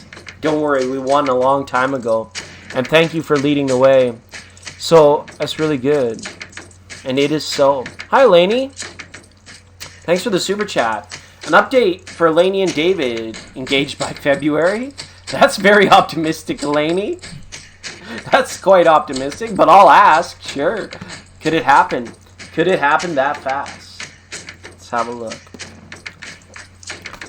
Yeah, you do, Marilyn. I would just encourage you now to really to do what you can to go beyond words. Okay, I know it's tough. I mangle the English language. I absolutely mangle it. But that's why even tarot is so good, because it's you can show a picture and the light reflecting off the card, it's communicated through the image. And pretty soon everybody will be communicating with images. You see it already with emoticons, emoji, not spoony GG, not happy, not spuru, guru jugu, not jugo juice, not sad guru, not goonie goo not the Dalai Lama, but emojis. You see people, we're going to be communicating through light and through images, okay? Don't worry, we're the benevolent, we're the good guys. Valentine's Day. Steve's got a prediction for you, Elaine. Going to happen on Valentine's Day. That's why tarot is so amazing. I love being able to receive messages through pictures and how uncannily accurate they are. This is the new language. This is the catalyst language that will allow us to collect as a consciousness and no longer be divided, right? It's just unfortunate that all the mainstream media gives us through shows about evil and horror movies and darkness. If that's what you want to fill up your brain with light, with the light language, have fun on that side of the universe, right? We're sailing our ships to new lands. We're sticking with pleasing images. We're releasing light as we go, okay? Not fumes, not darkness, not nightmares. We're releasing light as we go. All right, Eleni, getting these cards shuffled up for you.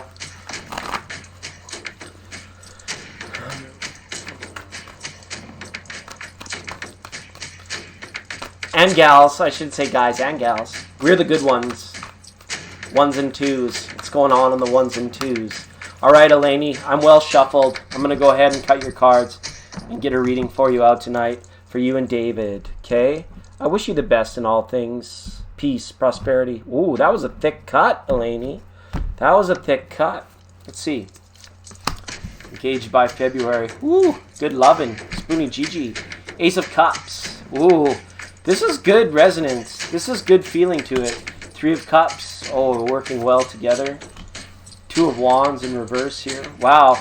Somebody, I think David's doing really good at letting go of the things in the past that were holding him up. You've been able to like break through to him and relieve his stress and relieve his like kind of like victim mentality. Unfortunately, I don't see you married or engaged by February. There's a reversal on this card, but you're going to be together. It's almost as if you are married. You're not breaking up, but I don't see you getting him getting down on one knee by February to answer your question. But the update is very good. He's in a lot better place than he was just a couple weeks ago. Okay, he's released all of his stress about his past. He's like released like any kind of like mental like impoverishment that he was feeling, like the poor me mentality. That's all gone now. And that was very strong with him a few weeks back, Elaney. So this is really good. I also don't mind this little Two of Wands that's shown up in this reading here either. To be like, he's done looking elsewhere. He's done looking for more. It's almost as if he's found what he's looking for in you. And that's really good. Not to mention this.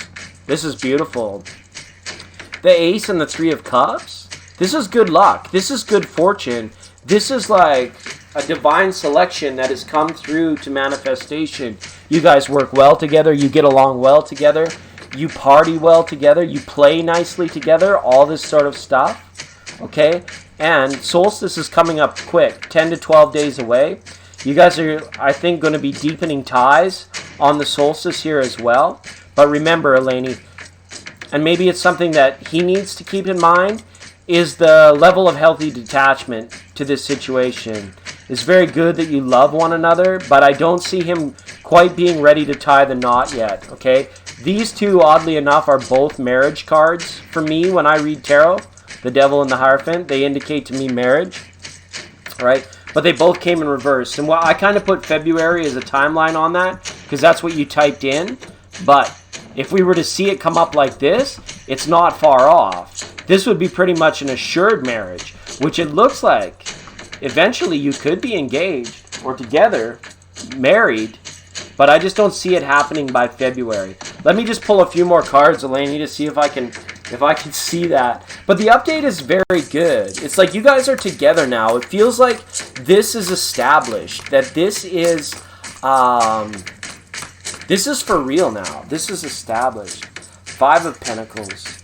Six of Wands. There's a ring. Okay. So what do we got? February 2, March, April. I'm going to say May or June. Okay. I'm going to say May or June. But there's a conversation coming up for you around the solstice or right around this eclipse time that is going to like change things a little bit. It's not going to like drastically change anything. But you guys are like deepening your resolve again on the eclipse on the Boxing Day or around the solstice time. Very deep conversation about you guys, about your relationship that's going to affect things. But as the energy stands here today, that to me is an engagement. That looks like an engagement. And this looks more like May or June at the earliest, okay? Whew, it's good. I'm so glad that you've been able to help him, Elaney, because when I first started reading for you and David, I wasn't a big fan of David's energy.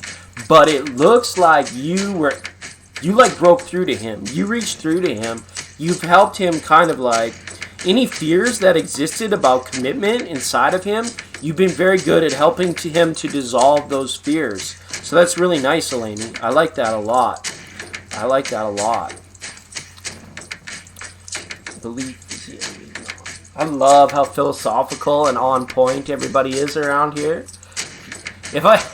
Christina and Steve. Christina, you missed a wild show when on the last Late Night Akash. We were talking about the weirdest stuff. We were talking about some really funny stuff. And Elaney, absolutely, please do keep me updated. Please do keep me updated. I like how responsive he's been to you over the last couple weeks. Hopefully that doesn't change. Again, we all deal with spirit, and we all deal with free will.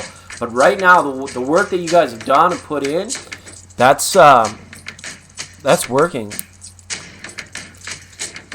Whatever you're doing, keep doing it, because it's working. And it's like, his energy is a lot more pleasant to tap into than it was before.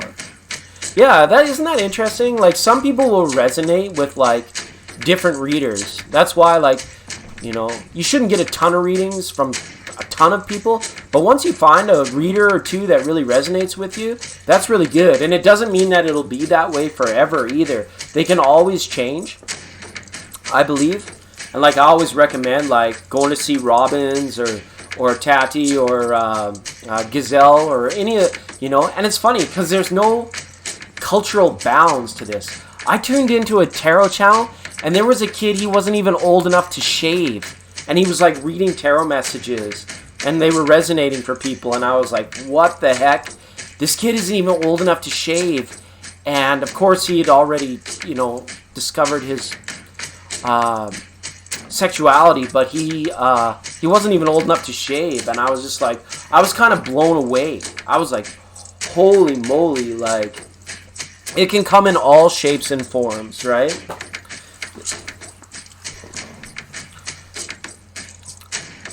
A secret is never a secret as anyone else knows. To know the unknowable as such. Isn't that an interesting one?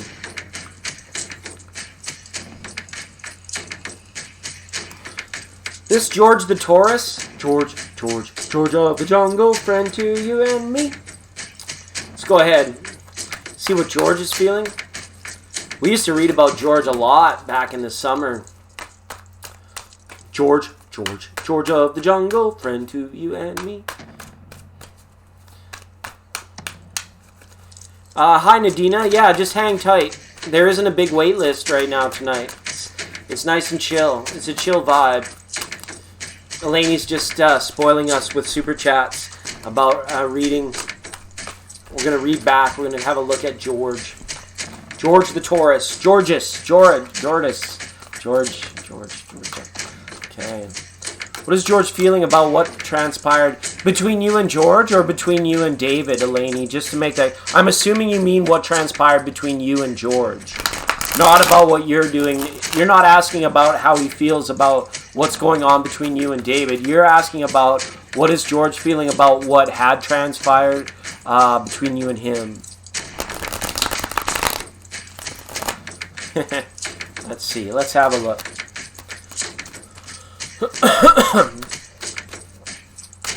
Go to college and get the knowledge. Go to college for the knowledge. What is George feeling about Elaine? What is George feeling about Elaine? What is George feeling about Elaine? Show me George, please. Show me George for Elaine. Show me George for Elaine. Okay, here we go. Take it back to center stage for Elaine now. Isn't it funny? Some people get in here and it's like their divine timing is spot on. Some people think they're never going to get a reading because the list is so long. And then other people like Nadina just hop in and it's like, boom, we're wide open. You're next. It's very cool. All right. Look at that. There's a bit of a heavy heart there. Wow. Yikes. No, he hasn't moved on yet. He hasn't moved on yet. You asked about regret, about what happened, and it's definitely there. Okay? 99.9, you know, the cards come out, and these are tough ones to see, right? These are the two, I want to call them the negative nines. There's like 9 of Cups and 9 of Coins are very positive nines. 9 of Wands is a bit on the fence. It doesn't always have to be a negative, but the 9 of Swords is definitely tough energy, okay? And he's got both of them, 99. Things are changing. He definitely lives with some regret and some resentment, but he's working through it right now. He's working through it. And as far as a new relationship there, this could be like an older lady that's supporting him. I don't know if this is showing up as his mother, oddly enough, or perhaps just a more mature lady that he met and that he decided to date. Okay. Ooh. Yeah, and I don't know. He's talking. He's been like he kind of voiced everything that happened. I don't know if you knew his parents very well, but it's almost as if like he kind of came clean maybe around Thanksgiving time, or he expressed to like whatever dynamic his family looked like. He like got out a lot what was on his mind about how he was feeling. I don't really see this as like a legitimate like breakdown, but he's actually been like received some sort of like counsel from either like a mother, a psychiatrist, or somebody that like cared enough about him to understand this situation. Okay, he hasn't been outrightly overly social. He hasn't been going out too much, and definitely when we look at the answer to your questions, you know, he definitely feels that resentment and regret, but he's getting over it slowly. He's working his way through it with 9 of Wands and 5 of Cups reversed. If this was like this, I would be like, he still has a long way to go. But seeing as that came like this, it's like he's going to be okay. It's just taken him a while. Okay? Very much so. Alright? But yeah, something going on with his family, receiving some sort of like support or counseling or something of that nature. And just because we're on this 9 trip, let's see what else is going on. He's interested in somebody, but he's not ready. He's not ready for another relationship yet. 6 of Swords reversed. He's not ready for another relationship yet. And I think he's aware of it, Elaney. Okay? So yeah, he's bummed out.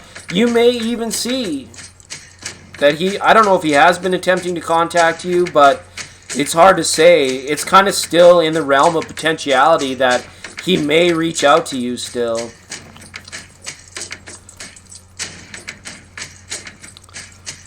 Yeah, and there's certain places in the world, like, I don't know if you guys know Tanya Love Buddha Tarot.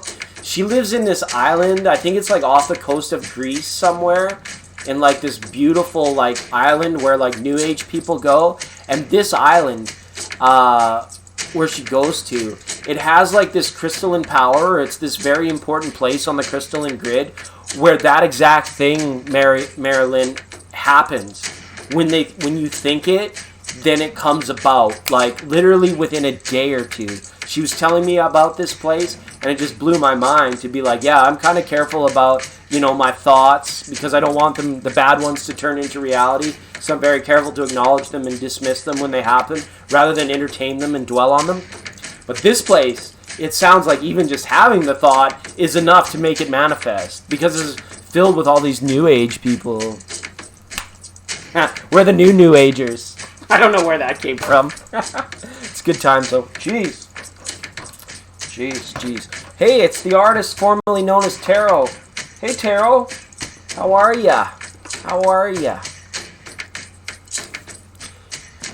Yeah, totally. I get it. And I'm not 100% certain that he will, but it's not out of the realm of potentiality that he may. Okay? What is going on here? Okay, we're good. What is this place? Oh, I forget the name of it. It's like Isba, maybe something like that. I forget the name of it. It's off the coast. It's in the Mediterranean somewhere. It's like filled with like shamans and hippie. I don't want to say hippies. Shaman and hippies. And apparently, like, you can't stay there for too long. Like, you could. But apparently, like, it has overwhelming, like, spiritual energy. And it can be, like, tough to stay there for too long.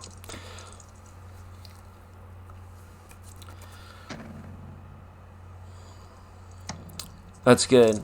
All right. Nadina, talk to me, Nadina.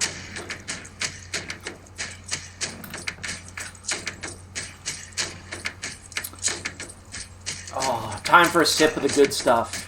When it comes to water, you got to get the good stuff. Remember, it has the anti-aging ingredient. When you drink water in appreciation, try and get the thank you water. Then you don't have to spend money on creams and Botox injections. This will make you young from the inside out. Thank you. Thank you, water.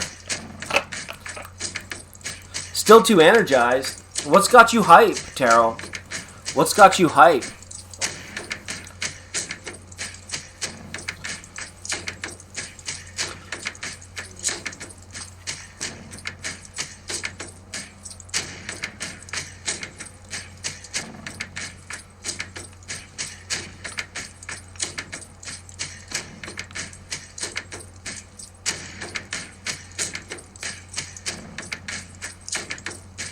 All right, here we go.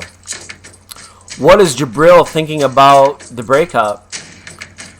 Okay, let's have a look at that. What is Jabril thinking about the breakup?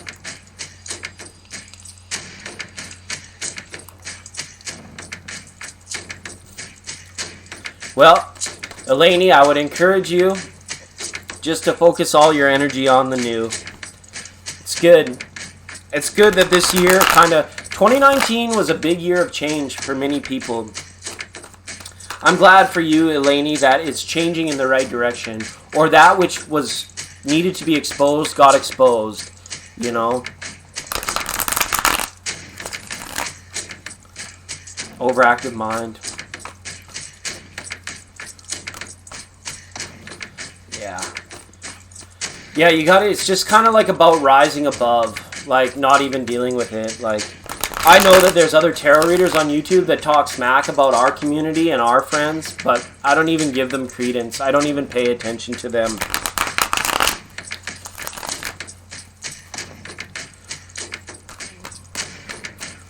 When Bruce Lee went to a bar, he drank water. Oh, water. And general. Yeah, we'll ask a question about Jabril. And then if any other general messages come forward, then they'll come forward, okay? What is Jabril feeling about the breakup? What is Jabril feeling about the breakup?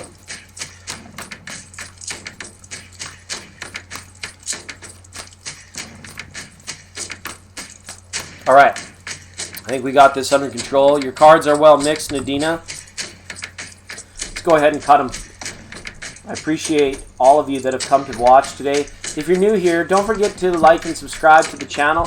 It helps us so much if you just, for watching. Thank you for watching, and thank you if you've hit the thumbs up button already. I really appreciate that. Okay. Wow. Empress, 5 of Pentacles. Yeah. Oh, and the Emperor, right? Yeah, wow. He's almost feeling like there was a soulmate connection between you guys. But there was a lack of communication. There was a lack mentality. You see here the Emperor and the Empress. You guys were actually very good for one another, and I think he recognized it.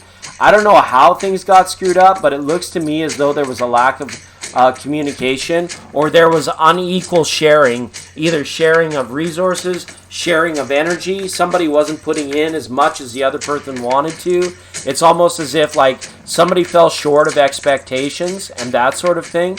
But what the Divine Masculine and the Divine Feminine are saying here is that it was due to like a lack or even a confidence issue that led to the breakup. So I don't think that Jabril has realized that this is going to take a lot of self-work, but he realizes, I think, that he's missed out on something very good here, that he's like kind of closed himself off or cut himself off. It's like almost like he tried to really have like a dictatorship over the direction of the relationship, and then when that fell apart, when you realize you can't run it, you can't have a good relationship while you're just like sitting there expecting the world and not giving anything, that is not how it works. So it's going to be a reflective energy and a reflective time.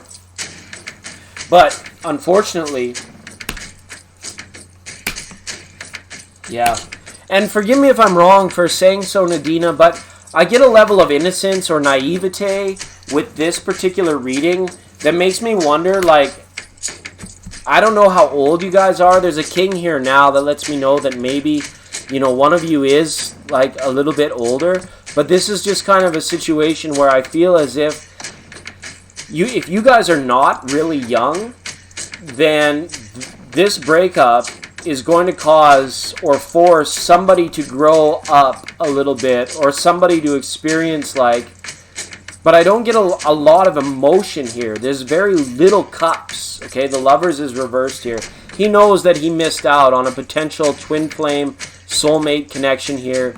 But it's, again, I don't know if the reason you broke up is because this guy was a bit of a robot. This guy was like, he didn't show any emotion whatsoever. None. Like, there's no feeling here with these cards or with this relationship. There was a complete lack of communication or a complete lack of emotion. So when it comes to, like, feeling, I can't really pick up on what this person is feeling, Nadina. It's almost as if they're like, I don't know, like an android or something, like completely just like, the odds of navigating this asteroid field are 3,048,721 to 1. Like, was he really just like, Like, I don't know. Or was he just like too much of a man's man? I'm an alpha man and I don't have feelings, but I want to have sex and I want to do this and I want to do that. Right? But it's just like, it was like a shell of a man almost there. Okay, that's a rough go. Namaste. Thank you, Eleni. The spirit in me acknowledges the spirit in you. Thank you so much for the super chats. And, look for that solstice. I don't know if I'll be on again before the solstice. I think maybe one more time. But I get a feeling you guys are really going to tighten the bond there right around the Chrysalis time. Yeah, thanks. Keep the lights on on the spaceship channel. This is going to be my motif for 2020. I like it. I want to try and keep the spaceship rolling. Bella, did I forget about you? I forgot about you, Bella. Oh, my goodness. Thank you for being patient and not spamming the chat, even though you should have. I totally forgot about you, Bella. That's why I'm supposed to keep a list. Right? They do this one. Right? Sorry. I'm sorry, Bella. Oh, Bella, Bella, Bella. Bella of the ball. Yes, absolutely. It is your turn. Yeah, the Emperor and the Empress came up with five of coins in between them. It was like, there was nothing there. There was no meat. There was no sustenance. Nothing to be gleaned off this relationship. So, did you pull the pin on it or did he? I think you pulled the pin on it, didn't you? You were like, I cannot date a robot. And that's fair. That's fair. I wouldn't date a robot either, unless it was a hot, sexy robot. Nah, I probably still wouldn't date them. Okay. Too macho. Yeah, that's kind of the vibe I picked up on him. That Emperor vibe, right? Was he an Aries?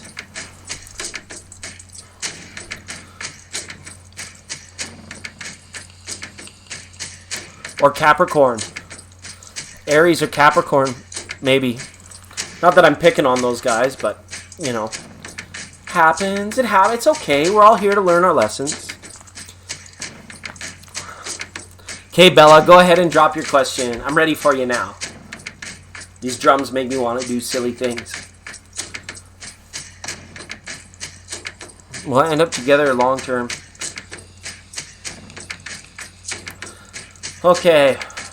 Will you and Chris end up together in long-term care? Just kidding. Forget the care part. Long-term relation. Everybody says, are we going to be long-term? And I'm like, do you really want to be long-term? Do you really want to be sitting beside each other when the nurses are feeding you vegetables? That's that forever kind of love. It's just so appealing when we look at it in that context. I'm just teasing you. I'll go ahead and get serious now, Bella. How about Bella and the Pisces? Show me Bella and the Pisces. Oh, that's why the Empress was there. You're having his baby. He is a Capricorn. Okay. Thanks.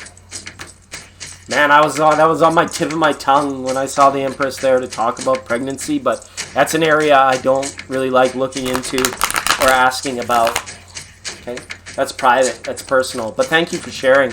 It's amazing that you said that because that Empress card was there, and she's usually there when there is an expecting, when you're expecting what to expect.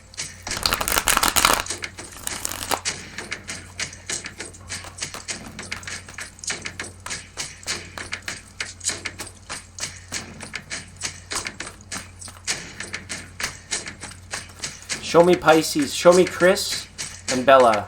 Show me Chris and Bella. Okay. Now, one thing I want to mention on a question like that, Bella, is that long term means long time. And when we read tarots depend very much on the energy of the day. There is a lot of free will that goes on between now and a long time from now. But what I'm actually doing is I'm looking at sort of the potential of it from the way the energy stands today. Like if next Wednesday comes along and you guys have a big fight or something goes on or somebody does anything, hey Naomi, it's been a while.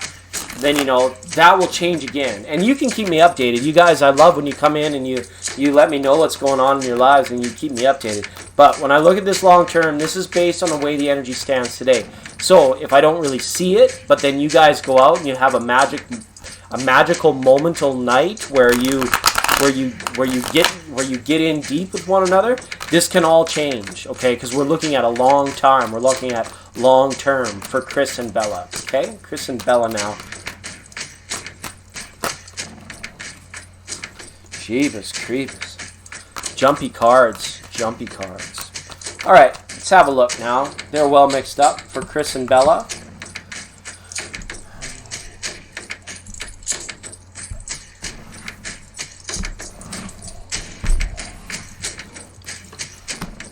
Six of Swords coming into stiller waters. This is nice. Paving a path. The Star card. The Five of Swords now. The mentalness. Ooh, a lot of togetherness. I think you've calmed him down in terms of like letting him know that you're kind of into him, that you're kind of into it. But what I see here in regards to the long run is that you shouldn't really even be focused on whether you're going to have a long-term relationship with him or not. Because let's be honest, stuff happens each and every day, And this is with this Five of Swords here. It's like, it's kind of saying like, this is not your question to ask. This is not your worry. This is not even really like answerable by tarot. It shows me that the relationship has great potentiality.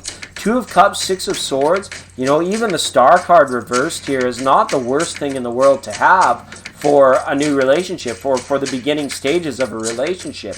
But so much can happen that this wants me to let you know, Bella, that this isn't really your question to ask, not of the tarot.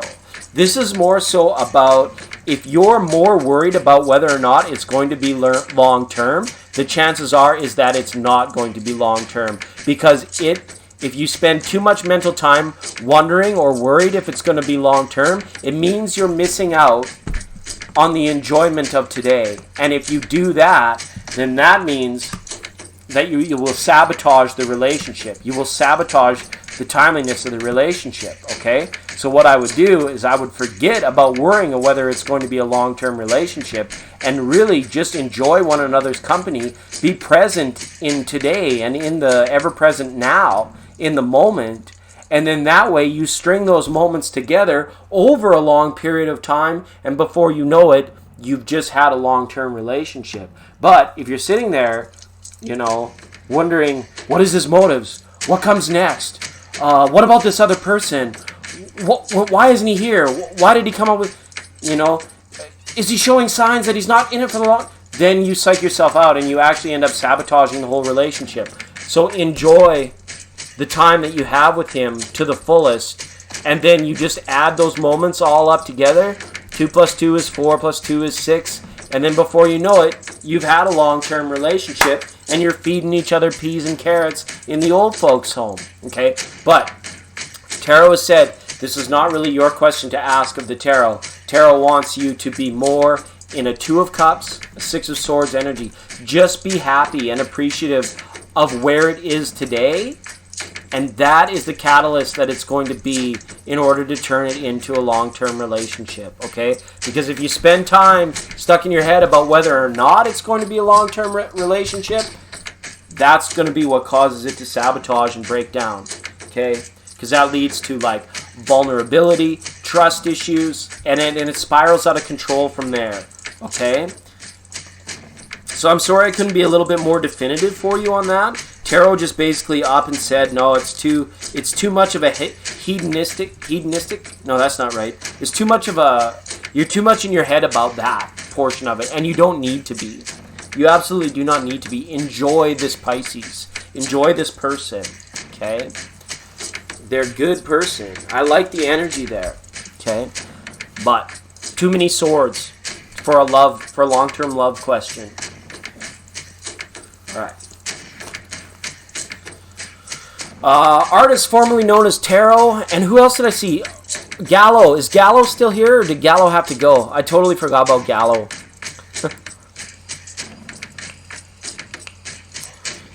Oh, Nadina, I'm typically a one question a night kind of guy. All right, like once I've tapped into your energy and then I'm gone from that. You're heartbroken.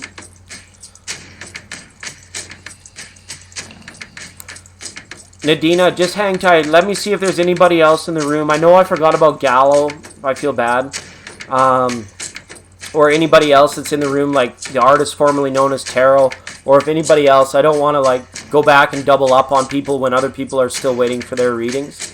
Because that's not fair. Hey, Tarot. What's up? How can we help? Is there anything that you would like to ask tonight? And Naomi. I saw Naomi, and now we have Noemi Bula. I mean, like life, right? I mean, life. Here vibing, tribing and vibing. Hopefully new viewers be subscribing.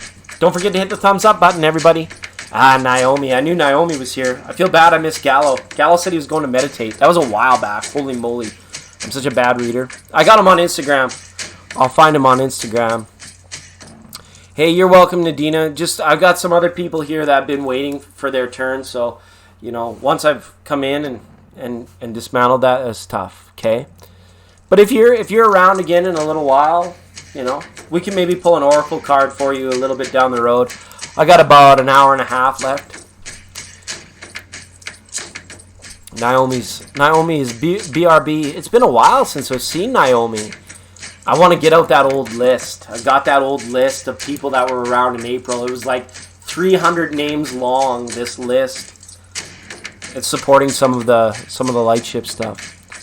General message, please? Absolutely. Absolutely. Go ahead and pull from an oracle deck for you, Tarot. No, I'm going to pull Tarot because you're Tarot. Tarot. Well, how are they saying? There's like a trendy way of like Tarot. I'm going to read the Tarot cards. Come on. Really? Tarot? Shut up. It's Tarot.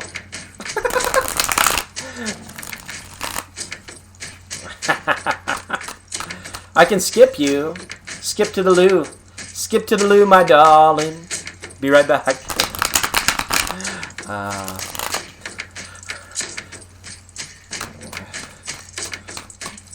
And Christina, I was just kidding. I forgot you were here. I forgot you were here. I'm so judgy. I'm so saggy season right now. I'm just so saggy. Give me my badge. Give me my badge. Absolutely. Tarot. Let me get my tarot cards. Hey, can you give me some tarot? Some of those tarot messages?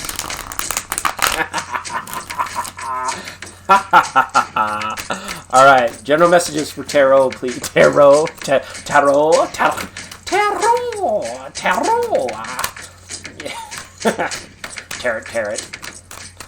Pizza. Tarot. Okay, for Tarot, general messages for Tarot from Tarot. It's like that Christmas present under the tree where it's like, to me, from me. To Tarot. What are the general messages from Tarot for Tarot? It's always interesting. Never a dull moment around here, and average quality content programming at best. Thanks, everybody, for joining me. All right. Christina, I feel like I owe you an apology. I'm sorry. Say it however you like to say it.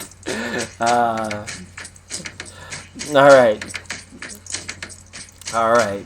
Here we go. Gonna cut your cards now. Can we just call them a deck of cards? They're just some cards. Cards.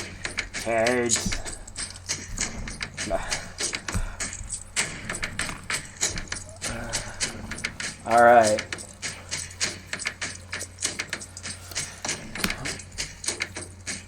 Wow. All right. This is good energy. This is really good energy, Tarot.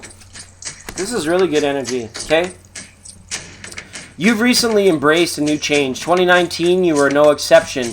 Big changes for you this past year that have gone on. Now these cards are saying, what are you going to do with them? I feel you in a place of nice, vibrant energy right now. If you've been feeling lethargic or apathetic about situations, stop it right now. This is a good time for you to actually make some serious gains about like earning money, going out into the world, and changing your life right now. It's very interesting. It's a transformative cycle for you, Tarot, right now. We've got another reversed 4 here as well. You may need to connect with nature and with Earth over the next little bit, okay? We've got the Sagittarian card here now. We've got some fiery energy up here.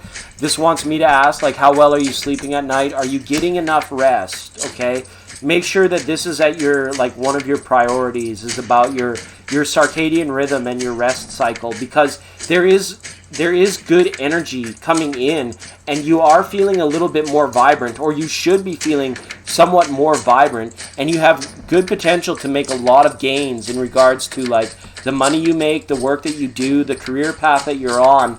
This is going to be expedited at some point through 2020 because you're approaching this year with a lot more confidence, a feeling of stronger self-worth and better self-esteem than you've had in quite some time. And this is because of the change that has just gone on. Something transformed in your life, or something occurred that it kind of like shook you awake. It kind of like woke you up a little bit. And now you're just kind of like, the waves and the ripples are settling down a little bit.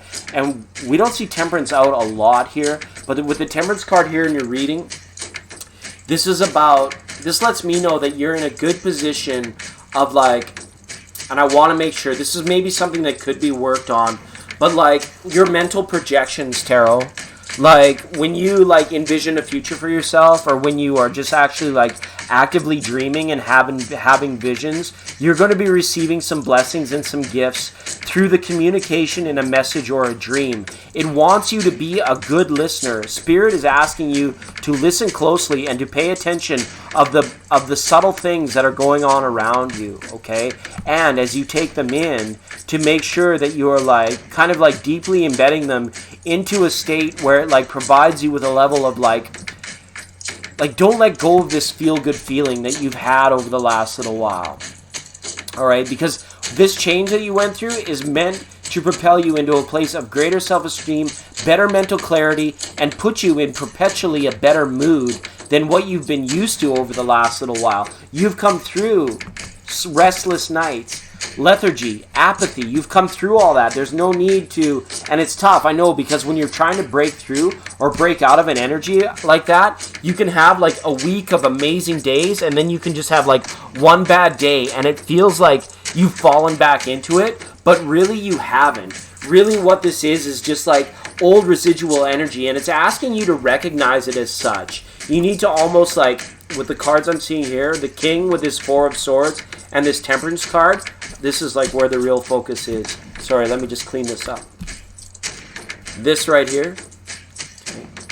This is about becoming a master of your mind, okay? Through the power of meditation, as well through the power of mindful presence in conscious thinking, okay? Being very, very mindful. I don't care if you're cooking a pot of spaghetti or, healing the world or taking care of problems or doing your own tarot, all right? This is about a new level of mental mastery coming in for you for 2020, where it's like you're going to be sharp. You're going to be feeling on point. You're going to be feeling witty. There is a lot of good energy for you, but you have to actively reach out and harness it almost through your realization of it, through the power of mind and the power of perception. And then with that, things get expedited and the future comes about in a way where it's like you're ready for it, and you come on to it. You happen to the future. The future stops happening to you and you begin to happen to the future. And all this is really ready for you right now. And 2020 is going to be kind of like a test to like see like how high you can jump, how good you can do it. But don't stress yourself out over the whole thing. Okay? Just make sure that you're not getting held back by old residual forms of lethargy and apathy that creep in there from time to time, because you don't want that to be like good day, bad day, good day, bad day, good day, bad day, bad day. You want it to be good day, better day, best day, and then best this day. Okay? You feel that coming? You feel it? It's good. It's good because it's there. It's a positive energy that's around you. All right. Yeah, let your fingers do the walking through the yellow pages. I should get some yellow pages. I think that would be fun. We've got the phone. We've got the phone here. We should get some yellow pages to go along with this bad boy. All right. So thanks, Taro. All right. Steve, thanks for the super chat. Naomi said she'd be right back. Naomi, are you here? Steve doesn't want us to skip you. Steve says he senses you're not feeling so hot. So hot. So we've got Naomi and Naomi. Okay. We'll give Naomi, we try to be on point here. It's authentic tarot for authentic people.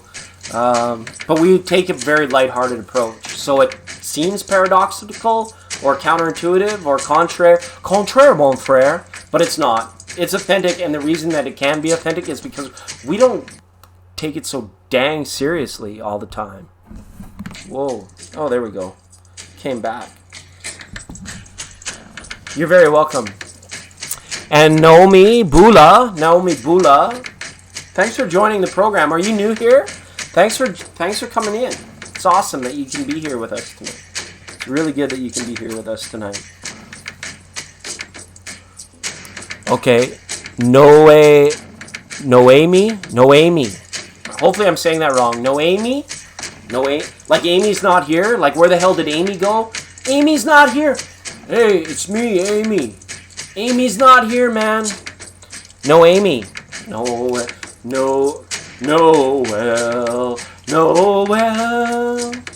Rudy Toot Toot and a Rummy Tum Tum. Rubber Baby Buggy Bumpers. I want a Beastmaster Day. Best SS tier. Oh, best SS tier day. Yeah, absolutely. Go ahead, Noemi. A. I like how you put A, like so a Canadian could get it. A best S tier day.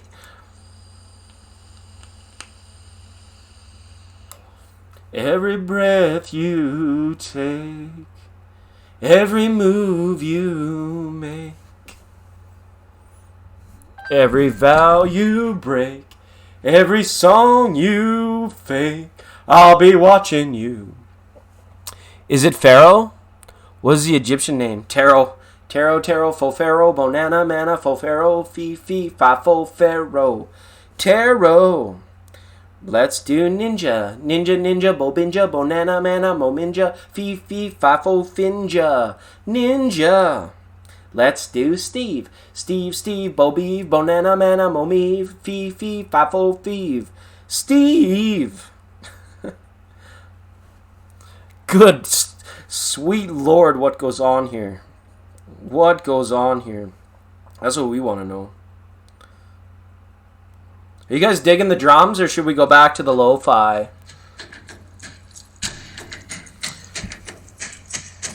Minus the P-Man.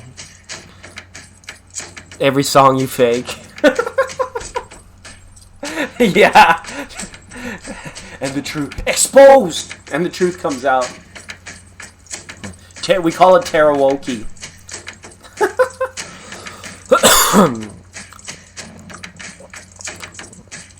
The sculptures they had. Sculptures. Like a sculpture of a Winnebago.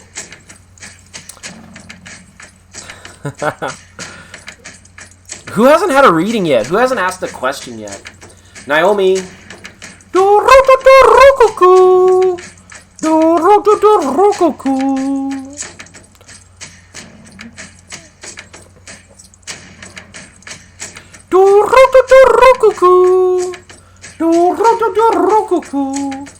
Roll call. Last call. That's not last call. We got time. Noemi, did you have a question? We have Naomi and we have Noemi.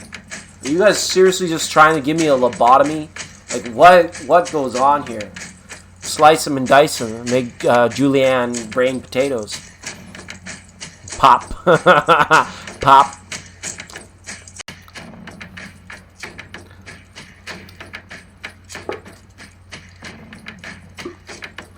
All right.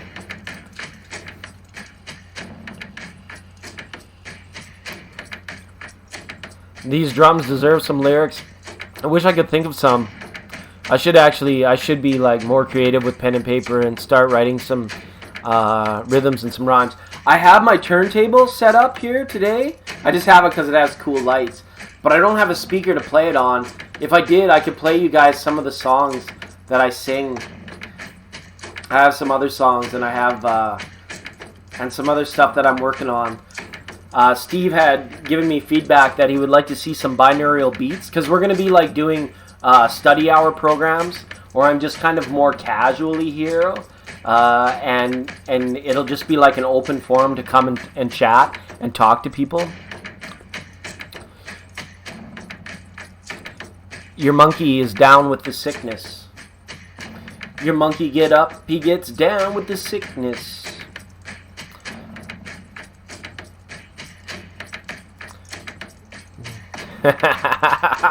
Yeah, wake up monkey mind, have him chirping in your ear. What is it? Shock the monkey. Shock the monkey.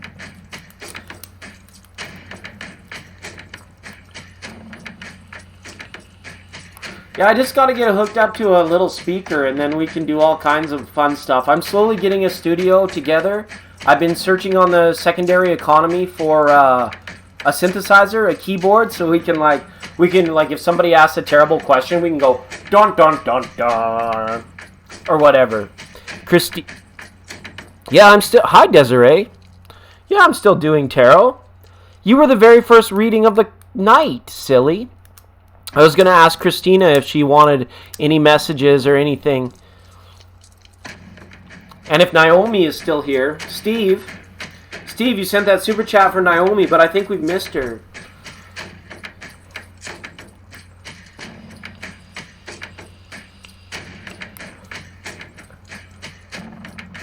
Yeah, tarot drums. Tarot drums.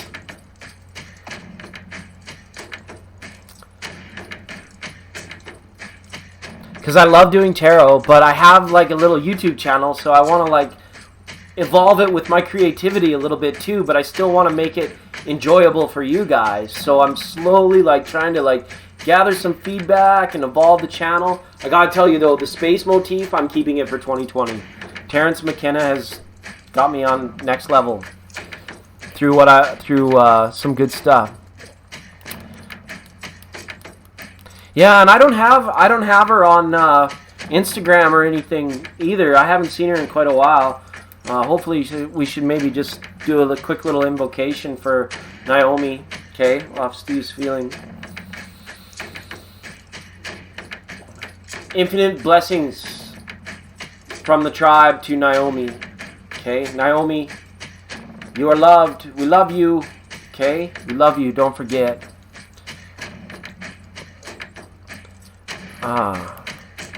I already read for Desiree. Desiree's getting a two for $4. Two for fur. No, it's okay.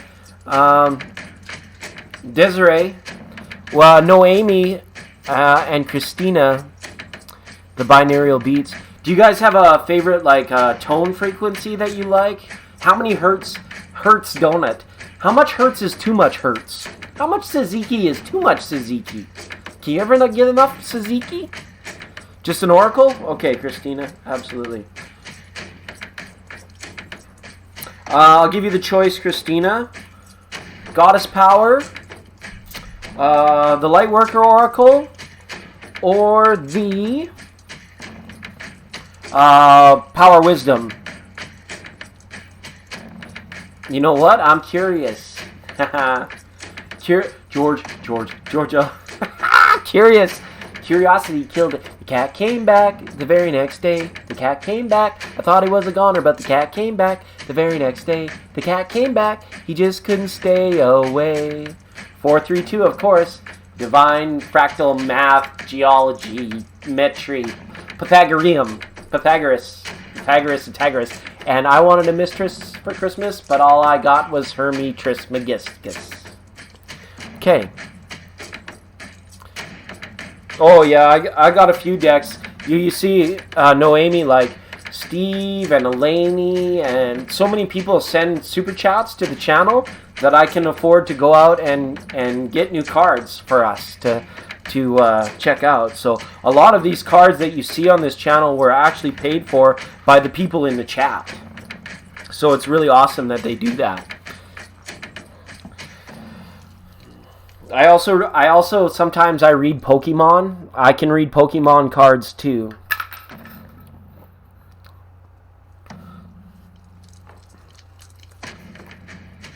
This one? This is there's Illuminati. There's 2 Illuminati tarots. You got to get the good one. This is the good one.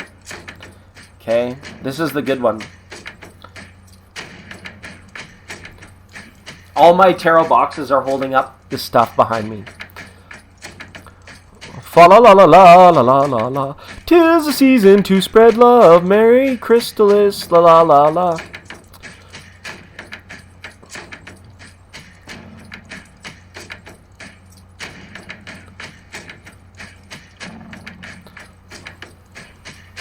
Don me now my gay apparel. Fa la la la la la la la la. What is it? Bless their little hearts. Bless their hearts. Wisdom. Wisdom it is. Alright, let's do it. I got a big mess going on here. Everything's so messy. Why is it so messy all the time? Okay. That's a problem with having all these cards. I like get in and I sit down. Today's been a marathon session. We haven't done a program this long since August. And this one's even going to go longer because we took that big break in the middle. But I'm happy that you guys came back and decided to spend a Monday night with me. That one's worth it. It's become a staple. I used to read with the Mystic Dreamers. It was my only. And then with this Illuminati deck, it's been pretty good.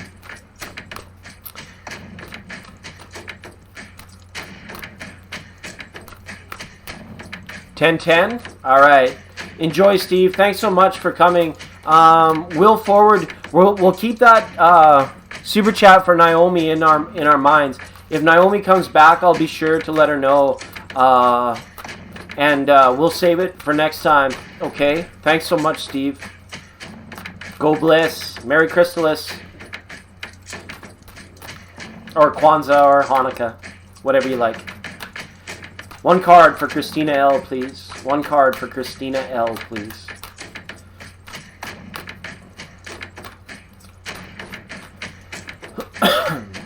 There it is. And there it is. Haha. I'm going to read from the book for you, Christina.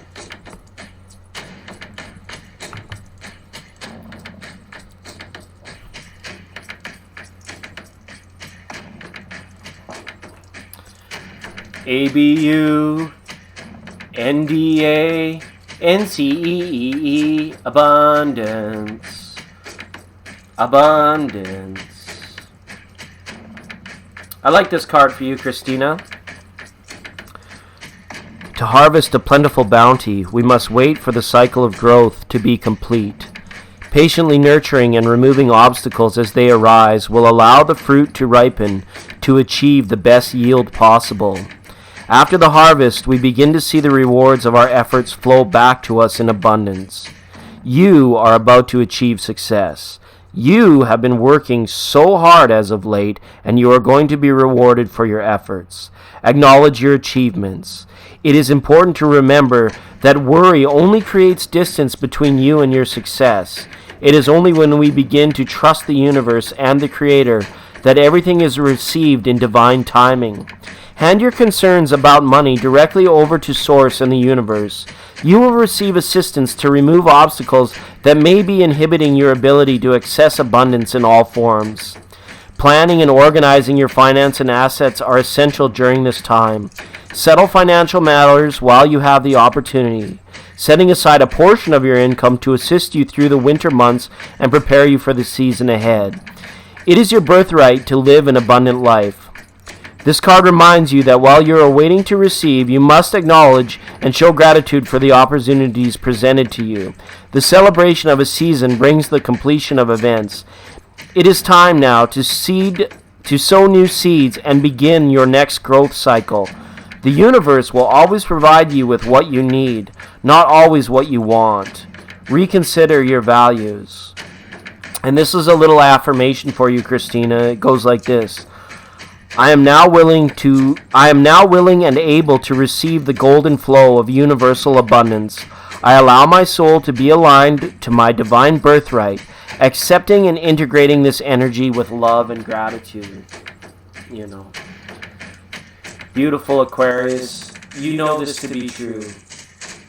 You know this to be true, and you know it to be... You know it to be in contrast, I feel, because abundance on this plane or in this realm is almost completely on the other side of cash flow, okay?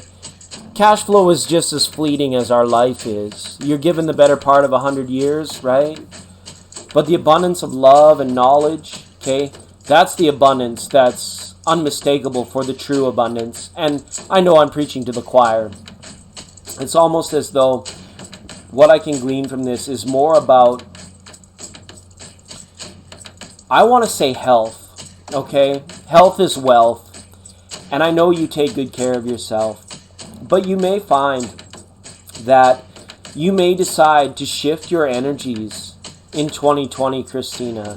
And you may decide to shift them in a way that you might consider normally to be a step back or to be resonating at a lower frequency. But you may consciously decide to come down for a little while and resonate at these frequencies that you've already risen above.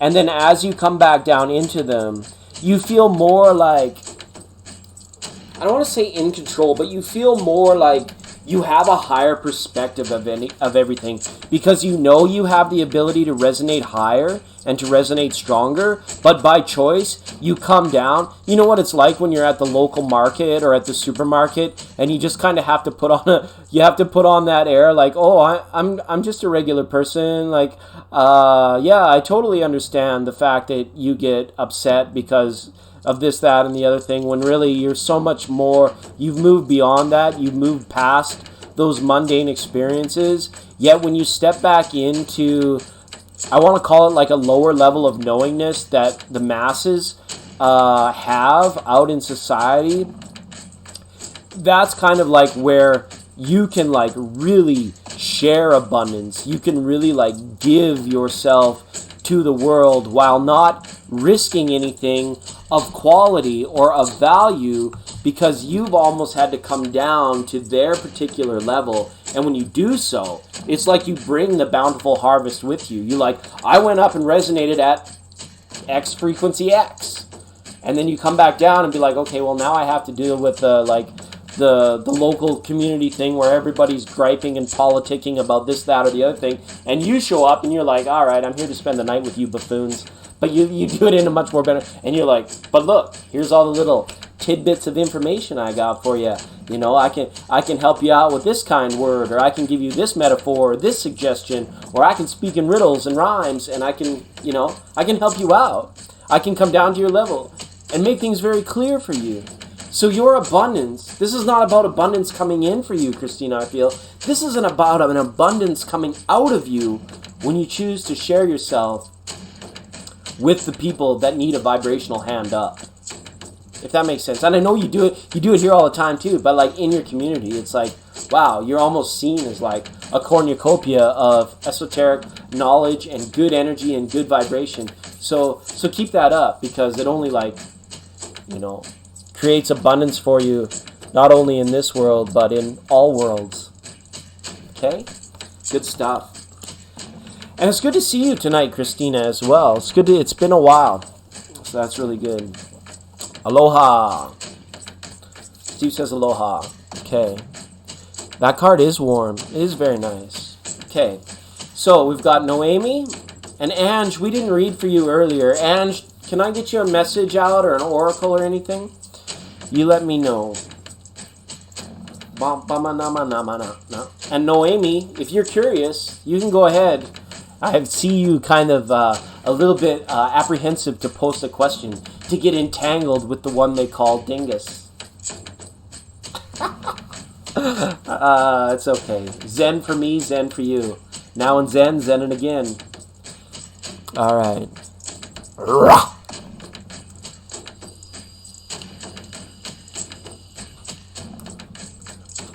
Oh, Desiree says, what deck do you consider a good deck? What should I get? I don't know how advanced of a reader you are, Desiree. But if you're looking to like just progress a little bit beyond what do they call it? Rider Waite. Blue and yellow, blue and yellow, blue, blue, blue and yellow, blue and yellow, blue and yellow, gray, black, blue and yellow, blue and yellow, blue and yellow. I'm not a big fan of the Rider Waite, but for beginners, it's good. There's one called the Robin Wood. I think it's called the Robin Wood tarot deck. It's like one, it's a good step up. But there's so many good ones out there. There's so many good. I can just let you know that my favorite is Mystic Dreamers Tarot. This Illuminati is like slowly worked its way into like being a go-to to, especially for this platform. Very good. And I do enjoy this, the Chakra Wisdom Tarot. Maybe a general for 2020. Okay. Alrighty. Thanks. I try. I'm pretty disheveled right now. I got a hairdo coming out. I got this, that, and the other thing. Probably, just like Steve, I'm in need of a shower.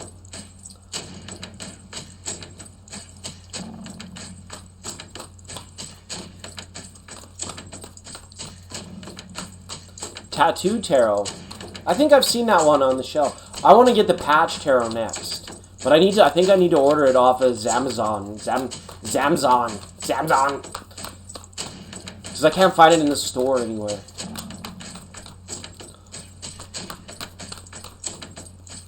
Oh, you're most welcome, Christina. Thanks so much for being here.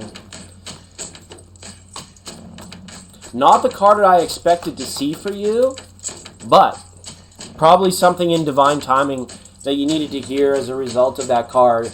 Probably through the book, and not my general meandering bantering. Banter-wanter. Dribble-drabble. Jizzle-drazzle. Alright, general messages for Angela of Tarot, please. 2020. General messages for Angela of Tarot, please, in 2020. Alright, cards are well shuffled. Let's take her back over to center stage. Angela of Tarot. I'm going to cut the cards for you. Appreciate you for being here. Infinite blessings to everybody who's come in the chat room. Thanks so much for coming here and being here. All right. Seven of Swords. Okay. Vulnerability and trust.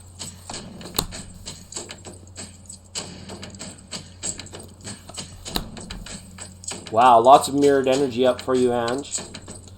About harmony, love, and romance. Oh, the Sun card's here. Very nice. I like that. You're Cancer, right? You're like one of the love makers of the Zodiac. So I like to see this.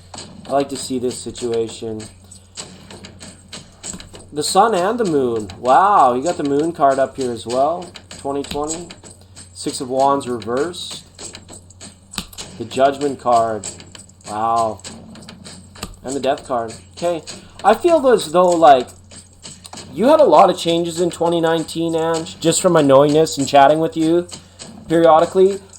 But what I get the sense here is that you've been given an extra year for change. Your changes are not quite finished just yet. There's a lot more going on for you that is going to require a level of dynamic transformation within you. Just when you thought it was time to breathe easy, things get tricky for you once again. Okay? Now, let's start at the beginning with this Seven of Swords here. This lets me know that you're going to be evaluating situations mentally regarding levels of trust and vulnerability, what you're willing to let into your scene, into your circle, into your situation. You're heavily filtering things out, and it's very good. It's Seven of Swords reverse is a good card because it lets me know that you're going to do a very good job at quickly dismissing anything that it comes into your realm that does not serve you well. You're not going to let anything latch onto you. You're not going to get a false sense of like needing something for your own promotion. Just kind of in pure knowledge that you're already awake to the fact that your happiness and the promotion of such comes from within. Ten of Cups and Four of Wands reversed here as well. This is, to me, kind of like searching for romantic endeavors, romantic love, things of this nature, promoting loving energy through yourself, into your family, through your world, and through your community. It's just saying to me, 2020 is going to show you a lot of opportunities that you have to redirect your loving energies in a much better fashion than what maybe you did in 2019. Perspective is going to come for you in regards to, I want to say, like, emotional sharing and divine space for doing so. I'm not sure if you're going to be involved in some, like, groups or maybe even some dating, like, that's coming along, or maybe you're feeling a little bit apprehensive to go out and put your love energy out there. But these cards are saying, if you go ahead and do so, everything is going to work out fine for you. Everything's going to work out okay, right? But again, this is about owning the energy. We can't blame the planets. Even if you identify strongly with tarot and astrology and stuff like that, we gotta honestly at some point in time come to the fact where we go deep within to acknowledge the energy that we must own, the energy that we must work with in this given lifetime. And 2020, we've got how many, like 6 eclipses? How many, Christina, is there like 5 or 6 eclipses coming up in 2020? Each one of those I would recommend for you, Ange, to have some sort of like ritual or have some sort of like thing that you do to acknowledge your deeper and your higher levels of self during the eclipse time. It's almost as if lots is going to be revealed to you in the energies and in the eclipses, and then you're going to have to like take it down inside and decipher much of this stuff for yourself. But it's very interesting to see both the sun and the moon here. So with the eclipses that go on this year, it's going to still be a very much year for deepening understanding and change. We've got Judgment and the Death card up for you in 2020. So the situation here is, with the Seven of Swords being here as well, you're going to be continuing to evolve this year, and you will be cutting things out of your life. Okay? Absolutely.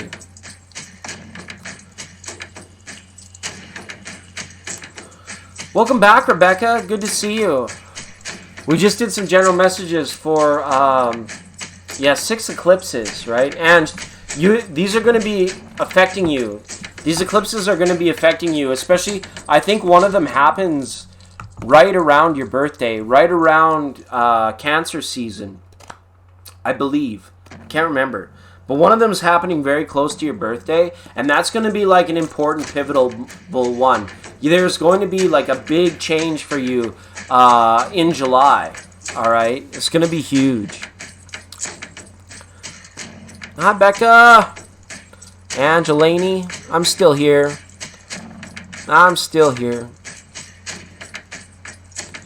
Yeah, you can. Go ahead, Eleni.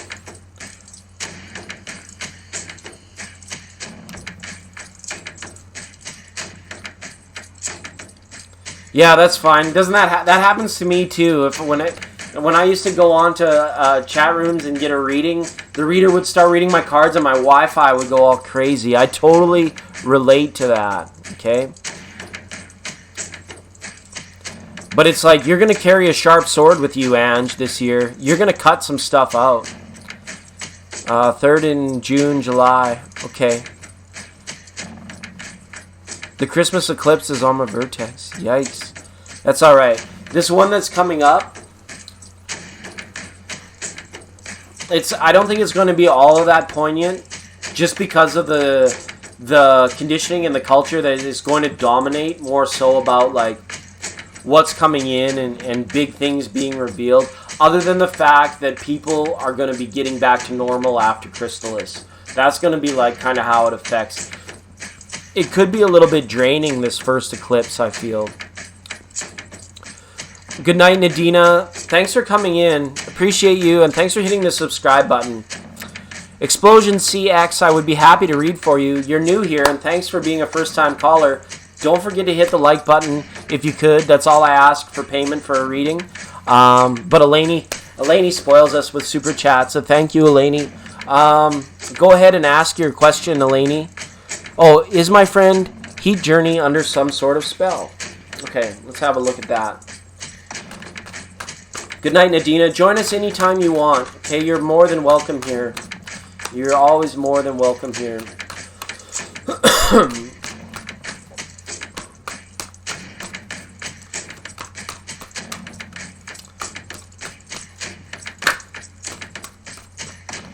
Yeah, that's exactly a good way to put it, Christina. It will be. It's going to be like kind of like bring everybody down to earth, like a little bit of grounding, or people getting like back into the rhythm, the swing of things, so to speak. Yeah. Like the Silent Night on the 25th is going to be like people are going to be like dreaming and like having like visions, while visions of sugar plums danced in their heads. Abso-freaking-lutely.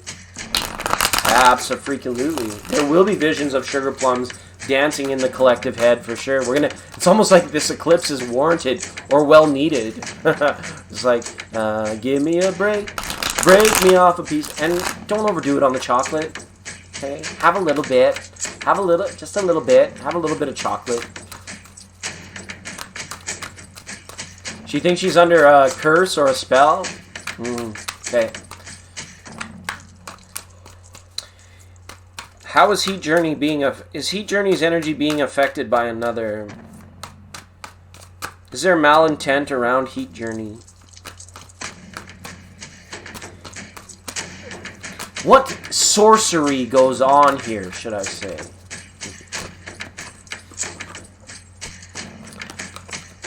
She was wrapped up with some people at one point in time that were into all kinds of this, like, I want to call it Wiccan or like skullduggery, stuff like this, like Ouija board and stuff like that. I get a feeling that she was a little bit mixed up in that. They gave it a lot of credence. Now, I want you to remind your friend Eleni that these things that go on of this nature are only as powerful as the person allows it to. But if she herself believes in things like spells and curses and stuff like this, then she could very well be under the malintent energy of another. Okay? And I get a feeling she does believe in this kind of stuff. And I'm not judging it. I'm not saying there's anything wrong with that. But I'm saying that if she is, that's an out. But he is with someone else. I don't know. Let's have a look. Got the cards well mixed. I'm going to cut them up for Heat Journey now. I think did I read for Heat Journey a long time ago? I don't recall, but the name sounds familiar to me.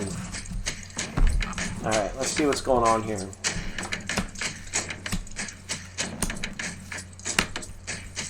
Wow, the 9 and 10 of Cups are on a boundary here with the reversal of the 7 Swords and the 2 of Pentacles. There is a bit of a misperception that is here, okay? But I don't believe if somebody like set a spell or did a spell, it like didn't really work. And I don't even really think that there was a huge energy transfer that went on here. This is more about your friend and being somewhat like disillusioned, the cosmic night of disillusionment, I want to call it, in that there's this inability to own her happiness and her fulfillment and her abundance And it's much easier to blame misfortune on a power outside of themselves. Okay? It's much easier to blame lack of abundance or misfortune on somebody else's doing. This person that she suspects, or wondering if somebody put a spell on her, is more like an adaptive way of thinking, or a way to misdirect ownership or responsibility of vibrational or energetic resonance for oneself. I don't think she is under a spell, but I believe at one time she believed so strongly in things like spells and curses and stuff like this, that this might be some like more self-imposed than malintent of another. Okay? She's kind of like, if she's under a spell, it's like her spell. She's put herself under her own spell. She's worked herself into a place where, how can I phrase this? It could even be an aspect of like another persona or an entity rather than a person.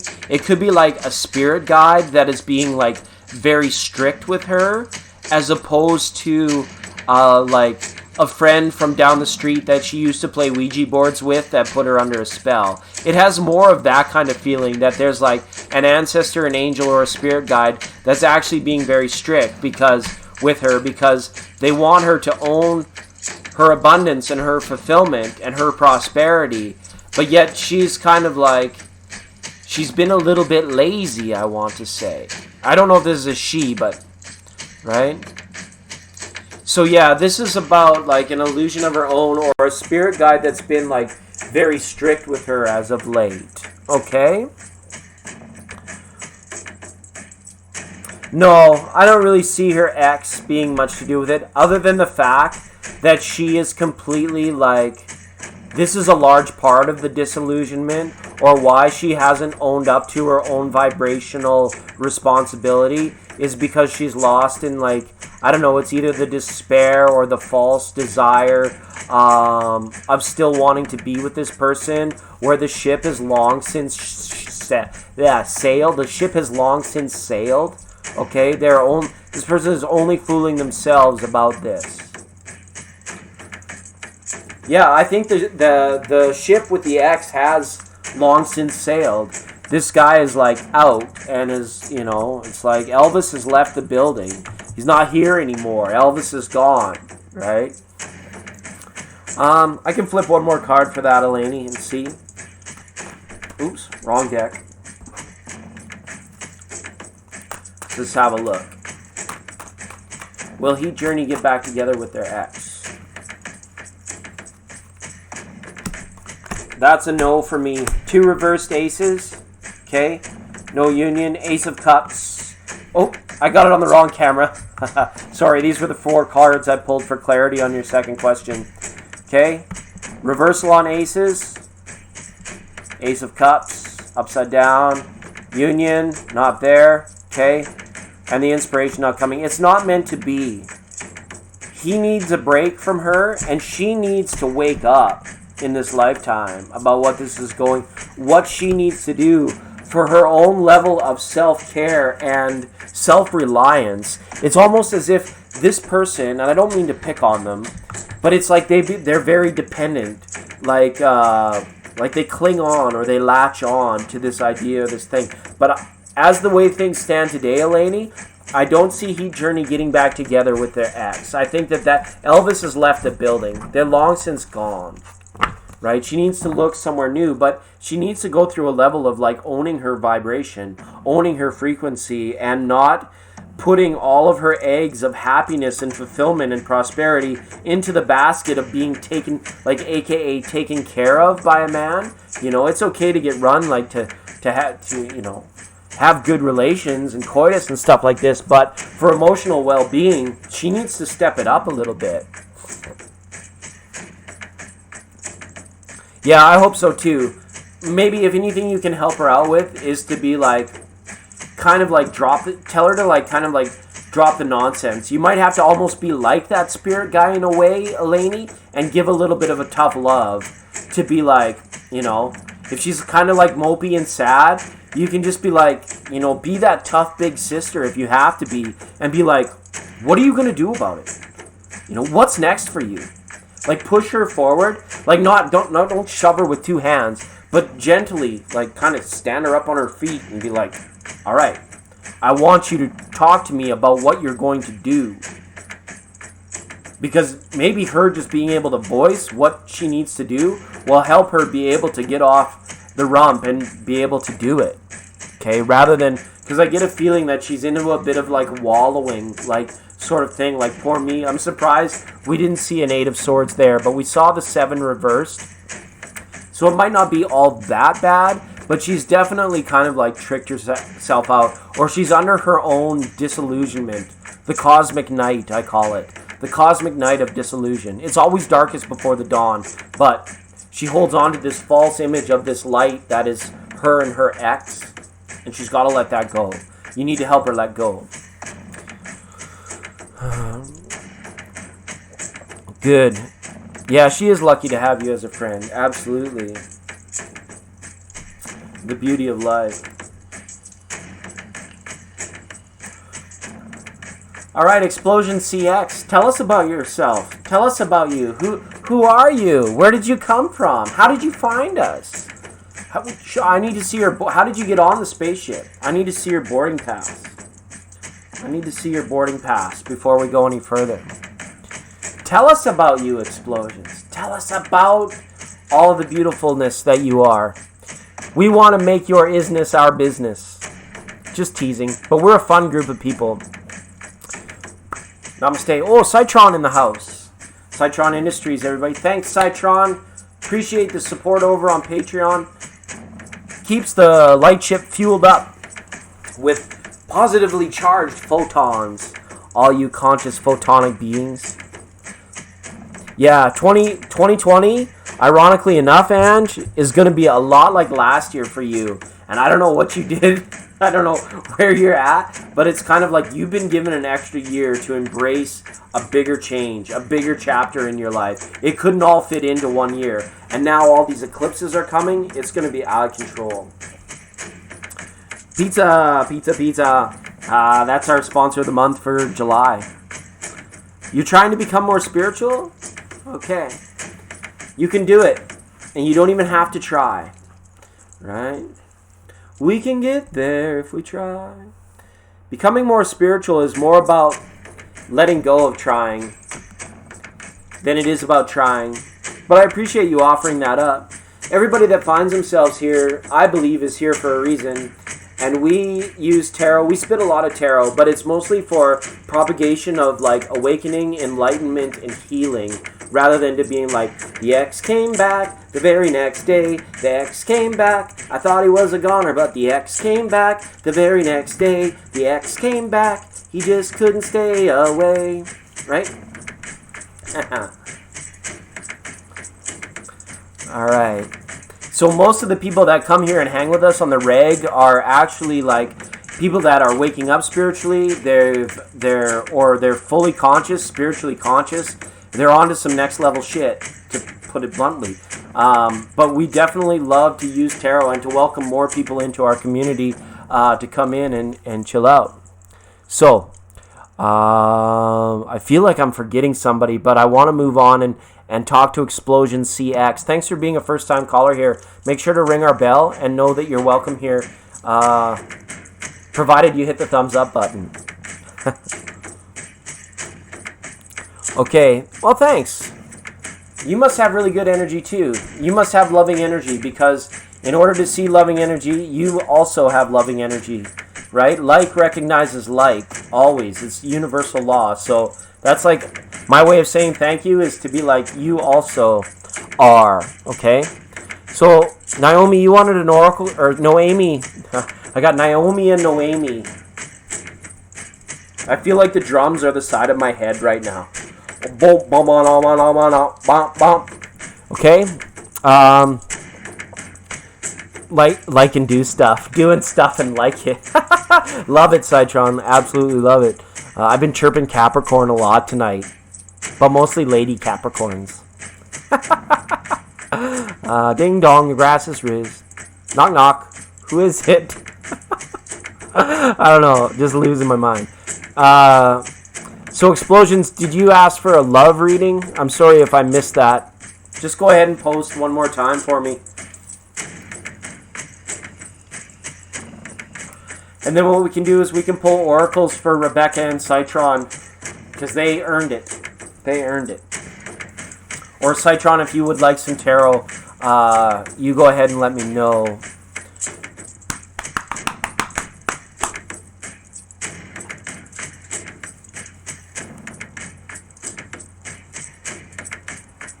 The need to do the right stuff, to do stuff.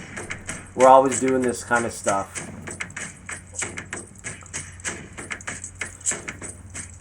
All right, no worries at all. That's kind of our mantra. There's no hurries, no worries.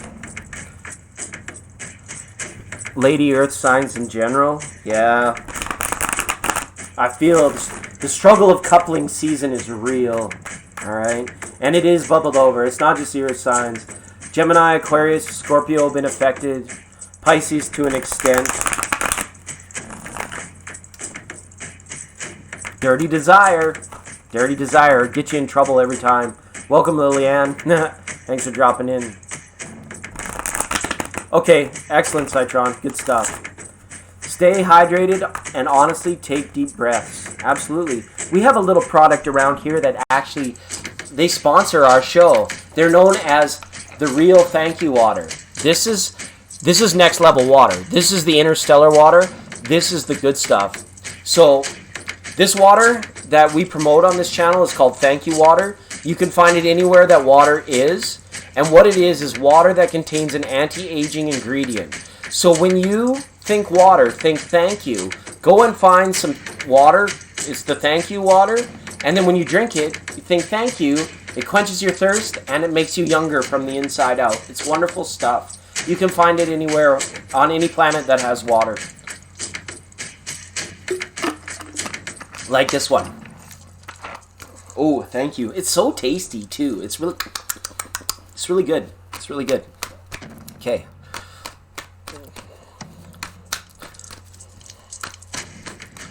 Okay. There's a few love messages here now for Explosion CX. What messages do you have for Explosions? Explosions. Explosions. CX. I love your username. Explosions. Which is the opposite of an implosion, which I tend to do right around this time in the stream. But not tonight. It's Monday, November 9th. Thanks for being here, everyone. All right. Explosions. All right. Here we go, Explosion CX. Love messages for Explosion CX. I'm going to cut the cards for you now. I think we're ready to go.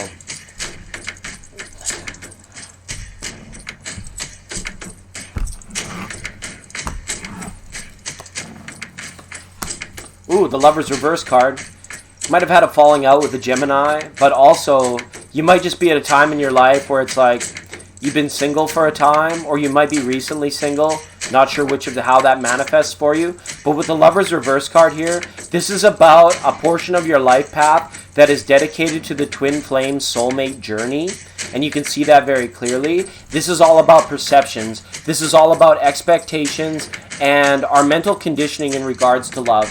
This particular Lover's card has a sort of truth between the two lovers. So this is about learning about shared consciousness. As you mentioned in the comment section, you were at a time where you said, I'm trying to be more spiritual. I'm trying to understand stuff a little bit more. I'm trying to know more about myself and why things are the way they are. But when we look at loving relationships, to see this Lover's card reversed, this just lets me know here is that you may find in your lifetime that you're experiencing relationships that tend to maybe dead end or to suddenly stop and start again, or relationships that leave you with more questions than answers, more doubting than self-discovery, and it's time to change that about your relationship or your next relationship, okay? Nice! Major Arcana, number 19, baby, the Sun. This card lets me know is that you've been gifted by Spirit. You've been gifted with a healing and an awakening process that is about to take root in your life, okay? You are definitely meant to be matched up with another person. The person that you're going to find next in your lifetime, if you are currently single, or perhaps if you are in a relationship, the person that you're divinely selected towards is going to be very much like you. But at times it can lead to like very heated arguments, because sometimes even birds of a like feather, or two personality types that are very similar, those are the personalities that they tend to have like a lot of friction and a lot of at times conflict. The conflict has to occur so that resolution and the nature of the relationship can be more resolute. It takes a lot of grinding and a lot of understanding and sometimes like conflict before things can become resolute, before there can be like firm understandings. But this is for the greater good, because the Sun card is out here. You don't have to change for anybody, Explosions, okay? And I like that this Eight of Swords is reversed here. The Eight of Spades is not my favorite card to see in a reading, but the fact that it's reversed here lets me know is that you may have, at one point in time in the very recent past, hit a place of rock bottom, and now you're like working your way back up from that. You're like, I'm done with this particular type of person. I'm not dating this particular type of person anymore. I'm going to recognize the red flags a little bit more quickly and a little bit more readily before I get involved in the deep kind of stuff and throw my heart out on a fishing line and to God knows who, right? You're going to be placing better filters when it comes to like attracting lovers, seeking out lovers, and things of this nature. All right, look at this. Air signs, especially Gemini, is not favoring you at this time. All air signs, as a matter of fact, I would not suggest, that if you're dealing with Gemini, Libra, or Aquarius right now, you may decide to look elsewhere. You're more favored towards the fire signs. Water signs not looking good for you as well. Look at swords off all over this reading. Okay, Libra possibly, but not so much Gemini or Aquarius, and your next relationship is going to be held back, or the next level of this relationship is being held back, maybe due to a recent conflict that you had with a lover, or potentially the fact that you are healing from a relationship that has just dissolved, that maybe you just broke up, and you're needing to take a lot of time to like be single right now and to come into context with your own levels of self-appreciation.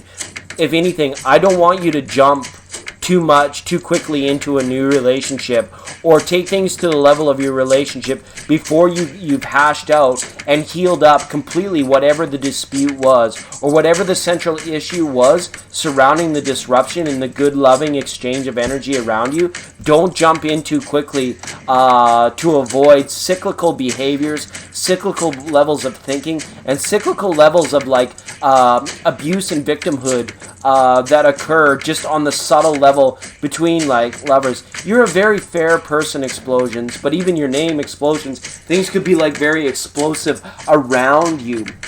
I'm saying 2020 is a year where you're putting on the brakes, you're slowing things down, you're filtering people a little bit more closely, being more discerning over men or people in your life, relationships in your life. Sorry, I don't mean to assume gender, but relationships in your life where it's like, you know what?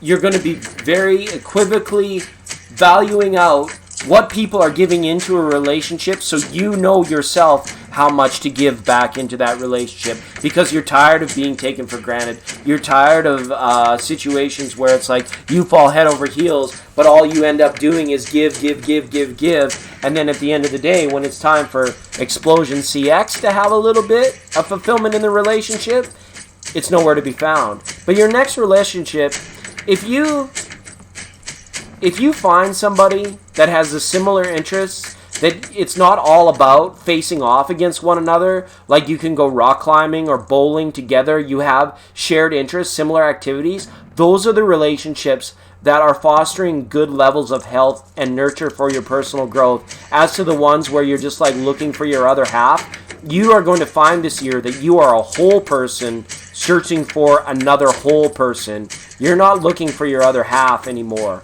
You're looking for somebody who complements your life rather than, wants to like interject half of themselves into yourself.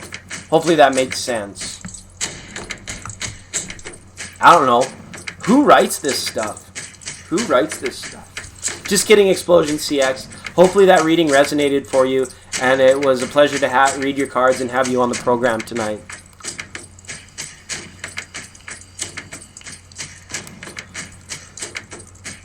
All right, it's good stuff. You guys talking about trends? I'll have to show you this. Rebecca, look what I did. I made a wagon wheel. I did it. I finally made an astrology chart. This is for the 11th. This is for the full moon on the 11th. Look at the pinball, planetary pinball over there in Capricorn. Citron, take note. Look at that. Look at all that stuff going on over there for you. The Scorpio's having a time. Absolutely. You're welcome very much. And feel free to join us anytime. Okay? Yeah. It's good stuff. I like this one. This is the whole monkey banger, and the whole thing is that Neptune in Pisces business. What is going on with that? That's just like, holy... I'm kind of thankful that that Neptune is there and then that moon is there. Because without that, holy moly, there would just be like chaos, like running amok in the streets. This is my sovereign attempt at astrology. And I'm allowed to, because nobody says I can't. All right.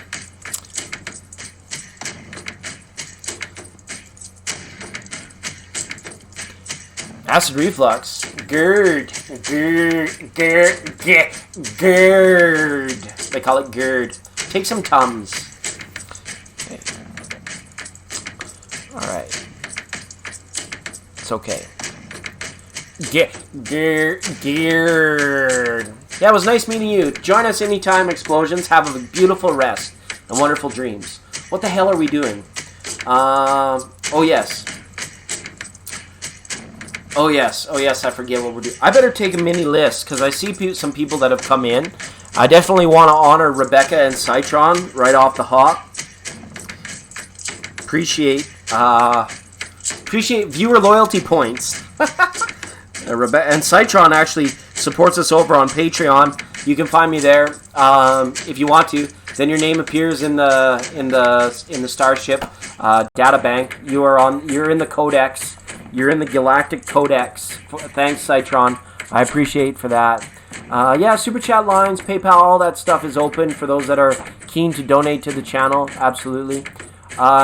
Noemi. Sorry, Noemi. I want to get Noemi in there first on the first time callers line. It's going to go Noemi, Rebecca, Citron,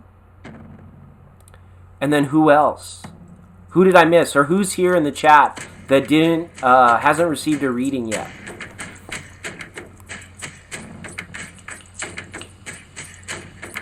Yeah, they keep the lights on. They keep the dilithium crystals running. We keep America running, right? Thanks to the generosity we're privy to the good stuff. We're privy to the good stuff around here. Thanks so much. Appreciate you guys. Okay, we'll just rock with that. Oh, and then Saruchi, I seem to remember reading for you earlier today. I'm just teasing. Okay. Okay, all right, go ahead, Rebecca. Go ahead. Rebecca, then Noemi, and then Citron. Okay? Some mellow tunes now. Okay, are we done with the drums? Are we done with the drums? Let's go back to the lo-fi. Thanks for the request.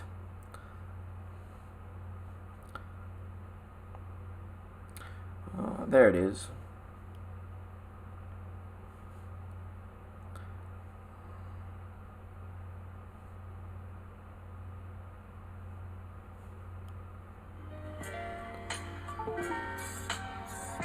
Yeah, I like this. This kind of signifies the end. To be honest, we got about 45 minutes, everybody. And then we're going to have to say goodnight. Oh, okay, that's right. I remember that, where it was like kind of like coming up to this like pinpoint thing. All natural Rebecca. I did a reading about your finances regarding my love. Thanks, Ruchi. We'll definitely work you in here. That's how we'll roll. 4 more readings, okay?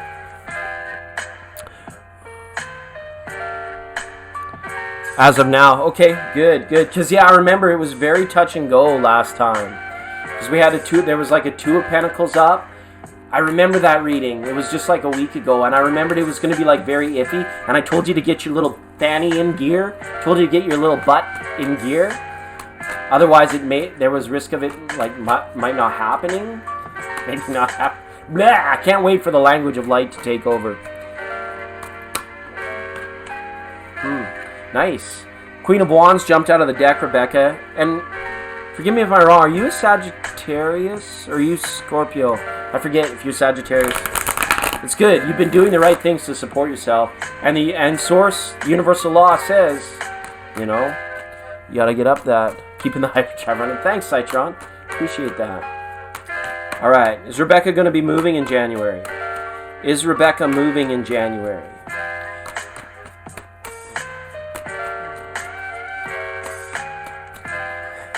Okay, make good babies, everybody. We want to fill the planet up with altruistic beings that will eventually one day take over the world. Okay? We're the gentle anarchists here. We are going to rule the world with benevolence, but we need you to make altruistic babies. Okay? Do it. Do it now. Is Rebecca moving in January? This one jumped out here. Knight of Pentacles. See what comes up. I'm going to cut your cards now. They're well mixed, Rebecca. Let's have a look. Scorpio. Oh, that's right. You were born on the cusp. Scorpitarius. All right. Rebecca moving in January. Wishing everybody in the chat room the best in peace, prosperity, joy, bliss, abundance, happiness, health, and wealth.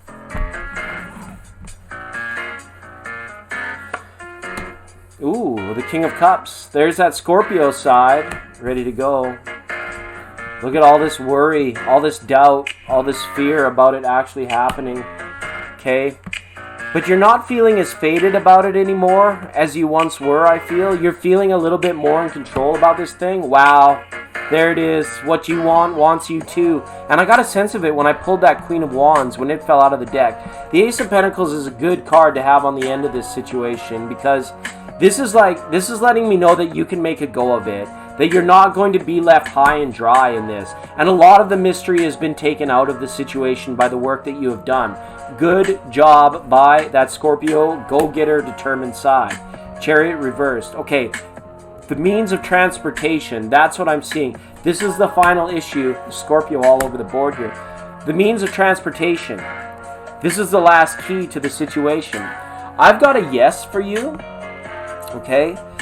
This will be like the Capricorn, not the Capricorn new moon. The new moon in Aquarius. New moon. Aqua. Okay, it's there again. I have something going on around the new moon in Aquarius. Let me just check the Almanac guide. Okay, I got a bit of an Almanac guide here. Transportation seems to be the big issue. I'm not sure if that's like the big financial piece that might be holding you back. Okay, let me just look here for this new moon. See if I can get a date for you.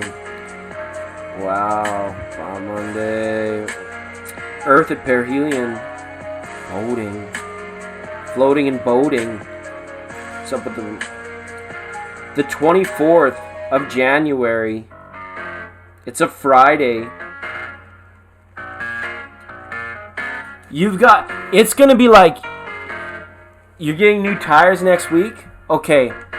Once this is done, once this happens, it will be all too clear that you're meant to roll, that you're going to be rolling. I like this. The Three of Wands, Spirit made manifest, manifest destiny.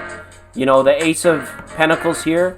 making a go of it, making a new start, and big change in your life. This is all happening. This is a yes for me today, Rebecca, especially with these cards on the end coming like this. You've done the work. This scorpionic side of you is going to go for it regardless, but it's also the scorpionic side of you that you have to thank for your dedication to doing the little things that I kind of instructed you to do, and like take care of everything from day one in order to do it. Okay, there is some sort of doubt or fear that you have about something that you may have felt fated to, or that you felt was your responsibility, that you've had a tough time moving forward or moving past. But once these new tires go on this car, woo-wee, there was a problem with the Chariot, with the transportation. But if you do that, that's kind of like a big expense gone and out of the way. You can reevaluate the books after that, and then I see this happening for you, okay?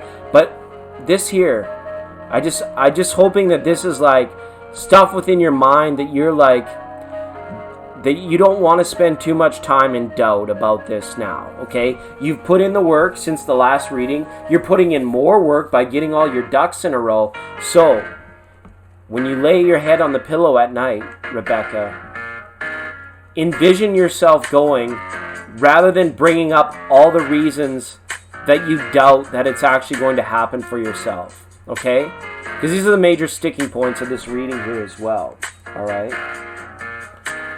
But yeah, problem with the transportation. Once that's figured out, you're gone. You're good to go, okay? You're scared, but you're doing it. Don't be scared. I know it's the Divine Feminine's job to worry, but try not to.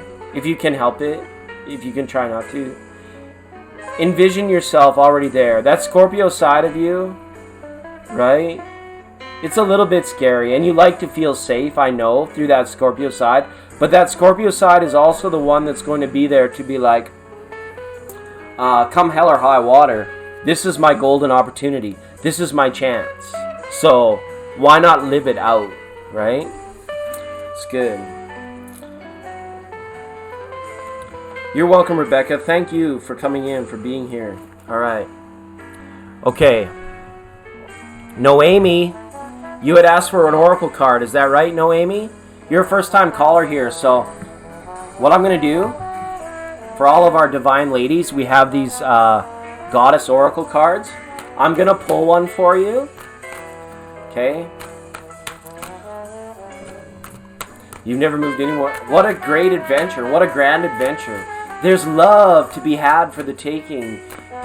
Such great love comes from mystery and adventure. It's like Scooby-Doo was the shiznit. That was like, they had it going on. They knew about mystery, except for all of like the scary stuff. But, you know, Tom Petty style, run that dream down. Make it happen for yourself. You got this. It's now or never. And do your best. Didn't you? Okay, Noemi, I'm going to move on. No, I'm going to do this for you. Do you want a message? Because I can't read for you without your permission. I thought that you did give your permission. Do you give me permission to give you a message?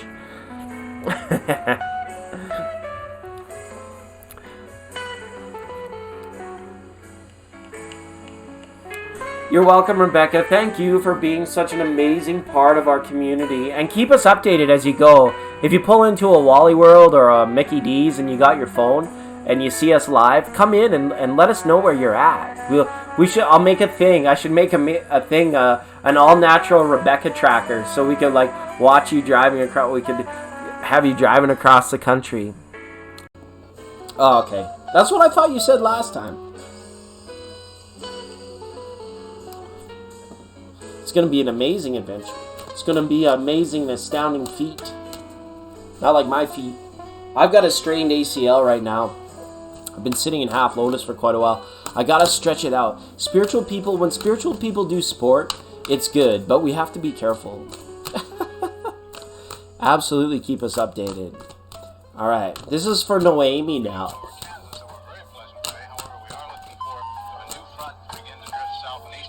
The central and eastern parts of Kansas will very probably be cloudy in the morning, and then western Kansas will begin to get increasing cloudiness by tomorrow afternoon.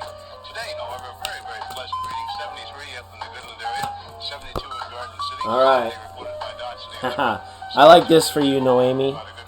I like this for you. Let's put it down here. Card 28, the goddess of Lizzie, the goddess of revelation. It's Lizzie. Hopefully I'm saying that wrong. Lizzie? Lizzie.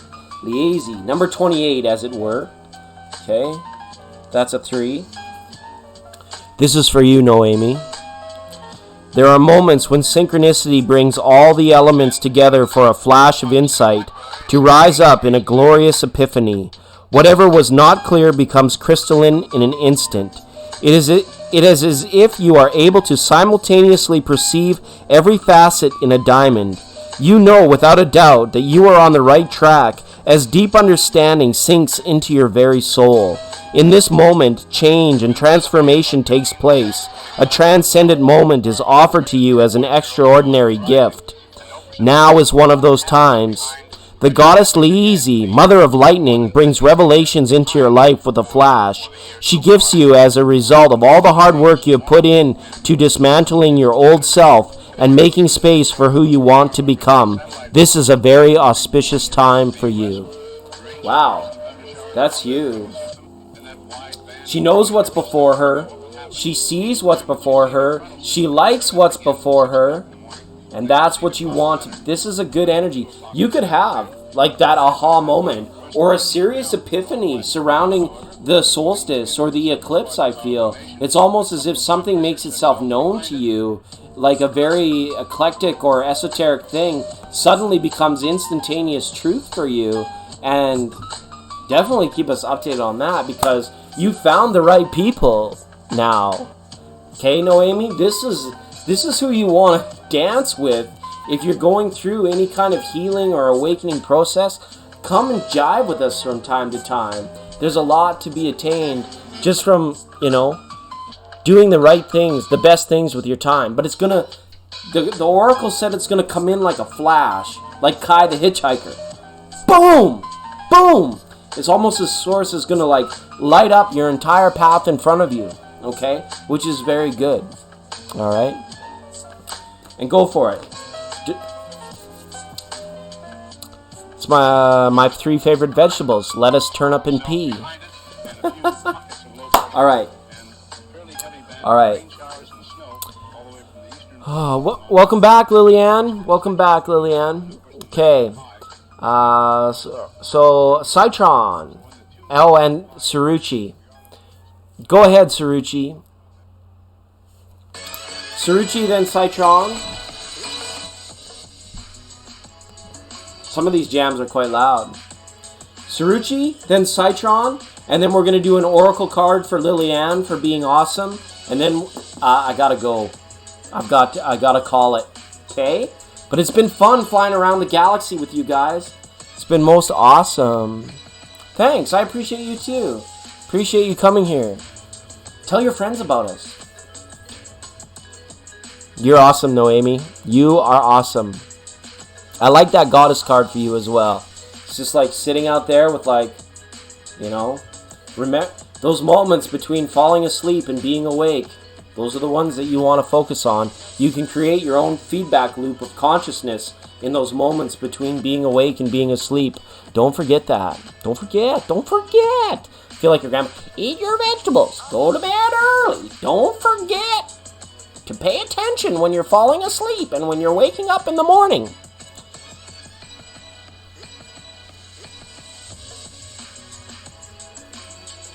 This is like tarot superhero music. Alright. Saruchi wanted to know about A. Let's get a sense of that.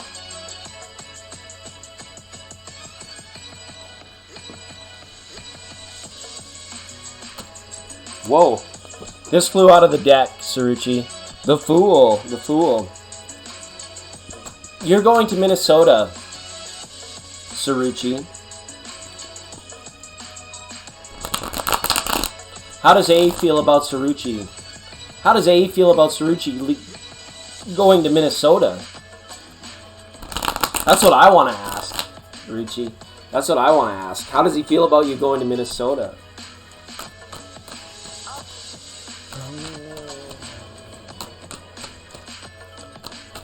How does A feel about Saruchi right now, Taro? How does A feel about Saruchi? How does A feel about Saruchi? Show me A and Saruchi. Alright, here we go, Saruchi. Saruchi, thank you for your continued support of the channel as well. You're like our unsung hero. You keep me. Me. You're awesome. Don't ever forget it. Four of Swords. Okay, wow. He thinks about you in the evening at sleepy time. Okay? But he's confused by you as well.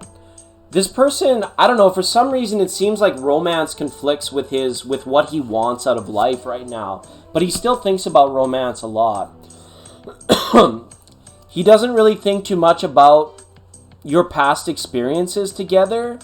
But I do feel him with a sense of wonder about what you're doing now and what you're doing today. Because, forgive me if I'm wrong, but I don't really think that there's been much communication between the two of you in the last little while. The Moon card reversed here. Yeah, it almost feels as though, like, when he senses you or when he thinks about you, he kind of corrects himself because he almost feels like he's off track. Okay, and those might be tough messages to hear, Saruchi, but it's almost as though, like, the practical, the realistic side about being together, about you guys, like, you know, starting a future together, that seems so far drawn, and he's much more practical than that. This is a card of Capricorn. I don't know if he's a Capricorn or not. Okay, Queen of Wands reversed. So he does think about you, but he doesn't entertain or fantasize so much. And I'm not seeing any cups in this reading whatsoever, Saruchi. So it gets to me that the feeling that this is more of like dream-like circumstance. This is more like fantastical style of thinking, almost like science fiction of the heart. And then, you know, it's kind of like when he kind of thinks, well, that ship might have sailed already. That ship might have already be gone. I should be on to the next thing. I should be on to the next thought and that sort of thing. Because he's a very practical person. We got the Seven Pentacles, the card of practicality, right? Absolutely. Well, it's coupling season, Citron. Of course, people have been weird lately. We're filled with dirty desire once again in this Sagittarius leading up to the Marble Chrysalis. Okay? But, I mean, you guys might have a deeper connection than just this lifetime. Okay? You might be bound by this sort of stuff, Saruchi. Hopefully, Saruchi's still here. So, the cups that I have here are cups of the past. And these are cups of the past that are not even really like overly uplifting. It's like there are times where he wishes that, you know, things could be different between the two of you, but they're not. So in a practical sense, he simply just moves on, okay? And he does it out of defense of self and being more of like the practical, analytical mind that he is, okay? So it doesn't really come down to that for him too deeply. All right, let's just get a few more cards for clarity. Nine of Cups. He's happy for you. If you've shared no news about him, about your big life change, he's more happy for you. He doesn't want to stand in your way at this sort of situation as well. And it doesn't mean that you won't know this person years and years down the road. But right now, the practical sense of you guys not being able to like be together, it prevents him from like overthinking or desiring you too much. And I don't know if that's along the lines or if that even resonates at all, Saruchi. But, or if Saruchi's even still here. We'll have to timestamp that for Saruchi at like 11 hours, 51 minutes. Alright. Yeah, we're just about done, Norman Jean. How are you? Welcome. Thanks for being here. We are just about done. Yeah, thanks for that.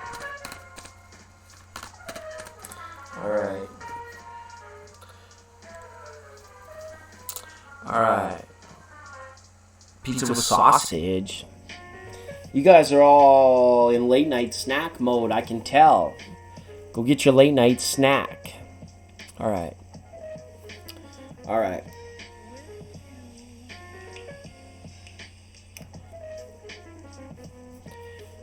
All right, Citron. Did you say you wanted a general reading? Forgive me if I'm wrong. Did you say you wanted a general reading?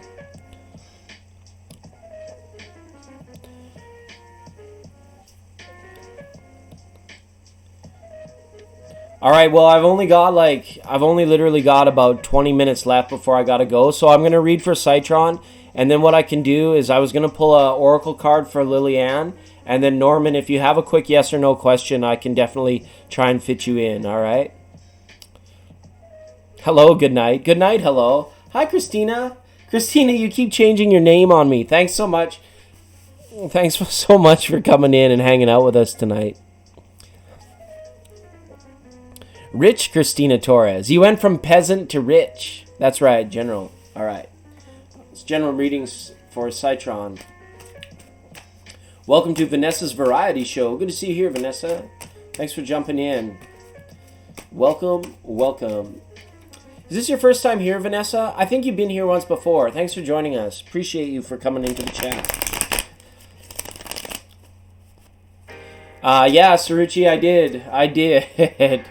It's time-stamped at like 17 hours, 51 minutes.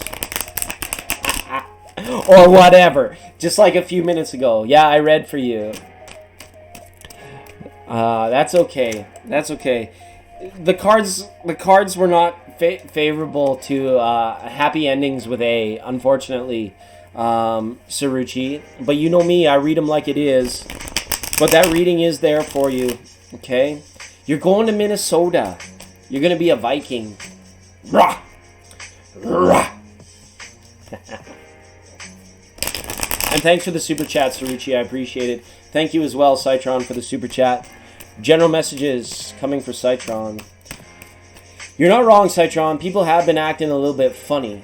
You're acting funny? Well, now you funny too. I know. Everybody funny. Everybody funny. Now you funny too. Just a little George Thorogood for you. And it is. This pinball action, I want to show you this one more time.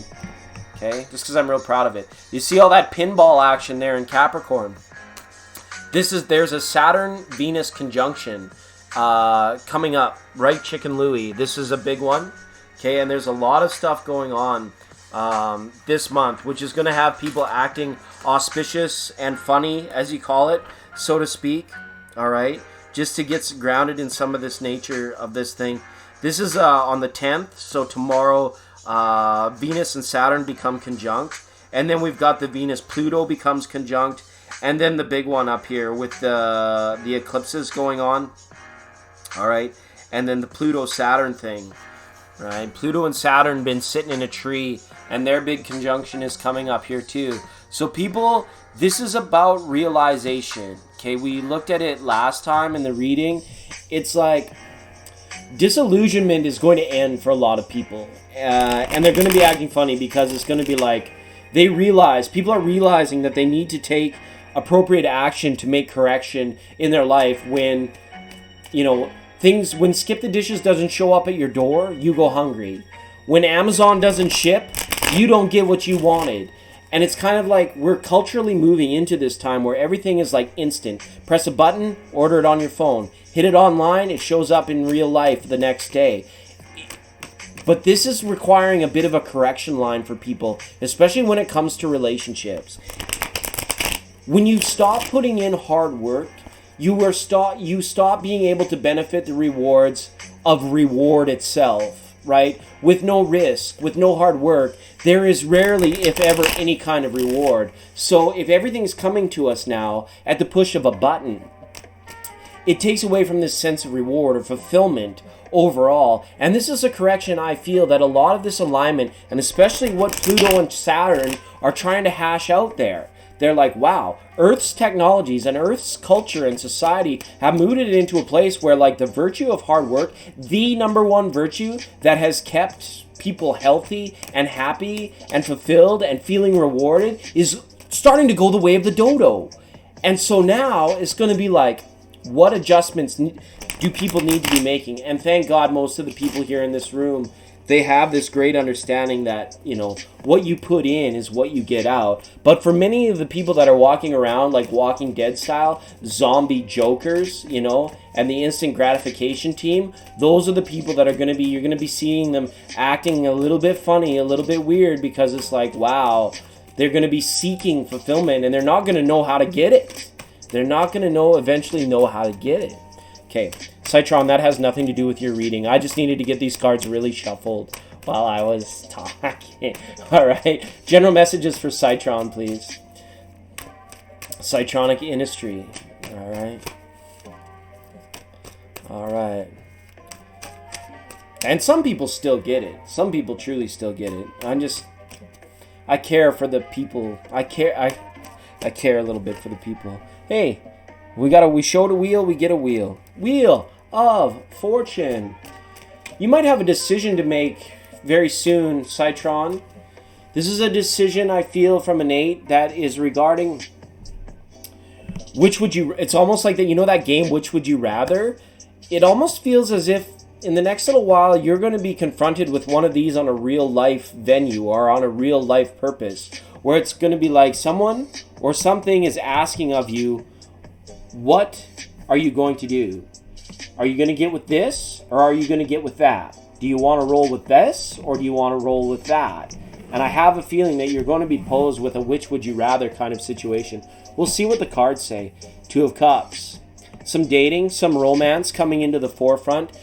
That's good. Capricorn's hungry for it right now. Capricorn is hungry for the romance. They're hungry for the establishment and the start of the new relationships, all right? And with the 2 of Cups, it could also involve decision, okay? We've got the Hermes Trismegistus, the staff of Hermes up here as well. Love is the answer. Love is the cure. When I get that feeling, I want sexual healing. It's good for you. It's good for you. And if it's there, don't question it. Don't psych yourself out of it. You know, you are the Citron. It's going to be okay. But dating and romance taking the forefront. There's the wheel again. It came back in. So this is this decision, I feel. This is a 0-point decision for you. That means like a 0-point decision is more like which would you rather, or which offer are you going to take? Because there could be 2 offers that come in for you and you're going to be forced to decide. Well, not forced to decide, but you're going to be asked to make a decision in regards to this, okay? All right, wow. The 2 of Cups is now exemplified by the Lover's card. There could be like a divine selection style of relationship coming in for you. You just in my knowingness of what we've been chatting about, Citron, it looks as though like something is coming or forming into being in regards to a relationship or the opportunity to have romantic fulfillment in your life after a year of somewhat big change, and a lot of the rewards are going to begin to come for you now. So perhaps this decision that I'm seeing is involving about like, what are you going to do with the benefits, you know, whether that's hard work. Could be like, but it's showing mostly as romantic relationships or your relationship to something. But you're not feeling like overly practical right now. You're willing, almost ready and willing to go out on a limb for somebody, or to go out on a limb for love, or to give somebody a chance, to give somebody, you know, a cuddle or a nestle or a way into your heart. You're ready for issues of like trust and vulnerability and being wide open, you know, almost being like metaphorically naked or even physically naked for a time here, with a lot of love and romance being center stage for you early 2020. 2 of Pentacles up in the reading. The second 2 that we've seen along with the 0-point decision, yeah, you're going to have a choice to make. It could manifest in a number of different ways, but with the reversal on this card, this is about being streamlined. Whatever seems like it's, I want to say whatever seems to be less turbid or most clear for you is going to be like the simplicity of the decision. The simplicity of the situation is going to lead to you making the right decision about this person or about this situation that's involved here. All right, this is nice because all parties involved stand to benefit here from an increased level of acceptance, self-esteem, and an enhancement of well-being. All right. Nature here as well. Nature and nurture, wearing, I'm seeing like the wearing of the foliage or the expression of nature. Perhaps there could be a gift that you're either giving or receiving. This could be in regards to like flowers, or taking somebody like for a drive out in nature, or getting out of like an urban center and into a more natural setting for the purpose of romance. All right, Three of Wands reversed here now as well. This is arriving at your doorstep, and maybe what I was on and on about earlier about sort of like, you know, how are we meeting our fulfillment halfway? And I know you're definitely a hard working for it, but I think that this wheel has a lot to do with this Three of Wands here. And what the cards are asking is like, what are you going to do with this? What are your plans for next? You're not fated to any of this, but this is happening to you. And this is going to be happening seemingly quickly to you, Citron. So the very important question in your thoughts, or while you're mulling this kind of stuff over, while you're thinking about, you know, these lovers, these people, these potential people, and your life situations, is about like, what do you want to do with it? To what end? What purpose does all of this serve for you, for your greatest good, and for your highest good? And it's very nice, because there it is. You know, this is good. This is, you know, sang it early. When I get that feeling, I want sexual healing. It's good for me, right? This is very much so. This is about desire coming full-fledged. You might not even have to deal with Hermes Trismegistus. You might actually have a nice, beautiful mistress for Christmas, you know, or somebody that you might be taking things to the next level with in regards to your romantic relationships. These are really good cards in terms of, you know, romance. I do so many love readings, and we get like a lack of love, no love, and then you pop in here and ask for a general reading, and I get almost every single loving card in the deck.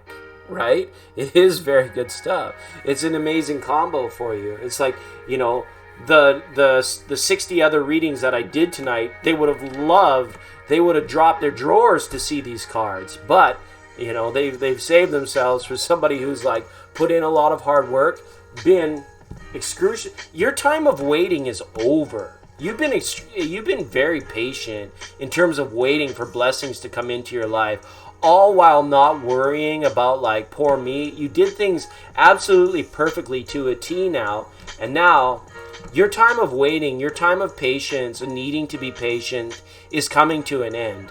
That's drawing to a close. Absolutely. Okay. All right. So those are the love cards. All right. So Citron, whatever this decision is, what I want to say to you is, it's like, one side is going to seem turbid and murky. The other side is going to seem very clear. The side that seems turbid and murky is going to hold this air of beckoning. Like, it's almost like tempting you, being like, come, find out the mystery. Find out what's behind this, right? But the clear choice is the one that's like, bing, bing, bing, bing. It's almost like the noise that it makes when you leave your car door open. Ding. You know that annoying dinger? You just want to rip the wires out of the dashboard. Ding, ding, ding. Clear. And I see you kind of like being able to follow that clear path to a T, and that one actually sort of serving you for what it needs to be at present time. So hopefully these words can help you in the future, a few days or a few weeks down the road, when you're dealing with this. Okay?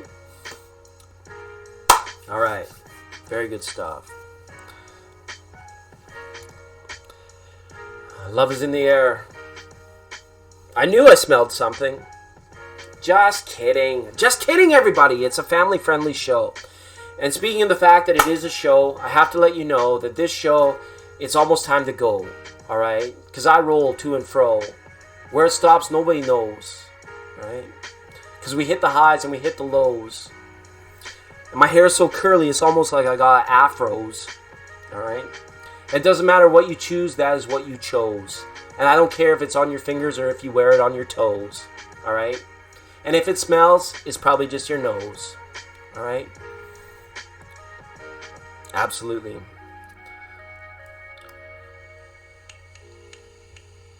Don't you guys hate that dinger on your car door where it's like ding, ding? There has been a lot of seduction. Seduce me. Hey, Seymour. Feed me, Seymour. All right. So that's what we wanted to do. Norman Jean on a quick Q&A. Lillianne for an oracle. And unfortunately, everybody, that has got to be a night, okay? Thank you, everybody, for coming. And if I didn't get to you late in the stream, that's the karmic nature of it all. We get around to everybody eventually, okay? So, Lillianne, I want to give you a choice. Goddess Oracle or Lightworker Oracle? You choose. You choose. Just a sec, Norman. I'm going to do yours on the very end, at the very last, okay? But I'm going to sneak Lillianne in here, because Lillianne's been very patient. I appreciate you too, Citron. Thanks for the big super chat. That's awesome of you to light up the stage like that. Everybody, have a marble crystallis, or Chanukah, or Kwanzaa crystallis. Kwanzaa Chanukah crystallis. Happy, okay? Enjoy your holiday season. Programming note, I will probably be away. If all goes well according to plan, I should be on Friday. Okay, I should be back on Friday. Okay? Absolutely. So, Lillianne, which one would you like? You type in Goddess or Lightworker. Goddess or Lightworker. Goddess or Lightworker. God is a Lightworker. Goddess or Lightworker. Okay.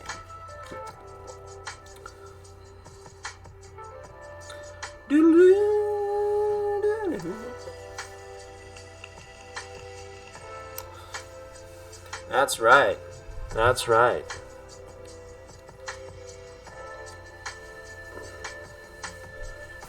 Oh, I got a strained ACL. I've been sitting here for so long doing these readings. You guys have been such a blessing and a bliss, because I've been here doing the readings and I almost forgot that I can't walk very good right now. I got a strained ACL. You're going to Mexico. You're going to Mexico to the beach? Man, I wish I was going to Mexico to a beach. I look up, instead of white sand, all I have is snow.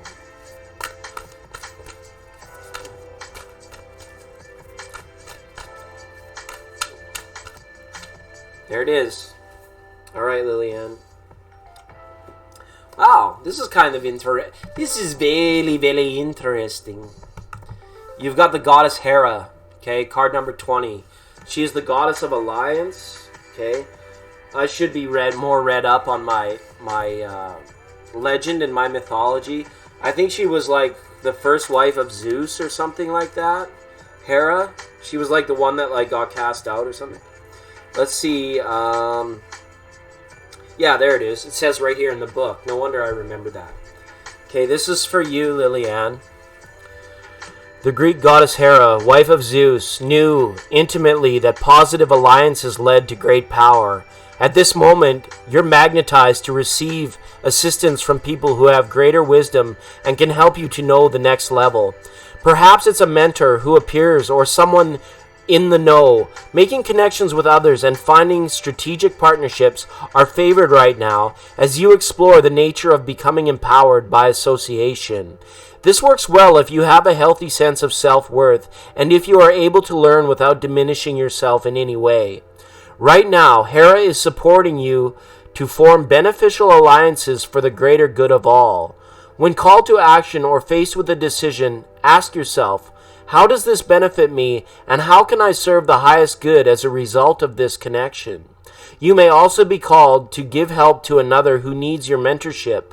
Give freely, for only good will come of it. This is a wonderful time for all manner of connection and collaborations. All right. Wow, it's a pretty strong message for you. Look at her there. Look at the keen level of awareness, right? Does this serve me? Is this for my greater good? What you see in front of you, Liliana, that's your number one clue. The knowledge through the optical, the proof is in the pudding. Don't buy people's BS when they're only giving you lip service. You need to act, before you form an alliance, watch their behavior. When they know that you're watching, and when maybe they think that you aren't watching, okay? Use your eyes as your discernment tools as well, okay? Welcome to Baby Cupcake. Who doesn't love a baby cupcake? That's good stuff. Boom, boom, boom. A lollipop, oh, lolly, lolly, lolly, lollipop. Remember that old saying, quit your lollygagging. Can you be like gagging on a lolly? Who writes this stuff? Lollygagging. I heard that this weekend. Quit your lollygagging. Don't stop lollygagging about. Lollygagging? You gotta be kidding me. And hello, Baby Cupcake. Your rubber baby buggy bumpers. That's my other new favorite one. Rubber baby buggy bumpers. Alright.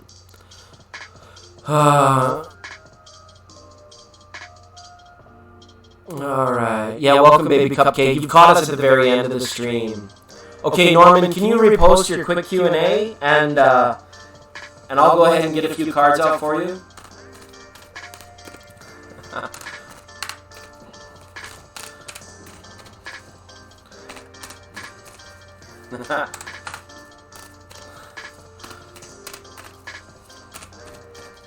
Welcome, Baby Cupcake. Good to see you in the room. Unfortunately, we're on our very last reading of the night. I see that you're new here, and I totally appreciate that you've come to rock out with us, but we're just at the very end of our broadcast here from the Lightship tonight. So please do hit the subscription bell and the like button, and I will be sure to remember you for next time. If you Will C and Norman be friends again. Okay. Will C and Norman be friends again. Thank you, Lillian. Just remember, the power of keen observation is on your side right now. Be very discerning. Use it as a filter. And alliances, right? The old Joe Cocker.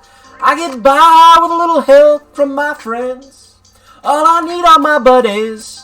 What is it? What would you do if I sang out of tune? Would you stand up and walk out on me?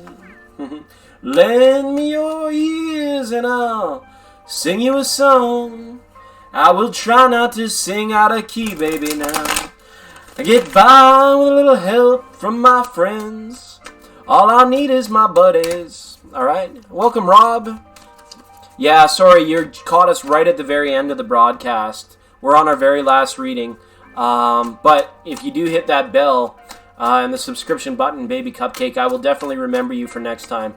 Programming note, it looks like our next live is tentatively set for Friday, okay? Probably be like during the day. Kind of be like this same format, okay? Alright. No, oh yeah, the bay leaves. No, we're not set back up in a studio in a place where we can like actively burn stuff. So, but I know, I miss the bay leaves too. They will return one day. They will return one day. I don't even know, they're like in a box, like, it's tough being a gypsy. I found out, like, it's kind of fun and adventurous, but at the same time, it's like, I've been sleeping in 3 different places. I've got some stuff in storage, and I've kind of been like, the whole studio, I've been living out of a backpack, so it's like, unreal. Alright. Okay. Santa Claus, oh, Santa, Santa, Santa, Santa Claus. Ba-doom, boom, boom. Right? He's gonna find out who's naughty but rice. Santa Claus is coming to town. Alright, Norm, I got him good shuffled up. Are you at C gonna be friends again? I'm gonna cut the cards one last time and give tidings of eternal blessings to everybody in the chat room. I wish the best for all of you always. It is my intention that you are all well and that you all remain most excellent to one another and that you're all the recipients of peace, prosperity, bliss, joy, abundance, benevolence in all forms. Okay? Thanks, everybody. Ooh. The Hierophant reverse, the 3 of Wands reverse, and the 9 of Swords. I can't say forever, ever, Norma Jean, but these cards are not favorable to you guys, like, reigniting a friendship here. Somebody's been too ticked off, too peeved off. Ooh, the King and See, the King and Queen of Swords are both upside down. This is a no for me, Norman Jean. It's saying that it's not worth the effort because the wound is cut very deep. We've got the King and Queen of Swords with the Nine of Swords. All of this is reverse mirrored energy. The wound is still either too fresh or too deep to be healed back up in a friendship. Now, I can't say forever ever, right? We've got major life energy out here.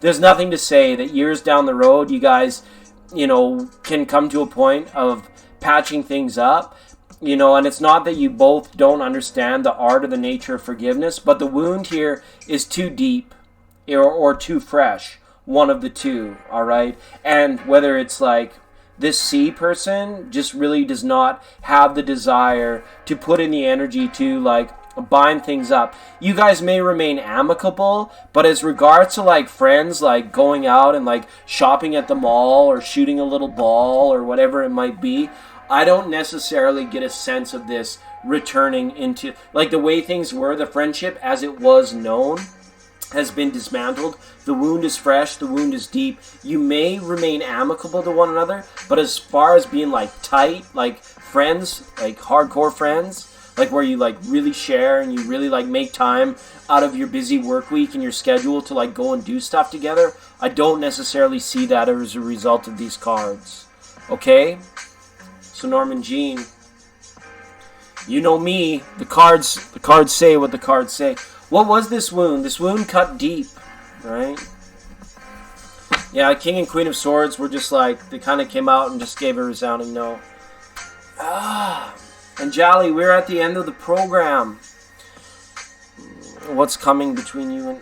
Tell you what's coming. I just told everybody we were ending the program. Oh my god. But don't worry. Whoosh! Tarot reader. Get to work. Alright, one more. No more super chats, please. No more. Okay, thank you, Angeli. I appreciate the super chat. It's really kind of you. That's really kind of you. I'm just going to have to go through this. We're going to see what is coming between AJ and Angeli in the coming months. What is coming between AJ and Angeli in the coming months?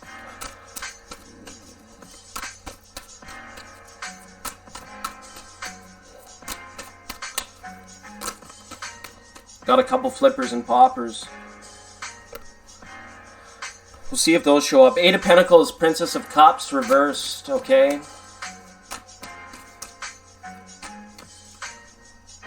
Disillusionment, okay? The Cosmic Knight of Disillusionment. More poppers. Seven of Wands this time. Remaining on the game. What is coming between AJ and Angeli? Okay, Angeli, I'm going to cut the cards for you. Thank you so much for contributing tonight, Angeli. You snuck in here with a super chat right at the end. Oh my goodness. Something faded.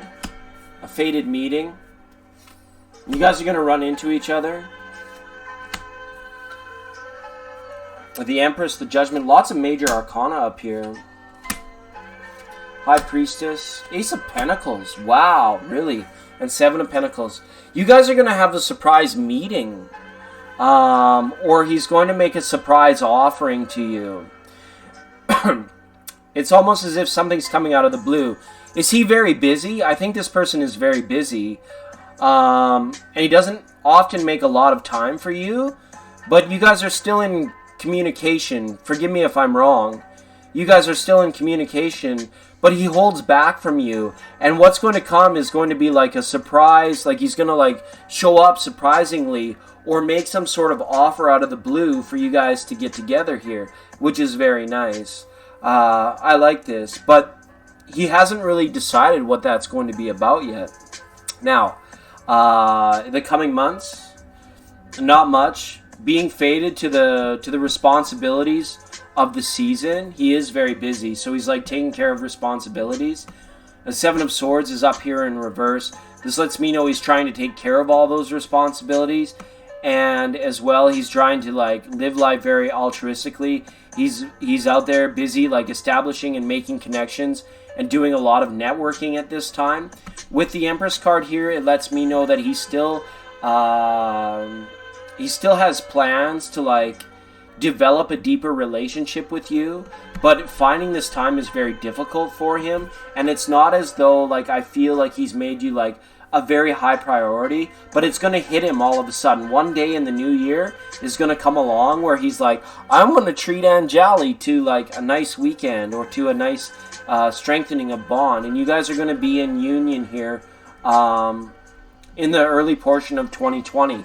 With this Ace of Pentacles is good to see here. This is about you guys getting together and interacting.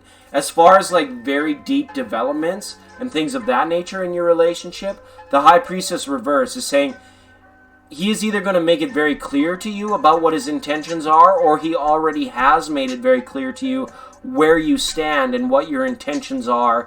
And the energies won't be deviating from that very much because he's established that. It's almost as if he will tell you or that he has told you. Okay, and that's not going to deviate from that path very much at all. Okay? Alright. As of, well, your waiting will soon come to an end, Anjali, as well. He's going to come through for you on some sort of like promise or commitment that maybe he once made to either treat you or to support you, or at least to spend some time with you, because like this person, I don't know if they're a globetrotter or a world traveler, but it's very tricky for him to like make time for the finer things in life, if that makes sense. So look forward to an unexpected meeting between the two of you. All right, Anjali, and some sort of surprise, but he's either going to like establish like what the parameters, what his boundaries are, or something. So he hasn't told you that. Look forward to this coming for you in your relationship in the upcoming months as well. It's gonna like, he's almost gonna like draw out an outline and being like, this is us, this is what we look like now, and this is where I want it to go. I don't necessarily seeing it as coming in the form of an engagement or an invitation to marriage, nothing like that. So I don't want you to think that that's what I'm saying. But what I'm saying is he's going to establish this as being like, you know, if you're willing to abide by the fact that my life is this way and that this is what I can offer, then I'm willing to offer it to you. But if you're not, if this is like, if you have expectations that are beyond this, we need to talk about this now. So there's a surprise meeting, even a gift, but he's going to lay it out all on the line for you here sometime in the next couple months. Okay? All right. Anjali, thanks so much. I hope it goes well for you. Okay? He's a good guy. He's a busy guy. And it's unfortunate because, like, career is his priority right now. It's his life. And you've been very supportive of him, I feel. And the fact, but it's showing me that this energy is not really dynamic. This energy is not really changing. Don't expect any big shakeups, but at least he's going to come very clear with you. Okay?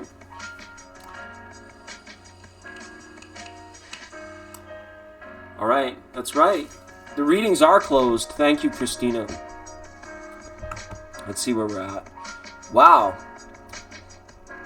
9 hours and 13 minutes. That's incredible. We're talking about tattoos now.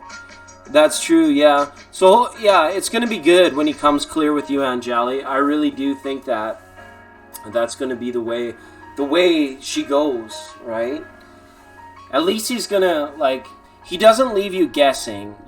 I feel that he's either going to make it very clear that you know exactly where you guys stand with one another and not just assume it, which is kind of nice out of respect for you, Anjali, that he does it. But it might not be as fulfilling, you know.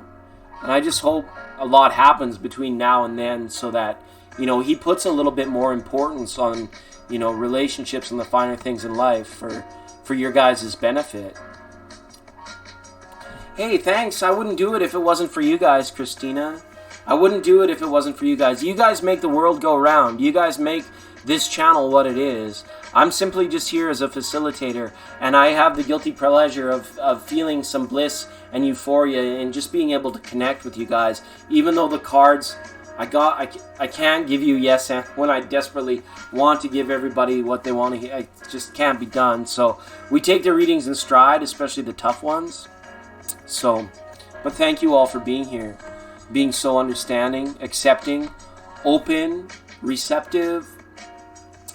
And if I can offer anything to you guys for this week, it's to be in true recognition of pattern, okay? Not just the 333s and the 11s.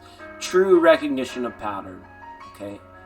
Doorways, sidewalks, city sidewalks, busy sidewalks, dressed in holiday style. And on every street corner you hear dingle balls, dingle bells, jingle jongs, jinglings. Soon it will be Chrysalis Day. E-I-E-I-E-I-O. Alright. Christmas carols. You get enough of them on the radio. Yeah, things have been looking up for you, Citron, as opposed to like when we were reading back in October around Halloween time. Yeah, thanks to all of our moderators, to Ange, to Citron, to Christina. Small Wildflowers was here for a time. Chanel C, Tati Torres Tarot, all the people that help make this channel grow and the world go round. I wish you all success this week, especially. You know, make sure you're taking time out for yourself. You know, get all that rest in, even after a long time.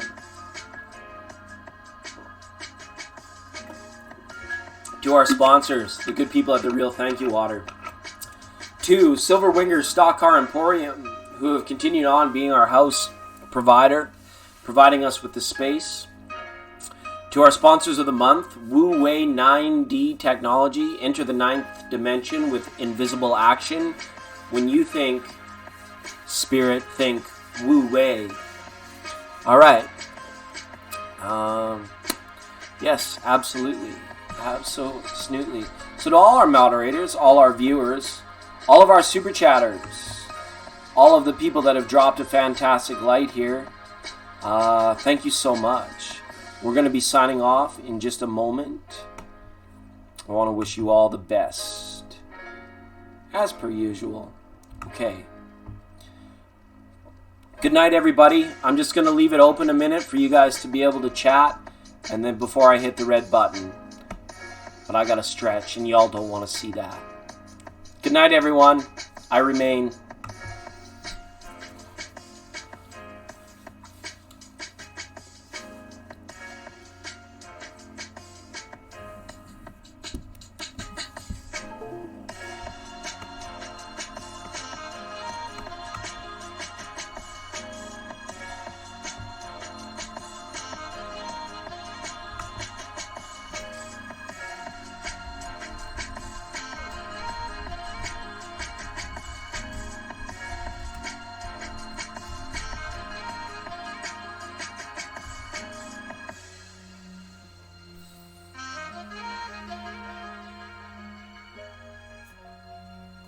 I strained my ACL. I can't get my leg behind my head. Good night, everyone.